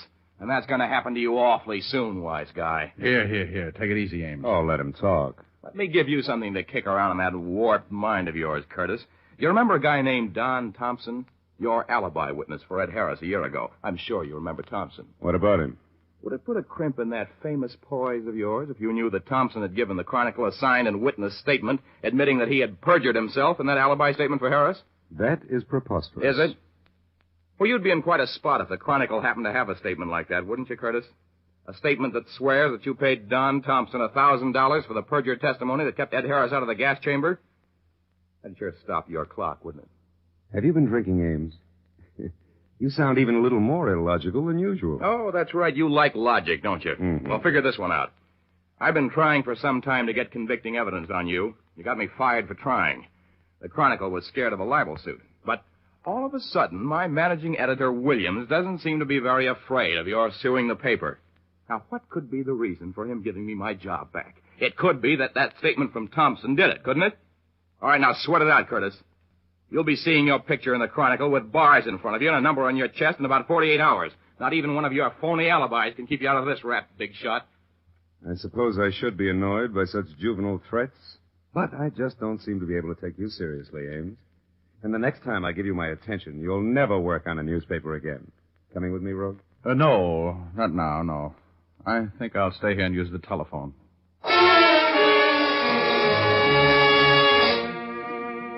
You could see and feel the hate that hung in the air in that press room like a cloud of poison gas after Fred Curtis left. Clark Ames went all to pieces as soon as we were alone, paced the floor, said he'd talk too much. He was as worried as a man with a 3-horse parlay and 2 winners. Pretty soon, though, he left, and I used the telephone to call a couple of girls I know. They weren't home. I was about to give up and go to dinner by myself when I turned around and saw Betty Callahan standing there behind me, looking like $1 million, which is a nice figure, which is what she has, if you know what I mean. Betty had a funny little quizzical smile on her face. Hello, Richard. What's the matter? Aren't you having any luck? Well, honey, I was just going to call you. You mean that if Alice isn't home and Liza doesn't answer, I'm next in line? Oh, now, you know better than that. You're always first on my list. Remember, Richard, I was standing here when you were phoning. Sure. I was just trying to get a substitute, that's all. Uh-huh. Well, what do you want? The names of some girls and a few phone numbers? Now, don't look at me like that, Betty. The only reason I was calling those other girls was because I couldn't find you.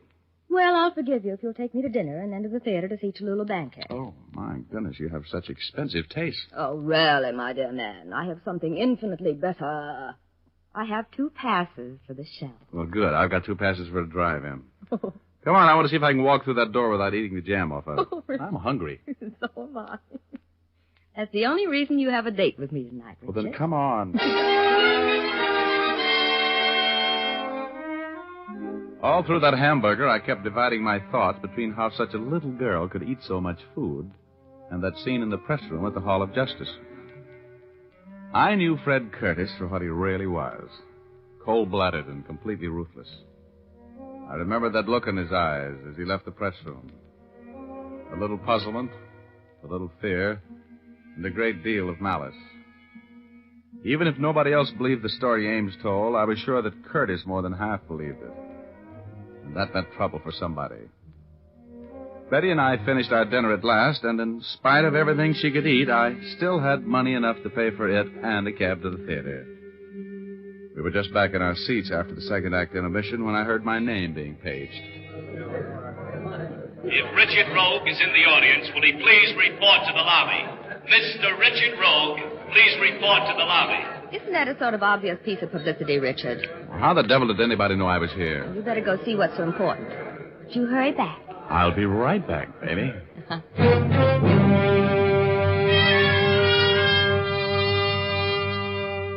I had a bad hunch as I walked up that aisle. Those little chills that always race up and down my spine when I'm walking into trouble were acting up. I didn't know what to expect as I walked out into the lobby. Then I saw Clark Ames standing there. His face was as white as a dove's wing, and his eyes had the strained look that is the aftermath of seeing violent death. Rogue. Yeah, what's the matter, Ames? You look like you've seen a ghost. I've seen something worse, Rogue. You gotta come down to the Chronicle with me. Now, get a hold of yourself. You're shaking like a dice cup. What's the matter? Williams, my managing editor, was just killed. Huh? Murdered in his office.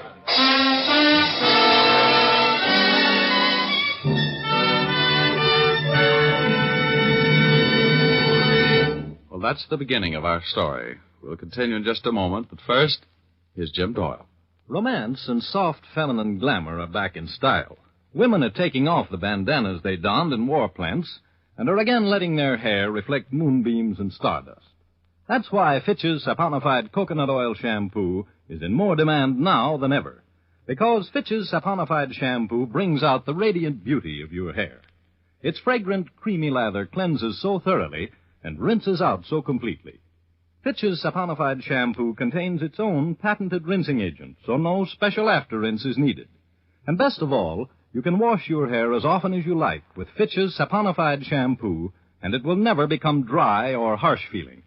That's because this shampoo is made from pure, natural oils that keep your hair ever soft and lustrous. Ask for Fitch's saponified shampoo the next time you're at your beauty shop, or buy an economical bottle at your drug or toilet goods counter. And now we return to Dick Powell as Private Investigator Richard Rogue in Rogue's Gallery.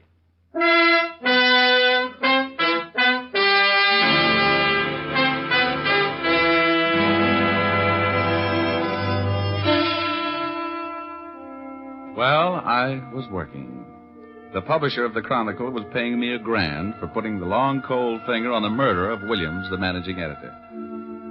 I was pretty sure I knew who the murderer was, so it looked like a soft buck. When Ames and I arrived at the Chronicle, homicide was already there. My friendly enemy, Lieutenant Urban, was in charge, as usual. He walked over from where he was examining the remains of the late Mr. Williams. Hey, Sam, help me with this. What are you doing here, Rogue? Now, Urban, you know whenever anything comes along you boys can't handle, they always send for me. Who's paying you? The publisher of this paper. Now, shall we go on with the third degree, or shall we get to work on the murder?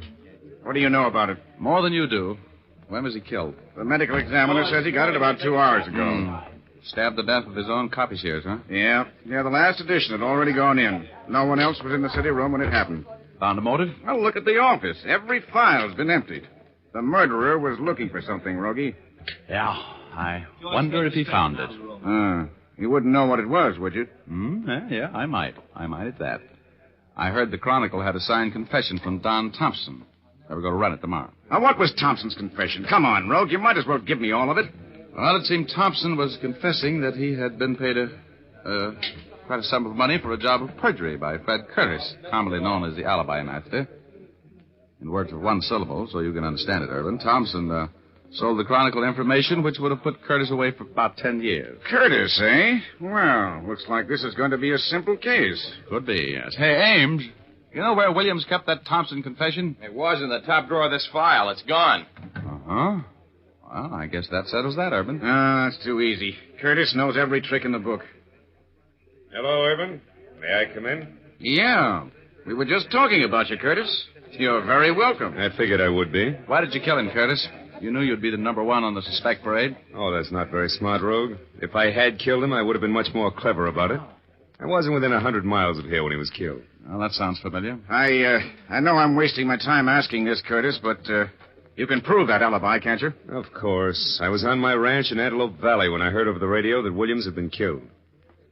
I suppose my friend Rogue has told you of the fantastic story a drunken reporter named Ames was shouting in the press room at the Hall of Justice today. Yeah, I told him. He knows all about it. Oh, incidentally, Thompson's little composition is missing.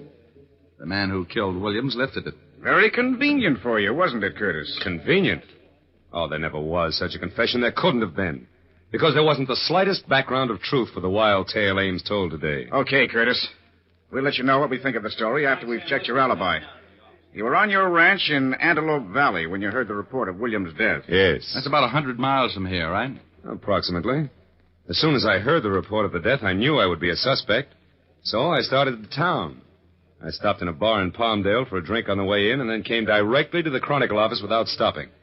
My car's at the curb now in front of the building. Ryan, check those alibis. Oh, they'll check, Lieutenant. I'm sure they will. The alibi master would never slip up on his own alibi. That's right. I'm sorry to disappoint you, Rogue. And I'm sorry to be disappointed, Curtis. You sure you don't know anything about this murder? You didn't hire someone to do it for you, did you? Of course not. I had nothing against the man. Why should I want to kill him? You can go, Curtis. We'll try to break that alibi or find the boy you hired. Until we do, take it easy. Thank you, Lieutenant. Oh, you can reach me at my office if I can be of any further use to you. Oh, Curtis, are you going back toward the Biltmore Theater? Mm-hmm. I got to get back there. I left my car there. And, oh, brother, Betty.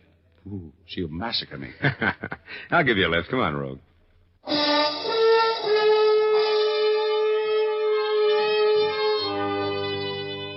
This Curtis guy was strictly the deluxe type. His car was a long, sleek black job a few sizes smaller than the Queen Mary, but with approximately the same amount of power. We got in. Curtis turned on the ignition, and the gas gauge swept clear across to full. Curtis had said he drove directly from the bar in Palmdale to the Chronicle office without stopping. About 70 miles. Mr. Curtis's carefully planned alibi was not so carefully planned. I was enjoying a short ride with a murderer. He saw my eyes on the gasoline gauge, followed them with his own, and then put his hand in his coat pocket. I knew there was a gun in it. As we drove away from the curb, I picked up a copy of the Chronicle, which had been lying in the seat beside me. I thought perhaps if I could hide my thoughts a little better, if I pretended a great nonchalance for no part of which I felt. Curtis was not sure that I'd attach the proper importance to the story the gas gauge told. He was being nonchalant, too. I had a little dough riding on prevaricator 7th today when I came out. Ought to be in that paper. Final results. Where'd you get it? I bought it in Palmdale. Then? Oh, this is the Bulldog edition. Oh. The Bulldog edition is sold only on the streets in Los Angeles. Yeah, that's right. I'm afraid I made a mistake, huh, Rogue? Yes, I'm afraid you made two of them, Curtis. This paper and that full gas tank. You didn't drive 70 miles in this gas eater without stopping and arrive here with a full tank, did you? You're very observant. Looks like you're cracking my alibi, huh? You killed Williams, didn't you? Yes, I had to. I had to get that confession of Thompson's that would have ruined me. I owe that impetuous reporter a great debt for tipping me off to the Chronicle's plans for crucifying me. You, have any plans for me? Yes. Yes, I think I have it worked out.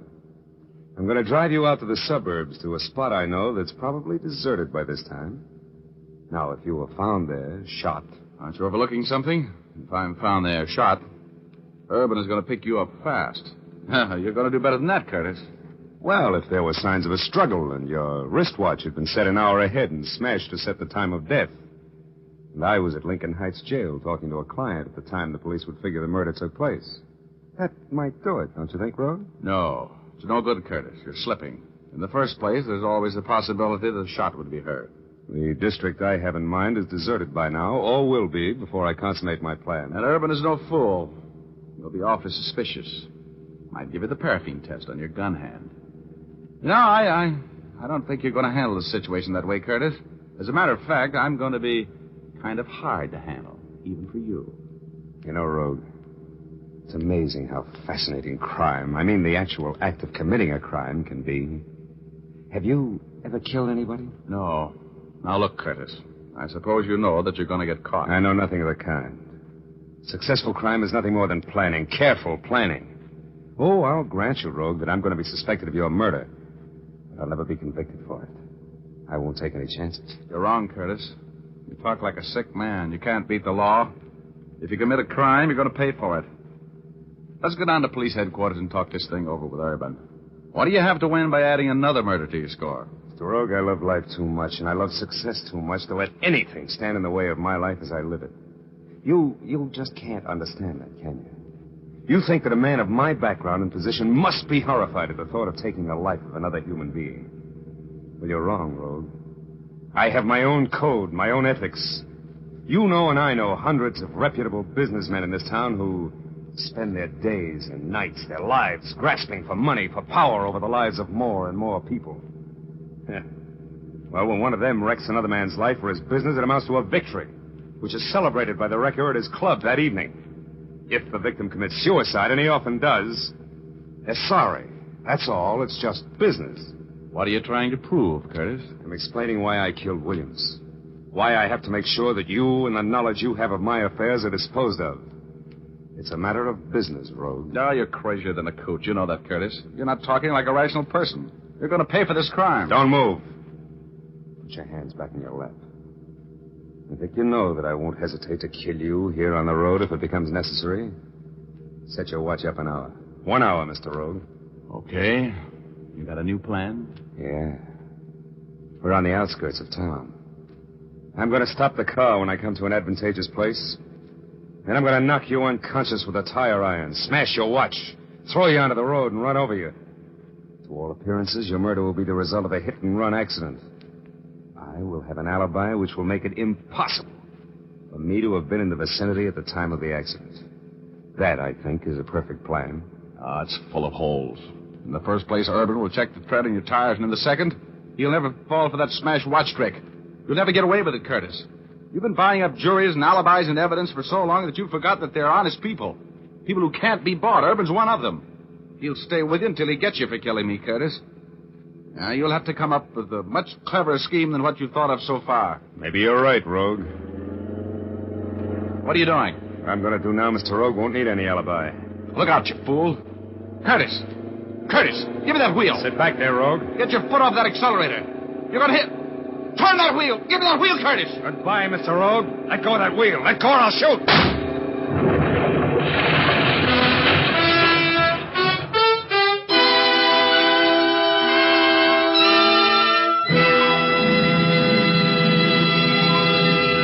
We'll continue in just a moment.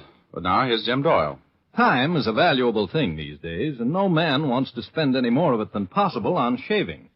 So you busy men who want to cut down on your shaving time, use Fitch's No Brush Shaving Cream. This swell cream gives you a close, comfortable shave in a hurry. It's an expert blend of 3 important shaving ingredients. These ingredients enable your razor to fairly sail along without nicking or scraping. The creamy, non-greasy texture of Fitch's No Brush saves you time, too, for it won't clog your razor or the drain. And with all your speed in shaving, you'll find that Fitch's No Brush leaves your face feeling smooth and cool. You men who prefer a lather cream will find Fitch's Brush Cream also gives quick, comfortable shaves. It makes lots of rich lather that stays moist all during the shave, then rinses off easily. Both Fitch's Brush and Fitch's No Brush shaving creams come in generous 25 and 50-cent sizes. For shaving speed and shaving ease, switch to Fitch.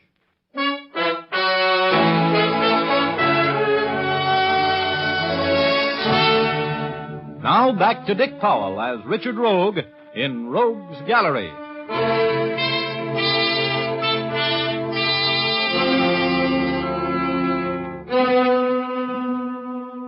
When I saw what that madman Curtis was going to do, I knew I had nothing to lose.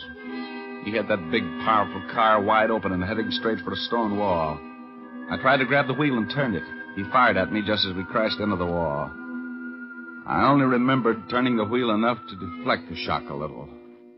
And then I was on cloud number 8. Hugo was there, waiting for me. Hello, Chief. You had a close call there. Hey, Hugo, where have you been? Well, I had a little trouble with the OPA about Cloud 8, and I had to go and see them. Oh. Then I had a tough time getting a reservation back. But I'm glad to see you, Rogie, with your usual bump on the head. Oh, am I dead? Only the good die young, Rogie. Hey, you got company. An old friend of yours is up here. Look, over on Cloud 9. See him? Oh, Curtis. He isn't dead either, huh? Oh, no. But I sure thought I was out of a job when I saw you slamming into that wall, Rogie. You ought to take better care of yourself. For me. Yeah. Look, I gotta get out of here, Hugo. How badly am I hurt? Oh, you're okay. That car was built to take it. You won't be playing any gin rummy for a while, and you can't collect on your insurance. Give me a little boost over the side. Will you, Hugo? I gotta get downstairs before Curtis does. Sure, Chief. Here you go. So long, Rogie.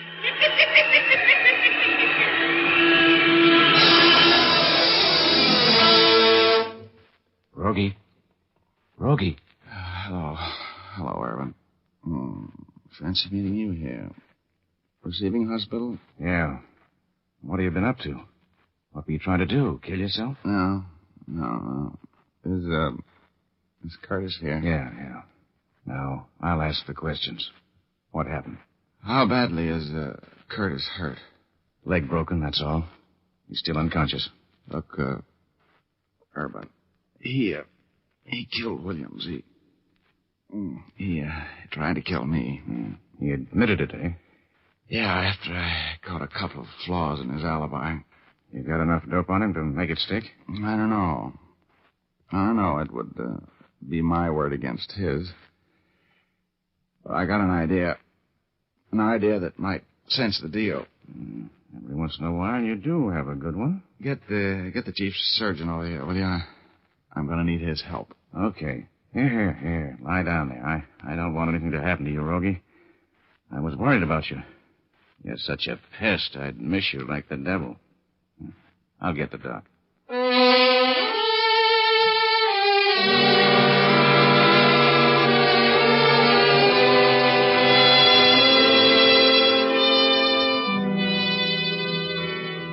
When I outlined my scheme to the chief surgeon, he looked for a minute like he might call him the head of the psychiatric ward. But with Urban's help, I finally got him to agree to play it my way.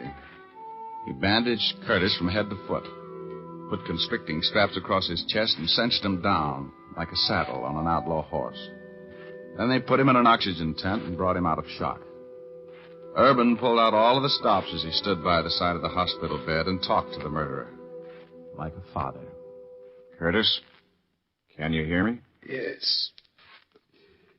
Who is it? Lieutenant Urban. Did the doctor give you the bad news yet? Yeah. Crushed chest.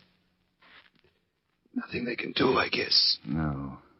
You haven't got long to live. Anything you want to tell me? Might as well go with a clear conscience. Did you kill Williams? Yeah. Yeah, I killed him.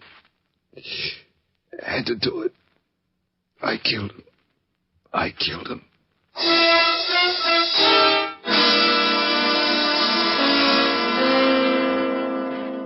Well, that was the end of the case.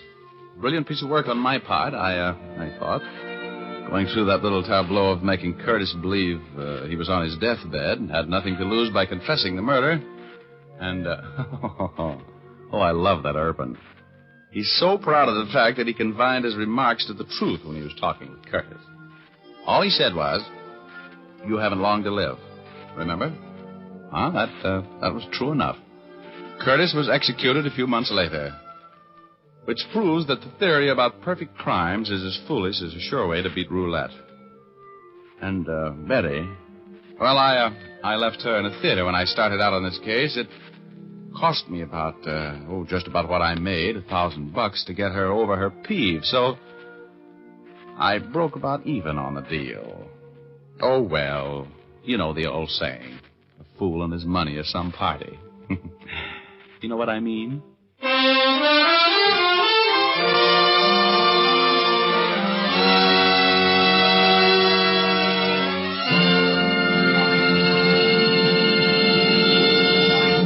This is Dick Powell again, ladies and gentlemen. Hope you enjoyed our story tonight. Ray Buffum wrote it. Leith Stevens composed and conducted the music, and D. Engelbach produced and directed. Don't forget, you've all got a date with us next Thursday night.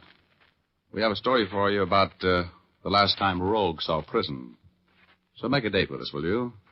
Thanks for listening. And now, once again, here's Jim Doyle. Be with us again at the same time next week. Oh, and be sure to see Dick Powell in his latest RKO picture, Cornered, at your local theater soon. Remember, tune in next Thursday, same time, same station, when you will again hear Dick Powell as Private Investigator Richard Rogue in Rogue's Gallery.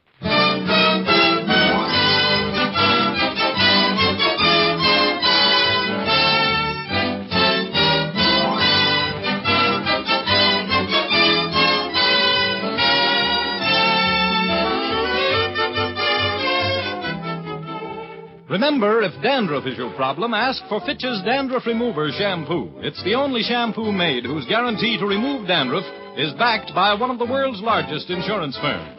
No other shampoo can make this statement. Ask for Fitch's Dandruff Remover Shampoo at your drug or toilet goods counter, beauty or barber shop. Fitch is spelled F-I-T-C-H.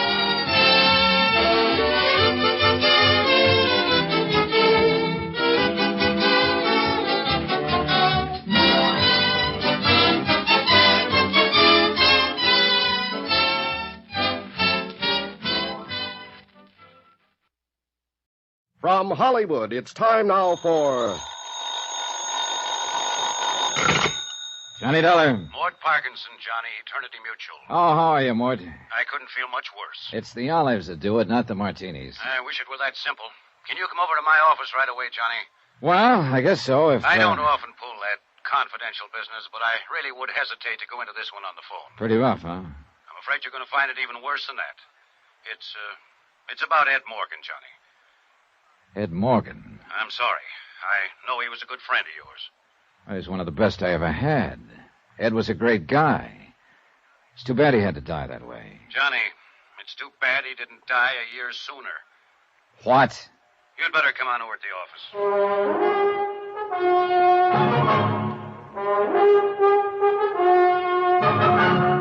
Tonight and every weekday night, Bob Bailey in the transcribed adventures of the man with the action-packed expense account. America's fabulous freelance insurance investigator. Yours truly, Johnny Dollar.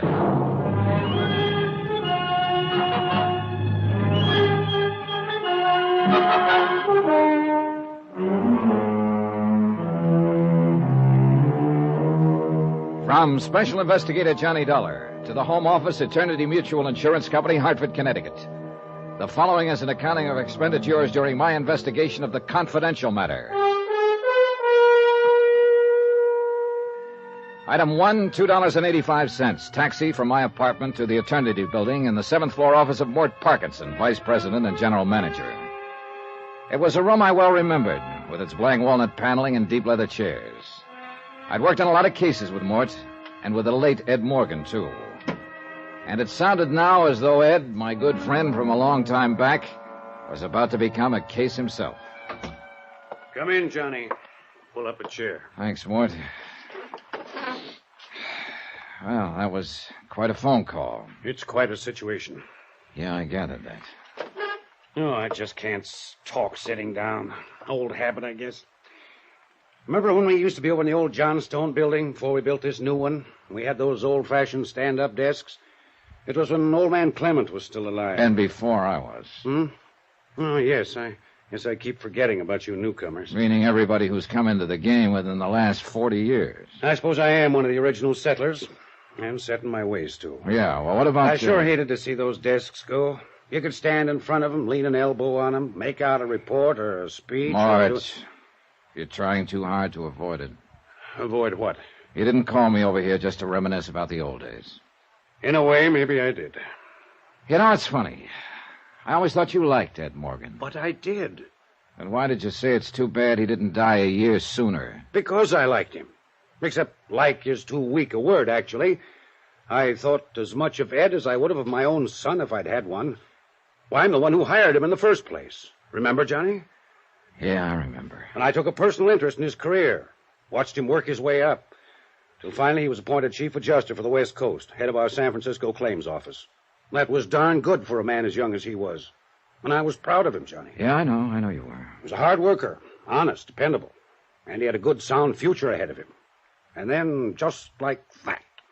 Accidents are usually just like that. A foggy night, sharp curve, and he drove his car off a cliff into the Pacific Ocean. And that was that. Tragedy. Fini, the end. Only it apparently wasn't the end, or you wouldn't have called me over here. No, it wasn't, Johnny. I wish it had been. Meaning? You'd better brace yourself. Within 2 weeks after Ed Morgan's death, we started getting complaints from some of our clients. What do you mean, complaints? Oh, demands for adjustment on claims Ed had reported paid weeks before, requests for past due settlements, so on. Mort, I don't get it. Neither did I. So I sent a company accountant out to San Francisco on the QT and put him to work on the claims files. And we found out, Johnny. You found out what? That Ed's accounts had been doctored for some time. What? Johnny, in the months before he was killed, he'd embezzled nearly $80,000. Ed Morgan? Ed Morgan. I don't believe it. He did it. You might as well accept the fact. Anybody else, yes, anybody else. But not Ed. For one thing, money didn't mean that much to him. I know. We were always joshing him about living like an old hermit instead of a young bachelor. Well, then why would he do it, steal $80,000 after all these years of being honest? What would he want that would cost that much money? That's exactly what I wish you'd find out. Now, wait a second, Mort, wait a second. This is one I don't want any part of. Neither do I. But I'm afraid I'm stuck with it. And you are too, in a way. Why? Because Ed was your friend. Here's a flight ticket and reservation to San Francisco. Plane leaves in 2 hours. No. I'd rather pass it, Mort. Well, so would I. But we can't. Neither of us. There are too many questions left. And they've got to be answered. Not by me. $80,000 of the company's money is missing. I can't just write it off and forget it. It has to be accounted for. There are other investigators, Mort. And another thing that's just as important, to me at least, is to find out why he did it. It's a failure in human dynamics. A man like Ed, a man everybody respected and trusted, and he goes wrong. Why? Get somebody else to find out. I'd be pretty grateful if you'd do it, Johnny. Mort, I just don't want any part of it. I know how you feel. It's quite a shock to find out he was a crook. It's like somebody pulling the rug out from under you. So now you want to forget all about him. Leave him safely dead and buried. Dead, Mort, but not buried. If you remember, they recovered the car, but not his body.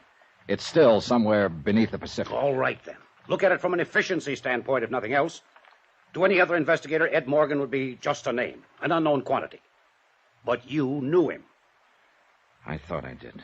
Regardless of what he did, Johnny, I just hate to think of a stranger pawing into his past. Maybe I still think back to the old times in the old country when the family buried their own dead. I know. And sometimes, Johnny, a friend has to go all the way.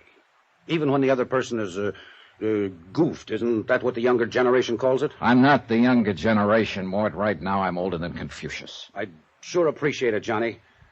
And after all, somebody's got to do it. Yeah, somebody's got to do it. And like you said, Ed was my friend. All right, Mort. Let's have the ticket.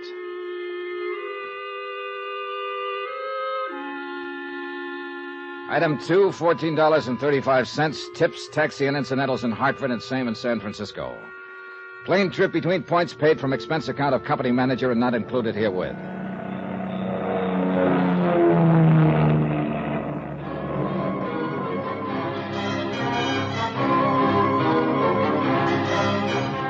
I went straight from the airport to Ed's last address when he was still alive, an apartment house in the Nob Hill section called the Drakeley Arms. And there's where I got my first surprise. Ed had always been the two-room bachelor walk-up type. But the Drakeley Arms consisted of equal parts of glitter, glass, swank, and price, including a uniformed doorman, a small private bar off the lobby, and an assistant manager with a gardenia on his lapel. Oh, he was a rare one, that manager. And it was a real gardenia. I am, of course, most desirous of assisting you in every way possible, Mr. What did you say your name was? Dollar. D-O-L-L. I can spell dollar. I'll bet you can. I beg your pardon. Oh, it's quite all right. I didn't mean... You didn't mean to be offensive, I understand. Now, about the former occupant of Suite 14. Mr. Dollar, I'm terribly afraid. Oh, please don't be. I mean, there is simply very little I can tell you about the late Mr. Morgan. A matter of discretion? Is that it? Discretion? Policy of the house? Something of that sort? Well, we do, of course, try to protect the privacy of our residents. I'm sure you understand. Even to the extent of turning down $20? Well... A crisp one, isn't it? Under the circumstances... Nice likeness of Andrew Jackson, isn't it? Thank you, sir. Gratuities of this nature are always so helpful in smoothing the rough pathway of human relations. Don't you think so, Mr. Dollar? Definitely. It's already helping you remember my name. Well, money is a mental stimulant, isn't it? Don't call it money. Just think of it as item 3. I beg your pardon. Item... Oh, that's quite all right. I meant... Yeah, I know. It's kind of a habit I seem to be picking up. Now, has your memory been stimulated any in regard to Ed Morgan? Oh, yes, the late Mr. Morgan. Pardon me, Mr. Dollar. Yes. Oh, yes, Countess Margie. Yes, I'll be delighted to send the boy up for 2 quarts of suds. Suds? Would a nice dry Bavarian ale be... Yes, Countess, just plain beer. Yes, Countess, right away. Frightful old lady. Mixes it with creme de menthe, you know. Now, where were we, Mr. Dollar? We weren't, not yet. Oh, yes, the late Mr. Morgan. Well, he'd been our guest, you understand, for about 6 months at the time of his tragic accident. What was he paying for his suite of rooms? Oh, well, ordinarily we don't release information of that. Forget it. This is not ordinary. How much? $1,200 a month. I see. Oh, he was a true gentleman, if I may say so. A bon vivant.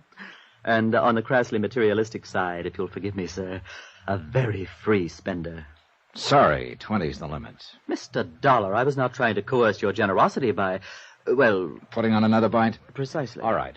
So Ed was bedded down in a mink-lined stall and was throwing money around like water. What else? Who came to see him? What sort of visitors did he have?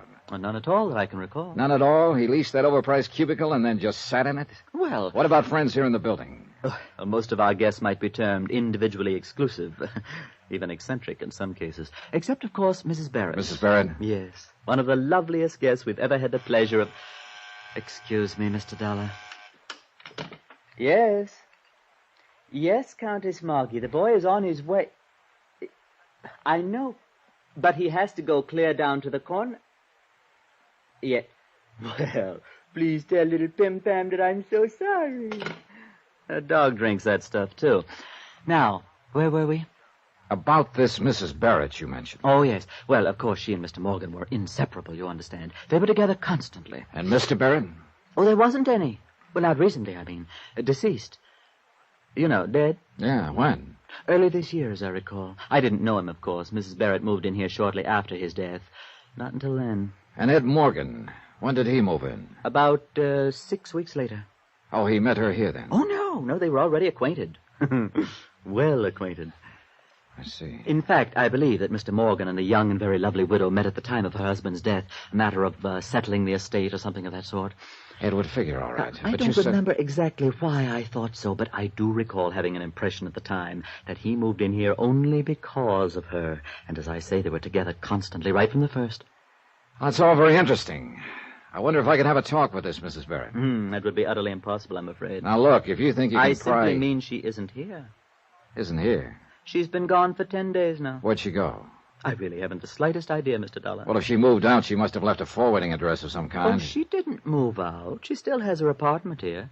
She'll be back eventually, I imagine. But at the moment, I haven't heard a word from her since she left. Oh, poor dear. You know, one can understand why she'd want to get away for a while. Such a tragic coincidence, having 2 deaths of exactly the same... Oh, confound that woman. Wait a minute. What do you mean by tragic coincidence? Oh, well, as I understand it, Mrs. Barrett's husband also died in some sort of accident. Yes, Countess.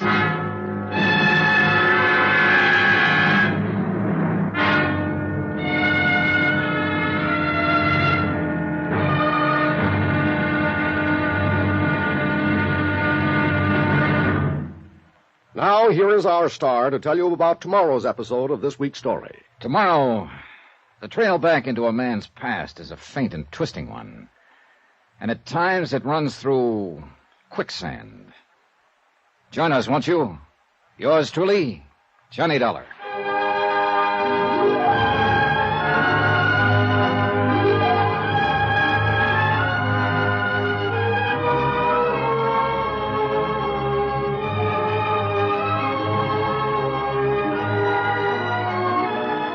Yours truly, Johnny Dollar, starring Bob Bailey, is transcribed in Hollywood. Written by Les Crutchfield, it is produced and directed by Jack Johnstone. Be sure to join us tomorrow night, same time and station, for the next exciting episode of Yours truly, Johnny Dollar.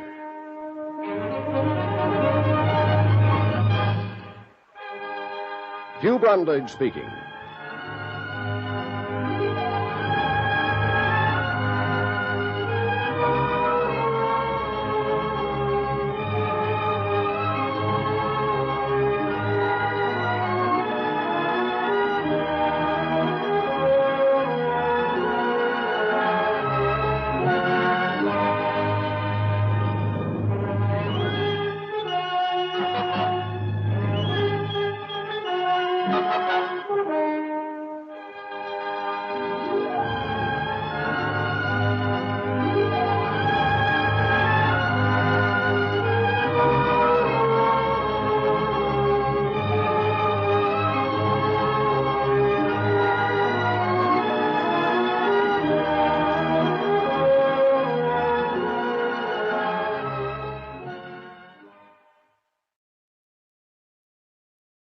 From Hollywood, it's time now for... Johnny Dollar. Mac Woodson, Mr. Dollar. The girl from the claims office called and gave me this number. Oh, yes, Mr. Woodson. It seems we're working on the same case for the same company. Well, I've been working on Mr. Ed Morgan's files and records here for the past week now. I've turned up some... How much is missing? Well, about $80,000 so far. All of it was taken during the 4 months immediately preceding his death. I'll say one thing. In 20 years as an accountant, I've never seen a looting more cleverly carried out. Oh, Ed was a very bright lad. A man who'd go far, they all said. Did you know him, Mr. Dollar? I thought I did. He was one of my best friends. But it turns out I'm only beginning to know him. Could you meet me in his office around 10 o'clock, Mr. Woodson? Yes, that's where I am now. I've been working on these books day and night. Better be careful. That's what got Ed into trouble. How's that?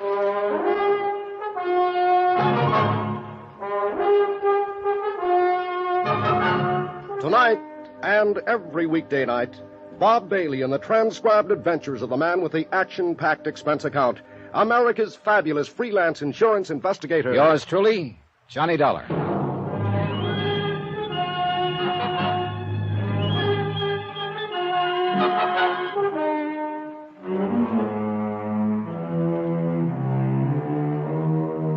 From Special Investigator Johnny Dollar to the Home Office, Eternity Mutual Insurance Company, Hartford, Connecticut.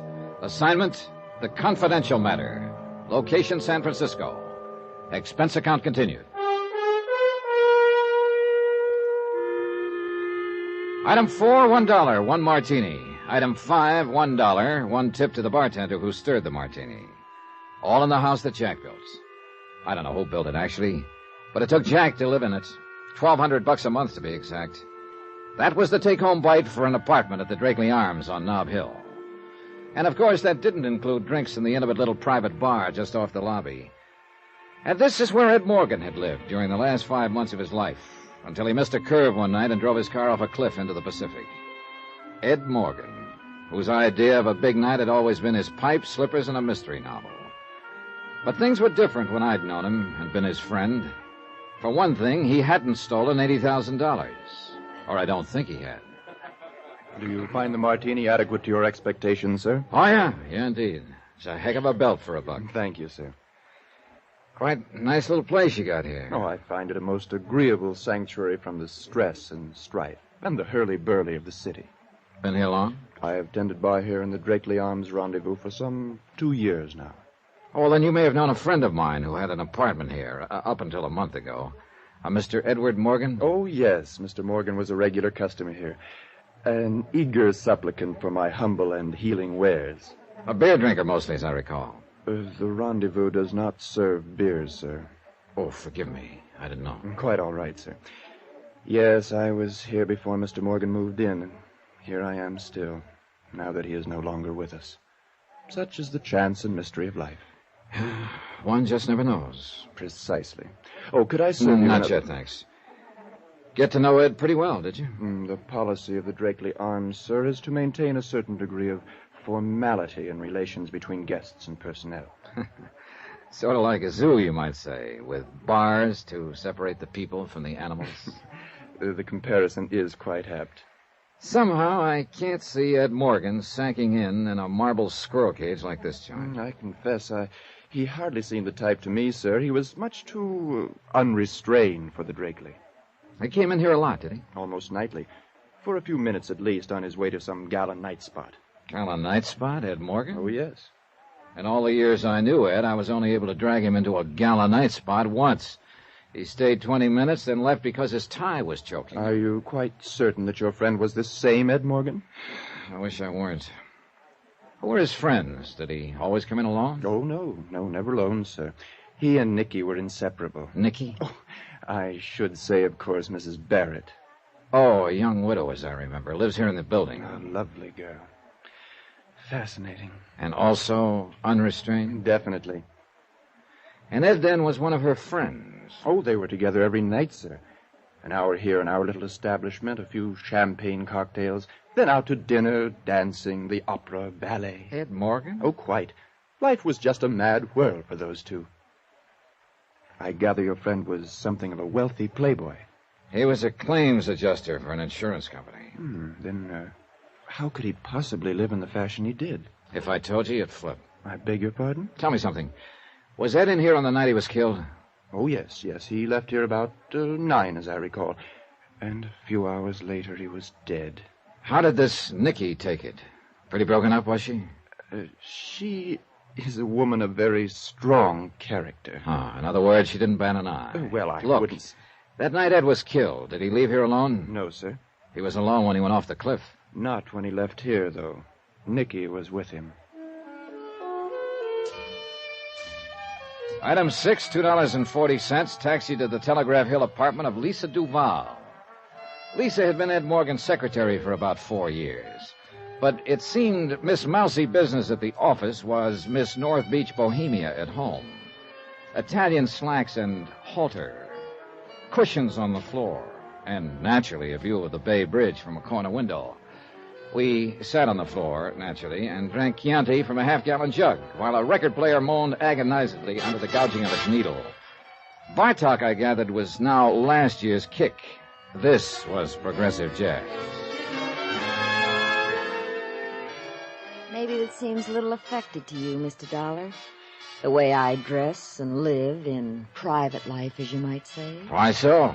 Everybody's got a right to salt his own dish of porridge the way he likes it. Well, I've done this deliberately, I guess, as a sort of antidote for the insurance business. Has it been that bad?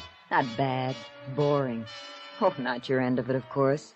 Investigation work must be exciting. Yeah, scream a minute, day and night. But just keeping records, filing papers week after week. I used to stare out of the office window at the ships in the harbor and think about stowing away on one. But of course, I didn't have the nerve. Too bad. The cruise would have been delirious. I thought of quitting several times. I guess I stayed because of Ed, Mr. Morgan. Oh? He was always so wonderful to work for, so lenient and understanding. Up until the last few months, at least. What about those last few months, Lisa? What came over him? I don't know. He was different, that's all. As though he were tense and nervous, under pressure. Any idea where the pressures came from? He didn't confide in me, Mr. Dollar. What were your personal relations between the two of you during the years you worked for him? What do you mean? Well, were you friendly, formal, strictly business? Friendly, I think, would cover it best. Did you see each other outside of office hours? Occasionally. I noticed one of his pipes there in the bookcase. He'd come here sometimes in the evening, and we'd listen to music and talk. Up until the... Until the last few months? It wasn't that we stopped being friends, Mr. Dollar. He was just different, that's all. Tense, under pressure. That's about the only way I can describe it. But you don't know why he was that way. Well, looking back, I suppose it was because of the money. If he really did take it. I just can't believe it. Ed wasn't that kind of a man. He was gentle and honest. At least until... Until the last few months. Yes. Or were you going to say, until she came along? How did you... Lisa. Yes. How long have you been in love with Ed? Ever since I started to work for him. But he never knew it. He couldn't even see me. I'm sorry, Lisa. I'm sorry for you, too, Mr. Dollar. I know how close you and Ed were. And I know how you must feel being called in and having... Forget it. It's a job, that's all. Sure, just a job. So is major surgery. This woman he was going around with, Nikki Barrett. Did you ever meet her? I met her. What did you think? What's the difference? I was prejudiced. I'll allow for that. In the old days, they used to believe in witches, vampires. Some of them were very beautiful, and they'd lure a man on, and then destroy him. And you think she did something like that to Ed? Oh, you weren't out this way during the time he knew her. You weren't around him to see how he'd changed. No. Oddly enough, the one time I was through here about 3 months ago, Ed was unexpectedly called away on business. He wasn't called away. He was avoiding you. He knew he was getting in too deep. How'd he meet her? She came to the office with a life insurance claim. $50,000. Her husband had just died. I knew her type from the minute she walked in. The grieving widow, all in black, and looking like a Powers model. And he just melted down and laid his head under her foot. That was the start of it. Why'd she come to him? Unless she had a disputed claim. There was a double indemnity clause. Her husband had been killed in an accident. Her husband, too, huh? What do you mean? Ed Morgan died in an accident. Remember?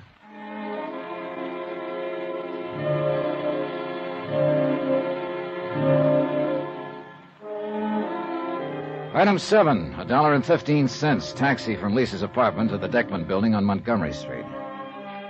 It was after 10 and the financial district was nearly deserted. The canyons between the tall buildings were hollow and empty. A cold wind was blowing off the bay. Or maybe it was blowing out of the past. An old past, dead and far away. The pattern was beginning to look familiar. Too familiar. Lord, the woman gave me the forbidden apple to eat. Ed, too, it seemed. The same old whine, the same old dodge.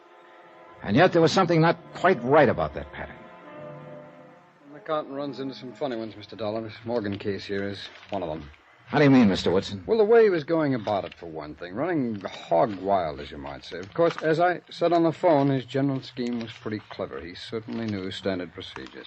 Well, he'd been with the company a long time. Well, now, these payoff checks on claims. Of course, they were sent out from Hartford in care of this office. So what Morgan did was open a disbursement account in the bank here, then sign and deposit the checks and draw out the money in cash chargeable to direct disbursement funds under his own name. Mr. Woodson. Now, of course, the canceled checks would return to Hartford, but since they were countersigned to disbursement, they wouldn't even be processed. Instead, they'd be returned to Morgan. So, you see, there'd be no evidence Look, in Hartford. Mr. Woodson, I'll accept the fact that Ed was clever. But What did you mean there was something funny in the way he was going about it? Well, he must have known it couldn't last. It was a good scheme for a short time, but it carried the seeds of its own destruction. In what way? Complaints. Some of these claims are 4 months old, and legitimate claims. Morgan couldn't stall these people off forever. Oh, I see. Only other embezzlement case I've worked on that was similar was a man who worked a quick swindle for a blackmail payoff. He knew he'd probably get caught, but he just had to take the chance. Yeah, you may have stumbled onto something, Mr. Woodson. Oh, is that so? You mean it ties in with that file folder you've been studying there? Oh, I don't know. It's an investigation report on an accidental death. Happened about a year ago. Ed Morgan handled the insurance claim and got to know the widow. He'd been running around with her for several months just before his death. I don't quite see the... Oh, of course. Mr. Morgan also died in an accident. Unless he was murdered.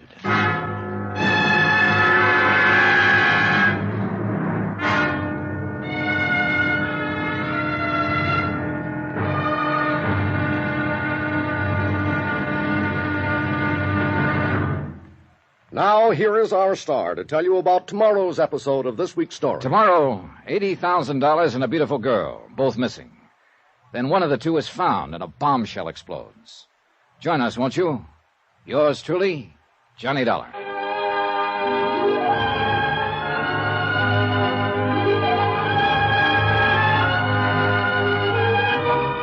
Yours truly, Johnny Dollar, starring Bob Bailey, is transcribed in Hollywood. Written by Les Crutchfield, it is produced and directed by Jack Johnstone. Be sure to join us tomorrow night, same time and station, for the next exciting episode of Yours truly, Johnny Dollar. Hugh Brundage speaking.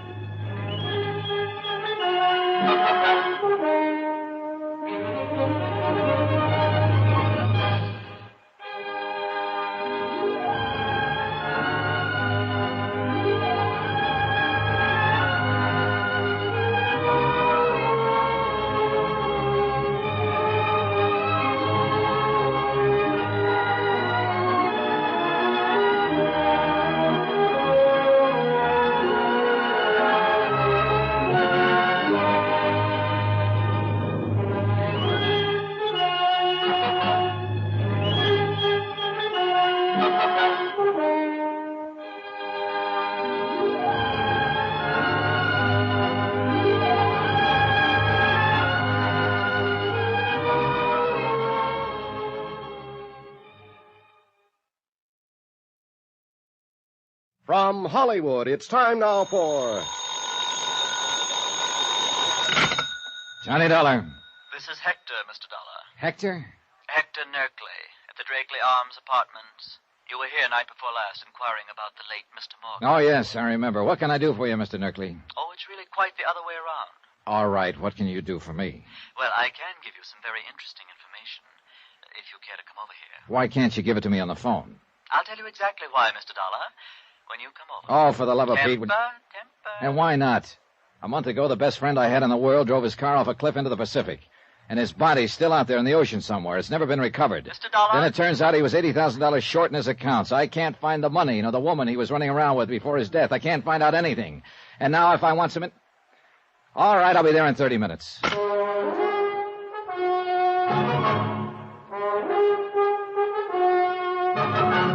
Tonight and every weekday night, Bob Bailey in the transcribed adventures of the man with the action-packed expense account. America's fabulous freelance insurance investigator. Yours truly, Johnny Dollar.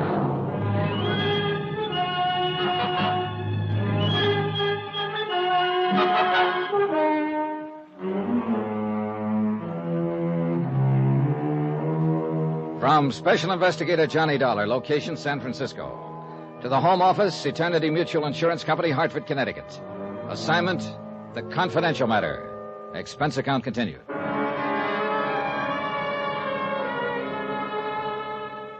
Item 9, $1.70 taxi from my hotel to the Drakeley Arms Apartments. A snooty, high-priced joint where Ed Morgan had lived during the last 4 months of his life. Ed Morgan, a pipe and slippers bachelor who'd suddenly and strangely turned to champagne cocktails and high living. Who, as head of an insurance claims office, had found a way of swindling his employer out of $80,000 in 4 months. And who died a month ago as mysteriously as he'd lived. This was the man who at the moment was my assignment. Whose past I was supposed to uncover. And he was also the man who'd been my lifelong friend. Good evening, Mr. Dollar. My, you did make excellent time. Now, look, if this turns out to be a runaround, so help me out. Temper? All right. You said you had some very important information that couldn't be discussed over the phone. Well, it could have been discussed, of course. But, well, this information has to do with one of our guests, Mr. Dollar. A certain lovely young widow whom you seemed most concerned about the last time. Nicky Barrett. Quite. Has she come back? Is she here? I'm afraid not. Then what is it? First, I must ask you what your intentions are toward Mrs. Barrett. Well, I'm not going to marry her. Please, I hardly thought you were. All right, then what's the point? Simply this. I happen to be in a position to put you in touch with Mrs. Barrett. Do you know where she's hiding out? Hiding out? All right, I'll drop the implication. Do you know where she is? I do. Well, then let's have it. Why do you wish to find her? Because she's the only lead I've got on the Morgan case. She and Ed were thicker than thieves during the 4 months before his death. And she was with him the night he was killed. Earlier in the evening, at least. Are you going to have her arrested? No. I just want to ask her some questions. I've got no case against her. Not yet, at least. Mr. Dollar, can I depend upon you in one very important respect? What's that? Under no circumstances must you let Mrs. Barrett know that I told you where she is. What's the matter? Afraid the board of directors would bust you to bellhop and strip off your gardenia? That is not amusing. Nor too improbable, as a matter of fact. After all, the watchword of the Drakeley Arms is discretion. Yeah, well, all right. It's a deal. I won't tell her. Of course, there is one more little detail. Oh, now what? Well, the last time you requested information from me, Mr. Dollar, you were kind enough and generous enough. Well, really, this is a bit awkward. What is it, Hector? Is the gardenia fund getting low? Well, you did say, as I recall, that it was merely an item in an expense account. All right. Here's another $20. Oh, thank you, sir. Now, what about Nicky Barrett? Well, we just received a letter from Mrs. Barrett. She asks that her mail be forwarded to her in care of American Express, Panama City, Panama. Item 10, $20, gratuity. Item 11, $388.45, hotels, some telegrams, incidentals in San Francisco, and plane fare to Panama.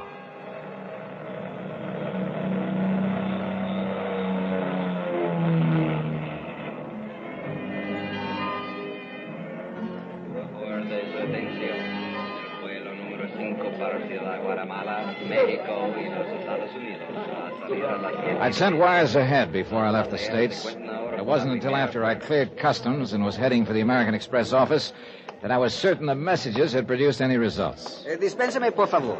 Yeah? You are Senor Johnny Dollar from the Estados, no? That's right. Capitan Garcia Ramullo of the Panama Federal Police, as sus órdenes, senor. Oh, glad to know you, Captain. I am honored, senor. We have received your telegram, and I have been instructed to cooperate with you very intensive. Well, it may take just that. Now, about the woman I described in the telegram. The Senora Barrett. Oh, Santa Madre, what a beautiful woman. So I've heard. You have not had the pleasure of acquainting her? Not yet. The best of your life is before you in that case. Then I'll speed up and get to it. So you've already located her, huh? Oh, but of course, senor. She has not changed her name, as you think, perhaps. So it was most simple. Good. Glad it didn't cause you too much trouble. Trouble? Senor, merely to gaze upon such a one is worth a lifetime of trouble. Which is exactly what it cost a couple of guys I know. Such eyes, such hair, such lips, yeah. such... Well, what do you say we... Forgive me, senor. I am carried away with it. Well, where is this living little doll staked out at the moment? She is registered at the Hotel Primeso, room 17. Hotel Primeso? This is something most unusual, I think. What do you mean? The Primeso is one hotel very small, which is located on the waterfront. It's most for sailors, fishermen. I see. The beautiful tourista one would think to find in a hotel of more elegance. She may be deliberately staying away from the tourist belt. Quien sabe, senor? Who can tell the reasons of a woman? Yeah. Is she living there alone? So I have been informed. You expect someone with her? I don't know what to expect. I don't even know why she came here. I'm moving in blind. See, life is most difficult at times. You didn't talk to her, did you? And let her know you were checking on her? Please, senor. I'm sorry, Captain. I had to be sure. She is most entirely without suspicion. Good. Well, I suppose I'd better check into a hotel first. Then what are your plans, senor? I don't know exactly. I'll talk to her, try to get some answers. And from there on, I'll just have to call it as I go. I hope this lovely lady has not involved in some serious crime. I hope not, too. But I wouldn't bet much on it. Item 12, $8. Taxi, flat rate for the rest of the day. And by the time I checked into a hotel and showered and changed, the rest of the day didn't have long to go. The Hotel Promesa was on the waterfront, as Captain Garcia had said, and some distance from town. But although it wasn't a tourist trap, neither was it quite the sailor's flophouse I'd been led to expect. It was built native style with bamboo shutters and wide verandas, half buried in a thicket of mango and banana. $5 bought me the desk clerk's undying affection, and 2 minutes later I stood unannounced at the door of room 17. Just a minute. It's about time. I ordered that ice at least I thought you were the bellboy. No. The name is Johnny Dollar. Johnny Dollar. Mind if I come in, Mrs. Barrett? What for? Well, it would be more comfortable than trying to talk out here on the veranda. What is it you want to talk about? A friend of mine. Name of Ed Morgan. All right. Come on in. Sit down, Mr. Dollar. Thanks. I'd offer you a drink, but there's no ice. And in this kind of heat... I don't care for a drink, thanks. You'd think it would cool off after the sun goes down, but it doesn't. At least not very much. Sometimes a breeze comes up from... What are you staring at, Mr. Dollar? You? Why? I'd had such glowing reports about you that I was sure they were exaggerated. They weren't. Thanks. And did you come all the way down here just to check those glowing reports? How do you know I came all the way down here? What do you mean? Maybe I live here. No. I've heard of you before. Ed, Mr. Morgan used to talk about you. Was it Ed or Mr. Morgan? You don't miss much, do you? I try not to. It was Ed, as you undoubtedly knew. Yes, I knew. But I wasn't sure why. Why? Why he lost his head. Now that I've seen you, I can understand. Who wouldn't? Oh, please. I'd rather not talk about it, Mr. Dollar. Ever since that terrible accident, there's been only one thing I've wanted. To forget. Well, I'm sorry to have to bring up unpleasant memories, Mrs. Barrett, but I've got to ask you some questions. There's nothing... The night of his death, what time did he leave you? What do you mean? You were together earlier in the evening. You left the bar at the Drakeley Arms together at 9 o'clock, but shortly after midnight, when Ed ran his car off a cliff into the Pacific, he was apparently alone. We went to dinner, then he brought me back to the apartment house. He was going to Half Moon Bay to see a client. That's why he happened to be on that road. I don't want to talk about it, Mr. Dollar. It's horrible to think of him dying that way. His body's still out there in the ocean somewhere. That's why I came down here. To get away and try to forget. Then you thought quite a lot of him, huh? We were going to be married. I see. Well, it's too bad it didn't work out with all the wealth Ed had and the beauty you have. Why, I had the idea that he just worked for an insurance company. And lived the way he did? Oh, come now, Mrs. Barrett. Well, actually, I didn't really consider it. My husband had left me quite well off. How long were you married before he died? Only 10 months. Oh, you do have bad luck, don't you? I don't think this attitude of yours... Relax. Here, have a cigarette. I don't smoke. Oh? Do you mind if I do? No, of course not. Thanks. Do you have a suite here, Mrs. Barrett, or just this one room? Just this room. Why? Oh, and then this door must lead to the bath. What do you think you're doing? Empty, huh? Of course it's empty. Then the other possibility is that closet. Stay away from there. When I came in, there was cigarette smoke in the air, stubs in the ashtray. There's no one here. Stay away from there. Oh, look, Mrs. Barrett, turning out the lights may be romantic, but it's not the idea. What? You... I was still conscious but groggy, and I couldn't seem to get off the floor. I heard someone moving, heard the door to the veranda open and close. I shook my head, tried to clear it. I finally staggered to my feet and found the light switch. Nicky Barrett was cowering back against the wall, staring at me, scared, but not saying anything. I stumbled toward the door. The veranda was empty. There was no sign of movement in the shadows.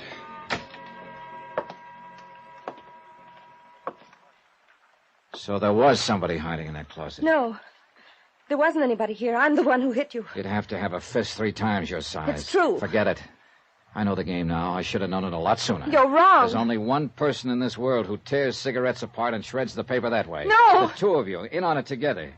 They didn't find his body because there wasn't anybody to find. He's still alive. He was right here in this room. That was Ed Morgan.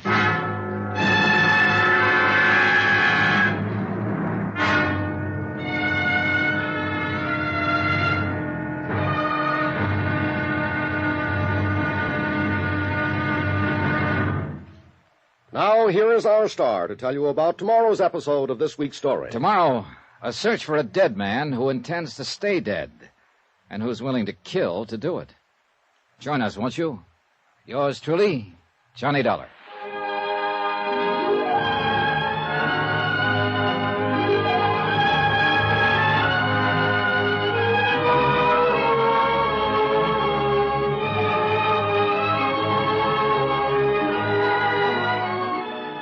Yours truly, Johnny Dollar, starring Bob Bailey, is transcribed in Hollywood. Written by Les Crutchfield, it is produced and directed by Jack Johnstone. Be sure to join us tomorrow night, same time and station, for the next exciting episode of Yours truly, Johnny Dollar. Hugh Brundage speaking.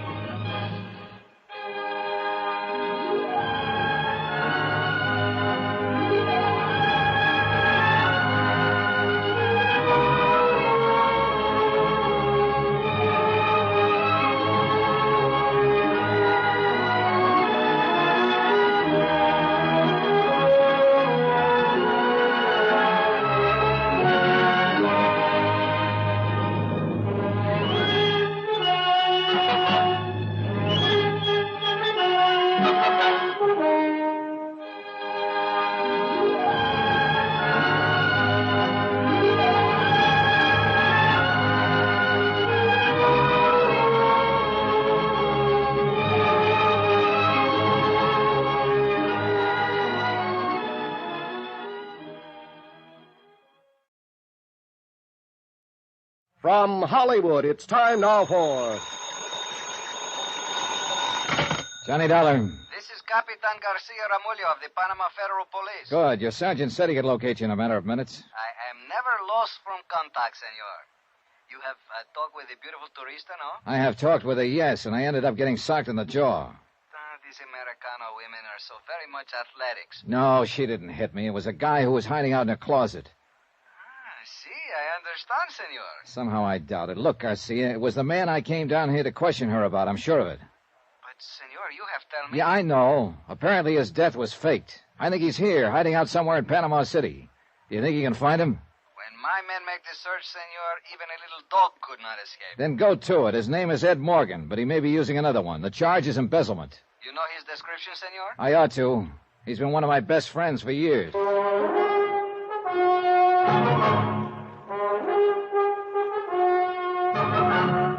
Tonight and every weekday night, Bob Bailey in the transcribed adventures of the man with the action-packed expense account, America's fabulous freelance insurance investigator. Yours truly, Johnny Dollar.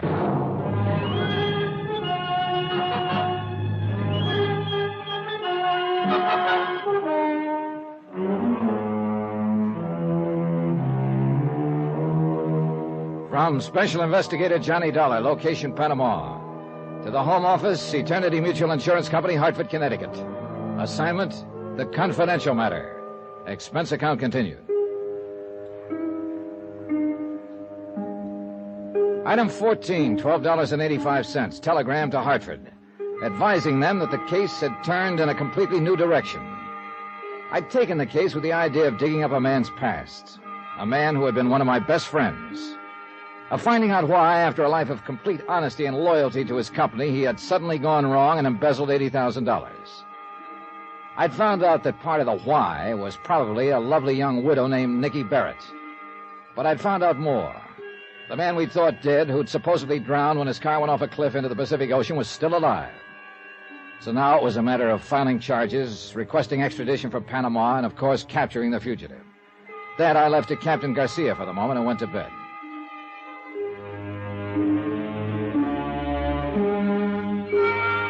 When I came down to breakfast the next morning, I still hadn't heard back from Garcia. But I did get a return engagement from my little playmate of the night before. Good morning, Johnny. Oh, well. Good morning, Mrs. Barrett. I came into town early especially to see you. Why? A deep concern as to whether I survived that sock in the jaw? No. No concern, really. I imagine you have a pretty tough jaw. Do you mind if I sit down? If you promise not to double up your fist. I can explain that, Johnny. With all night to think about it? Yeah, I bet you can. How about some breakfast? I don't really. They got a special this morning, fried fish and papaya. Oof. Tastes even worse than it sounds. No, I'll just have some coffee. That we already have. Sugar, cream? Just black. Thank you. All right, you're on. Spin it out. Well, I'll admit it was silly to claim I was the one who hit you last night. Of course it was silly. I know who hit me. You don't. It was Ed Morgan. He was hiding in the closet in your hotel room. You're wrong, Johnny. You don't mind if I call you Johnny, do you? I mean, you and Ed were such close friends. I feel I almost know you. You could be wrong, Mrs. Barrett. I used to think I knew Ed until he met you and decided to tap the till for $80,000. All right, call me Johnny if it gives you more confidence in your act. It's not an act. Okay, if you didn't hit me and Ed didn't, then who was it? Let's just say it was a friend. He wasn't very friendly to me. He misunderstood you coming there. He shouldn't have been there himself. He's married, and not that I knew it, though, until last night. That's not a bad attempt, Mrs. Barrett, at a snow job, but I still don't buy it. Better drink your coffee. Johnny, Ed was drowned in San Francisco when his car ran off into the ocean. He's dead. How can he be dead in San Francisco and still be tearing up cigarettes in Panama? I did that. You don't even smoke. But the man who was there last night does. And I tore the cigarettes in that peculiar way. I picked up the habit from Ed. I just did it absent-mindedly, I guess. Now, this gets better as it goes along. Oh, I'm not lying. It's true. No, I mean this fish and papaya. I guess you just have to get used to the mixture. Oh, please, Johnny. You're not even touching your coffee. If I drink it, will you please listen to me? I am listening to you. I just don't believe you. Look, we all make mistakes. Last night you made a guess. You thought that was Ed, but you were wrong. So why be stubborn about it and cause a lot of unnecessary trouble? Let's forget it and be friends. Can't afford it, sweetie. I haven't got that kind of money. Do you think I sell my friendship? It cost Ed $80,000 of the company's money. No. How much of that did you get? Half of it? No. More than half of it? No, I don't know what you're talking about. How much does he have left now? Stop it! Stop saying such things. All right. Can't you understand once and for all? Ed isn't here. Nor anywhere else. He's dead. No, he isn't. But I wish to heaven he were. What do you mean? Just that. But he was your friend. That's right. He was my friend. When I heard about his accident, heard he'd been killed, it hit hard. It hurt plenty. And I guess it hurt even more when I learned he'd been stealing from the company. Johnny. So I took the job of digging into the mess and trying to find some answers. I didn't want the job, didn't want any part of it, but I took it anyway. Somebody had to do it. And he had been my friend once. And then I find out he's still alive. No, so you see Johnny, what it means?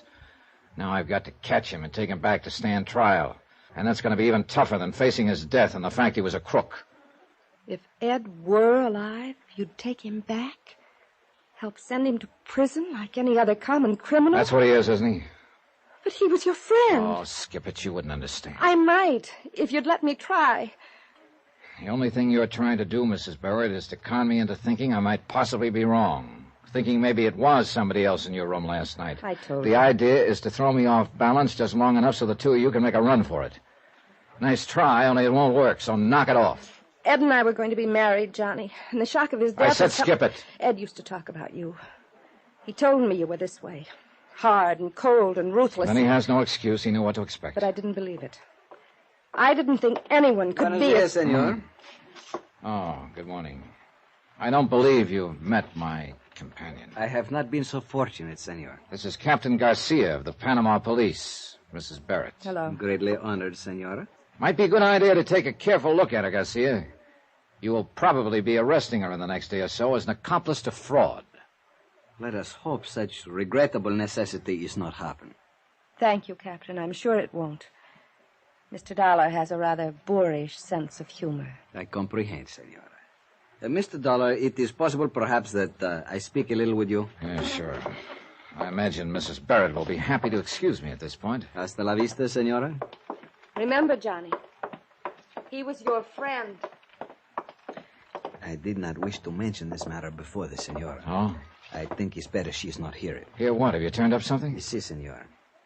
I have to tell you, not even the little dog can hide from Garcia. So? We have located this man, Ed Morgan. I got into the police car with Captain Garcia, and we drove out of town and followed the shoreline for about 6 miles. Then we pulled up near a cluster of rickety wharves built around the edge of a tiny inlet. There were numerous native fishing boats tied against the pilings, but no village, no shacks, nor any other sign of a habitation. Garcia cut the motor and lit a cigarette. Pues aquí estamos. Here we are, senor. Here? He's hiding out here? Si, senor. He lives on one of the little fishing boats which are tied to the wharf. The number 3 one there, which is blue-painted, you see? Yeah, I see it. Well, a place like this would be safer than a hotel. You're pretty sure it's him? Pues, Miguel Ronesto, who is on the boat, said this man come out here 1 month ago. He paid Miguel much money just to live on the boat, tie up at shore. And he is like you described, senor. I think so is him. All right. I'll go on board and talk to him. And I think I'd better go alone, Garcia. Whatever you wish, senor. I wait for you here. Okay.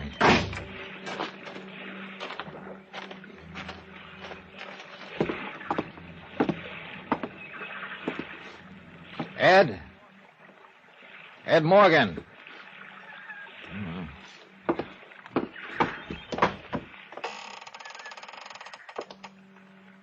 Ed? I know you're here, so you might as well answer. Cabin's unlocked. Come on down.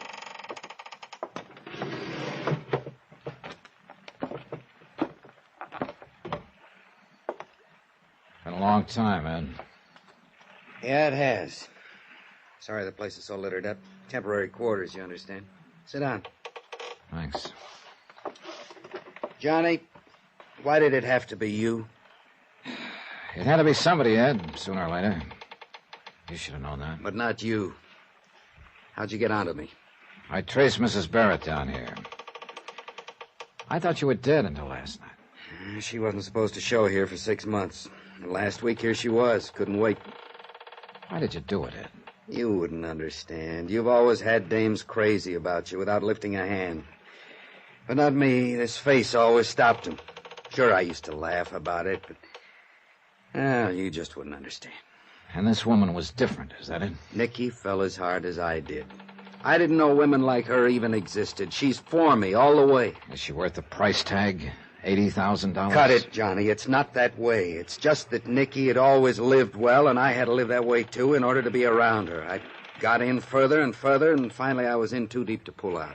Did she know you were stealing from the company? Not at first. The blame's all mine, Johnny, not hers. You picked your own apples, is that it? Call it that. And I didn't spend all that money. We decided to get out of the country, start a new life together. I figured I'd need that much. And Nikki agreed to that plan? Sure. That's why she's here. She sold out and came on down. Only she didn't, Ed. She still has her apartment in San Francisco. You're wrong, Johnny. She sold her furniture, her clothes, everything. The stuff is all there, Ed. I saw it. You're lying, Johnny. She pulled stakes. She told me. Okay, she told you. I guess you know why I'm here. I know why you think you're here. Hold it, Johnny. Don't move. I've had this gun on you since you came on board. I know you have. But I wonder if you'd really use it. Don't try to find out. And don't tell me I'm in a spot. I know that. But I'm going on as far as I can. And if I have to kill to do it, then I'll kill. Maybe I could have stopped him.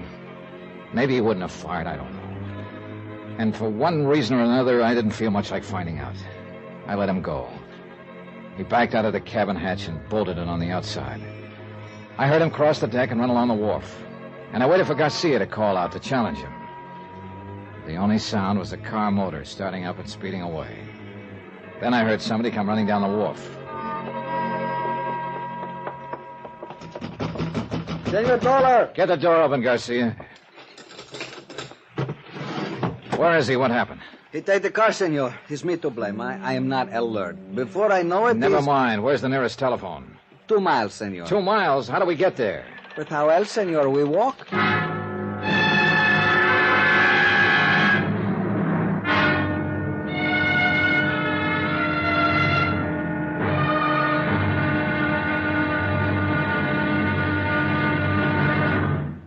Now, here is our star to tell you about tomorrow's final episode of this week's story. Tomorrow, fate plays a devil's tune, collects a payment long overdue, and the music ends on a scream. Join us, won't you? Yours truly, Johnny Dollar.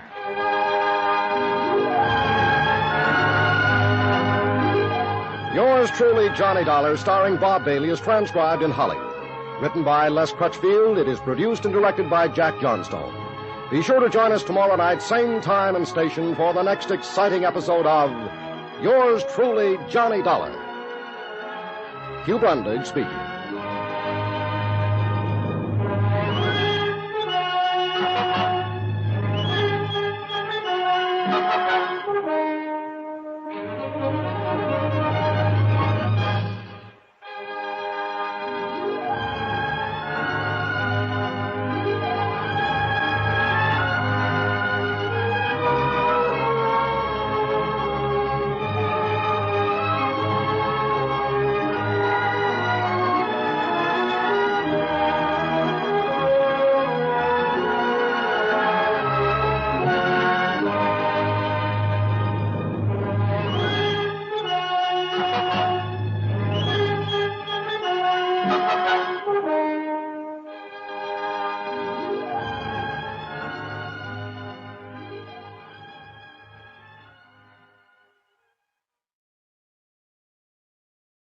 From Hollywood, it's time now for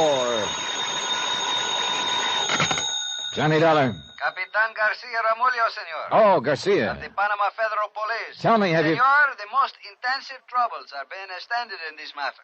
Which means you haven't found him yet. Every man of the police is active alert. I'm happy to hear it. You may rest assured, senor, that the capture of this dangerous Americano gangster is occur at any moment. Have you found any trace of him? Senor, I wish to advise you that the entire resource of my policia is at the disposal of our good neighbor of the north. Thank you very much. Do you know where he's headed? It is only by cooperation that our two great Garcia. nations... Si, senor? Do you have any idea at all what's happened to Ed Morgan? No, senor.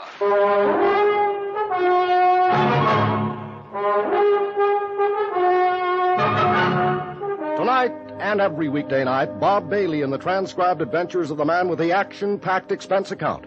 America's fabulous freelance insurance investigator. Yours truly, Johnny Dollar.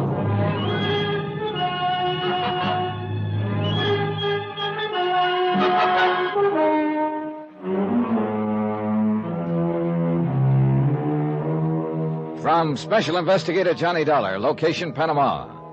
To the Home Office, Eternity Mutual Insurance Company, Hartford, Connecticut. Assignment, the confidential matter. Expense account, final page. Item 15, $1.10. Taxi from my hotel to Plaza Bolivar in the office of Captain Garcia, Commandante of Police. It had been over an hour and a half since I'd let Ed Morgan point a gun at me and escape from the tiny fishing boat where he'd been hiding out for the past month. I'd expected the police to capture him within 30 minutes. There were only 2 highways out, and they'd both been blockaded immediately. But somehow, Ed, driving a stolen police car, had escaped the net. In fact, he'd done more than merely escape, as I discovered when I walked into the massive stone police headquarters. Ah, Senor Dollar, pleased to sit you down. Thanks. The most surprised thing is, of course, senor. What do you mean? You will remember you say it's a fine idea to keep watch at the hotel of the Senora Barrett. Yeah, I thought Ed might try to get in touch with her. Bueno, see. So I do this thing. I send 2 men, and they watch for 1 hour. Que bobos, they're fools. Why so? They do not see the Senor Morgan. They do not see the Senora Barrett. But only after 1 hour do they think to talk with the manager. You know what he say? What? Senor Morgan come 5 minutes before they do, and he take the Senora away in the car. What the devil for? Quien sabe, senor.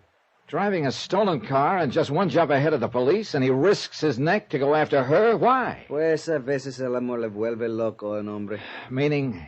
This love is sometime make a man crazy in the head. I'll buy that one. It's something I am not understand so good, senor. What's that? How is it you all know all about this criminal? He wasn't always a criminal, Garcia. He was one of my best friends for 12 years. Then I am much sympathy with you, senor. It's too unfortunate that you have the job for arresting. Well, I didn't know he was alive when I took the job. ¿Qué dice? The company ran an audit on his books and found an $80,000 shortage. I went to San Francisco to find out what happened to the money. Ed was supposedly dead at the time. We all thought so. Then I do not understand why you have come here to Panama. I came to talk to this Nicky Barrett, the woman he'd been running around with. I stumbled onto him by luck or accident or whatever you want to call it. Qué curiosa es la vida. To live is like to fish, senor. One is never certain what he may pull up on the hook. Well, I've pulled up one here, and I'd like to throw it back. But I guess you don't have much choice when you are... Dispénseme, por favor. Bueno. ¿Qué dice? Sí, yo sé. Cerca del mar. Santa madre, ¿qué tan lejos? What is it, Garcia? Ay, qué lástima. Sí, cuídelo bien. Venemos ahorita. Sí, adiós. What's wrong? What's happened? Senor Morgan and the senora, they have been found. Where? They have tried to escape by the old road on the cliff. It's abandoned, very dangerous. They are miss one bad curve and go into the ocean. Into the ocean? Si, senor. The car is under 10 meters of water. There is no sign of life. Expense account item 16, $75, charter fee on one power launch. This included the services of a diver and line tender. We were just plain lucky on this one. A salvage company happened to be working in the port and had a man and equipment free at the moment. We took off along the coastline, and in less than an hour, we dropped anchor over the wreck. The diver had been lowered beneath the surface. The sea was calm against the rocks, but the water wasn't clear enough to see more than just the outline of the car lying over 30 feet down on the bottom. While we waited for the diver to come back up, I glanced toward the high cliff towering above us. A month ago, there'd been another cliff like that in San Francisco. Like I say, senor, life is too strange sometimes. So is death. This man, this woman, they meet, they look one at each other, and what are they think? A lot of things, maybe. But not that they'd end up here, like this. How true it is, senor. Who can ever know if one day he will come Wait a second. The diver's coming up. See. It's too bad he doesn't have the system of telephone. In this case, we can talk from the water. We didn't have time to rig it up. Well, we'll soon know, I guess. I am most sorry for you, Senor Dollar, that your friend has to die like this. I faced the idea of his death a month ago and accepted it. Then I had to face some other things about him. Another shark now doesn't seem to have much meaning. It's just a matter of... Hey, there's the diver. He's up at the rail. Hey, let me give you a hand with that faceplate. I'll work on this side. It's very complicated, this diving business. Yeah. Well, this is kind of an old-fashioned rig. They got suits now with self-contained oxygen, independent control. Stuff the frogmen developed during and after the war. No diga, qué fantástico. Yeah, it is. All right. There we go. All right, now, what'd you find? Let me get a breath of raw air first. Gotta get that compressor motor fixed. Throws down more CO than oxygen. Come on. How'd it look? Dollar, it's a mess. That car must have rolled over a dozen times coming down that cliff. All cracked up. Yeah, but what about... One door's half off and flattened back. All the glass is slivered. Looks like it had been bombed instead of just wrecked. Senor, is the... Yeah, the body of the woman is inside, but there's no chance of getting it out without dropping a grappler and seeing if we can roll the car over. And the man? Is he... Nope. Just the woman. That's the only one down there.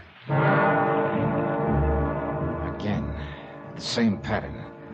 A car plunging off a cliff into the ocean, and a body missing from it. But this time I was sure it wasn't faked. Ed wouldn't have done a thing like that to Nicky. Not to Nicky. And yet his body was not in the wreck. I looked again at the high wall of the cliff, steep but not vertical. A car would have rolled and bounced coming down, as the diver had said. And one door was torn half off. The glass was smashed out. It was a possibility. As far as I could see, the only possibility. I had the captain run the launch in close. Then I jumped onto the rocks and started to climb. The slope was gentler than it had looked from the water, and the surface was broken by ravines. Clumps and thickets of tropical plants clung to the shelves, and the going was rough, a long ways from impossible. I'd made it halfway to the top when I found him, jammed in the trough of a gully. Broken, badly hurt, but still alive. Barely alive. That you, Johnny? Yeah. Easy now, Ed. Let me get a foothold here. We didn't make it, Johnny. You didn't have a chance, Ed.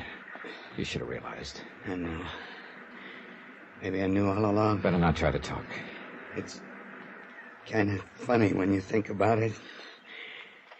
I mean, what happened here, just like we did it in San Francisco. Only this time it's real. Lost control. Yeah, this time it's real. Now, you lie still there. There are police on the road up above. We'll get some ropes down, have you out of here before you know it. Forget it, Johnny. It's no use. I'm all smashed inside. I can't even move. All right, maybe you got a broken bone or two, but that's no reason to... Don't lie to me, Johnny. I'm dying. We both know it. Am I right or not? Yeah, I'm afraid you're right. Doesn't matter anymore. Oh, Ed. Tell me, is Nikki... She's dead. No. You're right about her, Johnny. Forget it, will you? Forget it. I made her come with me in the car. Held a gun on her. She got mad. Scared. She spilled the whole story. Ed, it doesn't make any difference now. It's funny. I thought she came down here before she was supposed to, because she just couldn't wait to join me. But she only came to get the rest of the money. She wasn't planning to stay. Listen to me, Ed, this kind of talk She didn't love me. Never did. She admitted it right before we went off the cliff. But I thought she did, Johnny, for a while. And nobody else ever let me even think it. Please, Ed, why don't you try to forget about it? You know something, Johnny? What? If I was to go back, I think I'd do the same thing again. Nikki, the way she could be when she wanted to, it gets you. Got me, anyway. It's crazy. Maybe there's just no answer for a guy like me. Except this. I don't know, Ed. I'm not a judge. Kind of figures, you know. Nikki dying, too. I bought her and paid for her. I at least ought to be able to take her with me. After all, Easy now. The money. What's left of it? It's inside my coat. Give it to Moore. Tell him I'm sorry. Make him understand. He will, Ed. You too, Johnny. I'm sorry. I guess I don't know what else to say. Oh, forget it. But I still think I'd do it all over again. Crazy, eh? There are times we all go a little crazy. I got no right to ask, but if you would, I'd sure appreciate it. I mean, if you just shake hands with me. Oh, sure, Ed. Here you go. It's funny, I can't find your hand. It's dark. I can't see where... Right here, Ed. Right here. Oh. All right, shake, you ugly old son of a gun. Thanks, Johnny. Thanks for not...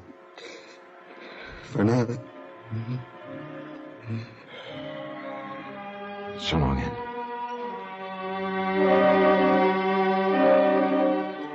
Item 17, $487.25. Hotel and incidentals in Panama and transportation back to the States. Expense account total, $912.61. Am forwarding under separate cover by American Express, insured $62,112.30. End of account, enter report. Remarks? No, Mort, not on this one. Ed Morgan was my friend. The report stands. Yours truly, Johnny Dollar.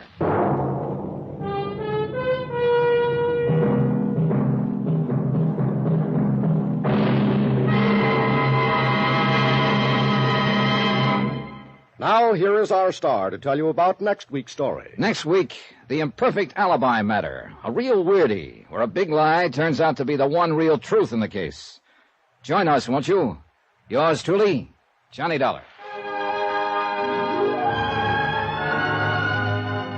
Yours truly, Johnny Dollar, starring Bob Bailey, is transcribed in Hollywood. Written by Les Crutchfield. It is produced and directed by Jack Johnstone. Heard in our cast were Virginia Gregg, Jack Edwards, Russell Thorson, Furley Mitchell, Stacey Harris, Bob Miller, Harry Bartell, Victor Perrin, and Frank Gerstle. Musical supervision by Amerigo Marino. Be sure to join us on Monday night, same time and station, for another exciting story of Yours truly, Johnny Dollar. Hugh Brundage speaking.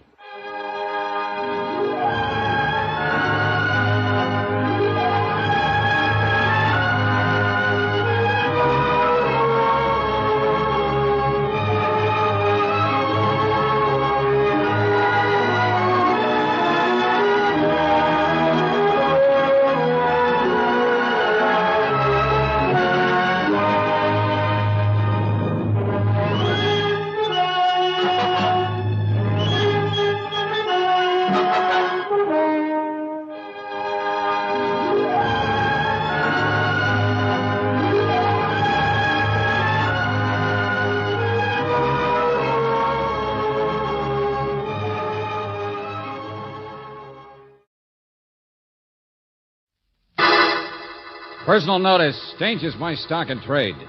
If the job's too tough for you to handle, you got a job for me, George Valentine. Write full details.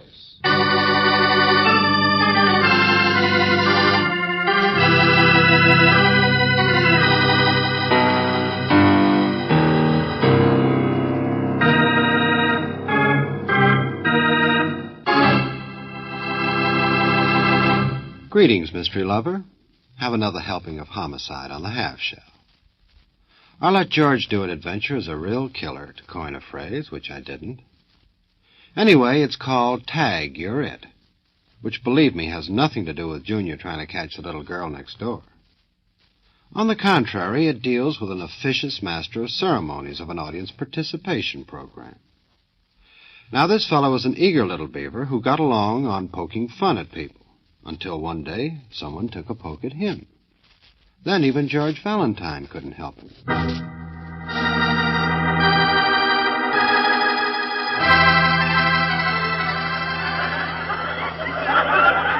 Well, here's a lady with a letter. Yes, sir, she's got one. Right here in her purse. Give me that. Give it back. No, lady. Wait a minute. Here's your letter. Now, what's the matter? Don't you want me to read it? Oh, you wrote this. That's it. You wrote it and haven't mailed it. You probably mad at the postman. He only rang once.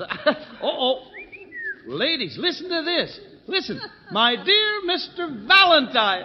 Valentine. Mr. McMurtry, would you please? Now, don't blush, lady. Don't blush. If our radio audience could only see her. Her, I said, not me. But, madam, if I'm brave enough to wear your scarf over my head, it's really a good fit, don't you think? Don't you think it is? Over the face. What do you say? It's not a fit, it's a convulsion. Oh, you're real cute. Listen, how about your husband, madam? Huh? You suppose he's listening? I'll bet he doesn't know about this, Mr. Valentine. Ladies, isn't that a romantic name for you? Valentine. I'll bet your husband's out buying a gun right now. He's got a rifle. But you remember our bargain now, lady, on this program. You dared me to wear your scarf so I can read anything I find in your purse. Shall I read it, ladies? Yeah! All right, that's right. All right, ladies, here goes now. Dear Mr. Valentine, I've got to see you about a telephone call. A telephone call, huh? Well, let's make her do the call right here from the studio, shall we? All right, ladies, but here's the rest of the letter. Listen. I've got to see you because I'm not sure, but I think somebody is trying to murder me.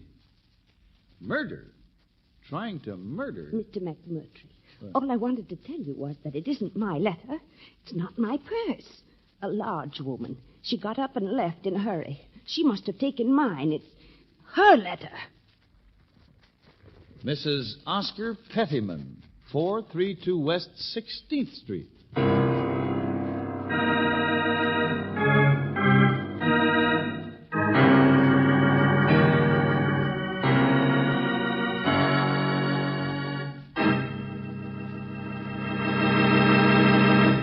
You are listening to Let George Do It, Our adventure will continue in just a moment.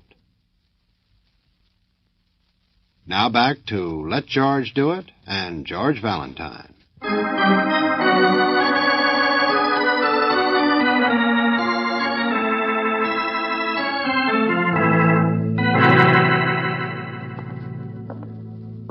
All right, I'm coming.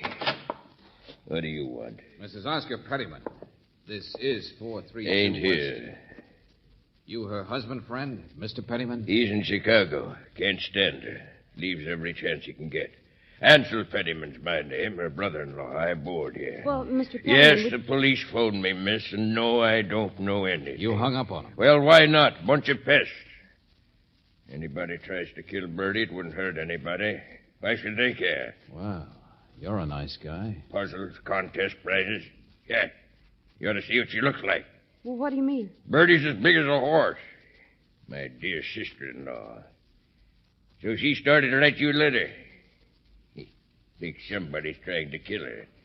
All right. What's all the fuss? Let him. Yeah, there's a time-wasting contraption. Now, wait a minute. I'll answer that. I asked somebody to call me here. Valentine speaking. Hal McMurtry. Mr. Valentine, now listen. Did you find her?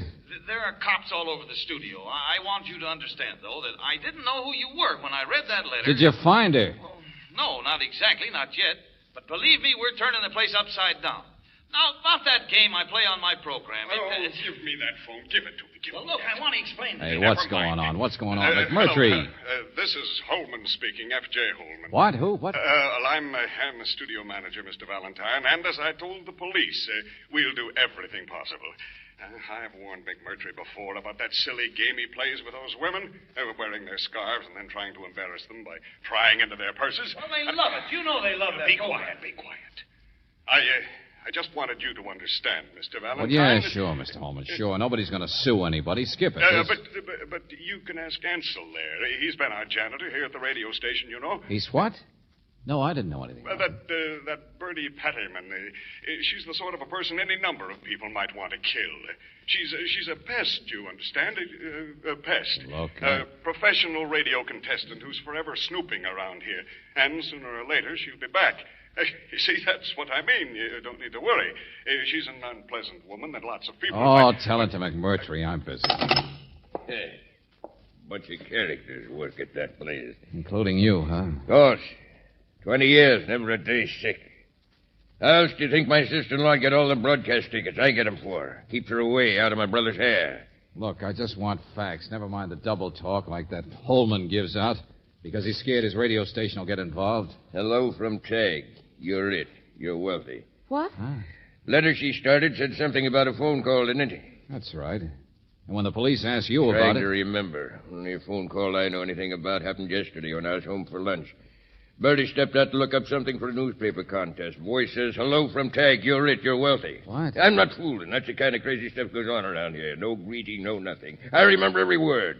If you look in your mail today, you'll find you're a winner. We hope you enjoy your award. And that's all? Look in your mail, hope you enjoy your award? It happens all the time. She don't do anything for a living except that. Puzzles, contests, coupons are always ringing up, delivering things. You ought to see her stuff. She's got 5 vacuum cleaners in this house, and she doesn't use one of them. What was in it, the mail? What was the award that they... Search me, friend. I wasn't here. I work for a living. Okay. Hey, Brooksy, phone Riley. Get him to check the mailman. Sure, George. So you don't like your sister-in-law, huh? Nobody seems to. Doesn't do anything. I know, yeah. Nut on contests. Well, sometimes I like contests myself. But I suppose it's a little different if that's all she does. Always trying to get something for nothing. Well, that's not the point. The idea is she was worried, wrote to me. It is the point. How worried could Bertie be if she went gallivanting off to a radio studio to have fun before she mailed your letter? Well, I'll grant you that it's... I don't take it seriously because neither did she. Murder. Yes, it's just another idea to waste time with. You ask me, she's out someplace now. Forget all about it. Wait a minute now. Tell me, what kind of a voice was that on the phone? That, Tag, you're it. Man or woman? Man, I guess. I don't know. It lisped. It what? Lisped. Like this. Soft voice. Just barely hear it. Lieutenant Riley?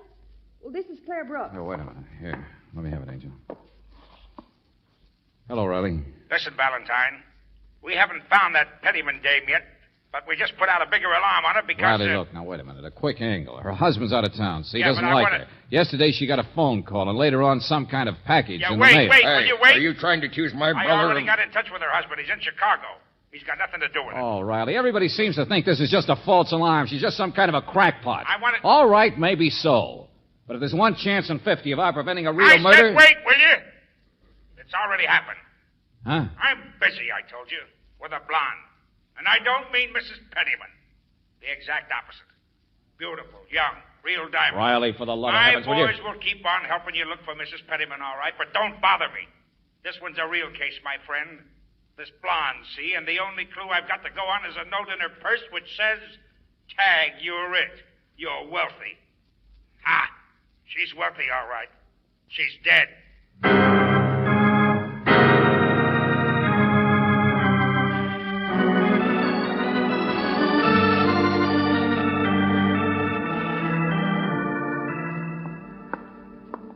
How long ago did the doctor say, Lieutenant? Oh, it happened the first thing this morning. The traffic officer found her body in the car packed up an alley. Girl was shot, huh? Yeah, that's right. Nobody would have noticed it for hours. The best place in the world. Right in the middle of town, an alley in commercial district. But, oh, brother, how you get a connection between Mrs. Pettyman and something like this? Maybe you don't, Riley. This girl certainly lived in a fancy apartment house. That's what I mean. What was she doing in the commercial district? 3A to the left, I guess. What's she doing with a note in her purse that says the same thing as... Huh? Yeah, there we are. It's Dorothy Cheever, huh? I got the housemaid. She can never stop crying. Oh, Lieutenant, she was such a lovely person. Yes, Such a lovely person. George, she really did do all right, didn't she? No one hated her. Yeah, you can say that Simply no again. one. I can't understand it. But She I'll was bet so the popular. bald-headed guy in that photograph isn't her father. No, she was alone, I think. So F. well liked, J. so H. lovely. Yes, yes. Well, so you said, well, now take hold of yourself, see? She's done so well. She's... I'm sorry, lady, I'm sorry, but here, take a look at this. Tag, you're it. You're wealthy. Yeah, that's right. We found this note in Miss Cheever's purse. Now, the handwriting doesn't check with the signature on a driver's Well, license. of course not. It's mine. I wrote it. Oh? Well, then you better start drying your eyes, lady, and explain what in the name of I wrote that note for her, so she'd remember, that's all, after the phone call. The phone call? Oh, no, not Wait the a minute. same. Go on, please, go on. Well, there was this phone call first thing after breakfast. I was in to clean up. A voice says, "Tag, you're it. You're wealthy." What else? Well, an address. I took the message for Miss Cheever. An address of what? I'm trying to tell you. It said she should drive a car and park a car in that alley. It's the back entrance of Benson's first store. Hey, wait a minute. Sure it is, and it's the most expensive place in town. Yeah, sure, go on. The voice says she's picked for a chance at a mink coat. You know, one of them giveaways or something. I guess they take your name from a phone book. Well, of course, she went right away. Wouldn't you, miss? A chance at a real mink coat? Huh? Free? Just 'cause you're lucky and your name's been picked for... Hey, tell me, what kind of a voice was it? It lisped. It was, "Hello from Tag, you're it. You're wealthy." Soft like that. "Miss Dorothy Cheever hath been selected for a chance at..." Some crackpot. No. Some absolute nut. Sergeant, get hold of whoever runs that program and the radio station. You haven't heard the worst of it, Riley. Huh? Go ahead, tell him, Brooksy. Tell him what kind of a case he's got, what kind of a connection there is between Mrs. Pettyman and this. Well, we already did call the radio stations, Lieutenant, and the newspaper contest editors, all of them. There isn't any such thing as Tag, you're it, you're wealthy. They've never even heard of it. Oh, brother. Well, that does it. You mean Mrs. Pettyman will turn up dead, too, huh? And anybody who's tagged will jump for it, just like the poor girl here did. Oh, my friends, we're up against a phony giveaway. Somebody just calling people up and giving away death.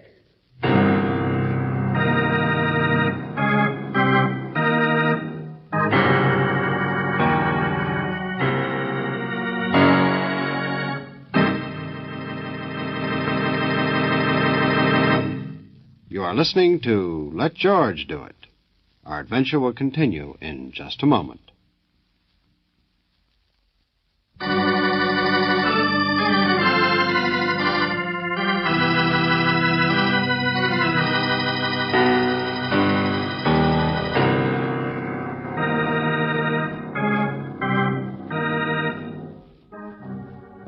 back to George Valentine. Yes, tag, you're it, you're wealthy, and the lisping voice on the telephone really means that you've been selected for death.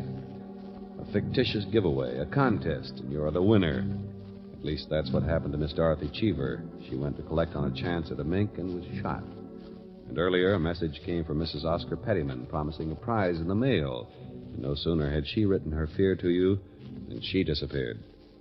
Well, if your name is George Valentine, you'll have to agree with Lieutenant Riley, as back at the radio station, he puts it so mildly. An absolute madman is calling up everybody, taking anybody's name from the phone book.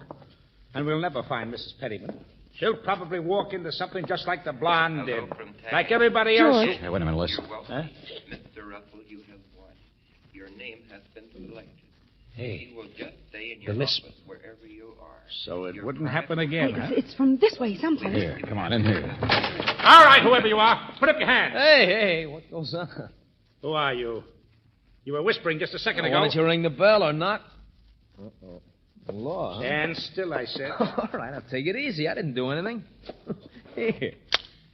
Hello from Tag. You're it. You're... See? Just a gadget. I like gadgets. I hate the work. Oh, I'm Russell, Johnny Russell, night engineer. That was a record, you mean? Where'd you get it? Oh, the telephone. I'm too lazy to answer it. I'm out of the room for a minute. Telephone rings, goes on the tape. Listen. Hello from Tag. You're it. You're wealthy, Mr. Russell. You have won. Your name has been selected. If you will just stay in your office wherever you are, your prize will come to you. We wish you happiness as a winner in our contest. See?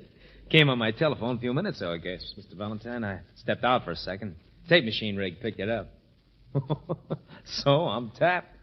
So it's me. Don't you have any idea who it could be? Look, Detective, I'm a lazy guy. I don't like old women and dogs, but I don't want anybody who wants to kill me for it. So just hand me my coat there, friend. I'm on my way.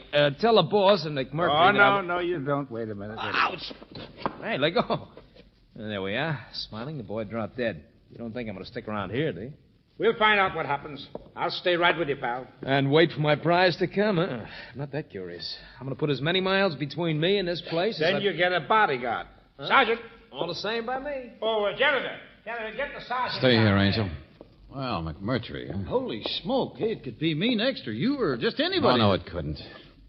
Say, it's quite a place Russell has here, isn't it? All these gadgets, pinups, hot plate for coffee, and this picture. George. Uh-huh. The blonde. Yeah, Dorothy Cheever.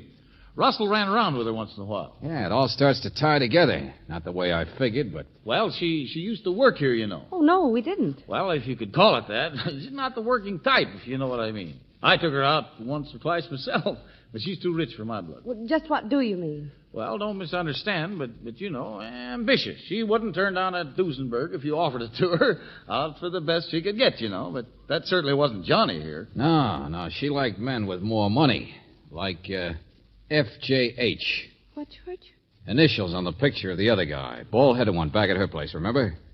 Well, I wanted to see if F.J. Holman is bald. Hey, now, look here, friend. The boss is all right. Sure, he dated Dorothy, so what? It's him, sure, but there's no love triangle. Hey, Valentine! George. Yeah, hold it. Come on.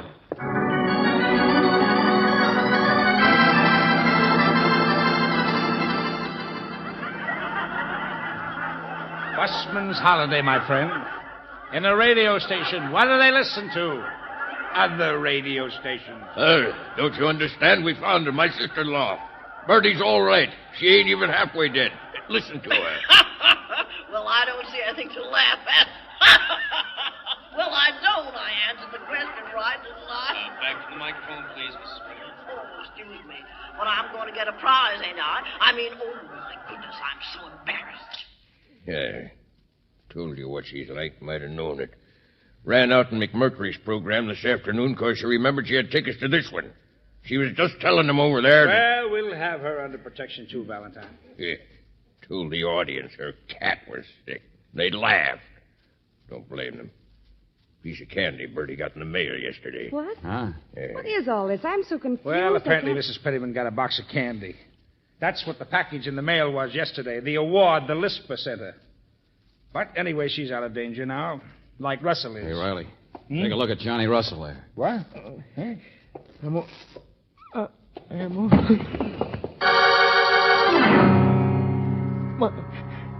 My arm. I can't move. Get him to the hospital. Come on, lift him. Come on, step on it. Fast as we can, sir. George, his coat. That's what it was. He said ouch when he put it on, remember? Let me see that. Yeah, you see that needle there hooked in the lining? You put on your coat, you get a scratch that you don't even notice. Oh, brother, how fast you have to work in this three-ring circus to keep people alive.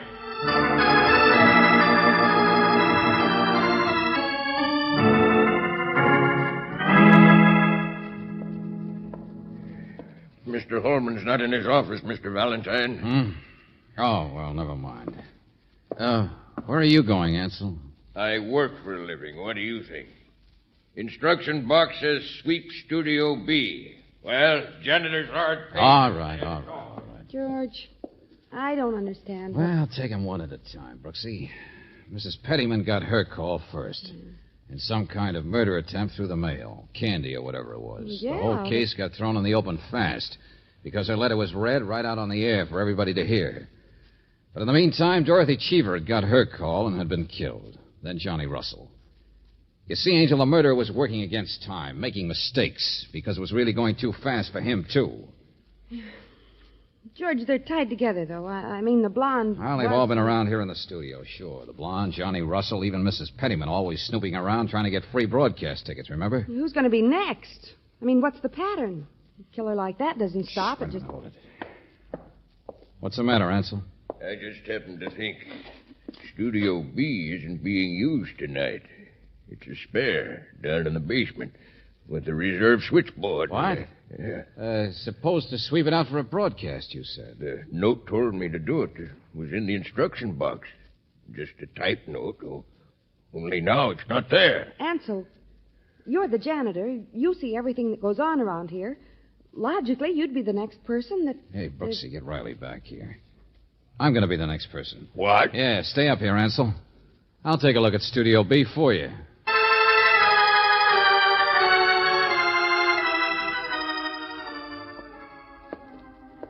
Record storage, music library, phone booths. Ah, here we are.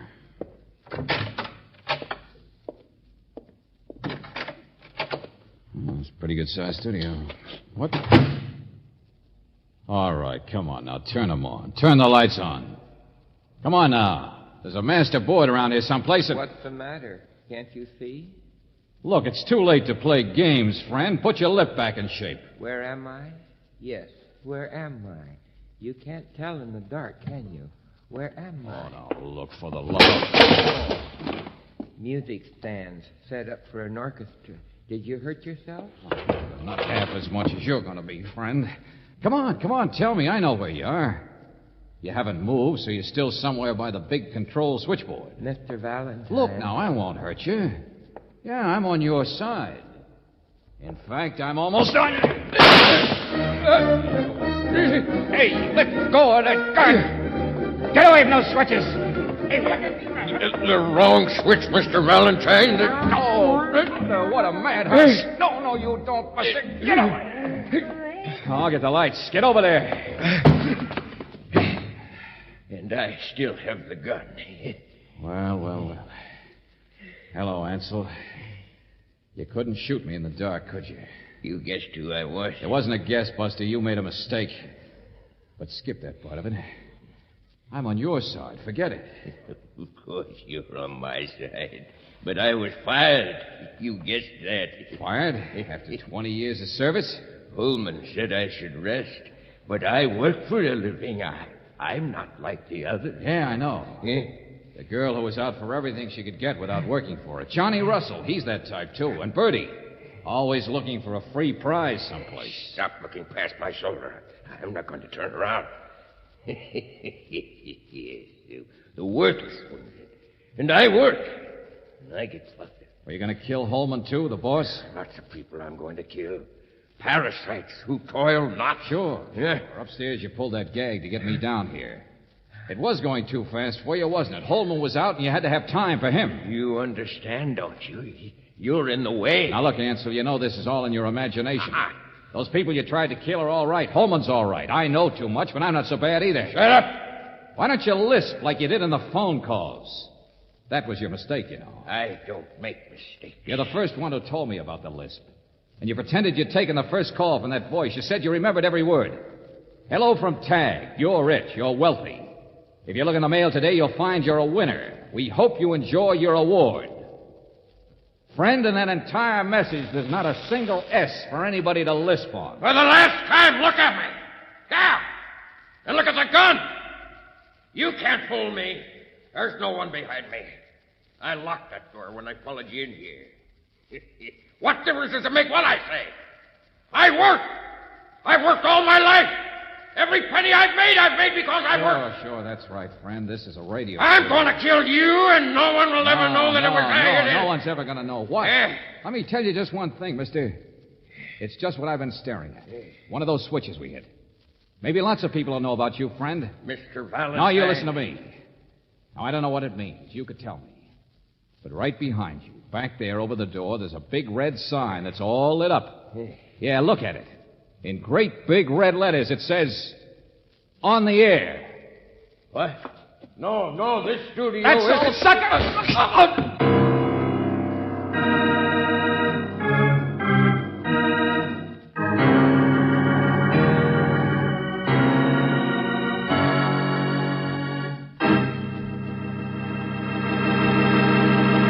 Back to the conclusion of our Let George Do It adventure in just a moment.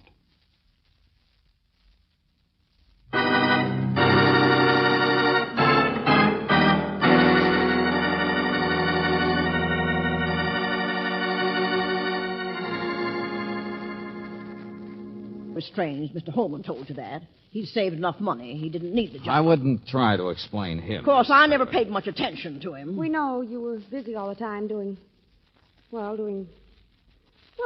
Ansel didn't like. I beg your pardon. There's nothing wrong with contests, is there? With a bit of skill and a bit of luck? Oh, no. We just... You can't tell me there's anything to any of those ideas he had. A madman like that, a man who'd kill people. No. I like puzzles myself. You're perfectly right. Now, there's no excuse for him. He's locked up where he should have been long ago. Well, I just wondered, that's all. Because, you see, I just heard about another contest. Uh-oh. They're going to give away the most beautiful prizes. And it ain't really getting something for nothing either. Because it's a mystery quiz. And I thought if you'd give me some help, Mr. Valentine, That's all, I might Brooksy. This is where we came in. Good night, Bertie. We're going to a movie. Yes, George, to the Tivoli. Why the Tivoli? We're giving away a set of dishes. Oh.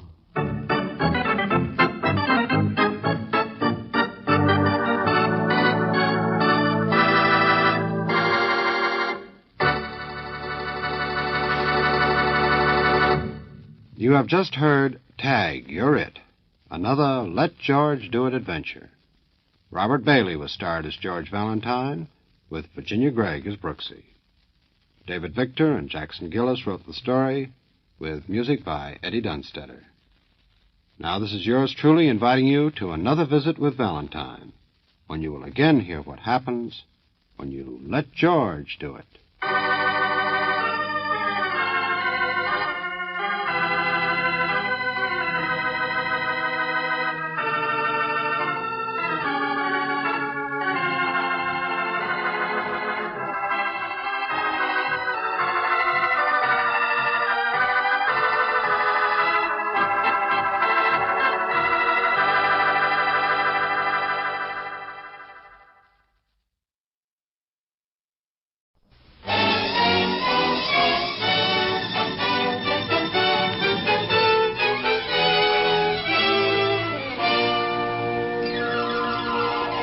The F.W. Fitch Company, makers of those fine Fitch products, presents Dick Powell as Private Investigator Richard Rogue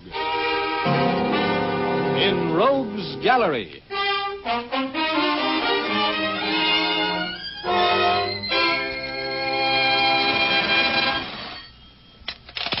Hello, Richard Rogue speaking. Hello, Mr. Rogue. This is Stark McVeigh in Minden, California. Yeah? I want to talk to you, Rogue. Well, you're talking. I want you to come up here to Minden and do a little job for me. I don't want you to let anybody in this town know who you are. You can register at the hotel as a traveling man, a salesman or something. And Hold it, McVeigh. I can't get away right now. I wired you $500 expense money. It should be at your office now. We'll talk over the rest of the deal when you get here. Oh, $5 bills, huh? Well, what kind of a case is it? A case that pays money. You can get out of there at 7 o'clock, and if you want to take a train... I'll drive. I'll leave as soon as the 500 arrive. Take me about 2 hours to get there, won't it? That's right. I'll contact you at the hotel tonight about 9. Okay, see you then.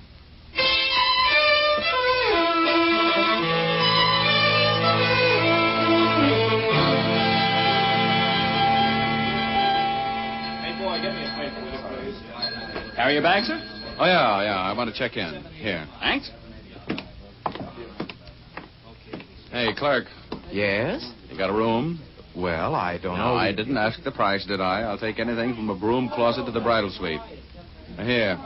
Buy yourself a box of cigars to smoke while you're thinking it over. Oh, thank you, sir. If you'll just register, I think we can take care of you. Thanks. Have my bag sent up, will you? I'll pick up my key in a minute. Hey, Sonny, got an evening paper? Yes, sir. But all the news isn't in that paper, mister. Believe me. What do you mean? There was a murder in town tonight. Just a little while ago, as a matter of fact. A man was shot. Killed. Dead. All that? Well, Menden is an enterprising community. Who got the business? A fellow by the name of Stark McVeigh.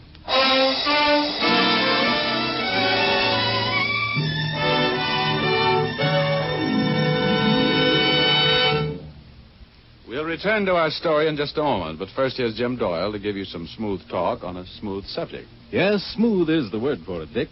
That describes Fitch's No Brush shaving cream to a T. For it has a rich, creamy consistency that spreads over your face like a cool April breeze.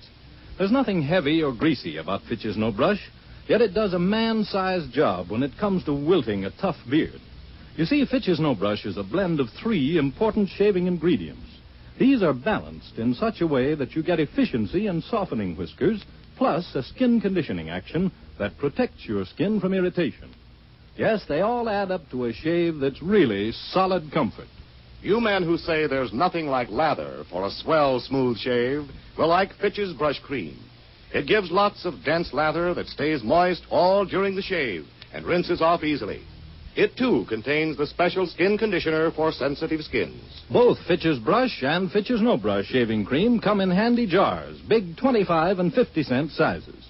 For smoother, happier shaves, switch to Fitch. And now we return you to Dick Powell as private investigator Richard Rogue in Rogue's Gallery.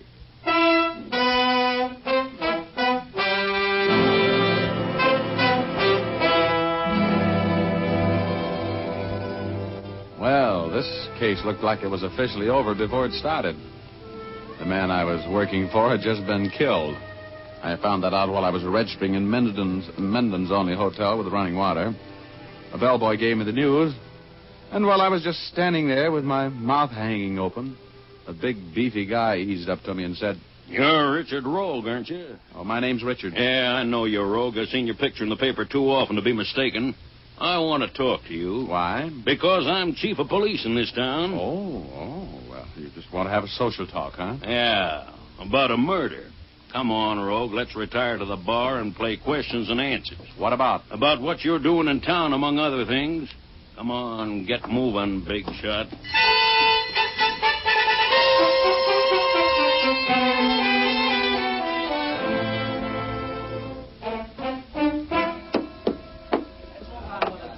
All right, now, Rogue, suppose you start talking. What are you doing in Minden under the name of Richard? "Hey, bartender, you put too much sugar in this old-fashioned." "Oh, so you think I like to hear myself talk? I said, what are you doing here?" "I'm on a vacation." "Does a man named Stark McVeigh always finance your vacations?" McVeigh. Yes, well, the name sounds familiar. "I'll bet it does. He had a call in for you all day down at the city. He reached you at the Hunt Bar Room a little before 5 o'clock, and he wired you $500 to your office this afternoon." Maybe that's why his name sounds familiar. Well, could be that. Well, what was it that made McVeigh think he'd need you $500 worth, Rogue? He didn't say. Who was McVeigh, anyway? I never met the guy. Never heard of him till he called me. You think I'll believe that? How do I know what you believe? I'm telling you the truth. That's all I can be sure of. And what's the idea of the pressure? You got ambitions to hang McVeigh's murder on me? Uh-huh. You know he's been murdered. How did you know that? Well, the bellboy told me. Who did it, Rogue? Who was McVeigh afraid of? I don't know anything about the guy. I didn't murder him. I hardly ever murder strangers. And now, thanks for the drink and so long. Wait a minute. You leaving town, Rogue? I don't think so, no. I like the climate here. It's so peaceful. Well, don't you leave without seeing me, or you'll come back with your hands cuffed behind you, lying down. Oh, well, if there's anything I love, it's a clever conversationalist. Huh? Now, I'll make a rule, Egghead. Don't put any of your rural gumshoes on my tail if you like them personally. I don't like to be shadowed.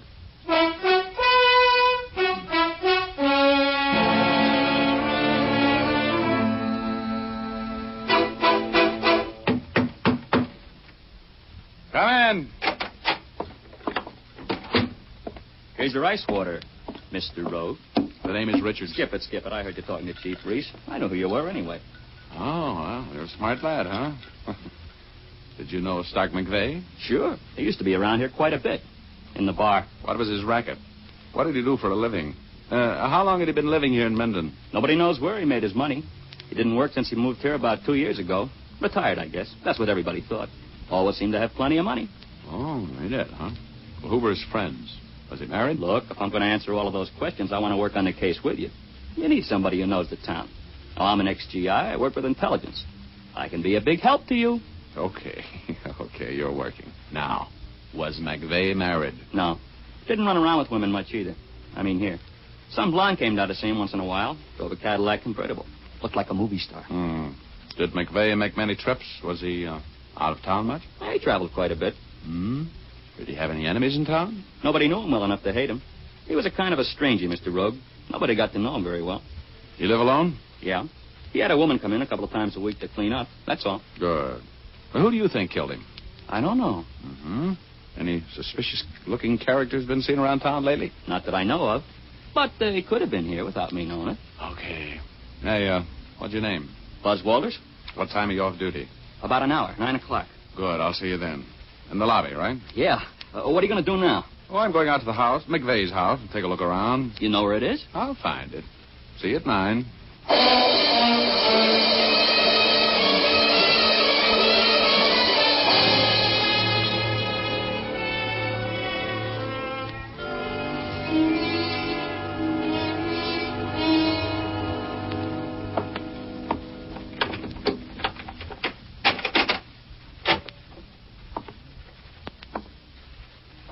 Who is it?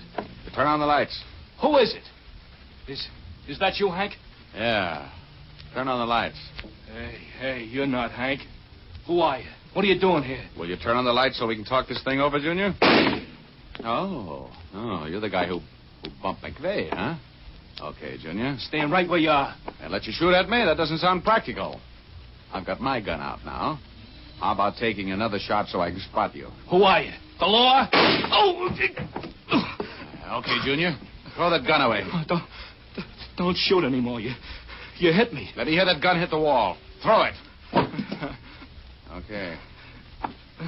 Now, maybe we can talk. Keep your hands down to your sides. Look, I'm shot. I'm bleeding. You gotta do something for me. Later. First, Junior, you're going to answer some questions. Hey. Did I startle you? Huh? Just hold that pose. Who is this guy, Shorty? I don't know. He came in here and I thought it was you. I took a shot at him but he got me. Yeah, I see. Well? You better get somebody to take care of your friend here. He's got a bad chest. Don't let that worry you. You're going to have worse before long. And we'll start you out like this.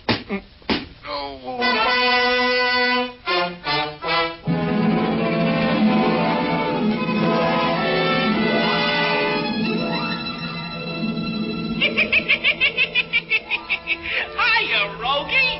Welcome home. Oh, hello, Igor. How's everything on Cloud 8? Oh, it's fine. Say, Rogie, I missed you last week. Oh, yeah. I had the flu.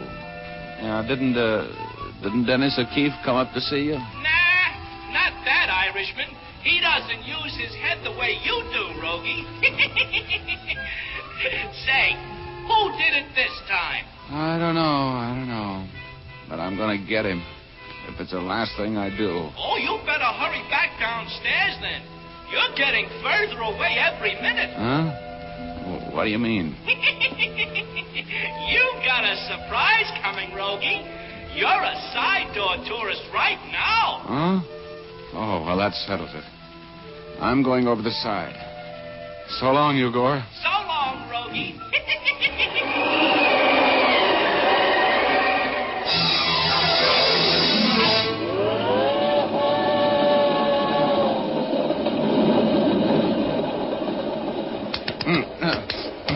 Come on, fella. Come out of it. Huh?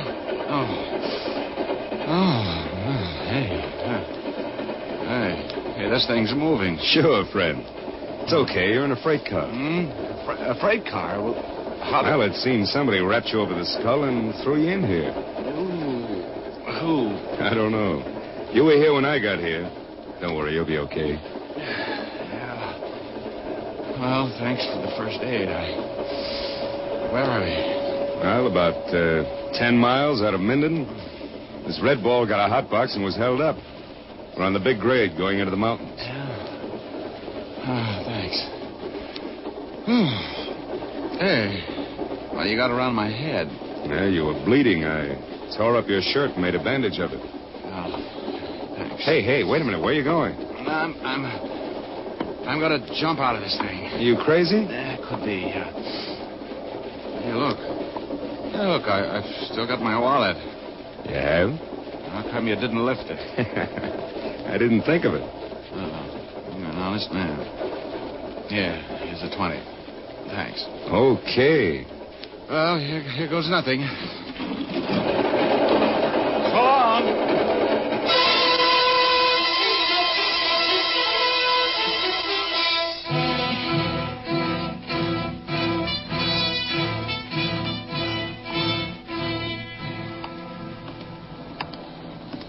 Hey, ride. Hey, driver. Ride. Driver.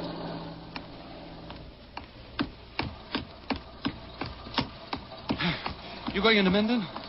Yeah. What happened to you? Well, I was knocked out and robbed and left on the road. I got to get back to Minden to report it to the cops. Okay, buddy. I wouldn't leave anybody out here. But I got a revolver here, and don't try any funny stuff. Oh, me? Oh, I don't want to try anything. I just want to get back to Minden. I'll take you into Minden. Get in. Thanks.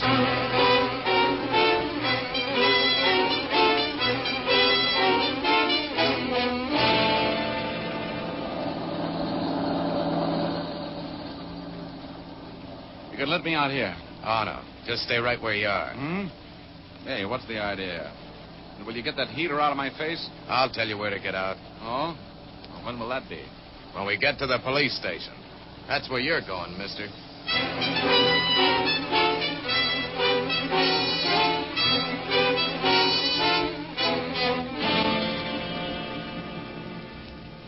So I brought him in here to the police station, Chief.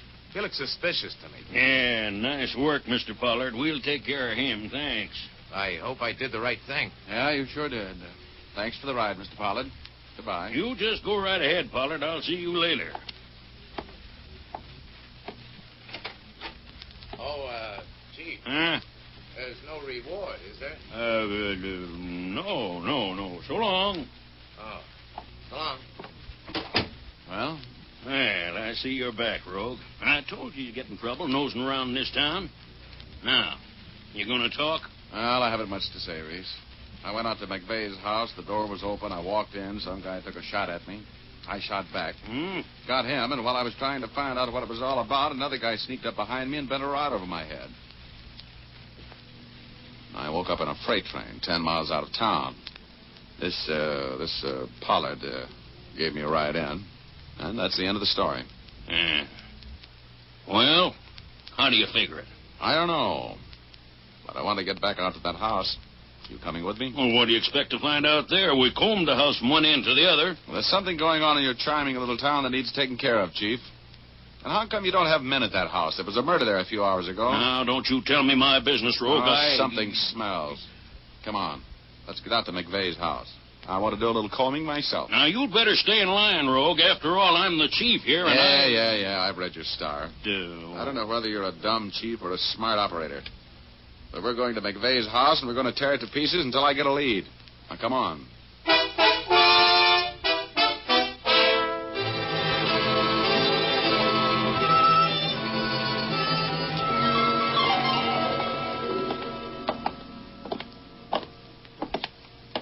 Try the door.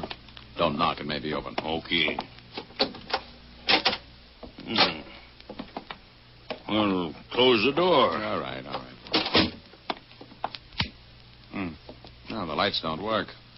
The main switch must be pulled. We'll get by with this flashlight. Come on, let's take a look around. Hey. You see where that lamp is on the floor over there? Yeah. Well, the guy who was shooting at me was lying right by the side of it after I got him. Oh. Look, there's blood on the floor. You see it? What was that?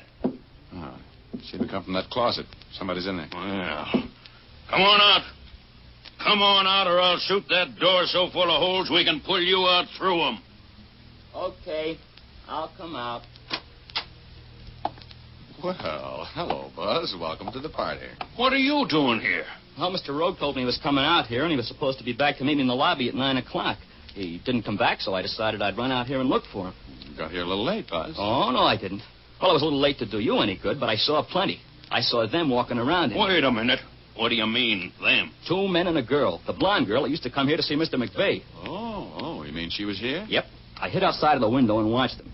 They were carrying stuff up from the basement. That is, the girl and this man were, and putting it in the car. Buzz, did you hear them talk? Did the girl mention his name? No, she just called him sweetheart or honey or something like that. There was something funny about the other guy. What? He never did come out. The other two came out, got into that Cadillac convertible, and drove away about 10 minutes ago. Well, then there must still be a man in the house. Yep, he'd been shot. He had trouble getting around. Must have been the guy I shot. I've been looking for him. Well, why didn't you call me? I was working for Mr. Rogue. I know he'd be here. Oh, good boy, Buzz. Now, come on, let's shake this house down. If that thug is in here, we better find him before he finds us.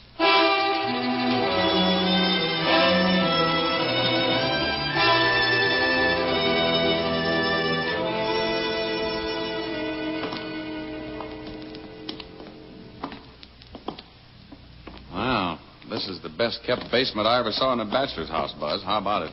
It's sure clean. Hey, look, there are a few muddy footsteps going this way. They're going both ways, Mr. Rogue. Yeah, right over here and then back out. That's funny. They walk right up to this blank wall and then back again. Maybe the stuff they were carrying out of the basement was stacked up against the wall. I doubt it. Hey, there's nobody up here. Shook down every room, every closet up here. There's nobody. Well, we're even. There's nobody down here either. I tell you, that guy they called Shorty never came out of the house. I was watching, and I know he didn't. Hey, you're imagining things, kid. People don't just disappear. If he was here, we could see him now, couldn't we? If we could find him. I've got an idea. Yeah? Oh, there must be a hidden door or something in this wall here someplace. Oh, now, wait a minute, Rogue. Okay. So I've been reading too many comic books, but I'm making my guess, and I'm going to see if I'm right. You see these footprints coming over here and going back again? Yeah. That's what it is. Maybe there's a loose tile in the wall or something. Yeah. Listen now. There it is, Reese, you die-hard. You hear that? It's hollow in there. Now, come on, let's figure this thing out. Hey, there is a loose tile right here. Huh? Well, let me see. Yeah. Well, I'll be... Are you sure you're surprised, Sheriff? Why, There's a regular doorknob in there. Yeah, there is. Well, it's locked, but I think I can take care of that. Look out. Now, that ought to do it. Flash your light in there, Reese. Okay. Oh, brother, look at that. Huh? Hey, he's dead.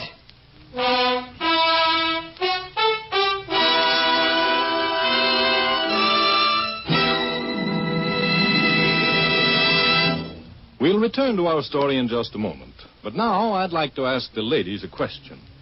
Have you ever had the shampoo blues? The shampoo blues, of course, is that dejected feeling you get when your hair becomes dry and unmanageable after a shampoo. If that's been your experience, then here's a way to beat those blues. Try Fitch's saponified coconut oil shampoo. Use this clear golden liquid shampoo as often as you like. It will never leave your hair dry or difficult to manage. That's because Fitch's saponified shampoo is made from pure natural oils. Just a little makes oceans of cleansing lather. Rinses out easily, too, for Fitch's saponified shampoo contains its own patented rinsing agent. It leaves your hair soft, lustrous, and easy to manage even right after you shampoo it. Yes, you can always use Fitch's saponified shampoo with complete confidence and freedom from the shampoo blues. So use it regularly. Buy an economical bottle at your drug or toilet goods counter, or ask for a professional application at your beauty shop.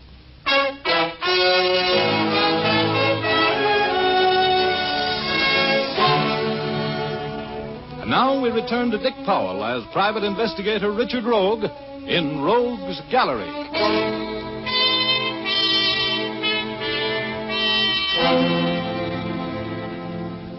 Well, you could have knocked me down with an atom bomb when we opened that secret door in the basement of McVeigh's house and saw what was inside. It was an air-conditioned room with fluorescent lighting and strictly occupational furniture. And sitting at the table in the swivel chair was the body of the man named Shorty. Buzz, the bellboy, said. Hey! He's dead! Yeah, they let him have one. Right through the temple. Good Lord.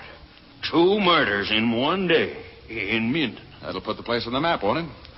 I wonder why they killed him. Well, it looks pretty simple to me. I got him through the chest when he shot at me, and the wounded man is kind of a handicap to a mob that's trying to make a getaway with a set of counterfeit plates. Counterfeit? Is that what they were doing? Yeah. This place is one of the best equipped engraving shops I've ever been in. You knew that right away, didn't you, Reese? Oh, sure. Right there. That's what McVeigh's racket was, huh? Yeah. Come on, let's take a look around. Here. Looky here. What did you find? Exhibit A. A whole stack of $10 bills. Let me see. Yeah. All with the same serial numbers. Oh, there's phonies, the coarse girl's accent. Well, Reese, let's get back to town and get some post-mortem fingerprints off your late pal, McVeigh. And some information on the license number Buzz got off that Cadillac.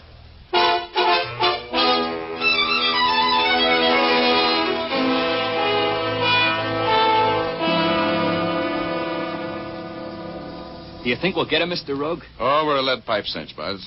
You know, if you hadn't been sharp enough to jot down that license number, we'd have been out of luck. See, but Reese can trace that. Yeah, think it could use a guy like me. Regular, Mr. Rogue? Oh, well, I'm sorry, kid. I'm a lone wolf. But you'll make some dough out of this case. You can bet your shirt there's a reward out for this mob, and we'll split it. Oh. You know, Junior, if you hadn't been around that house and seen those 2 drive away without Shorty, this crime may have never been solved. That's right, I guess. Nobody would ever have looked for the secret room. You know, I've always wanted to be a detective. Well, Rogie, the Department of Motor Vehicles says this is the address that car's registered to. Miss Sylvia Adams, 1924 Euclid Avenue in Los Angeles. Well, that makes it my meat, Reese. Oh, yeah. Come on, Buzz. You want to drive to L.A. with me? Sure, Mr. Rogue. I want to be in at the kill on this case.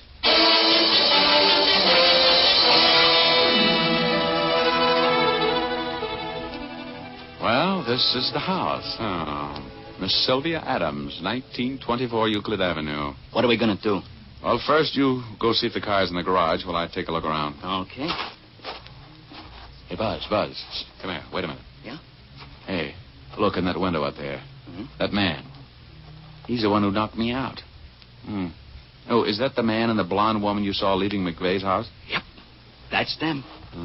Looks like they're having a beef. That's good. Buzz, we're going to do a little listening. Oh, how you going to get in? Back door. Come on. But it's probably locked. Yeah, could be. But if I haven't a skeleton key on my chain that'll open that door, I'm going to get a new locksmith. Now, quiet. Come on.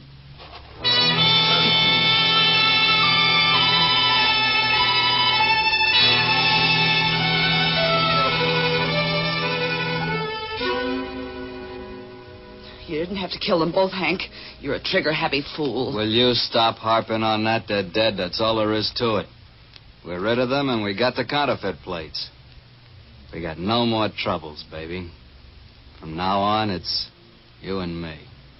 It is? What do you mean? Just that I don't have to put up with you anymore either. One word out of me and the cops will put you under the jail, Hank. That's what they do with killers, you know? I don't like you. I never did like you.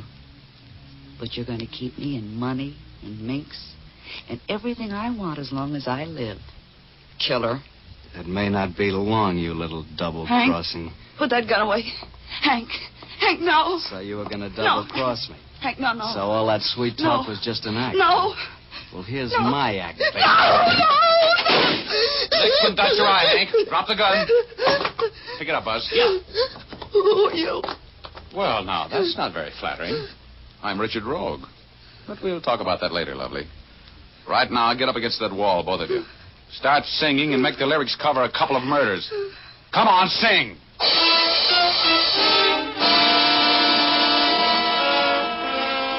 Well, that was the end of that story.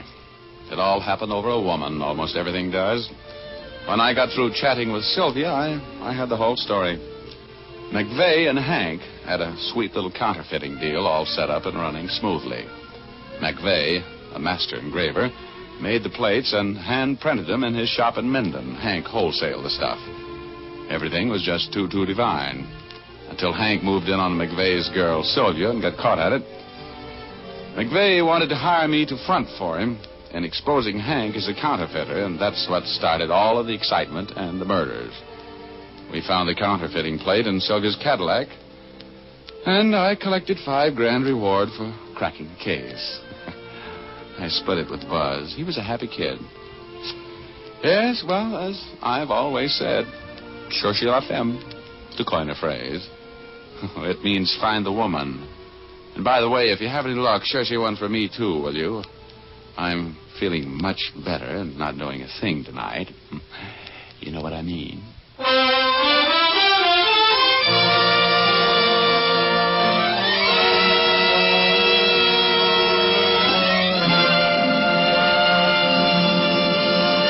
This is Dick Powell again, ladies and gentlemen. I hope you enjoyed our story tonight. Ray Buffum wrote it. Leith Stevens composed and conducted the music, and Dee Engelbach produced and directed. But don't forget now, you've all got a date with us next Thursday night. We have a story for you about a man with $1 million, a beautiful wife, and an overpowering jealousy. We call it Best Laid Plans. So make a date with us, will you? Thanks for listening, and now here's Jim Doyle. Don't forget to tune in again next Thursday, same time. And be sure to see Dick Powell in his newest RKO picture, Cornered, at your local theater soon. And remember, tune in again next Thursday, same time, same station, when you will again hear Dick Powell as Richard Rogue in Rogue's Gallery.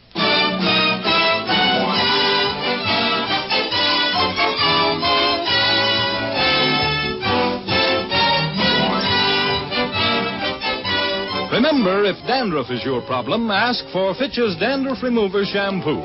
It's the only shampoo made whose guarantee to remove dandruff is backed by one of the world's largest insurance firms. No other shampoo can make this statement. Ask for Fitch's Dandruff Remover Shampoo at your drug or toilet goods counter, barber or beauty shop. Fitch is spelled F-I-T-C-H.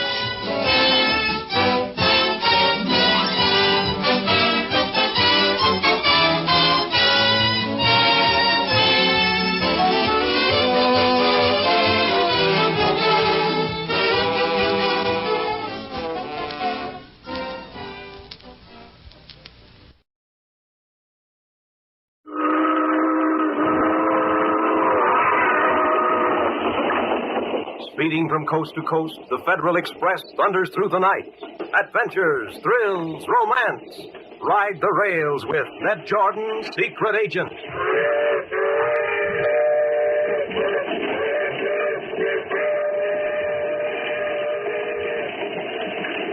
Under guise of settling labor and accident claims for the Consolidated American Railroad, Ned Jordan secretly investigates the activities of foreign agents and other federal enemies. Missions known only to J.B. Medwick, president of the railroad. Government authorities act on the information gathered by Jordan, who steps quietly out of the picture. The Federal Express slowed down for a station, and an attractive young woman prepared to leave the train. She opened the door of her compartment. Pardon me, just a moment, Miss Waterbury. I don't know you. The name is Proctor, Federal Department. What? There's a matter that we'd like to speak to you about. We'll stay right on the train until the next stop. Is this an arrest? Well, that's entirely up to you. If you'll come quietly and willingly, it won't be considered as an arrest yet. You have no warrant? But I have, you see. Now, will you go back into your stateroom quietly?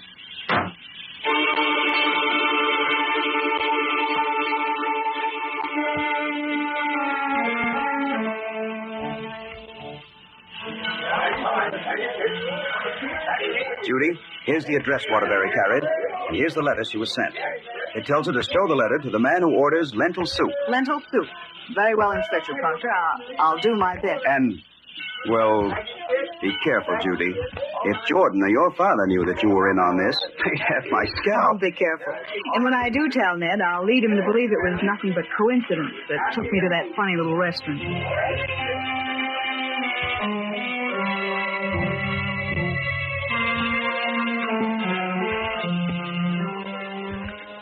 Do you mind if I stay here? It is the only available table. What difference would it make if I minded? It is unusual to find one of your type in a place like this. Is it? Unless, of course, you have some specific reason for coming here. I've heard that they have exceptionally good soup. Soup? Yes. Your order? I will have the lentil soup. Very well. Do you know many people here? I believe I have friends around here. Good, and so have I. That should perhaps make us friends, eh? I'm sorry, You perhaps are a friend of Margot, the cashier and waitress. And if I am? You might have a letter to her, or perhaps from her. I do happen to have a letter, but I couldn't show it to anyone unless I were certain that they, too, are a friend. Good. So you are cautious. That is the best way. In this business, one cannot take chances. Hardly. But you will recognize perhaps a sign, eh? Like this? And you, in turn, would recognize a letter like this? Oh. I'm advised that everything I need to know will be told me here. You have heard of Karnak? Karnak? Isn't that an assumed name? So you also know that. That is good. Tomorrow is to be the day. The day? The foreign representative who uses the name of Karnak arrives tomorrow on the Federal Express. Those of us who live in the city have been instructed. I don't live in the city. I know. So now I tell you that tonight is the meeting. Where? You will be here at 8. Is the meeting to be here? You will at that time be advised where the meeting is held. The priestess of true light is eager that all should be on hand. Very well. Tomorrow is one of the biggest days in our true light cult. With the arrival of Karnak. Tell me this. How did you know that he was traveling under that name? We know much. Each day we gain new strength. So it would seem. You would be surprised at some of the things we have already learned and done. In 2 assassinations, we have been successful.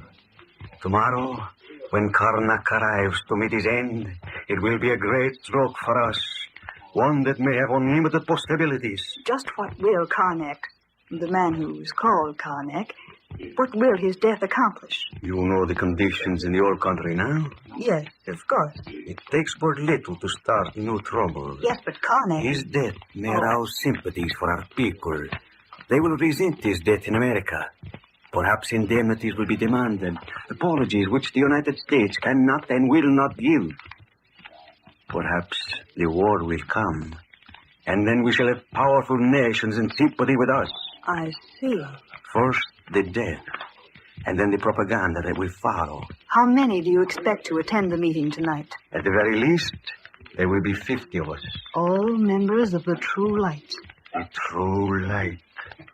Is it not glorious? We shall someday rule the world.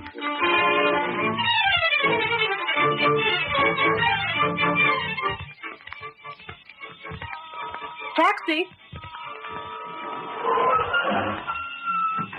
Take me to the Consolidated American Railroad building, and hurry.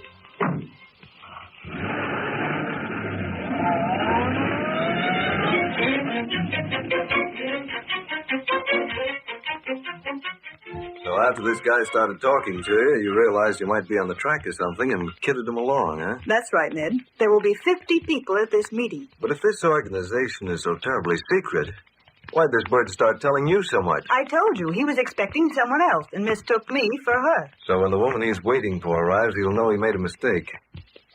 You shouldn't go to places like that. All right, I shouldn't, but I did. How did I know it was a hangout for the True Light cult? We won't worry too much about the True Light.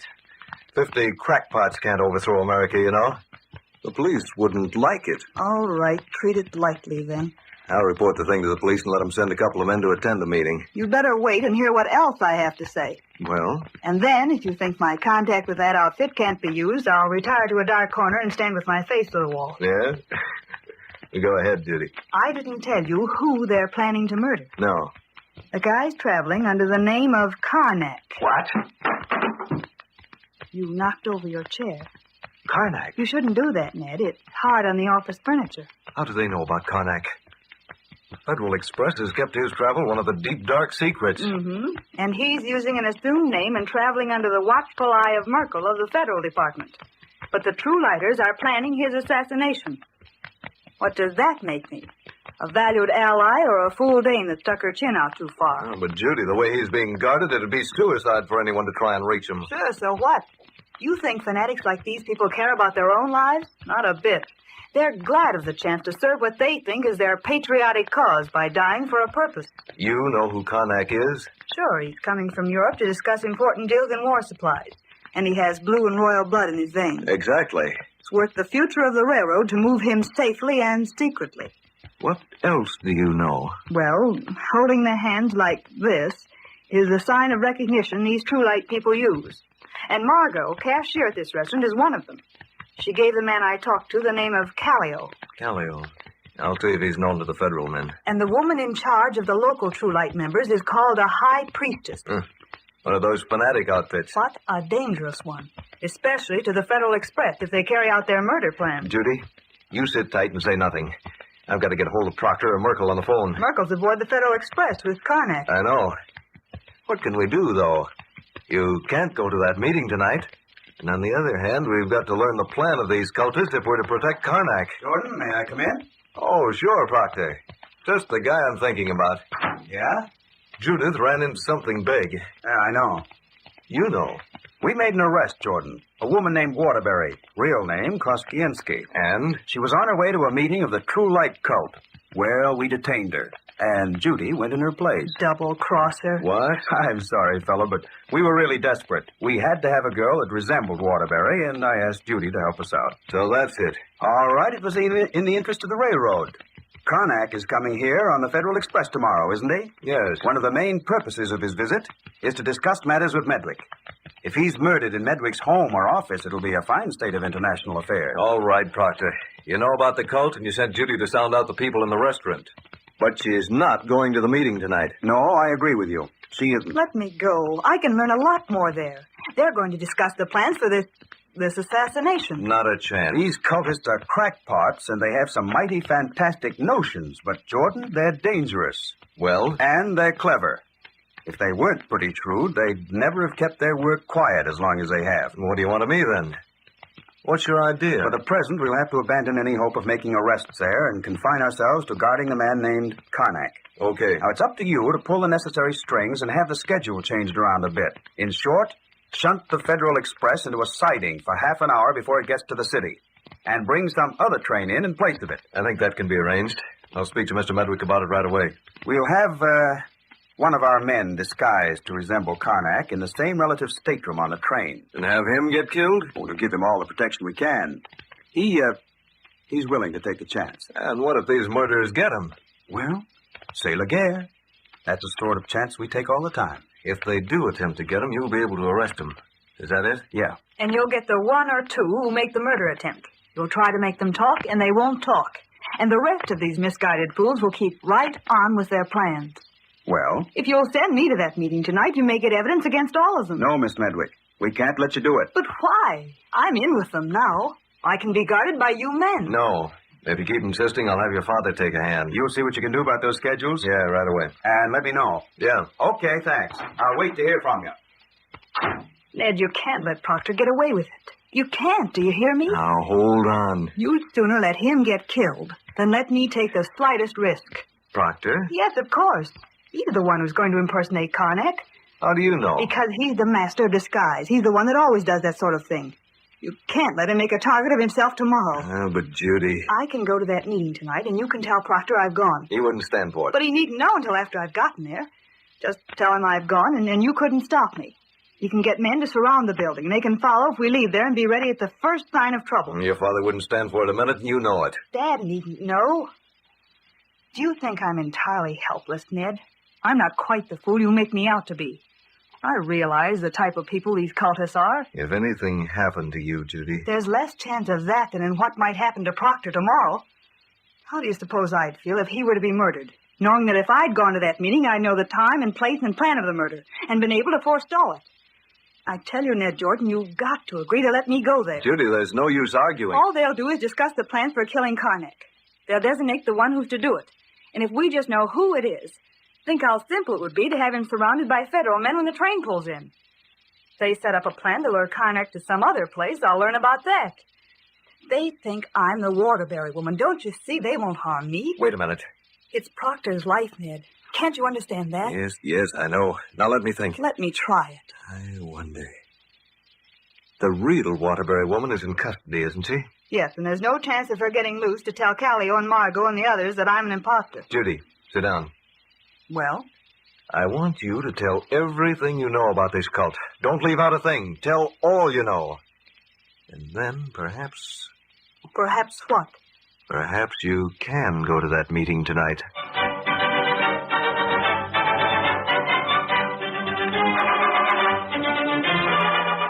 Early that evening, a guard approached the cell in which the Waterbury woman was held. Miss Waterbury. Well, now what? Some more questioning? So you might as well save your time and breath. I've nothing to say. You're free. What? Yeah, someone with influence came around with a writ. Hell, isn't that something? It certainly is. What about my property? Stop at the desk on your way out. I'll to sue you for false arrest. Maybe I will before I'm finished. That's up to you. It's nothing to us. We're just local cops. It was the federal that made the complaint. All we did was hold you as he requested. We'll see if there's any justice around this country. I know my constitutional right. Right in here, please. This where I get my handbag and the things from my pocket? Sign right here, please. I'll sign all right. And you haven't heard the last of this? If I were you, miss, I'd sort of let things stay as they are. You stir up a lot of trouble, and you might find yourself in the middle of it. Is that a threat? Oh, no. Don't get that idea. There you are. There's your things. Count my money. Make sure that's all here. Fellow who delivered the writ is waiting at the curb. Oh, thanks.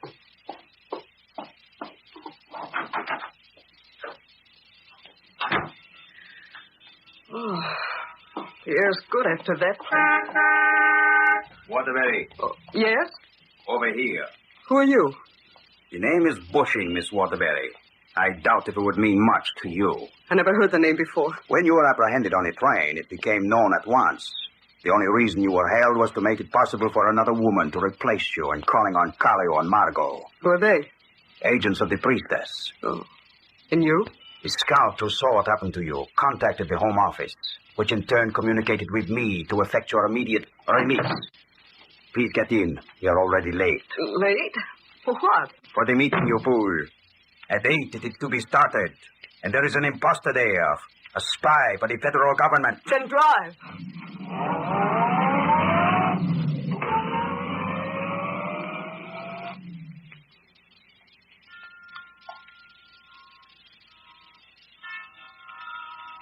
Eight o'clock, Ned. All right, Judy. Go to that restaurant then, and be careful. I will be. Please don't worry. I wish I didn't have to. Everything will work out all right.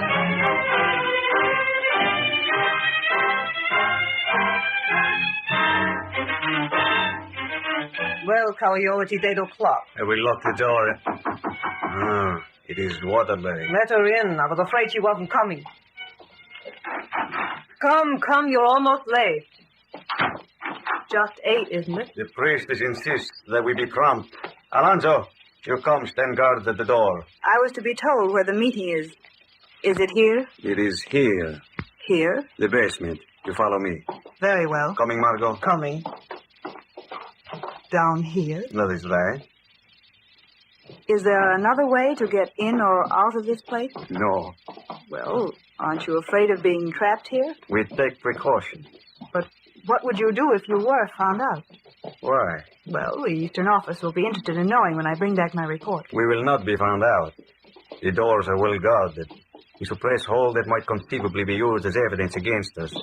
Nothing is written. I see. Here now, the next door. You see? No windows so light can shine out.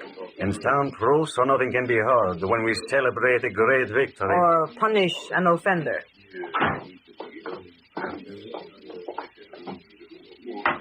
The meeting will open now. Your robe is waiting, Margot. Yes. You are the princess. Quiet now. Quiet! Comrade, we convene tonight to plan for that event which tomorrow night shall be celebrated. You have been brought here to be informed of the plans when Karnak arrives. Cooperation on the part of all of you will be required. One among you will be appointed or otherwise chosen to do the actual deed. The other shall surround that one and forestall to the fullest extent the efforts of any who try to hold him after the shot has been fired. As to the fine points of the plan, we first shall select the one who is to do the killing. You all know the reward for doing such an act. The highest of honors to your name if you are captured and punished by law. If you escape, $5,000 in cash and a 3-month leave of absence in which to enjoy the wealth. Tonight, I do not ask for volunteers. Quiet, please. I am going to ask you to draw a bean from the hat. And the one who draws the black bean will be the one appointed for the task. Calio, please stand forward. Yes. Take the hat and the bean. The rest of you may converse softly while the drawing is being done.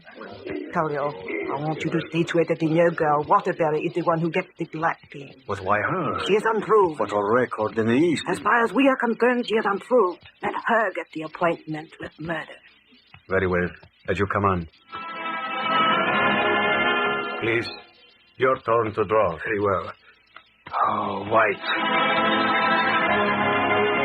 Your turn. I could use the money in the vacation.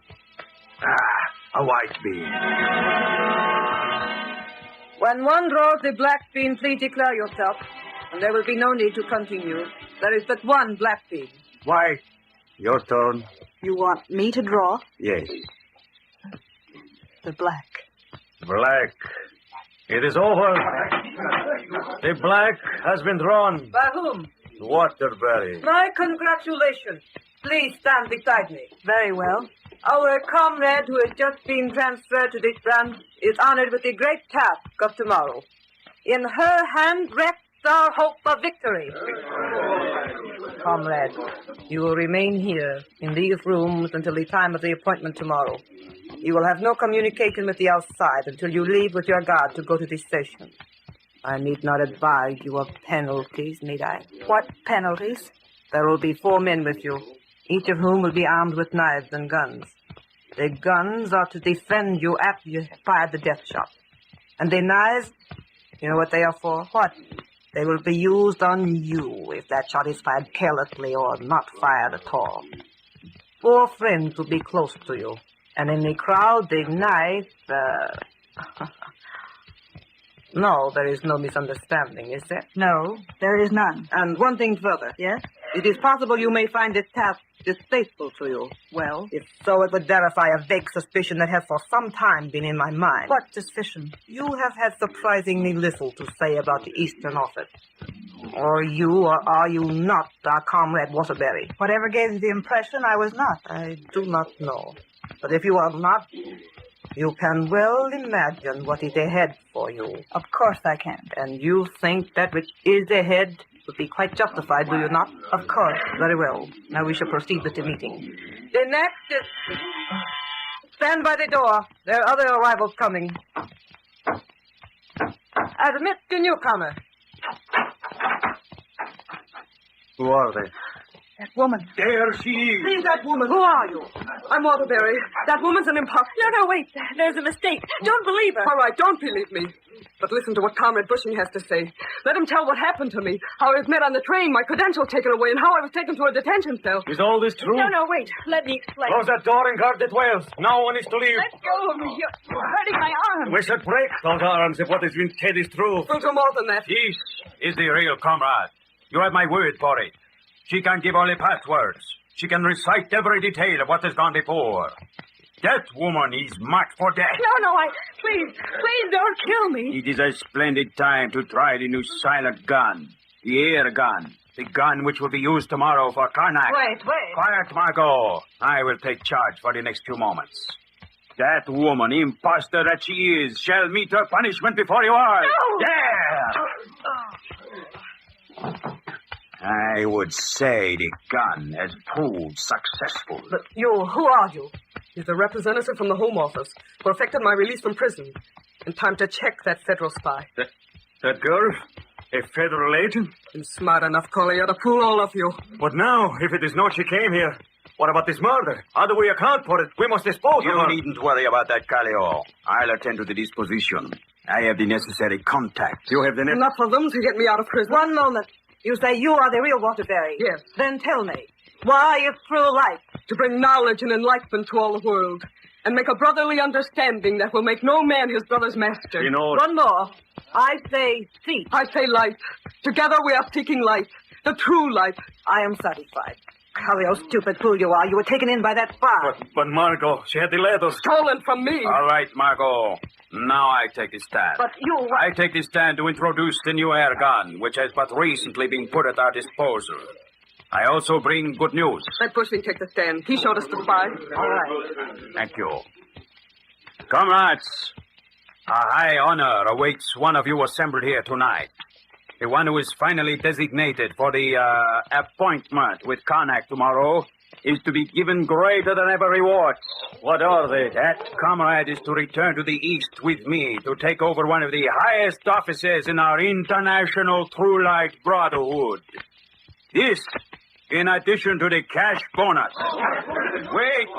Wait. Before we... You stand back there. I was only going to make sure the spy was there. Can't you see? Stand back and listen when I am speaking. I'm sorry. As I was about to say, before we designate who shall be honored, we must seek light and knowledge. That is why I am here. I select the one for the high office in the east. Then let that man or woman prove his or her worth by killing Karnak. How do you plan to make this selection? By asking each applicant what he or she has done for us in the past. I helped in the assassination of the... Wait! I cannot hear all of you at once. Let the priestess declare an intermission, while each of you writes out his claims. Then let me consider these in turn. That agreeable? Put our act into writing? Is there anyone here whom you do not trust? How else am I to decide who is to be taken east? Very well. Declare the intermission. You have heard what our leader says. Act on his command.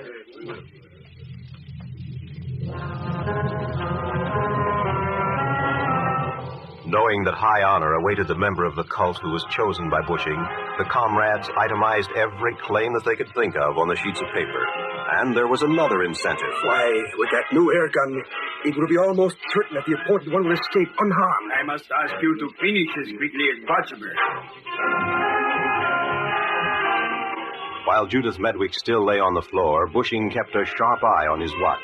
And as the hands approached 9:30, he called for the papers. Bring them to me. Have you all signed your name? I will need some time to look these over. And when we have made the selection, we will hand the papers to your priestess Margot to be burned. So there will be no evidence against you. That is important. While I am studying these papers, I am going to present another new development that is now at our disposal and let you have the chance to examine it. Here. These two small pear-shaped containers. Be careful of them. They break easily. What are they? He showed them to me on the way here. They're the newest of gas gel. Gas contained in these is exceptionally virulent. So please handle them with the utmost caution while I check your applications for promotion. Here, Margot. You may look first. Look out! Careful! Not I! Oh, you clumsy fool! My eyes! The gas! Get out of here and hurry! A deep breath of that means death! I think the trick. Run, open the door! Get me out of here! Let me out! With thick smoke filling the basement room without windows, the members of the cult raced up the stairs and through the restroom, disregarding the all-important papers they'd left behind. Out of my way! That gas comes up the stairs! Hurry! Let me out of here! What's on here? Bushing acted quickly. He snatched goggles and nose plugs from a pocket and clamped them over the face of Judy, who was still on the floor. Then he produced another outfit and protected himself against the gas. Calio turned. Yo, you butt man! That gun is not dead. Why do you protect us? There's another bomb for you, The voice that rang out was not the one that Bushing had been using. It was the voice of Proctor of the Federal Department. Screams and shouts of pain and fear filled the restaurant. The front door burst open, and men lined a path from the door across the sidewalk to the police wagons that were waiting at the curb. There they come, boys. Hard them in. Boys, what is this? In with you and make it fast. All right. You've nothing against me. Constitutional right. By this time, we've got confessions of everything you've done, signed by each of you. Get in those wagons. This is an arrest. Uncle Sam wants you.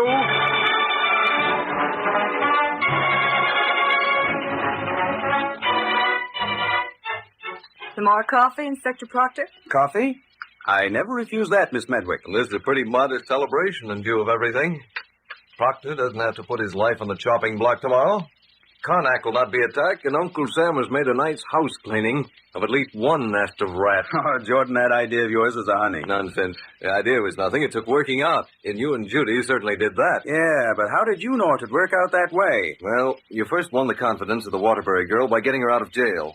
Then by showing her the air gun and the gas bomb. Sure, and then she carried me through the rest of the way. The make-believe shooting of Judy with a capsule of red ink to leave a smear got you into the confidence of that gang. And the offer of a big promotion took you right into their greedy hearts. After that, it was a natural. Yeah, but you, Jordan, had it all reasoned out that the bunch would react just as they did. They couldn't react any other way, Proctor. It was fundamental psychology. Okay, Jordan. And say, Miss Medwick, you'd better skip that coffee. You don't want it? I better clear out. But why? Well, you and Jordan, here, the two of you. Moonlight and roses and a third party. I'm getting out. And that's just fundamental psychology. And anyway, I want to watch the midnight train taking that pack of crackpots out of the city. That's worth watching.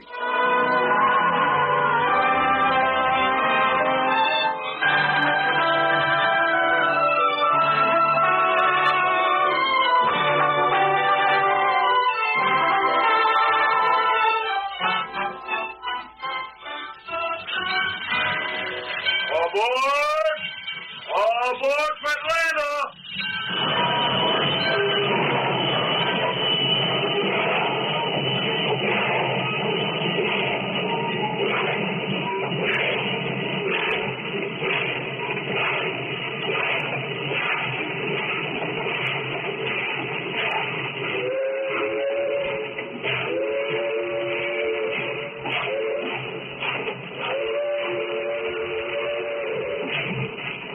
You have just heard the adventure of the True Light Cult. These exciting dramas originate in the studios of WXYZ Detroit and are sent you each Tuesday night at this same time. They are copyrighted features of Ned Jordan, Secret Agent Incorporated. All characters, names, places, and incidents used in this drama are purely fictitious. Bob Height speaking. This is the Mutual Broadcasting System.